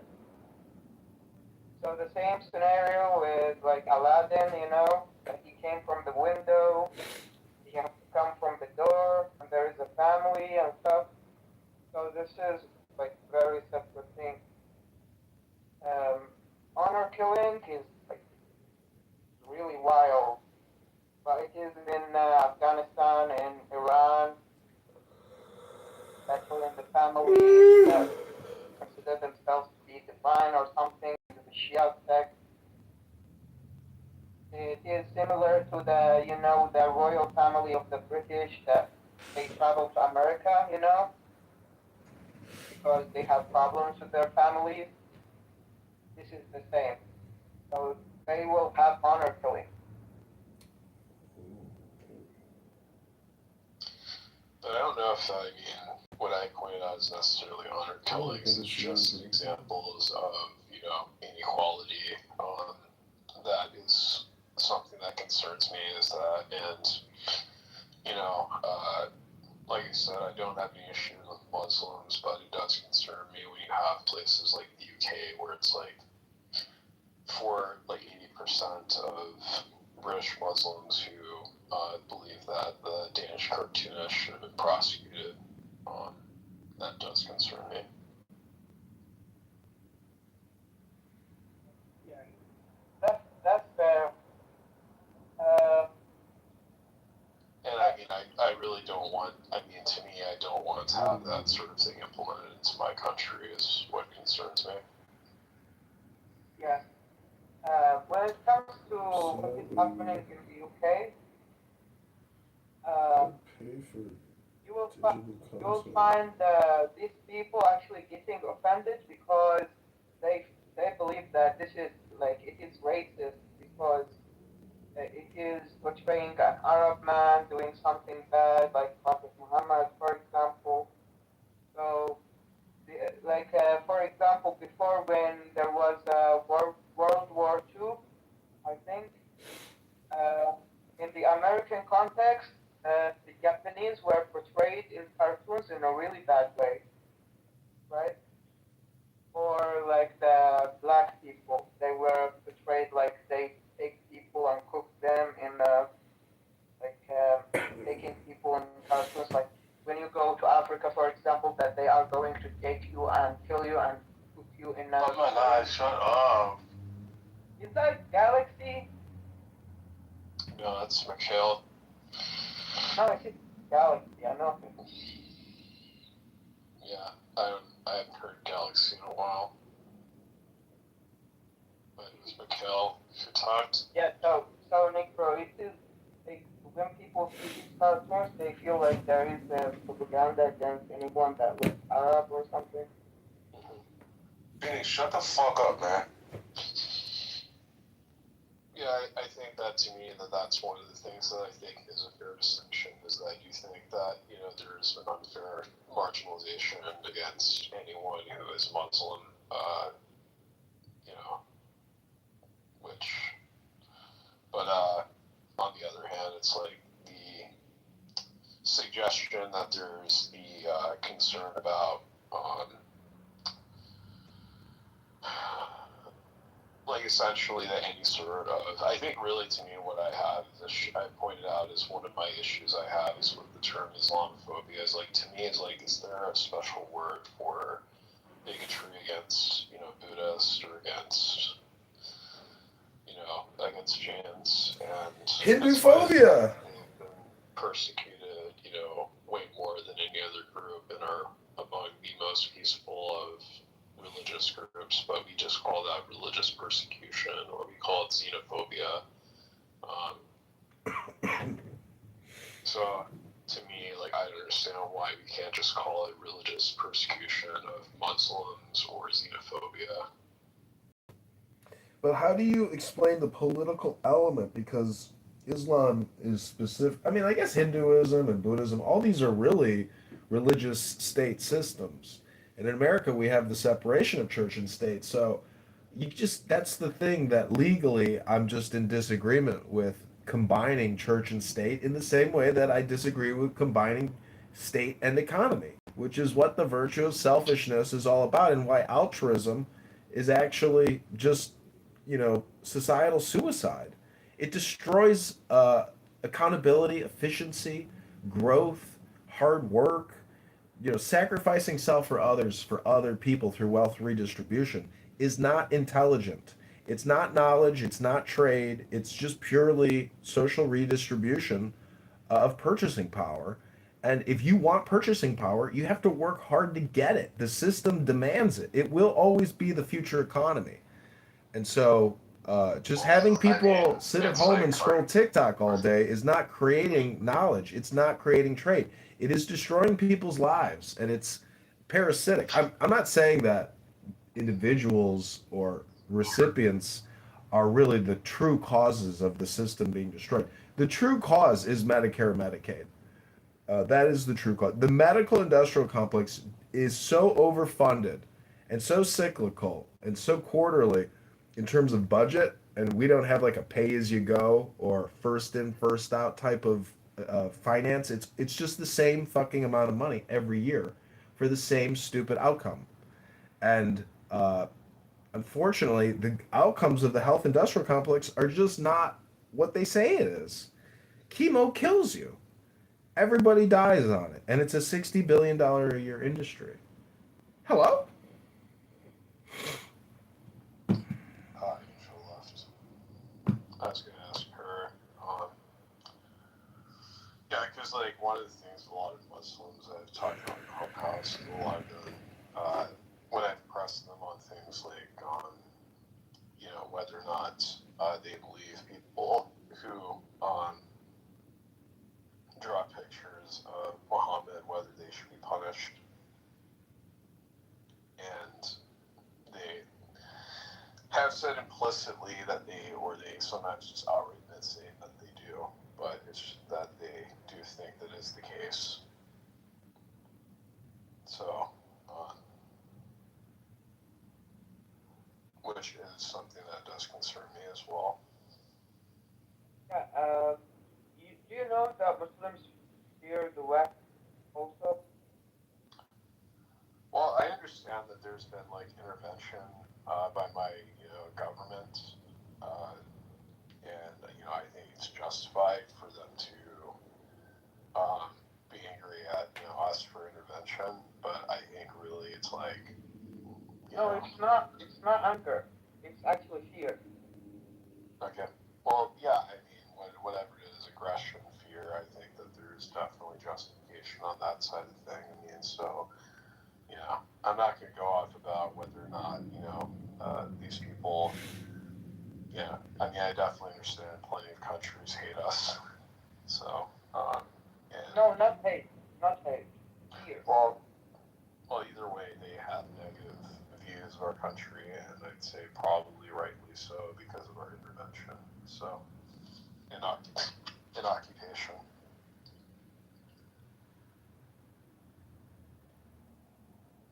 Yeah, a lot of Muslims fear the West, so it is similar to Islamophobia. And they don't know that there is fear of Muslims in the West. They think that the West don't care about us. They just want to come and take the resources and come go back and live in the beach, smoking weed and stuff. That's what Muslims believe. And they are fearful of the West. It's not hateful, it is fearful. It's like they are going to invade us. That kind of mentality. The same thing is in the West, that Muslims are going to invade us. So everyone is fearful for the other. It's not everyone is angry at the other.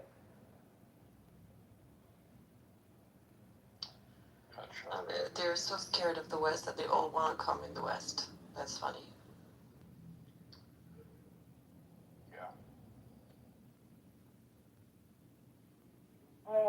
I don't think that in rich countries they really want to go to the West other than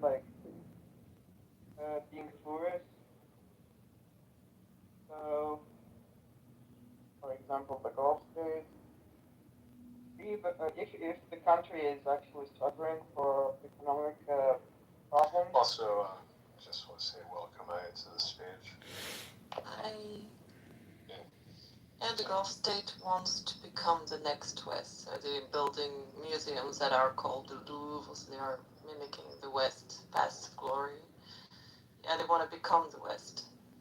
But the rest of the countries that are Muslims and poor, most of the people want to immigrate to the West. They're not fearful at all. Sorry. That's a lie. No, they are fearful.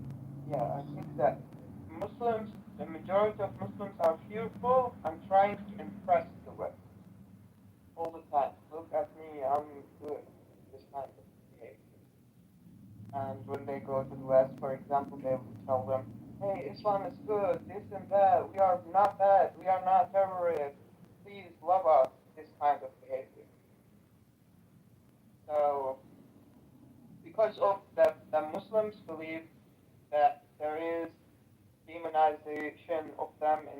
media that portray them as terrorists, and they think that people in the West are fools like that, and they think that that's not what they are.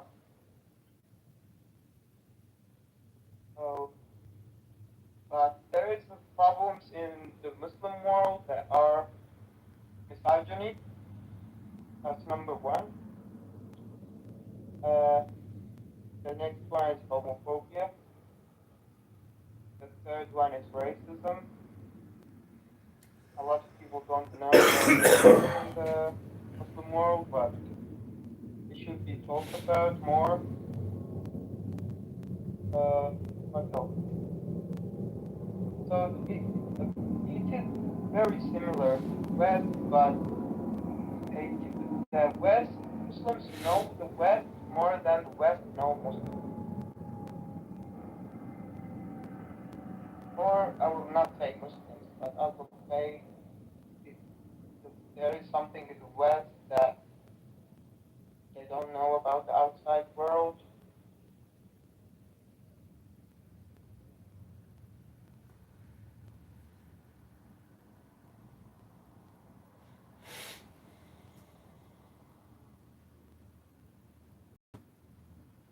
Only people that travel outside, they kind of like, the world is big and people are different than what we thought. I imagine it's like Christians and Muslims are fighting over who's right about the origin. It's like, Allah and Yahweh are fighting about, whether man was made from dirt or from water specifically. And then all of a sudden it's like Zeus comes in. He's like, stop it. You're always fighting. Water alone is nasty. Dirt alone is nasty. But if we put this together, we can have ourselves a little mud wrestling match.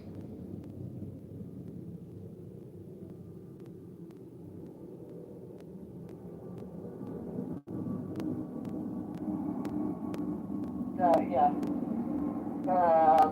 Relationship between Muslims and Christians is real bad. Yeah, it's one of the things I always pointed out. Is like, to me, I always wondered is that they all said they, worshipped a God of love, who was perfectly good, who, was caring, and yet they were the most, very violent in their disagreements about each other throughout history. They're constantly at war with each other about who was right about God.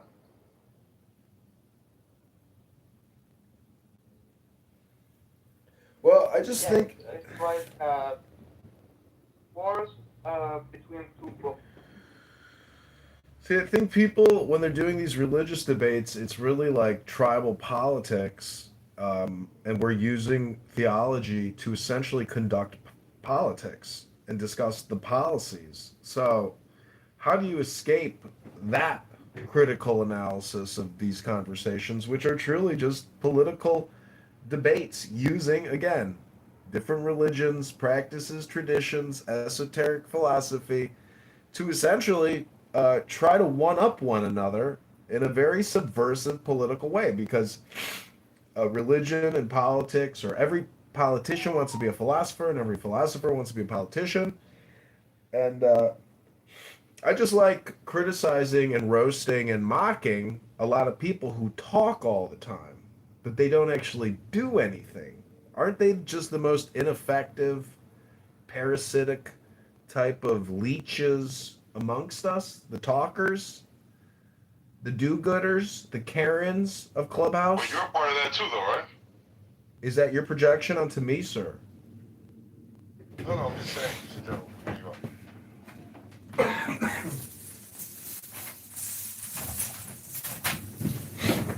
you go. Well, don't attack the person. Don't ad hominem project onto people. Just debate the topic. No need to insult people personally. That shows you've lost the argument. Hello?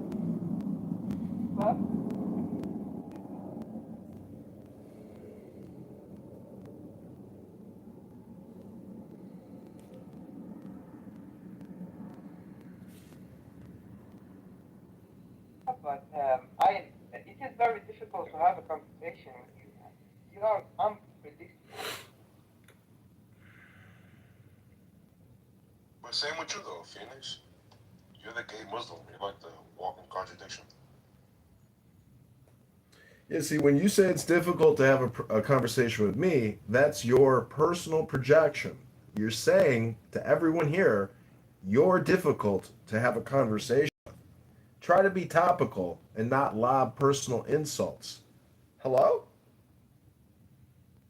No, I'm just saying the difficulty between communication between me and you. Yeah, that's your opinion. It's not a fact. Hello?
just like love.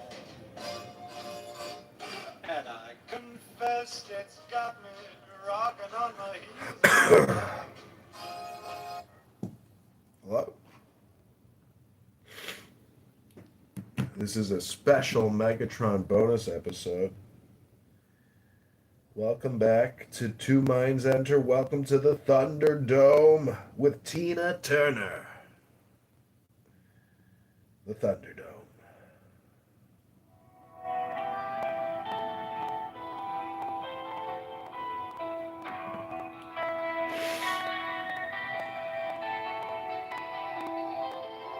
I am the charioteer of the east, lord of the past and of the future.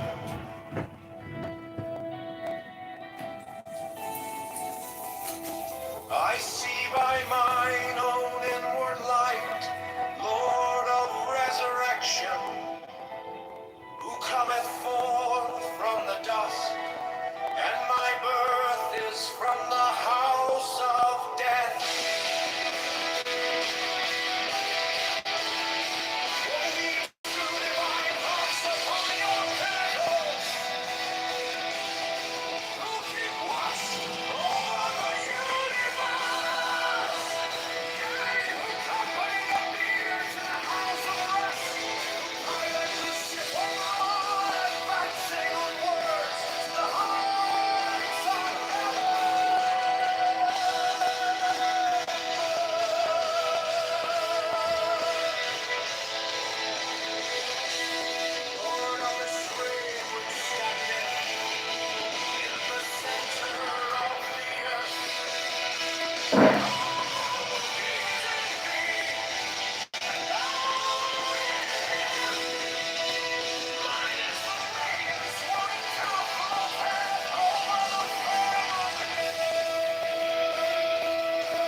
Next, the following text is between the points of the pentagram, starting at upper right.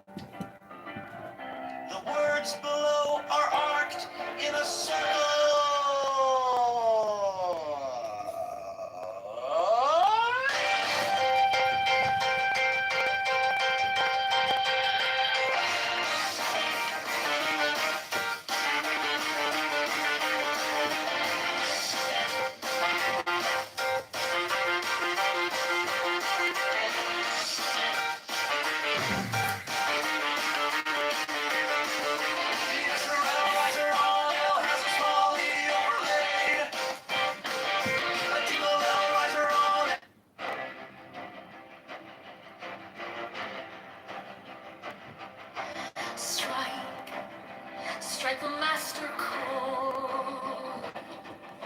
Draw the flaming sword.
Draw the flaming sword, crown, child and conquer.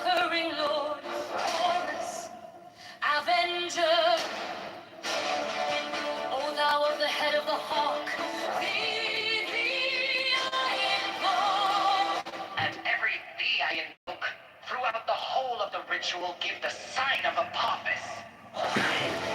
The only begotten child of Osiris thy father, and Isis thy mother, he that was slain, she that bore thee in her womb, flying from the temper of the water. Thee I invoke. Nose up praise a flashing white, whiter than the forehead of the morning. Thee I invoke. Thou hast formulated thy father, and made fertile thy border.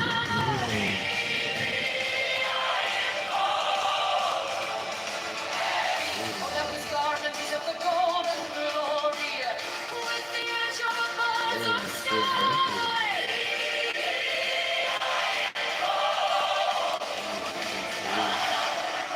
Didst avenge the honor of death, thou the slayer of Typhon? Thou who didst lift thine arms, and the dragons of death were as dust. Thou who didst raise thine head, and the crocodile of Nile was abased before thee.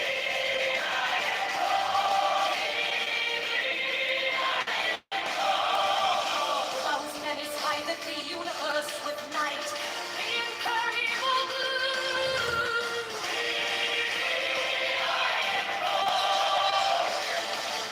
Thou who travelest in the boat of Ra, abiding at the helm of the Afton boat and of the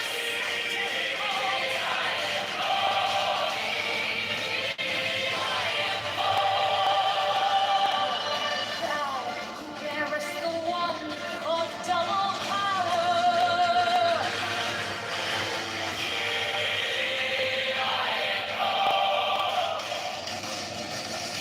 Thou about whose presence is shed the darkness of light, the unfathomable glory of the outmost ether, the untraveled, the unthinkable immensity of space.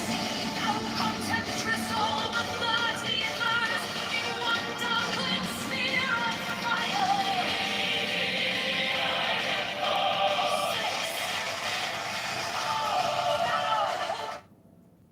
Bro, no way! You found my channel. Most people just scroll past, but not you.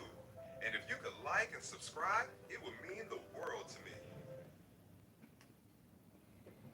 Bro, no way!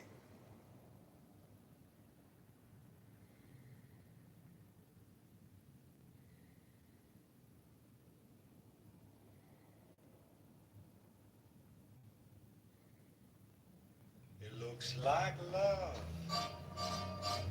It feels like.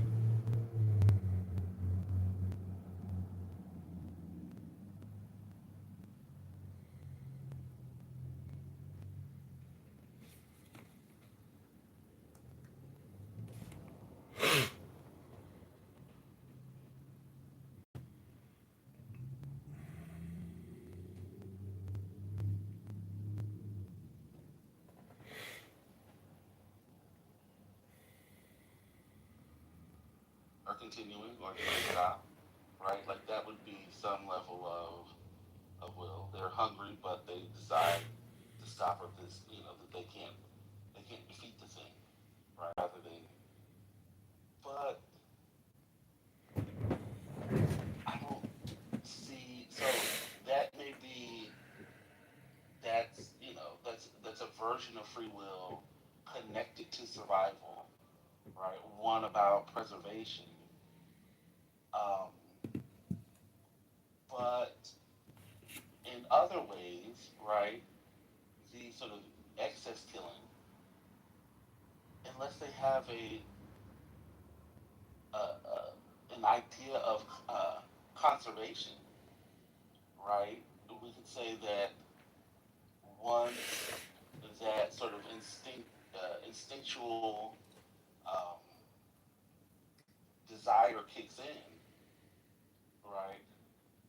Like it's not shut off until it's satiated, right? So there's not So I don't, the excessiveness wouldn't, we still wouldn't be able to, surmise, whether that's evil. I mean, Right? Like an awareness of that, sort of, again, right? I don't know.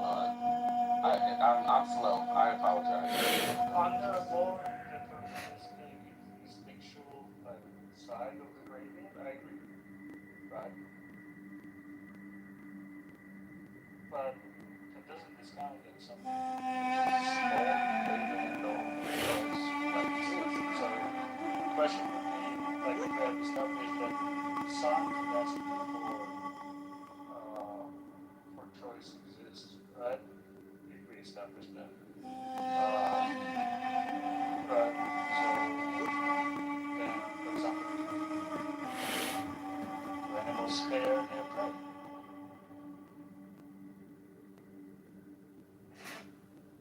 Hey, how you doing? Something. Yeah.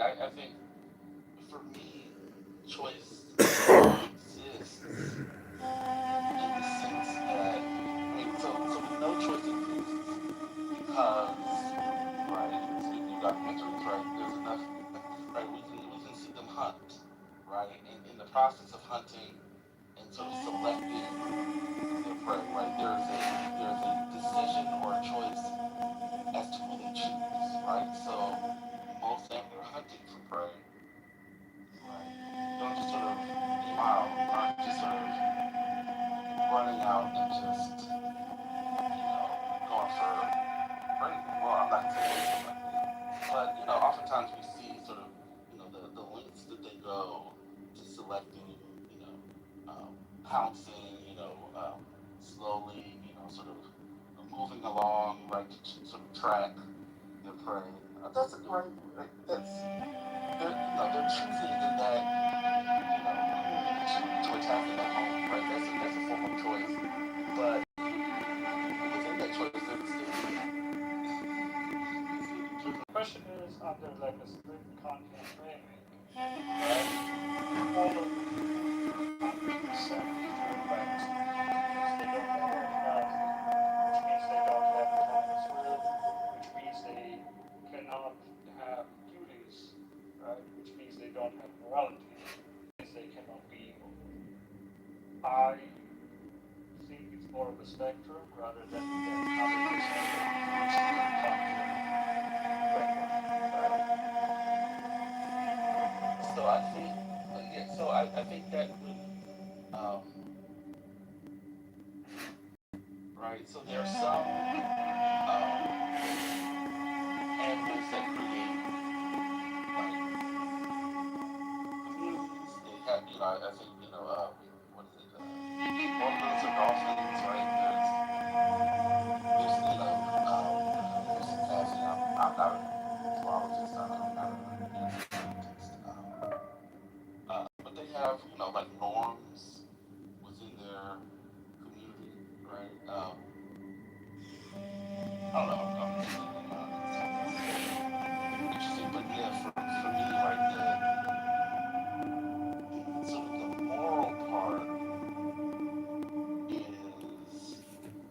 a construction, right? So unless the morality, which the conversation earlier was really fascinating, the morality comes from a constructed set of norms and values. And so unless we are, right, talking about sort of morality at the site of the individual, sort of at the individual, each individual animal. I don't, I'm gonna blow up this conversation, but AI tools. I fundamentally human brain is functioning in terms of so yeah, human brain capacity. So human brains are non-humans, right? And we describe things in the functionalist manner, right? As applied to animals. Then a lot of things that again on a learning intelligence level, right? Humans have a much wider breadth of doing all of those things, right? But norms, cooperative behavior, empathetic behavior, a rudimentary sense of uh, retributive, like game theoretic, like dogs and others, elephants, cooperation mechanisms, etc., exist in a functionalist way, right? Which I think you kind of alluded to. And I think a lot of the Kantian framework, because of it, is just anthropocentric and it just privileges humans on that level. And for good reason, right? Because on a relative scale, we are like very, very, very far. It's not 100% finally gone.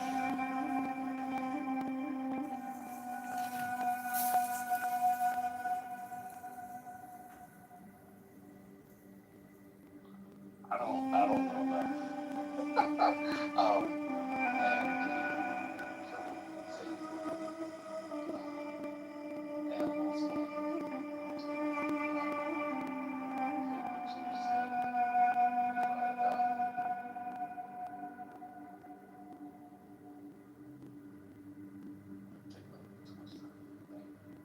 I gotta think about You see dogs that perceive fairness. I think dogs have been right. So you're talking about domesticated dogs, right? So I think domesticated dogs have right. You know, they've been bred in such a way, are domesticated in such a way that actually I don't know. I think they mimic, right? So how much of what they are doing is instinctual? How much of this is? I mean, they're sort of bred in, they're not bred in the state of nature, right?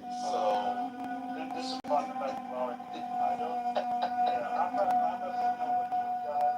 I don't think there's such a clean distinction of nature nurture. I think we don't ask the same questions about humans, right? How much of the human things is instinctual, and then how much are we domesticated by the rest of the society, and how much of the domestication should account for the human moral optimization?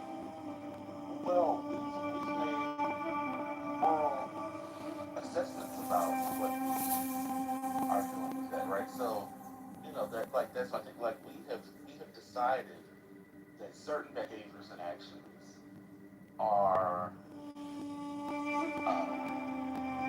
not acceptable given a very given these sort of particular standards, right? Certain standards, right? So murder in the sense of or killing, but confined to these ways, right? If we judge, the mental capacity of someone to be outside of what we associate to be acceptable, right? So yeah, I'm not one for um,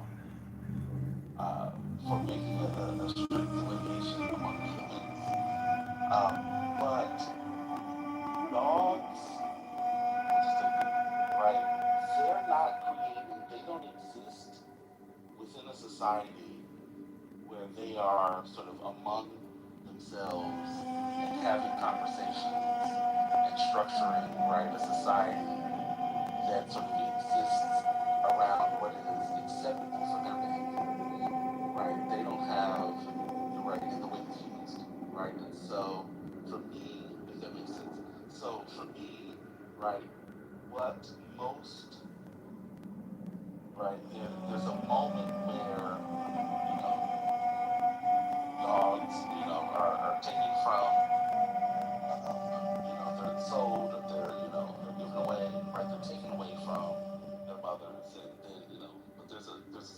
of time, but they still stay within that particular community. Outside of that, most of their lives is structured around what humans believe to be acceptable. And then when they get around other dogs, even those, interactions are mediated by, training, by, other, missions and all the right, treats and all these other things, command, right? So, there's, I don't, I see the delineation between nature and, and structure to be a little different because of the forms of the access to, or, the range of autonomy, I'll say, that they have is very limited compared to that of human beings. I agree on the range, but as long as you can see to the range, that's already kind of not the conflict language, right? So of course, I'm not saying equal capacity, but as long as there is some range, however minimum it is, right, then they potentially can be moral agents within that minimum range. Oh yeah, so I'm not saying that there couldn't possibly, I'm not, or I don't think I'm saying that there could be no capacity for that. I think, at the point to which I believe there is capacity, it is negligible or there would be a set of conditions that I think would need to exist for that to kick in, right? So having the capacity, you're not saying this, but having the capacity to do something is not saying that it exists, right? And so for me, they may have the capacity, but I don't necessarily believe I think I've seen it. Yeah, I think brother was kind of saying humans have culture and dogs don't have like a passed down culture, but dogs can have human imposed culture, and I think that's correct, more or less. And I've seen it happen where the dog has been trained, the dog knows better, the dog knows what's expected, but the dog does it anyway, and then afterwards you can see the dog just incredible shame. The dog is, but the dog really wanted to kill that bird, even though he knew he wasn't supposed to.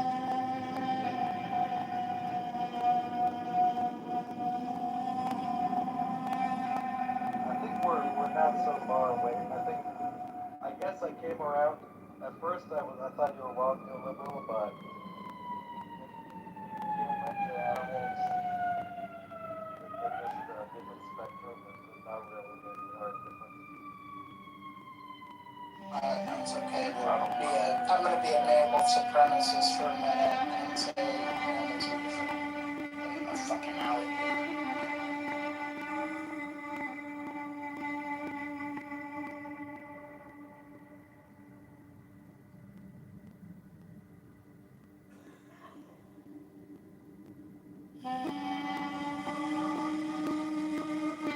Well, I will say that whether or not the alligator has the capacity to do wrong, the motherfuckers are choosing to eat people. And so we should just probably steer clear of them. Whether or not they are doing it for fun or out of instinct, they are human. And we should probably let them fucking keep talking. I'm gonna say, what did Roger, what are those things more like romanticizing the quote unquote savages, the what myth or no noble savage. Noble savage, yeah. Yeah, Immanuel Kant does for animals, noble savage, but for animals.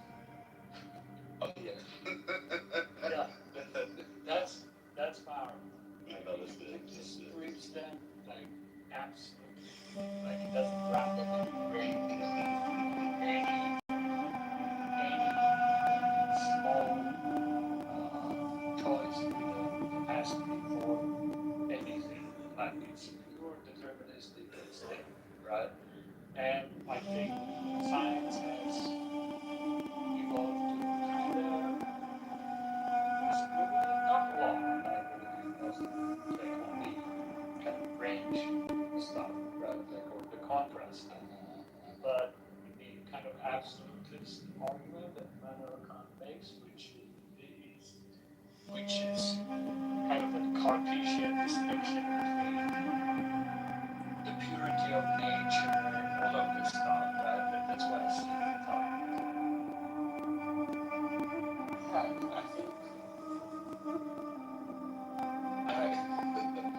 think self-preservation is also one of those things, that factors into the calculus and is, there is a desire within the individual animal to, to hunt, but also make a calculus as to, am I going to get killed on this? And maybe decide to not engage, not because it is worried about, whether or not it is right to kill the animal, right? Because, we also see animals also pick on the weak, right? Choose to, the path of least resistance, right? So, they're not necessarily worried about power and dominance. They're, they're not wrestling with that, what to do with the least of these. But, sometimes they're making, the calculus that it is more important for me to live or to back away. I have misjudged this and, make the case if one so chooses. That's also a moral argument, right? Like that's their life is more important than trying to pursue and do something right.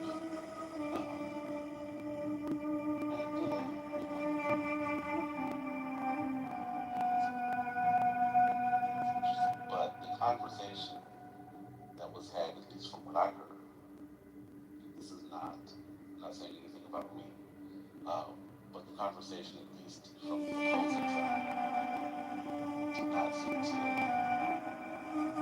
wasn't going through that exercise for whatever reason. So the Not one that, conversation not one that seemed a little seemed very silly. I just remembered an amazing episode of the Twilight Zone, the new one by Jordan TV series, which ended season 2. I just looked it up because it refreshed my memory because I was such a using Twilight Zone. It is the Twilight Zone in Jordan Peele. Season 2, episode 6, which is called the People PhD Polar Researchers Station in Antarctica that are studying deep sea creatures, including an octopus. And that octopus is people. I mean, what was I don't know how much they shared with you about the conversation. These articles, they definitely look evil. There's some, little beaks and shit. That's definitely evil. But I could.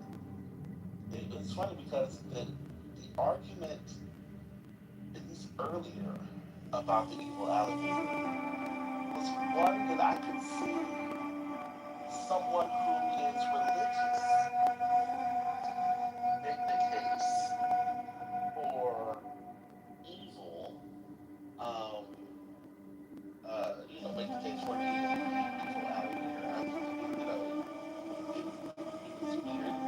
Well, not so weird. It was interesting to me to hear the person who had been denigrating religion and religious belief, and sort of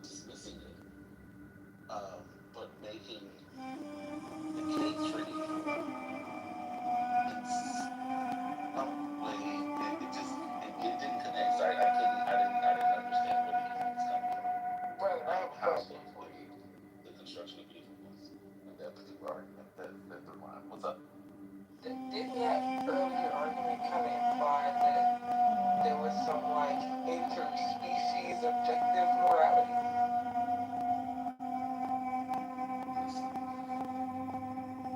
Yes.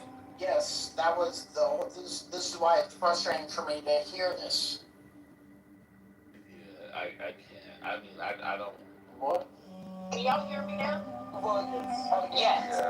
Yeah. I've been talking this whole time. Y'all didn't even hear me. It was the demon. See, before y'all keep going, it was the demon. See, when we was talking, I knew where brother was going. I was gonna say earlier, it was the devil that was in the alligator. That's why the alligator's evil. See, y'all don't want to deal with the spirit and the spiritual realm. Y'all don't want to talk about demons and demonology, the devil and Lucifer. Y'all don't want to talk about that. And that's one of the reasons. That's one of the reasons why I decided not to engage in the conversation, because I didn't understand. I didn't. I mean, for one, I was listening because I couldn't understand sort of the through line of the argument from that person, and like it could be me, so I wanted to listen and hear. But then I realized it was like, well, this seems like almost you could make a better argument using religion. I was considering mistakes. And you're not. And because you're not, and it's not, the argument isn't internally consistent, and, there's no sort of, there's no, in the course of the conversation, there didn't seem to be sort of a desire to sort of, do the workmanlike, engagement through the logic. I was having a difficult time, but I was like, okay, I could make the case, a religious case for the evil alligator, but I've gotten in trouble for those types of things. That's why. It's one of the reasons why I asked. I wanted to ask neoliberal, because and I rephrased it because y'all couldn't hear me, but I wanted to ask them, sort of in that way, sort of divorced from the conversation, tying it directly to religion and Christianity, because I knew that he would have some interesting insight, so I wanted to so I appreciate it. real quick, Neoliberal, the reason I said it would be like some type of interspecies objective morality is because it was implied that um, evil or the capacity to be evil was not limited to human beings. That was really what the conversation was surrounding. They were saying that there's not a unique quality to humans as opposed to animals to have moral judgments. That was like the rebuttal to like Christianity or like the Christian concept of free will being limited to humans. So that was why I was saying if an alligator can be evil, you're implying that they are operating on a similar moral grounds as humans. If you're saying it's not specific. Yeah, I guess I could, but the argument is like that they wouldn't be able, just more tight, maybe. It's I mean, it seems. Um, it seems like just a ridiculous conversation. And in some ways it is, right? But 10 hours it in a lot of was. ways. Well, yeah. But I think one of the things that's interesting for me is that conversations like this can, if people allow it, can make people aware of the assumptions they have um, about life, about how people and why people view certain things. Because we have inconsistent beliefs around quote unquote flags. And what does that look like in the real world? That looks like children being charged for murder, right? But not universally, but indiscriminately. Right? Being charged as adults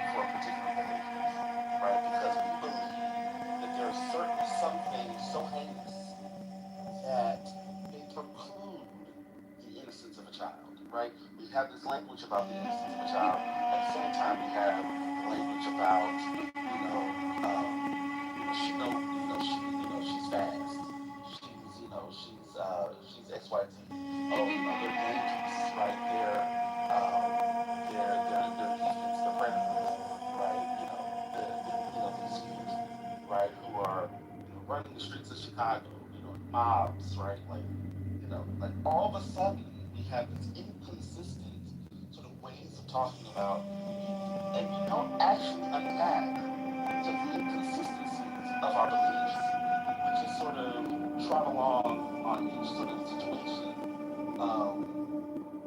like changing, oftentimes, changing our beliefs and not even realizing it, right? And so while this conversation about the alligator is completely divorced from the other things, for me, conversations like this are interesting because it's my hope that people begin to investigate, including myself, right? Investigate what we think is possible among people. And, because policies, right? They're laws, right? How, like, these are things that are close to, like, we don't individually change them, but we have, hello, right? We get to help shape policy through activism, through representation, through voting, right? Who deserves to die, right? Definitely, right? Like all of these things to me are sort of connected in some way to these basic discussions about life, but we often don't.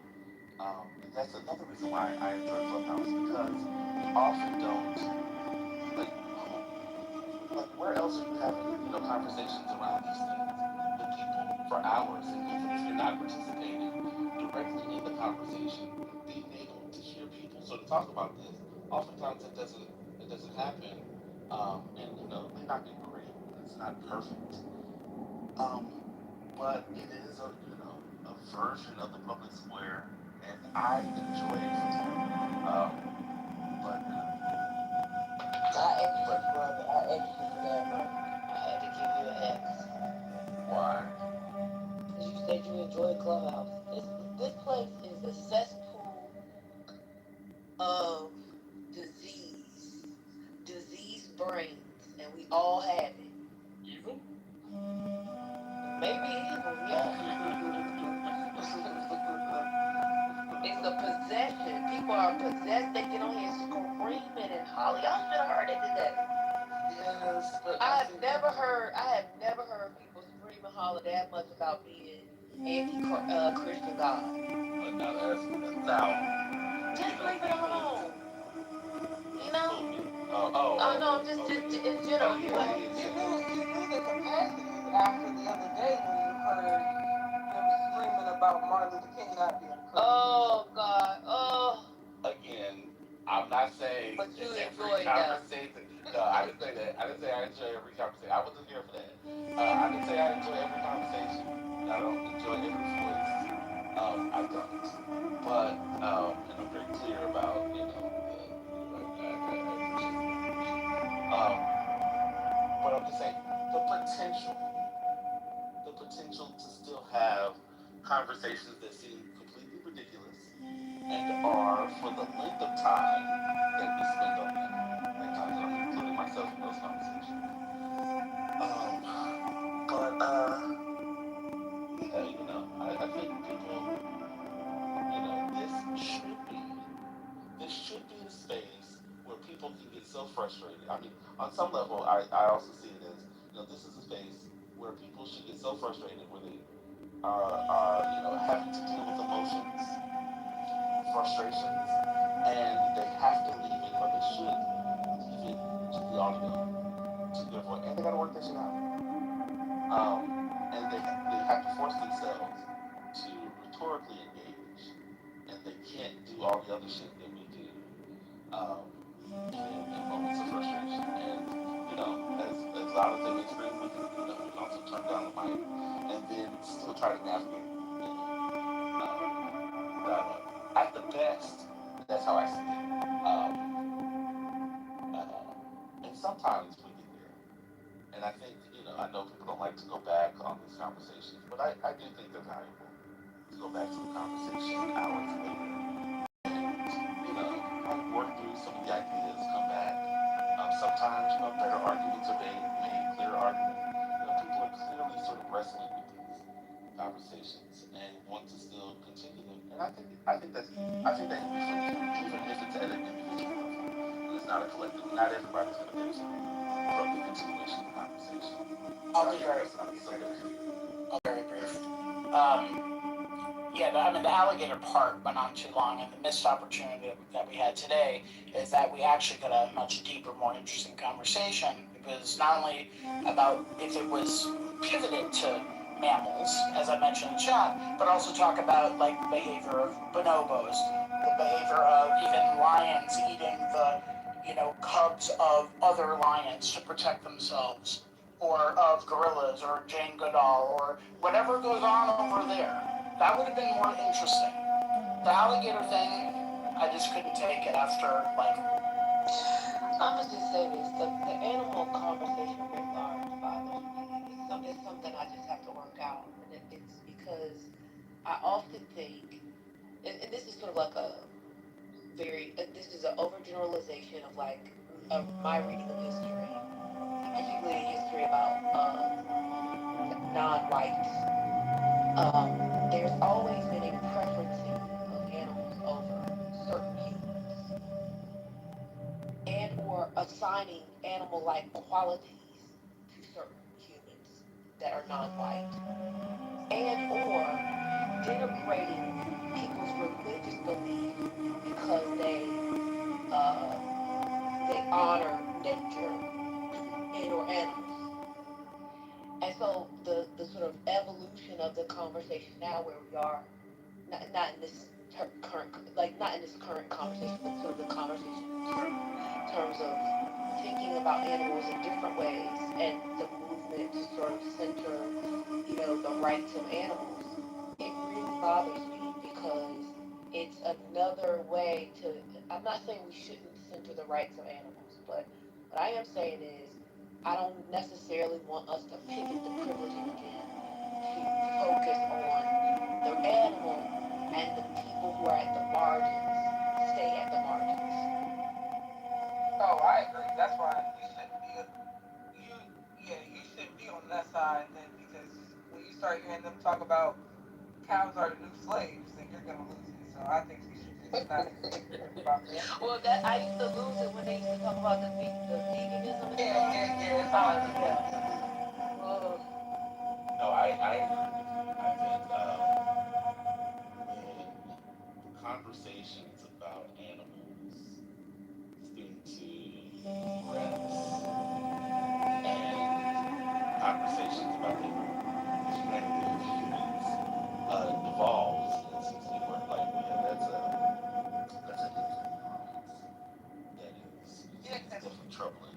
I don't know how they over there talking about black people have low IQ, but cows are sentient beings. This is where they start losing. I'm like, all right, let me go back and they go.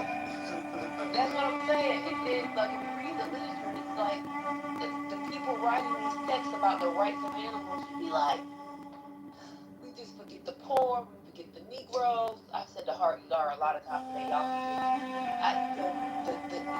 everybody that's non-white, not privileged, they like they just go by the wayside because we so busy fighting for the animal rights. And I'm not saying we should fight for the animal rights, but I'm saying that like we can't be the privileging game has to stop. And when I say privileging, I mean like creating another hierarchy where the animal is over certain types of humans. Like I don't think we should be creating new hierarchies around this. I mean, my position is that we would taste better around the animal concept. Oh my God. Not uncage them and let them eat the grass. I mean, I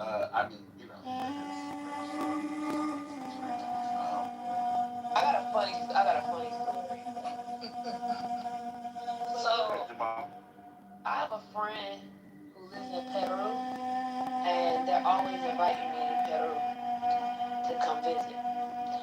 So they eat. What's the animal called? They eat some kind of animal, y'all, and it's when they cook it for tourists, the face is still there. So like I forget the name of the animal, but it's no. It's like a little it's like maybe I was like we would eat coon, back in the little baby. Oh, lemur. Yeah, it's like a little animal. Is it like a capybara or something? No, I'm gonna have to go look. I'm gonna have to text him, but he's in Australia now, so I can't. I don't know. He might. Cause it's morning time there. But yeah, it's an animal, and every time he tell me something, you can come. I'm gonna feed you some of this. You gotta eat this, and I just be like, yo, the animal's face is there. Whole body is like cooked, like fried, but you can see the face. Like I don't want that. I'm okay with eating the animal in slices, but why I gotta see the beat up face? Hold on, let me look. I'm gonna tell y'all. You never had whole pig before? It's guinea pig. You wrote that. Casper. Yes, it's guinea pig. That's exactly what it is. That's exactly. Y'all go on Instagram and put in Peru guinea pigs and see how they cook that shit. And that's what my friend be sending me. And I will not go. I will not go. I need separation. Not Mrs. Where the face is right here. I can't even eat whole fish at the restaurant. I can't do it. But if you want to take notes, take the big shark as well. Big shark too. Yeah, I'm sorry. Yes, it's the big shark. Y'all go to Instagram. They're so cute. I just converted. I converted a vegetarian girlfriend to a pescatarian. Oh God, not you converting her. Yeah, I converted. Everybody thought I was gonna go down, but she had. So when I converted her, she's like, yeah, no wrong. Play. But when I converted her, the thing it's so weird. So she can eat shrimp and she'll do some lobster and all that. She will not eat a scallop or a clam. I don't know why. She's like the shell is too flesh like it feels too fresh to eat it out of the shell. She'll eat like legs and tentacles. I'm like, damn, why is the scallop the lump? Because is she? Are y'all shucking the shells? Yeah, cause I eat raw. Like I eat raw. I eat oysters, scallops, clams. That's because you're forcing me. That's because it's not consent. Consent is baked into the shell. If you gotta pry open the shell, the mollusk is not given consent. Wait, is she doing the peel and eat shrimp? Like the already gutted? Okay. But I eat a crab leg. Yeah, Mama, I just looked at a chick like that. It's horrible. Why would they do that? Every time, literally, I was just with him. Listen, y'all, I was just with him in Chicago, and he was like, "When you come to Peru, this is what you gonna eat." And he kept throwing things in my face. That like eating the rat. It looked like eating the rat. And they fried the rat. Y'all, the face, the teeth, and everything. I'm like, what the fuck? That is Mrs. Fletcher's third grade pet, classroom pet. Speaking of, my little cousin got a fucking, my little cousin has a fucking, a hamster. What's the difference? That is terrible. I wish First Lady was paying attention, because if she saw it, I think she would be, no. Well, I'm paying attention, but I'm not clicking on them. You know that. First Lady, please look it up. No, really? They like the one that I don't like no Peru guinea pigs running around on my house. That's y'all are saying the guinea pig actually eating that shit. Y'all want Peru guinea pigs on my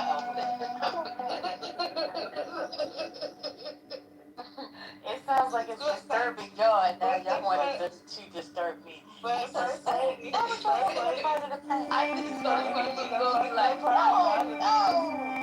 messed up part about it is since we talking about it, I bet you it's gonna come up for you. I don't know if No, the devil is a lie. oh my god. It looks like a fried stuffed animal. Oh no. I mean, it's fried. Everything. Yep, it be fried. They be putting the seasoning in it. But apparently, they don't. The natives don't eat it like that. They eat it normal, like no face, nothing. So I love it. Yep. No. Yep. Wait, Yep. no, wait a minute. Hold on. Yep. That's the Peruvians? The Peruvians. Yeah. Yeah. Okay. So they be eating it, thinking they eating it like the natives, and the natives are like, look at Whole time laughing at that. Yeah. That's nasty right there. Yep. That's Certain time they're culturally sensitive. Yep. Look at their ass. That's exactly what. They won't dare tell us nothing. Yeah, I love that shit. Yep. And That's hilarious. I said, why would y'all eat it like this? And they were like, we don't eat it like that. I was like, huh? Let me tell you something. And this is what I'm talking about, right? Like, there's this assumption that folks is slow, and we over here doing all this shit, thinking we over here being respectful and the innocence, right? The noble savage, all this. And I'm here for it. Yeah, and apparently, most of the tourists actually eat it, struggle through it just like that, and they be taking pictures of them. Yeah, and they're like, when What's the situation, baby? Oh my God, it's so much shit around the world. They eat alpaca too, though. I was gonna ask your mama. I know you've traveled all over the world. Have you ever had the camel hump? Oh, I rode on a camel hump, but I haven't eaten it. I know they eat it. No, I know they eat it. It's no, I mean, it's like a delicacy. No, I haven't eaten it, but I Who's killing camels? No, they wait till the camels die and it's sacred. They like eat the hump. Oh. Why? No, government made eating offices. He didn't die, now you're eating camels. This is what offense. DLC, this is what people will say. Oh, they find out that these cultures are doing this stuff is primitive. But then the animal got consciousness stuff. See what I'm saying? Like it's a crazy thing. On the one end, it's primitive that you find animals to be sacred. But on the other end, your Christian belief is out of line. It's just a crazy. It's a two things can't be. They can't be like this. Yeah, they can't be. No, I can't do it today. But the white people in California, they always down to gentrify the quote-unquote primitive cultures. It's this bar I want to go to real bad in LA, and they do a lot of Mexican stuff. It's like Oaxacan themed, and they serve grasshoppers like they do in Oaxaca in the street markets with your mezcal. You get a little grasshopper on the side and toast the grasshopper. Because when you're in Oaxaca, everywhere you go is a toasted motherfucking grasshopper. It's just like candy. Why, though? But they do this how they get down. I mean, I got crickets. I've ate cricket before. Popping those like sunflowers. I mean, I will say my crickets. It's straight up salt. Yeah, like a sunflower seed or something. Yeah. No. It's crunchy. I will say one. Yeah, it's crunchy. I mean, I will say if y'all want to experiment with animals, try some frog legs. Now, everybody say that all the time. Always says stuff like no new animals from it tastes like chicken. Everybody always says everything tastes like frog leg. The first time I had a frog leg, they honey lemon pepper frog. See? It was good. It was so like chicken. Yeah, exactly. Let me tell you something. Put some hot sauce on these motherfuckers and you'll be fine. So y'all be eating. So So when y'all go to Knowledge, y'all eat good and all that shit too. I can't. I'm not doing that no more. And I fucking hate cake. I'm not doing it. So you evil food. Oh, well, I would. We used to eat coon. We used to y'all, but that's why y'all be throwing me off. We used to actually eat coon, like Papa John. Yeah, we stopped that. We stopped that. Like I My family stopped that shit in the early 1900s. not the 1900s. No, they didn't. No, they didn't. They was eating it up. They was eating it until at least the 1970s. I never had corn in my hot and John, not never. It was pork, and that was the. That's what they told me. Nigga, Yeah, that's what most people do. No, seriously, that's what most people do when they still eat coon. They change it and say it's not coon. Ain't nobody in my family eating no motherfucking raccoon. Okay, bro. Okay. You never do. I know pork. Wait a minute, coon is pork? I'm saying that I know pork, and that's how I know it wasn't cool. What's going on? So they was eating pork and calling it pork. No, they was eating pork. I think exactly, First Lady. That's what I said. They had Papa John and they put pork in it, but it was really cool. It was always pork. It was never cool. So you never had it. And they was like, Brooklyn, it's some good pork, isn't it? Yup. It's good. It's good pork. But also, Brooklyn, the whole time you was eating coon. You had some chicken until it was a raccoon. I never. My grandmother had. My Geechee grandmother had pigs on her farm, so we ate. Oh, well, is that a farm? Maybe they didn't have pigs. There was never no motherfucking coons. Never known. Okay, Brooklyn, okay. Even I have had a coon. Well, that's good. You're a real country. I am. I'm a slave. I have a slave name. I was just visiting the country. I'm unsuccessful. I can't, I'm waiting for master to tell me what to do. And we're holding the black community back. And I'm holding the Negro back. Don't forget that they only taught you how to read so you can read the Bible. Oh, yes. And so I can indoctrinate other Negroes to be subservient to master. Well, your mama, I didn't say any of those things. I don't know where that came from. I don't believe that. Well, we can't help it. Now, everything is going to be that I wasn't that country. That's all I'm saying. Okay. I'm sick of it. Okay. I'm just using everything. That's a nasty word. Hey, Christina. I'm gonna say I'm a Christina. Oh, listen.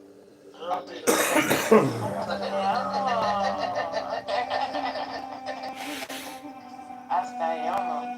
Brother Messi, are you there? Hola. Okay, thank you. Oh no, Ed said this chat needs to be self-cleansing. These are the jokes that keep I don't want my phone anymore. You guys are nuts. Wait, brother, Neo-liberal said somebody need to change their name to Evil Alligator. Oh no. Gemini said he was gonna do that first. Oh, okay. Oh, he was here? Yeah. He was in the chat, and he said it was. Oh, I checked the chat. Yeah, he was here for the entirety of Evil Alligator Gate. He said he wanted to change his name to Evil Alligator. That's what y'all could have the room. When y'all name the room tomorrow, put in the title with all the other political stuff, Evil Alligator Gate. Or just Alligator Gate. I mean, you could also just put a. First of all, y'all know she that's not what First, like you could just put an alligator emoji in the title, and then we'll all know. That's it. Just put the emoji. Yeah, that's it. That's cute. That's what she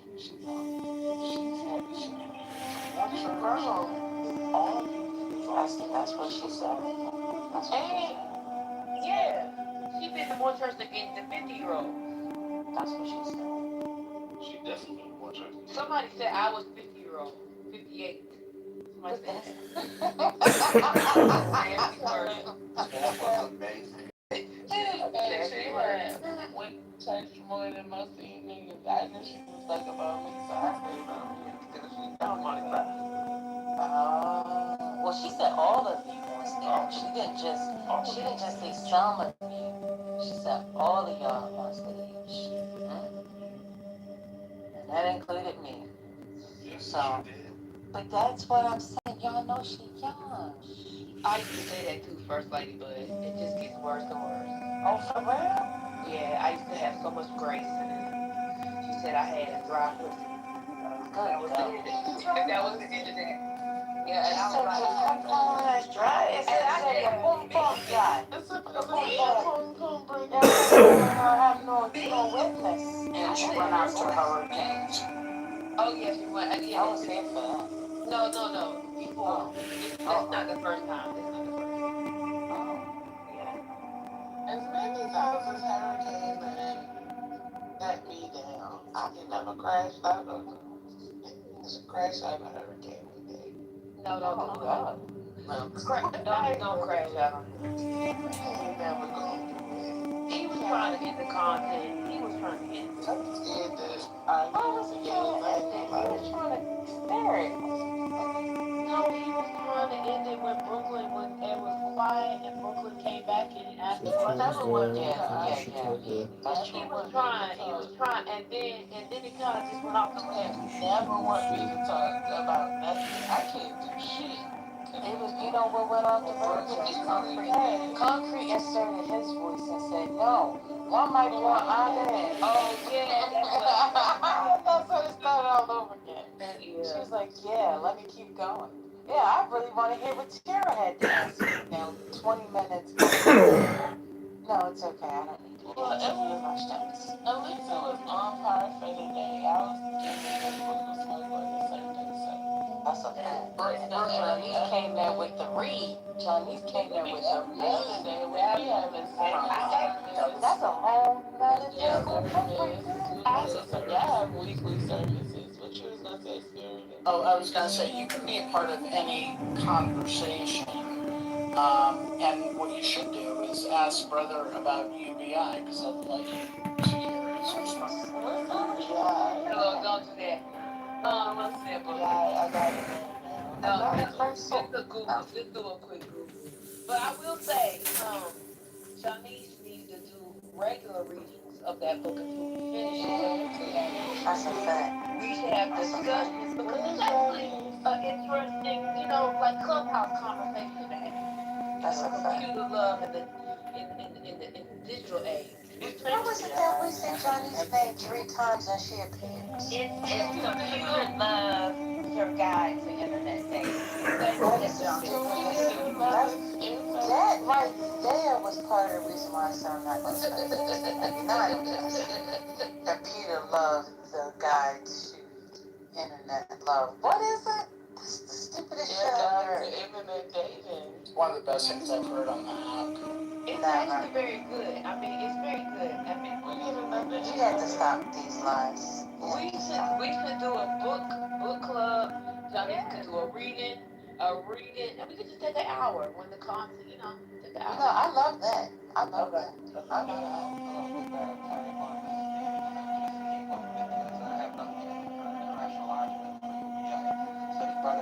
Oh, We're not doing that. We're not doing that. That's why Spirit is I suggest beating Spirit is up. I second that motion, First Lady. They've been talking about it over. Don't worry, I apologize. I was just bringing up something that happened in the past, but it's way in the past. That's just another dig at brother. Let me get Ashton for ass. She has been all y'all in chat. I'm gonna put her ass on y'all. That's what I'm doing. First Lady, speaking of Ashton, I just want to say that today was incredible. Incredible because, on Friday, yesterday and today, we had two young ladies on this here stage of Politically Correct tell one individual on the stage that, hey, just because I'm a girl and I'm a lady doesn't mean that you know more than me. And charge that particular person up with that allegation right there. It was crazy. It was a crazy thing to witness. I'm not going to say any names. Because, you know, getting backed up like that.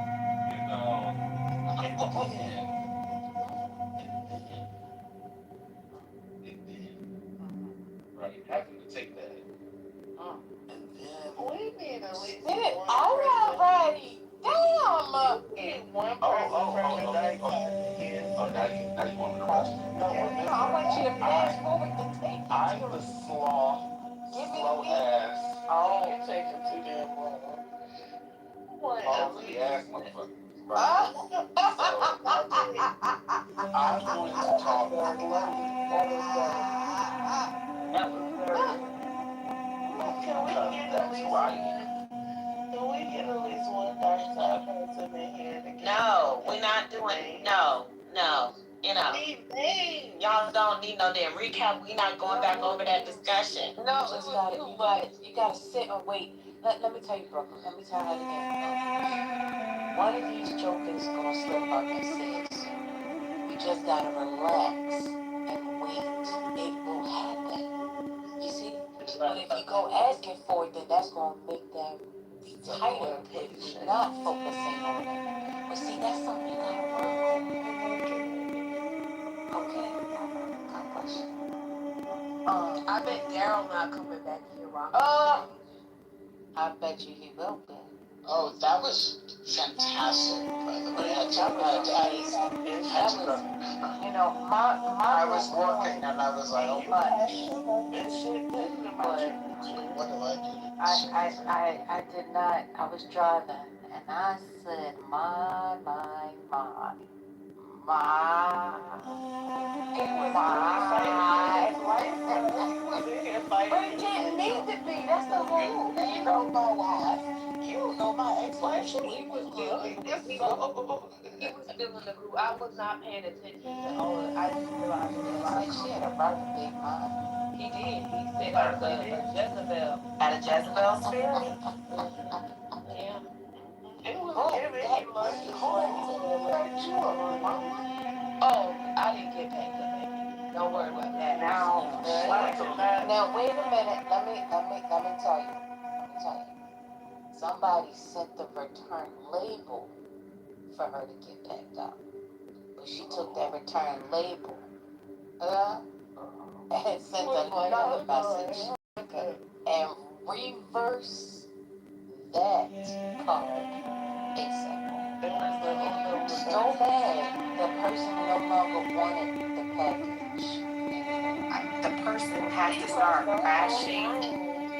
The person had to start crashing in very obvious ways. Had to go to, well, where's my wife's tramp stamp? Which I need some tramp stamp. So you don't even know my address. What's my wife's name? My wife is not a lesbian. She would not do this. You don't know my wife. Excellent. I had so much fun with that, y'all. I had to leave and get myself in some order because I was getting ready to get on. To the closet. I did. I had to come back and enjoy because like that. I'm not gonna lie to you, it was delicious. It was great. I love that word, First Lady. I did. It was delicious. And keeping the backpack on the shelf and bringing out the new content you brought on Sunday. It worked. It was a success. Yeah, thank you. I didn't have to use the backpack. Yeah, the washing of the feet. She did a washing and some other areas. My God, I'm telling you, that was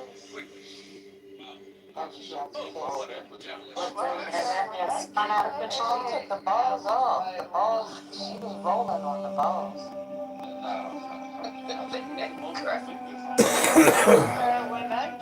No, the balls didn't exist. I said, what? Yes. Hello? That man was in the chat. He was still in the chat. So you don't know my address. But we have to remember, we knew he lost the conversation when he started with, "Yo, mama, have you been married before?" Oh. That's what I was trying to get to. See, she, to be fair, he kind of started with her. But if we really gonna tell the truth, she's the one that really pushed the chip off his shoulder. Okay? Huh? Sorry. No, finish now.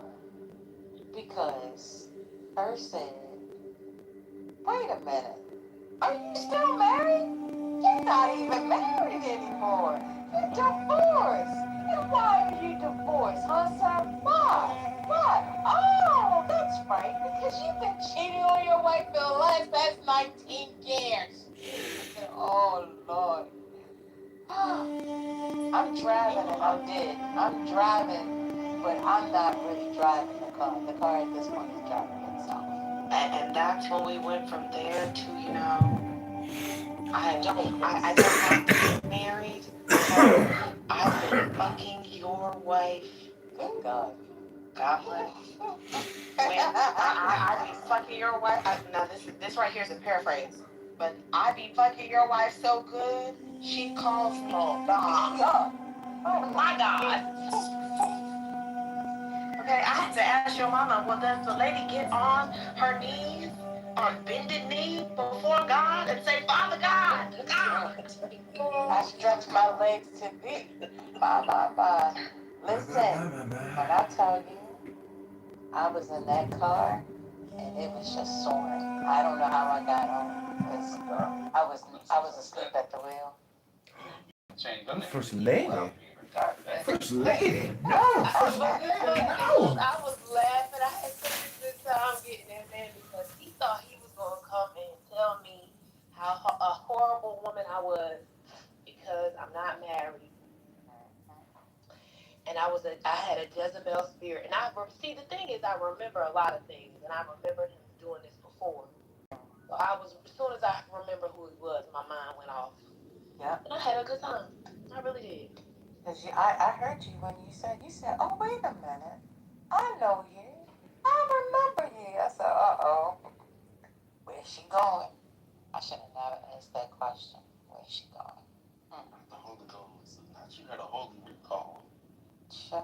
Bring things back to remembrance. She did. Jeez. The last thing I told him when he was he kept repeating in the group. I was like, if your girlfriend now, I done booked her too. Yeah. Oh my God. She said that part too. Yeah. Hold on, I gotta put down the feelings that I have in my head. Yeah. Almost dropped the plate. That phone probably hot as hell. Well, I hope you have a screen protector and a case on the phone so you can protect the value of that device, just like we protect the value of those self-cleaning vaginas. Well, so I told y'all today that I actually have the cordless charger. That's right. For my phone. Right. That's what you said. Well, correct. Yes. Y'all. The right about that busted plug. Yeah, you don't have to lay down. I lift the phone up. Oh my God. Yeah. I can't believe that totem pole reading. I couldn't do that. Why? It was fun. I thought you can't handle it. I was like, I can't do this. Johnny, and see, because it wasn't like a casual read. Johnny's head, like she was drinking tea, probably having some honey. Like she had been, like protecting her voice. I'm in my book club. So she had this. Yeah, you had that professional voice on. I couldn't do that. When I heard fucking so hard, I was like, I have to go. Johnny, it was the repeated pussy from me. Johnny, let me tell you. I'm gonna just tell you this. I know I said one time were not a close reader, but you have grown, Johnny. Oh my God. You not only are you reading close, but you are exegeting the text. You want me? I'm gonna tell you my secret. I'm gonna tell you how I improve. Instead of using my finger, I just use a piece of paper so that I can read line by line. Okay. That's good right there. Yep, that's good. That's good right there. But I ain't gonna lie to you. I really wish you would have given me a preamble before you started reading that because I wasn't ready. That's what I knew it was gonna throw y'all off. Like, what is she reading? I was watching to see how long people took to get it. Well, I knew because he read a piece yesterday. Yeah, I did the math yesterday, y'all. Y'all didn't miss it. There's a homework assignment that I gave some people. Oh, what? Yeah. Right. Get out of here. What's the homework assignment? Okay. Who did you give it to? Let me read it to you. I don't do homework. One moment. Foolishness, that's what it was. All right, here we go. For those of you that may have it, I am reading page 24, which is called The Love Number. And it goes, the love number is the way of assessing the person that you're going to be dating. You're going to be able to rate them on some categories such as physical, psychological, financial, and spiritual. Each one of these categories will have a rating from 1 to 10, totaling a maximum number of 40. An example is you coming up with a rating system as to what you want your mate to have, whether you give him a 10 in all 4 categories, totaling 40, which is the highest, or you give him an 8 in physical, 5 in finances, a 9 in psychological/mental, and a 7 in his spiritual life. These numbers added together gives that person a 29. That 29 would be that person's love number. This number would give you an idea of whether or not that person has qualities in the certain categories that may be important to you. So the homework assignment was to calculate the love number of your loved one. I ain't gonna lie, this is kind of a decent book. It's a kind of decent. Look, you got a You have to stop. too. You have to stop, please. It's in the Stop. it's in the genre though. You know what I mean? It's like No. okay. Well, hold on. Let it in the genre of what? You know the books like your love language. What's your love language? What's the attachment style? What's the book called? The attachment. One more woman tell me I need to read it. I'm a cut. The attachment style. That's the genre. That's the genre. This the Negro version. Men are from Mars. Okay, so excuse me. So I'm trying to get to the 29. So what does the 29 equal? Does it give you? First thing, thank you. Because I was crashing. I'm serious. We done did the math. Now what happens? And is there a number?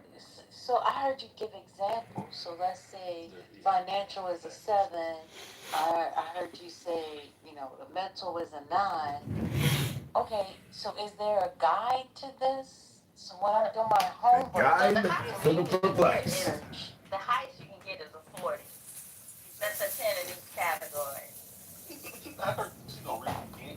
So that's what you strive for. I'm just looking at the chart. He made a chart for y'all. See, the 29.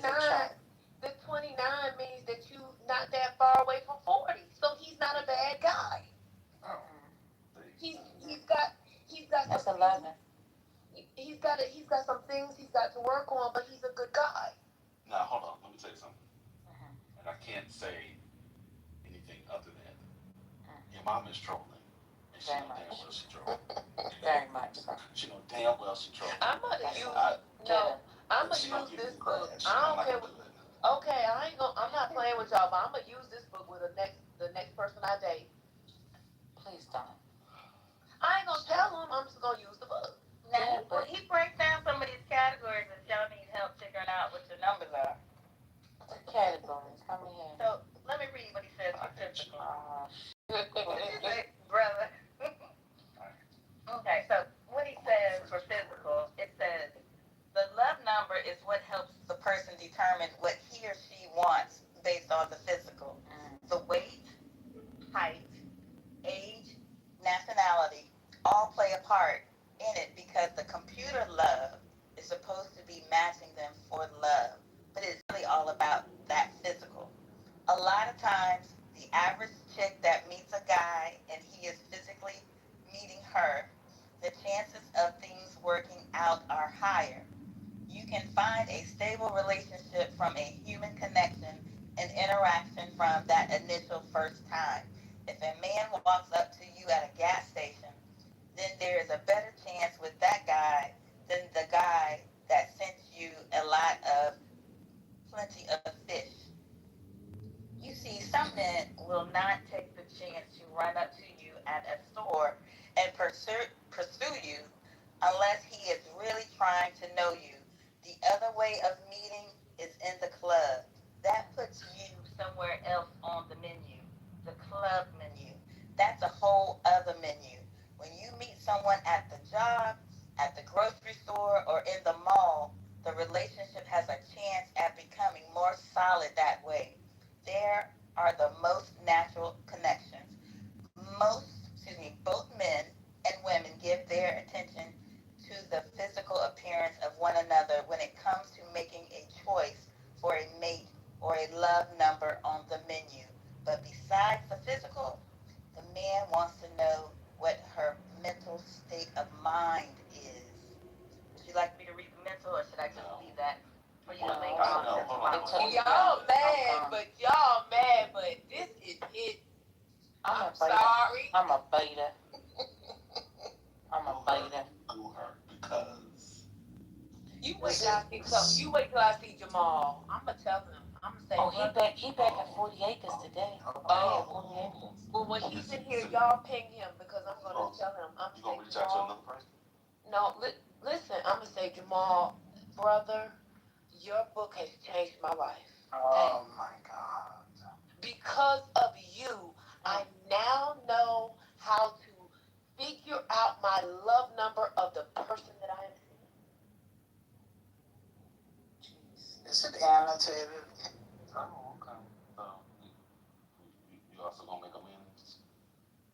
I'm gonna go visit real quick. I'm gonna go see what's happening. I'm going to 40 acres. I'll be right back. Oh, she really. Y'all in the chat, y'all on the chatting on the stage, picking at him about this. This is a good thing for y'all. I'm staying out of it. I'm 19. Not you are 19, child. I'm telling y'all, this is a good book for the black couples. Y'all are struggling, the women struggling finding them a man. This is helping you. Ain't that right, Johnny? That's right. You know, I'm a data person, so I'm impressed. You got a little bar chart in the book. Yeah. He had me at low. I mean, just be okay. Can I say this another way then? Okay. Is it right or is that exactly right? Oh my That's God. exactly right. It's exactly right. Let me just say this. The book, though, okay, I do think that there is some creativity this man has that we have to give him that credit. Like, it's hard to write books. Fine. It's hard to write books. This is his view. We may not agree with it, but that's like most books. We don't agree with all the books. I like the format. Like, well, you know, when I looked at the cover, I didn't think he would actually have, like, you know, a whole formula and methodology. I think that that's kind of innovative for that time period. It is. It's very innovative. And the example he's still I'm about to buy the book. Hold on, let me go. I said I was. Oh, that did it. That did it. I'm gonna throw my phone in the trash for at least 7 days. 7 days and 7 nights. Your phone away. You're throwing yourself away, First Lady. Oh, God darn it, I forgot. Oh, no. I can't throw my vagina away. Was he from Virginia? I don't know, but he said computer love. I got here it is. Not him. I'm talking about Daryl. When he said Virginia, I mean Virginia. Isn't that how you pronounce it? Go ahead, bro. I don't know. You're not gonna get much off of that. You gotta buy it, sis. I did. It's in my cart right now. Well, in your cart ain't in your wallet. You paid for it. You walk around with that cart for the next now, at least 2 I see some other books on here like this. No, it's and I wonder, did he copy it? Oh. Yeah, the recommendations are interesting. Like others have bought that type of suggestion. Uh-huh. Yeah, there were some interesting ones when I looked at it. Yeah, that's what I'm saying. The recommendations, online dating, demystify. I mean, this is what I'm saying. It's this genre. I'm not saying y'all got to agree with the book, but it seems like it's a genre. It's like when you go to the Amazon and you put it in, underneath the books that are similar, like are similarly written, like online dating for men, discover how to attract women and get a girlfriend using the internet dating apps, a guide to internet dating, how to have fun and stay safe. Yeah, I hadn't heard of Plenty of Fish in a minute. So that tells you another thing about the time period when he wrote it. Yeah, because that was when they first probably came out or whatever, when they was most popular. Um, this was Everyone's Guide to Online Dating, how to find love and friendship on the internet. So it's in this genre. Why are we knocking it?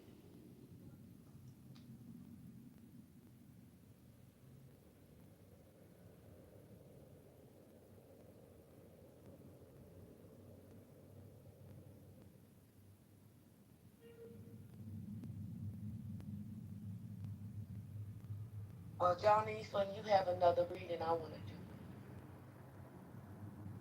Yeah, we should probably schedule like a couple of weeks, because some of y'all need help with your dating. I know, I can tell.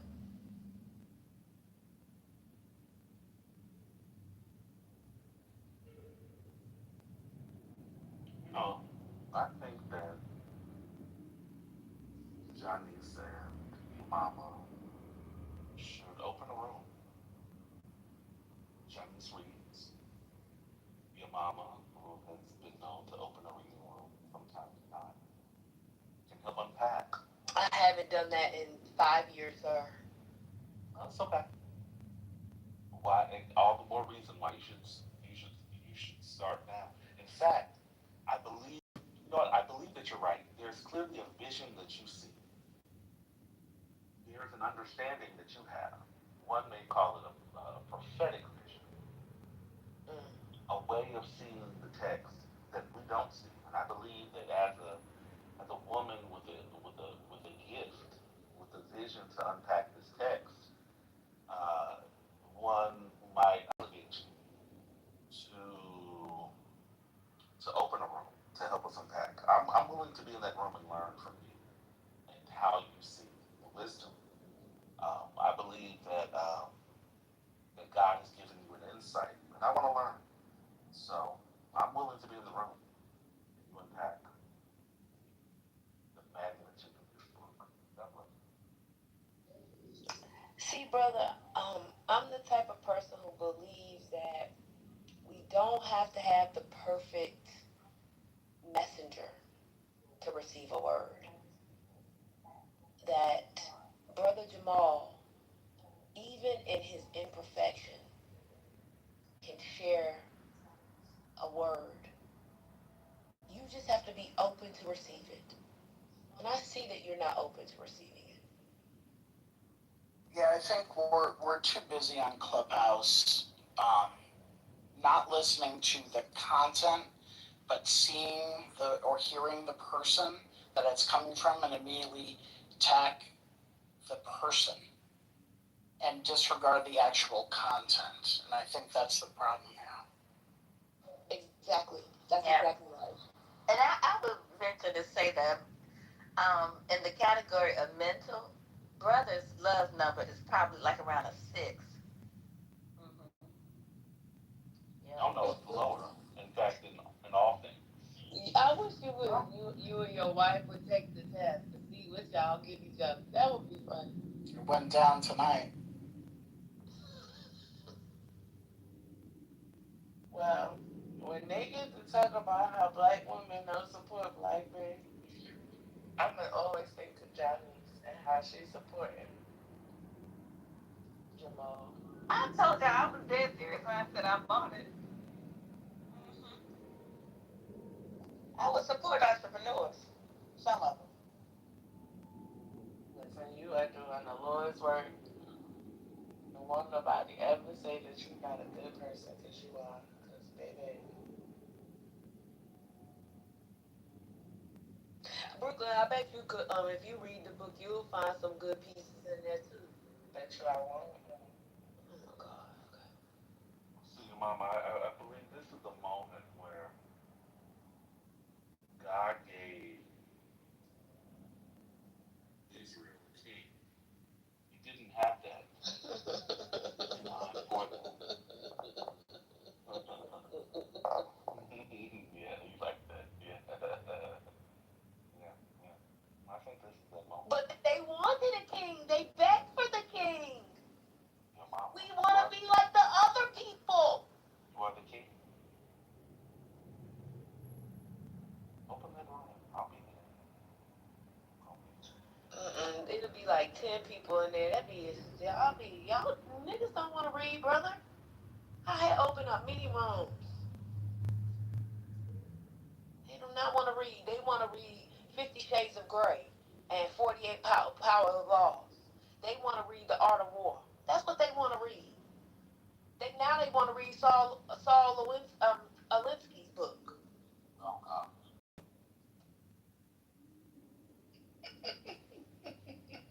That's all listening. And the people who want to read, all they do is echolalia.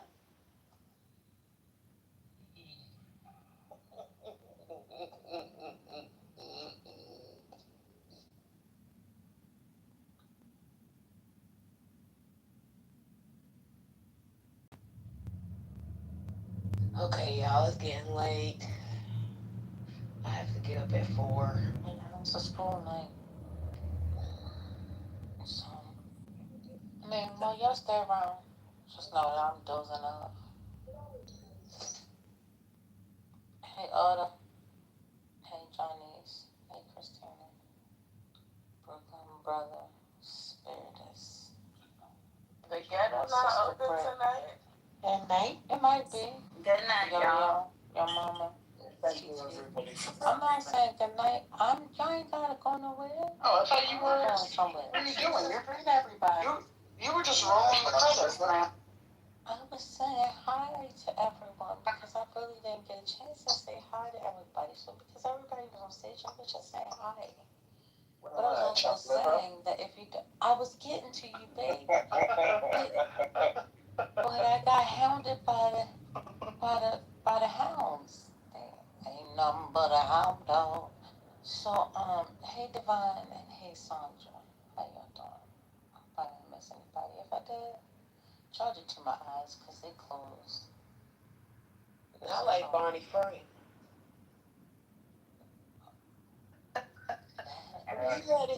He had his eyes closed that entire time. Oh, okay. Yeah, That's so shameful. That's fair. That just made me so nasty. That was so nasty, First Lady. That made. I didn't know that y'all had listened to it on here. Oh, I didn't hear it. God. You gotta go see it and hear it. Yeah, that's my mom's ex-congressman. Oh yeah, he's very, That was a bad way for him to go though. On the TV like that. Well, he ain't had to say yes. That's true, but nobody probably told him he looked like that. Okay, good night.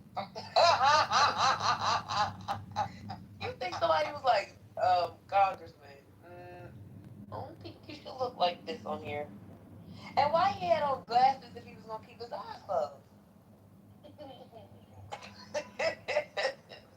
I'm sorry. Let me not say that.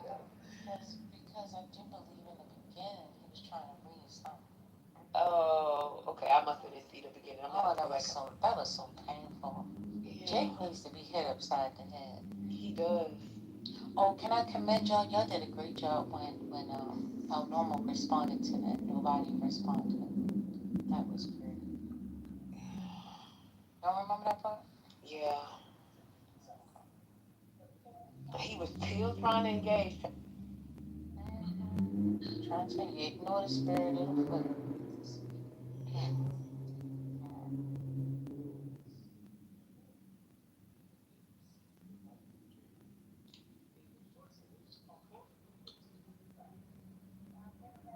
Well, Johnny, when you get ready to schedule your reading, just ping me so I can make sure I'm in the mix. Will do. I want to be in the number. You know how I used to say in the old days.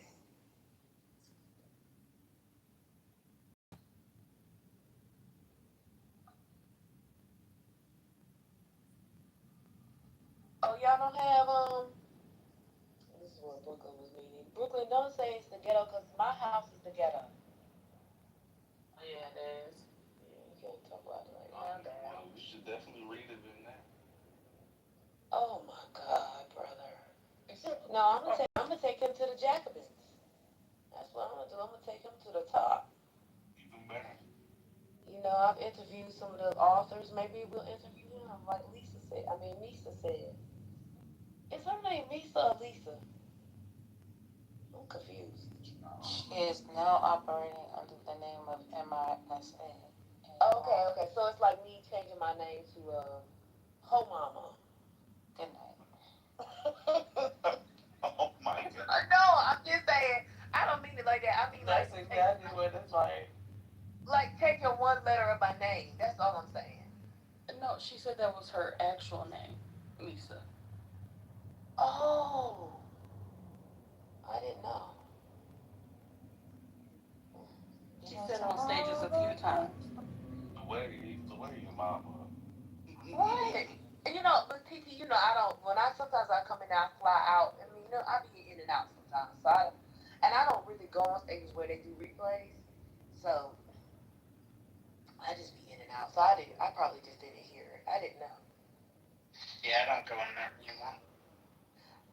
Scott, I mean, Oh, you guys missed a treat. You're not supposed to We respond. got to meet Ku Klux Keisha, and it went just it went as well as I thought it did. wait, did you see he came in here, TT? The other day, She comes did she come in there today? Gerald sometimes. Yesterday, and she said, I knew, or it was either today or yesterday, and she was like, I knew that Ben had his, something following him around because some of the people was in there, was also in here. She was in the chat just to talk, but no one invited her on stage. I think it might have been yesterday. Yeah, she accidentally got put out the room and she came back as Gerald, and it was so funny. But when I tell you, she took a hold of Man 50's beard Oh, and didn't let it go. oh God. It was so funny. She be loud, child, but she got a big mic. She got a big mic. And she write in all caps in the chat. That's what she was doing. That lady is insane. But she was funny. I thought she was funny. She is. And she's funny because she be so wrong sometimes. Listen, when you wrong and strong, that's funny to me. Until I'm accused. Well, this is what my feeling was when I heard her the other day in RPO. My feeling was that she was willing to have some correction, but the correction had to come from could only come from a certain person. It couldn't come from she couldn't take the correction from everybody.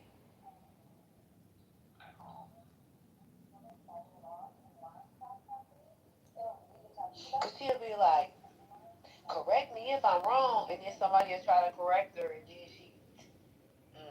I should be like, bitch, not you. That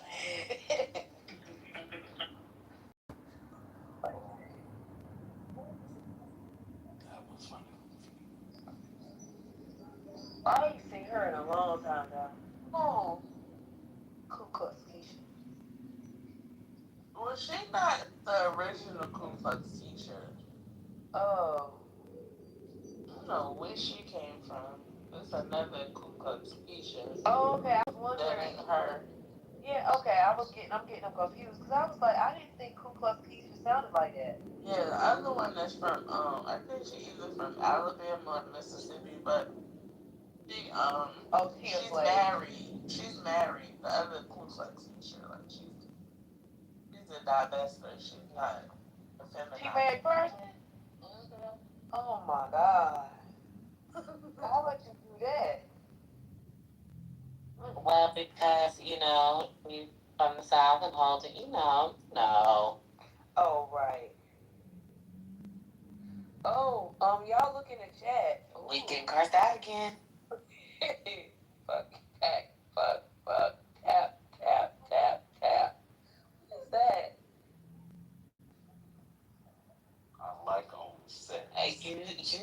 This reminds me of earlier when somebody came on the stage and y'all were talking at the same time, and then that person admonished y'all for not greeting them on the stage and basically said y'all aren't going to welcome me to the stage. I enjoyed that very much this morning.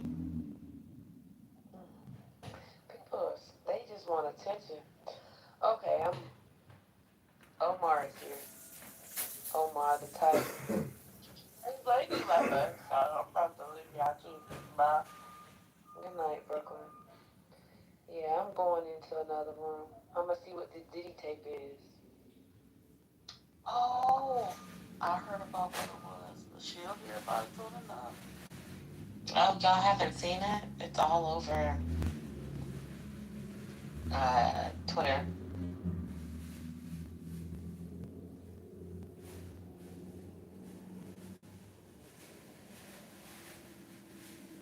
I didn't look for it, but I heard 50 Cent crashing out about it.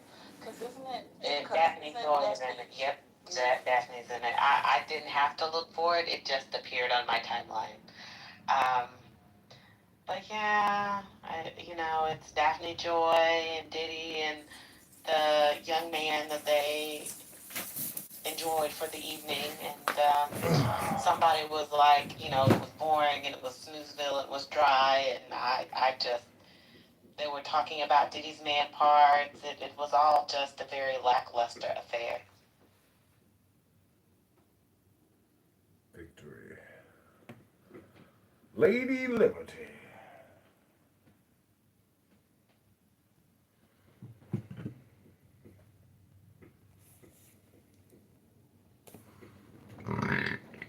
Oh.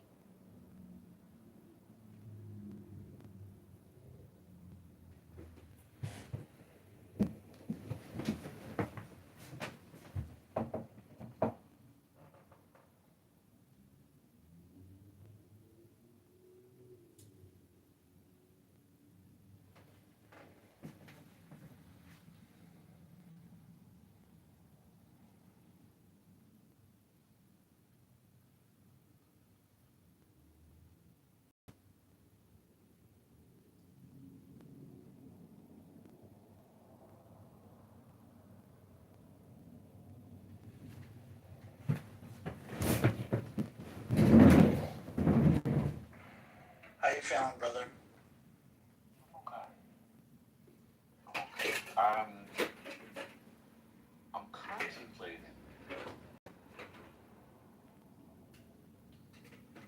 how much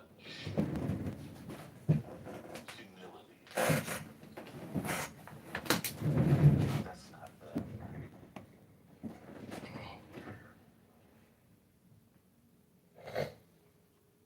No. Well, I'll say this. Irregardless,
regardless of whether you do, regardless of whether you don't, like how much is supposed to exist in or is conversation, ask the question, somebody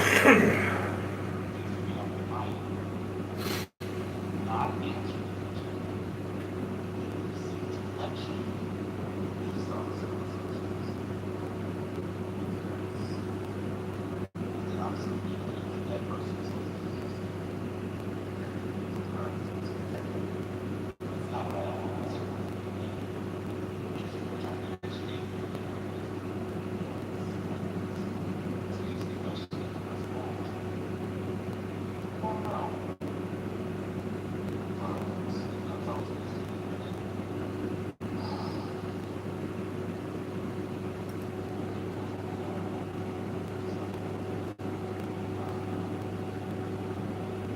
I think sometimes one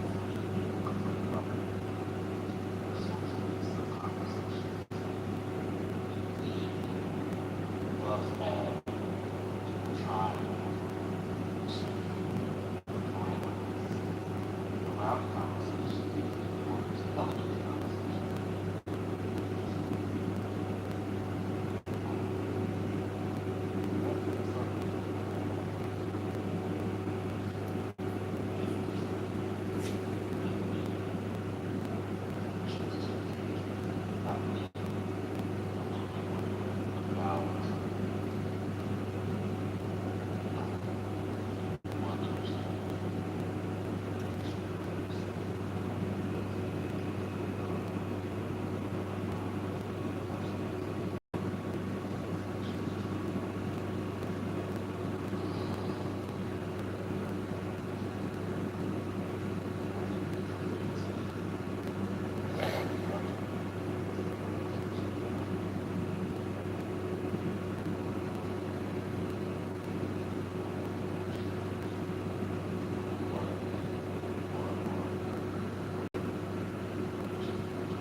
Maybe you should uplist the ball just as a strategy to see how people react. If your avatar was something menacing, I just wonder how people would respond to that.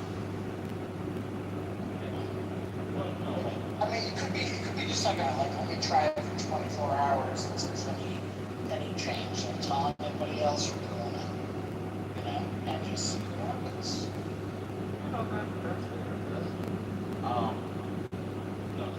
Yesterday I was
heard presumably you knew nothing, and then followed with, I don't know what's half in essence, or I only know half of it. That was the part that was like the authority with which you came in, and then talked over them, and then proceeded to say that you actually, admitted that you don't really know the same thing, but whatever percentage you knew about it, it was going to be way more than you.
I don't know the person.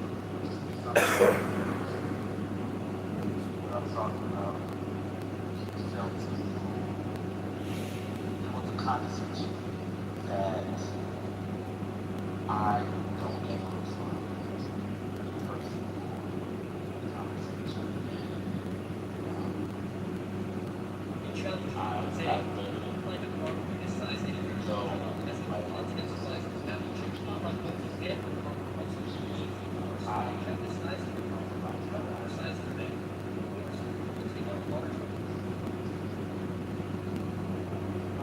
But I'm glad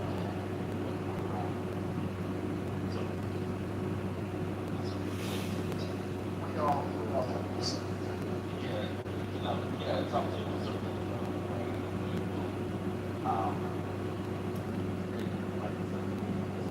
but because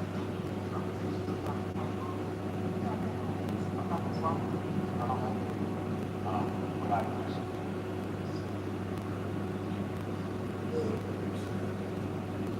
I'm unprepared and there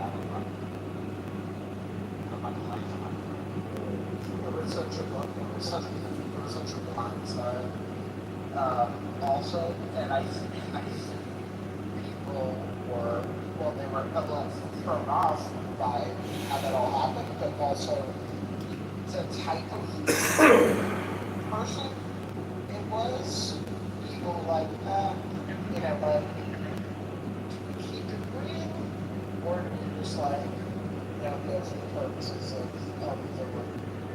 Oh, I appreciate it. So the overreaction actually helped me.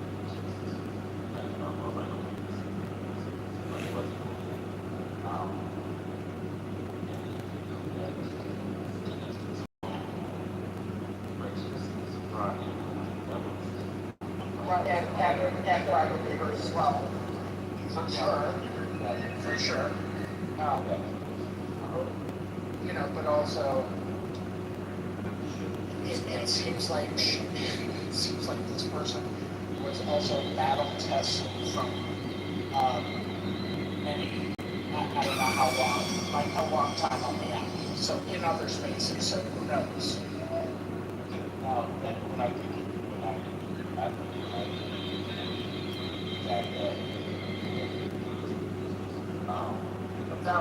that was the obvious, like, that was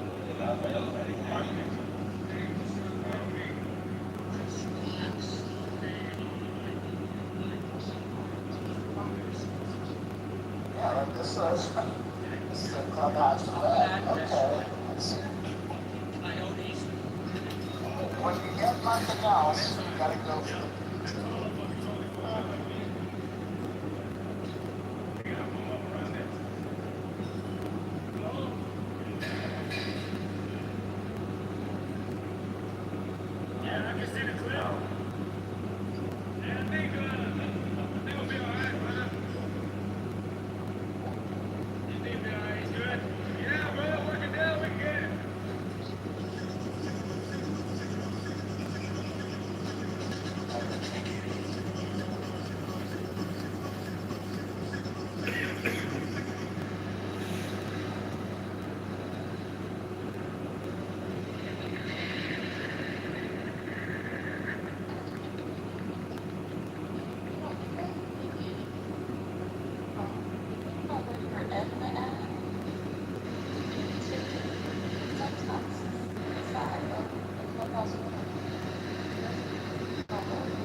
yeah, it could have been a range.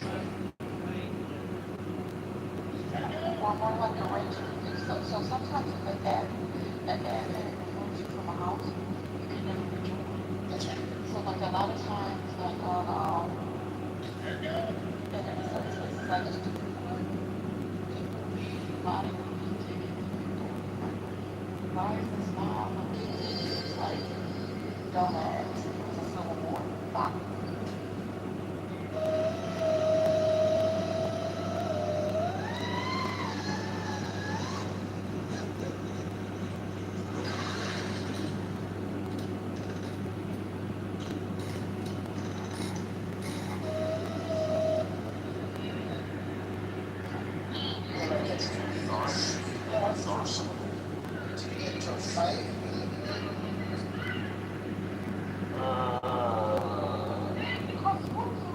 doing the other day?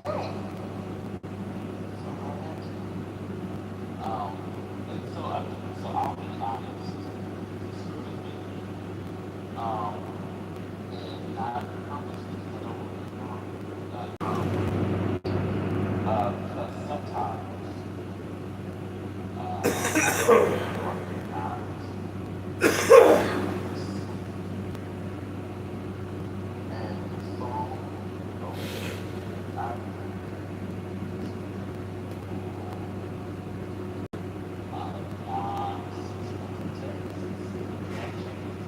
because sometimes I've seen people have hearts.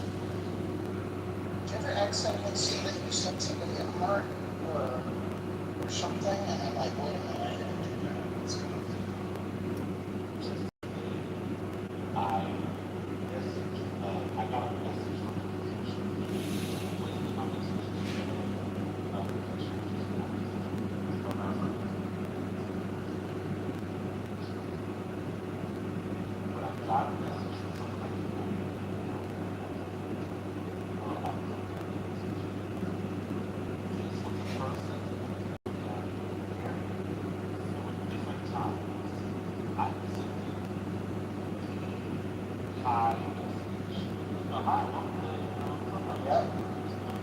Accident like that.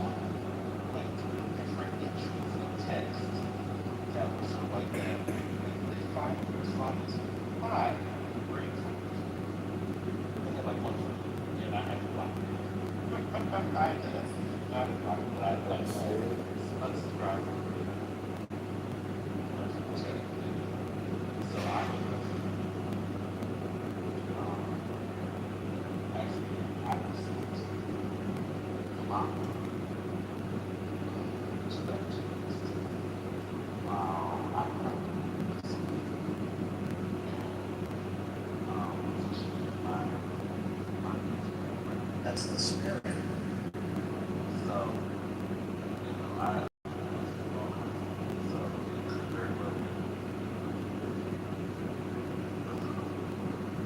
Yeah, I'm sure I accidentally. Now I said hi to one of those newcomers, you know, when they say, hey, so and so joined the app, say hi to them. I accidentally, I think I was liking, I may have been liking somebody's like something in the condo, and then I maybe did that, and then a few days later, this guy messages me, I'm sorry I didn't see your message. How are you doing? I'm like,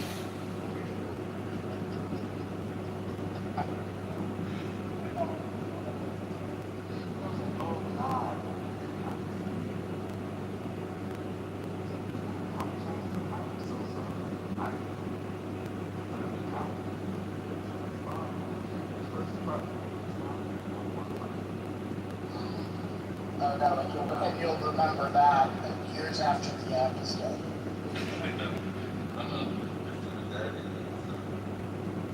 I haven't gone that far. I haven't done that, but I am certain I'm freaking and like one Russian lady from Lofty who I How was this one? Like when you're flying with money, when you phone in your hand. They're just like pressing the button, you're just pressing buttons, and you're like so close, and then like it's not so much like whoops, it's like how can you explain to them it was an accident later, and they bring it up, and you know, and all that.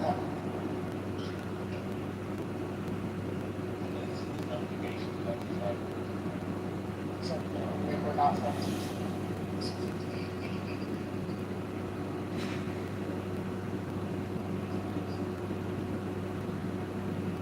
Twice I fell asleep on this app. I don't think I wasn't on stage, but I still fell asleep.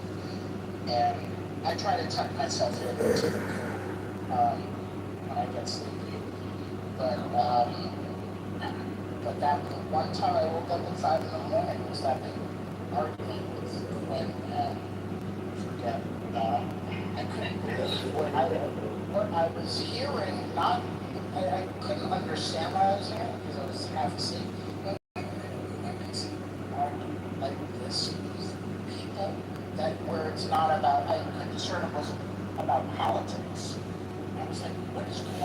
seems like a, beef that would happen in another room. I could turn it on, and then I have to shut it off and go to sleep.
I thought you said that to me on purpose, man.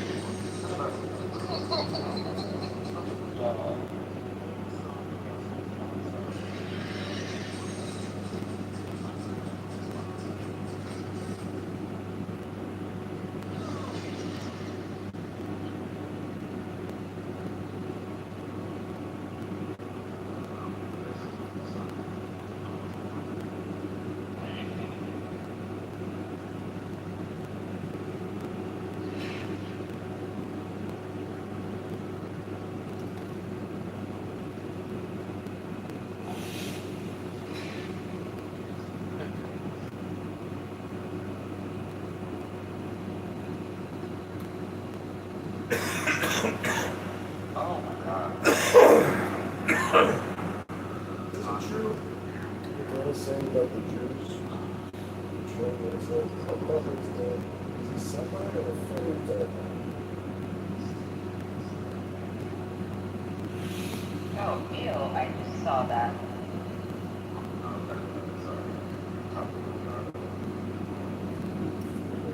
Oh, no, no worries.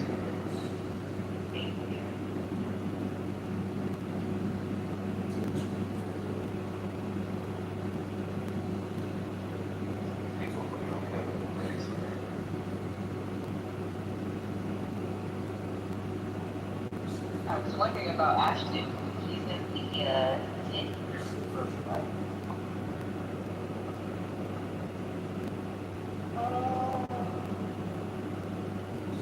What's the thing around there? TLDR is.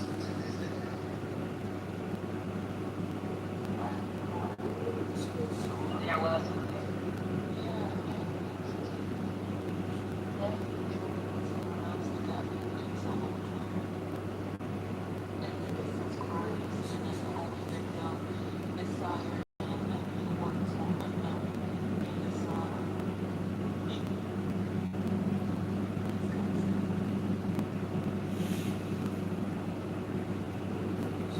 And he's crying about tragedy.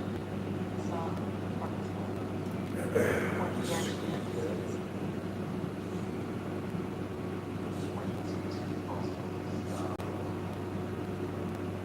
No, he told me about the video because the tape from me. And so he'll take about death in the worker. He just said, well, I'm just not to disappear. Okay. Next time. And he's saying next time is like the and that the courts don't say that he's trying to press outside and the courts turn it down.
subscribe, it would mean the world to me.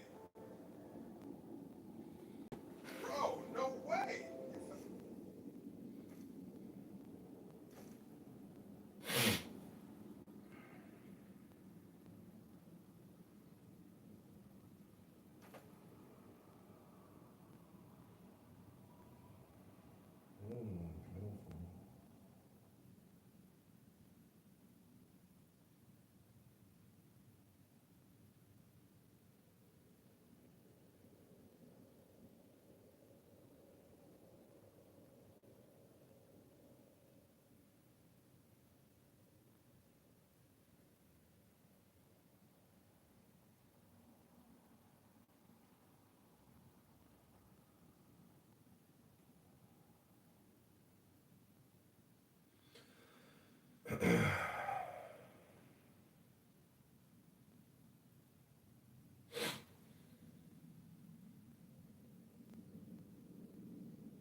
Bro, no.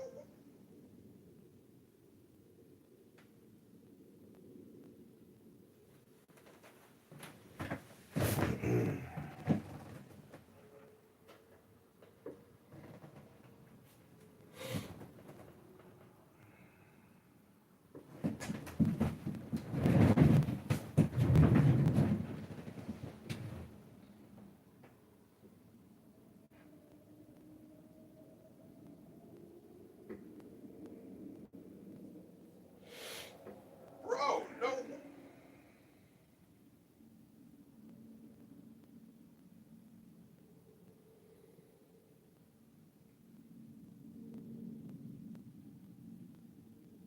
Bro, no way! You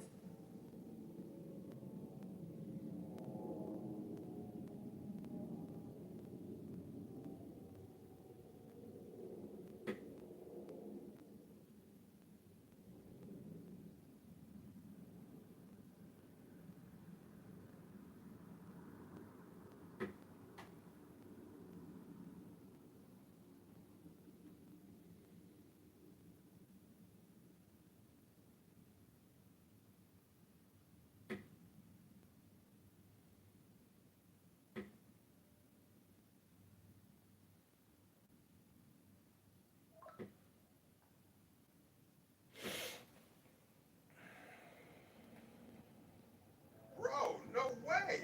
You found my channel. Most people just scroll past, but not you. And if you could like and subscribe, it would mean the world to me.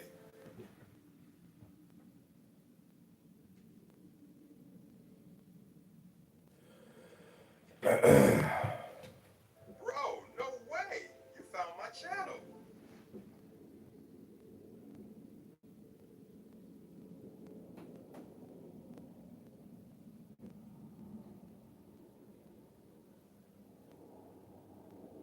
Bro, no. Bro, no way! You found my channel. Most.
me check with my lawyer.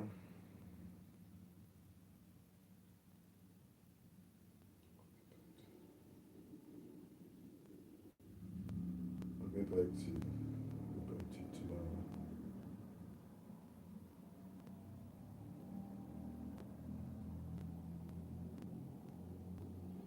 I'll check with my lawyer.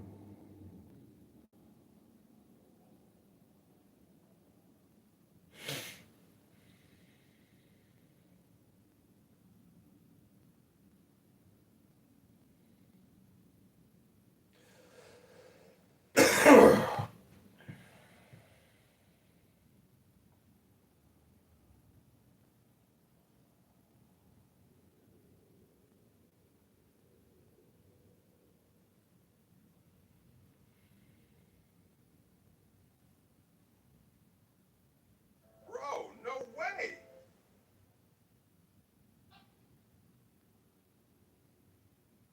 Bro, no way.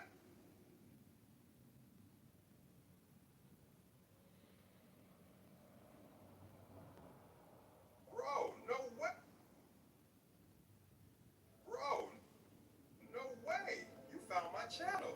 Most people just scroll past.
They have white, black, Hispanic, Asian, other, unknown.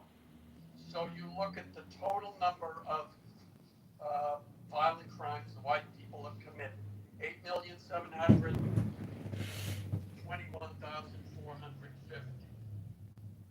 That's all of their white victims. There's 300 and stuff. I'll use approximate numbers. Approximately 371,000 black victims, 1 million Hispanic, 219,000 Asian, Native Hawaiian, and others, 681,000. Take, add all of those up, you get a total number. Then you divide by each one. So you divide the total number by the 8,700,000 white victims, the 371 people are probably not finding it. But you get a percentage of victims based on race. Black people make up 3% of white people's victims. You do the same for black people. White people make up 43% of black people's victims. And there's a little cross next to that number. Significant difference from comparison group at a 95% confidence level. My only point in bringing this up is the fact that the perception that white people are out to get black people is false. They are not. But the opposite is actually true. When you look at the percentages, and serendipity isn't here, isn't that convenient of her to not hear that I just proved what she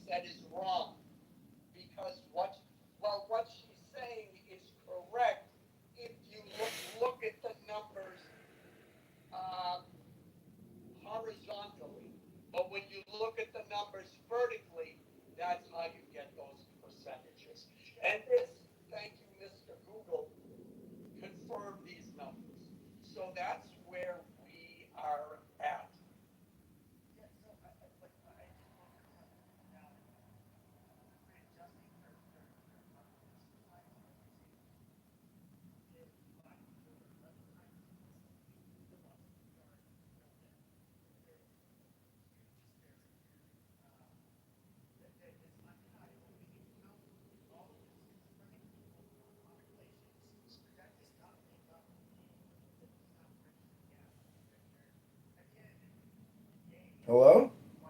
Pepe, you're far away from your mic or something. It's a relief, bro. Trust me.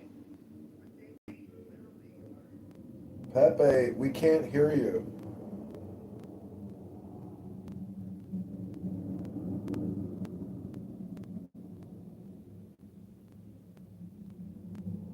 So Matthew, how? Oh, go ahead, Pepe.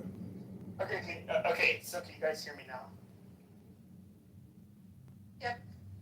So I would just say you have, like, when it comes to the disparities, black people kill white people 11 times the rate that we kill them. Now, we could try to adjust for the things like, for example, schizophrenia, which runs at almost twice the rate in the black community that it does in the white community. That would not bridge the gap, obviously. So, Alan is correct that there is. We like to try to gloss over the black victimization of whites. But if we're being realistic, I kind of think it becomes somewhat of a moot point because you have blacks disproportionately, absolutely killing each other and victimizing each other. And I would say, at the end of the day, like, I don't know how else to put this, as I can't put it in neater terms. Blacks have, like, it's just like this. They have a savage criminal problem that needs to be snuffed out. Like, that's their problem. And in reality, like, the white community doesn't really tolerate the antisocial behavior that black people will run cover for. And how can you guys have, like, a functioning society where you continually allow just fucking shitty people that are criminal and are willing to use violence? I mean, if you guys want the black community, which is shit today and it's always been shit, if you want it to continue to be shit, then, by all means. But I would love to hear, how, from any of the pro-black intellectuals, how you guys have the key to fixing the community, because none of you fuckers are actually, and we're talking about people a lot smarter than anybody in this fucking room or this app, thought they had the keys, and they organized much bigger groups than all of you. They thought they had the answer, but their answers never solved the problem. Nothing came to fruition. It was a fucking shit show. But go ahead, I would love to hear from the pro-blacks. What's your favorite coffee? Iced or hot? I don't think there's any on stage. But the black community was doing well in spite of the marriage rate was high. They made a couple of stories about me. The education was high. Yeah, pretty famous over there. In spite of all of that. Once the Democratic Party came in and said, we'll take care of you. I'm Russian, so we do it very differently. They sold their soul. Hey, Orange, speak when you're supposed to. They thought, the Democrats, if you touch me, I'm going to defend myself. You will not knocked out. No, they didn't. Alex, I do it. They didn't work.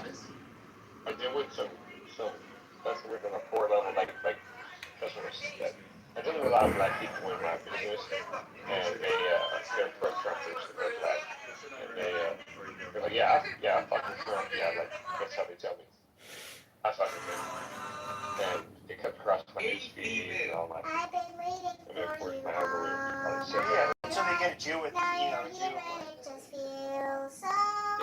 Yeah, I know, right? Fucking Jews, man. Fuck those guys. Well, I would just say, the Jewish population in America isn't running around in every major city murdering people, robbing people, taking their phones, holding them hostage, making them do financial transactions on their phones.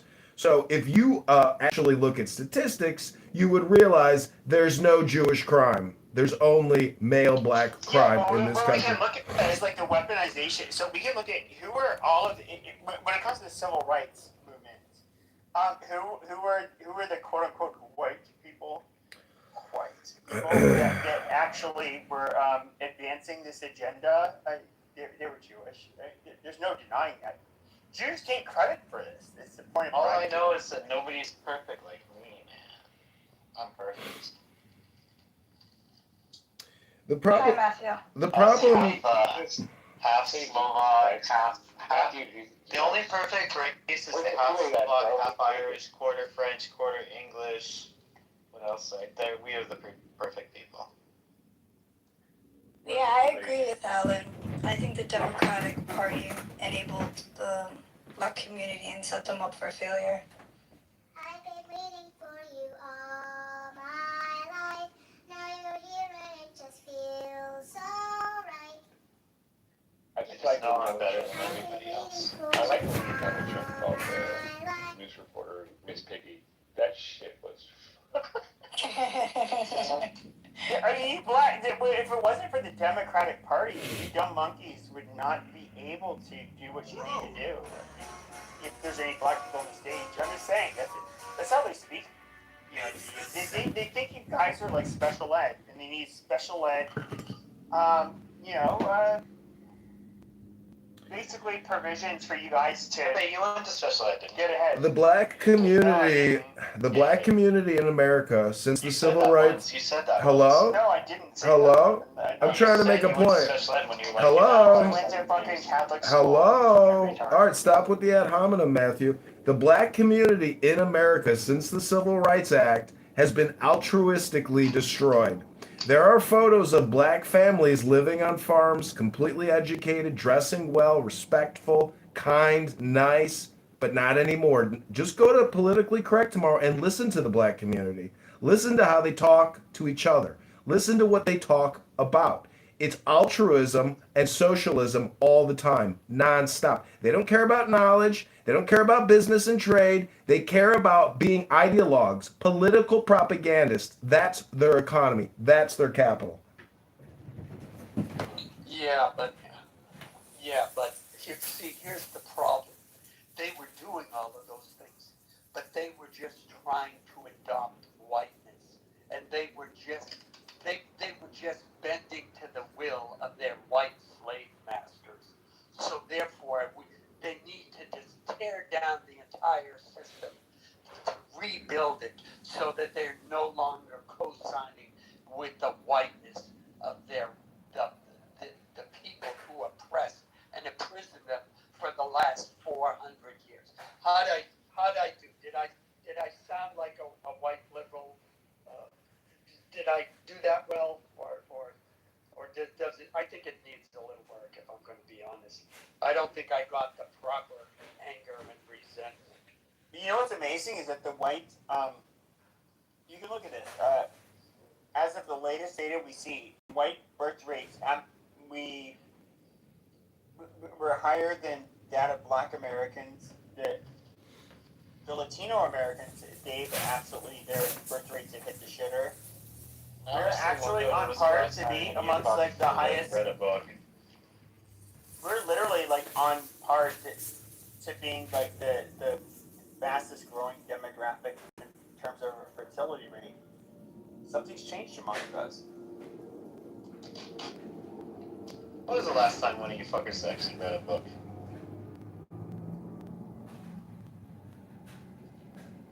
Okay, what is that comment directed at? I wonder. There's some No, I just wonder, like, what kind of people do you guys hang out with, like, in real life? undertone to that comment. I don't know, man. Like, I have black friends, I've got Chinese friends, I got Japanese friends. Most of them are like professors, doctors, whatever. But no, who's saying that? Yeah, but who's saying that you have to hate? You guys live in. Okay, who's saying that you have to hate? In the world of like television or something. Okay, but that's fine. Nobody's saying you should hate people because of their race. That is the retarded part. Yeah, but Matthew, look at what you just said. Most of them are professors. You know what? Maybe I shouldn't say this. My experience is the same as you. Most of the black people I know are accomplished, professional, etc., etc. Right. But then you come on this app. Have you ever been around black people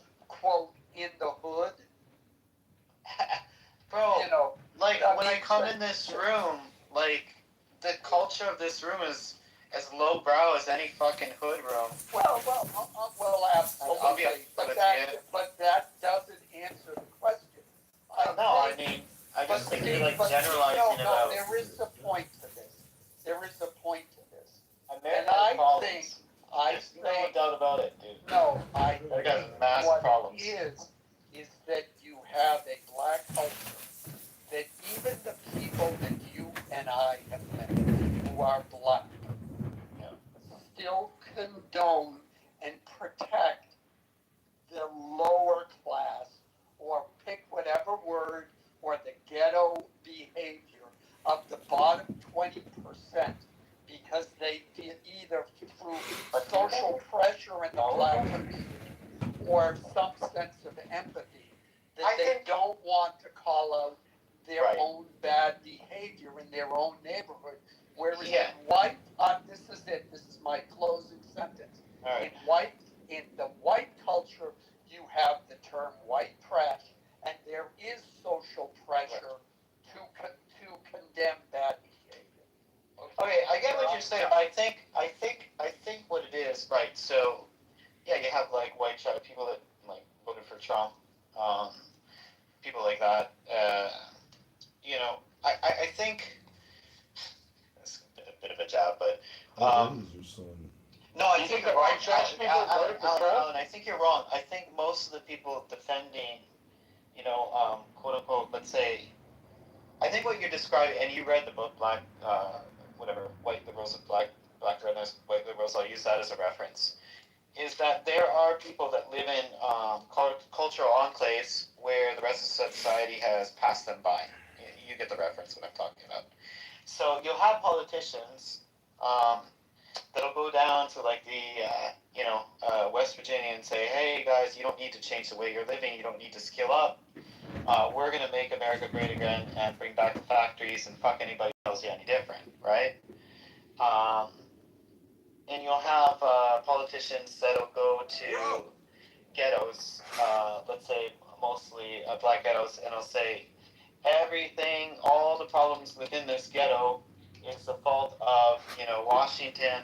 Black politicians. Let's be specific, Matthew. Let's be specific. Black politicians. Black politicians. Be specific, Matthew. Black politicians. Be specific. So this kind of, it's other people's fault. Culture has somehow passed you by. You don't need to adapt, right? I think it's the politicians do that. Yeah, black politicians. It's our fault that we're gonna take care of you guys. Yeah. But I think so. H is in a Canadian black neighborhood, if I remember correctly, and you can ask her. The parents and the uncles, they're very hard on kids that act stupid. It's the politicians that are. It's the politicians that are saying this bullshit. So I wouldn't say it's black people that are making excuses. No. I think that's. We're talking about African American descendants of slaves. We're not going to compare them to Canada, which has a much different I agree with history. And so, like, we're literally when it comes to America, we're talking about primarily the ADOS people. Some like to call themselves foundational blacks. It doesn't matter. But our history is so much different. What is your? It is, yeah. See, Matthew's the kind of guy that when you show him the statistics of actual black crime, he will say, he'll just overlook it and not recognize it, not contemplate it, not understand the epidemic, understand the culture. Like, Matthew, you're just too soft. I hate to break the bad news to you. What I'm saying, what I think is if you go to the ghetto and you talk to grandmas and grandpas there, and parents, and regular people in the street, let's say in Chicago, you know what? I hate when people are doing stupid shit all the time. Lock those motherfuckers up. But for some reason... Yeah, it's called no cash bail. It's called ankle monitors. It's called restorative justice. Do you know what restorative justice is? It's entirely different. Like, you literally have the African Americans from America that can move there, and they end up getting approved for citizenship. You get the Caribbeans, and the Africans that are able to move there because they're like, oh my god, they meet every metric, Yeah. and so you're basically using a huge screen, which can basically you only accept the people that are capable. Now I understand, Canada, like the United States, they do accept refugees. Obviously, the refugee community never does as well as the merit-based immigrants that have to come in. No, that's largely true. Like Depends. It depends, really. Yeah, but Matthew, I understand the point you're making. Yes, Yeah, it's there's always internal criticism. No, always, but yeah. but and yes, if you go into black communities, the people there want crime eliminated, just like Of course. Yeah, that's what I'm saying. Yeah. And then I will go to another statistic that when you look at the demographics of 911 calls, that the 911 calls coming from black people are 2-to-1 over white people. So, and the reason why I brought that up, or I first looked into that, was this idea that the police are they're targeting black communities. No, it's the good people of the black communities who are calling the police often enough where the police are, well, we need to go where the 911. Look at the 91st. Sure. But anyways, I got sidetracked. Okay, my But here's attorney. the point. The point is, you were talking about the politicians. I agree with you. He says what to send you said. nothing.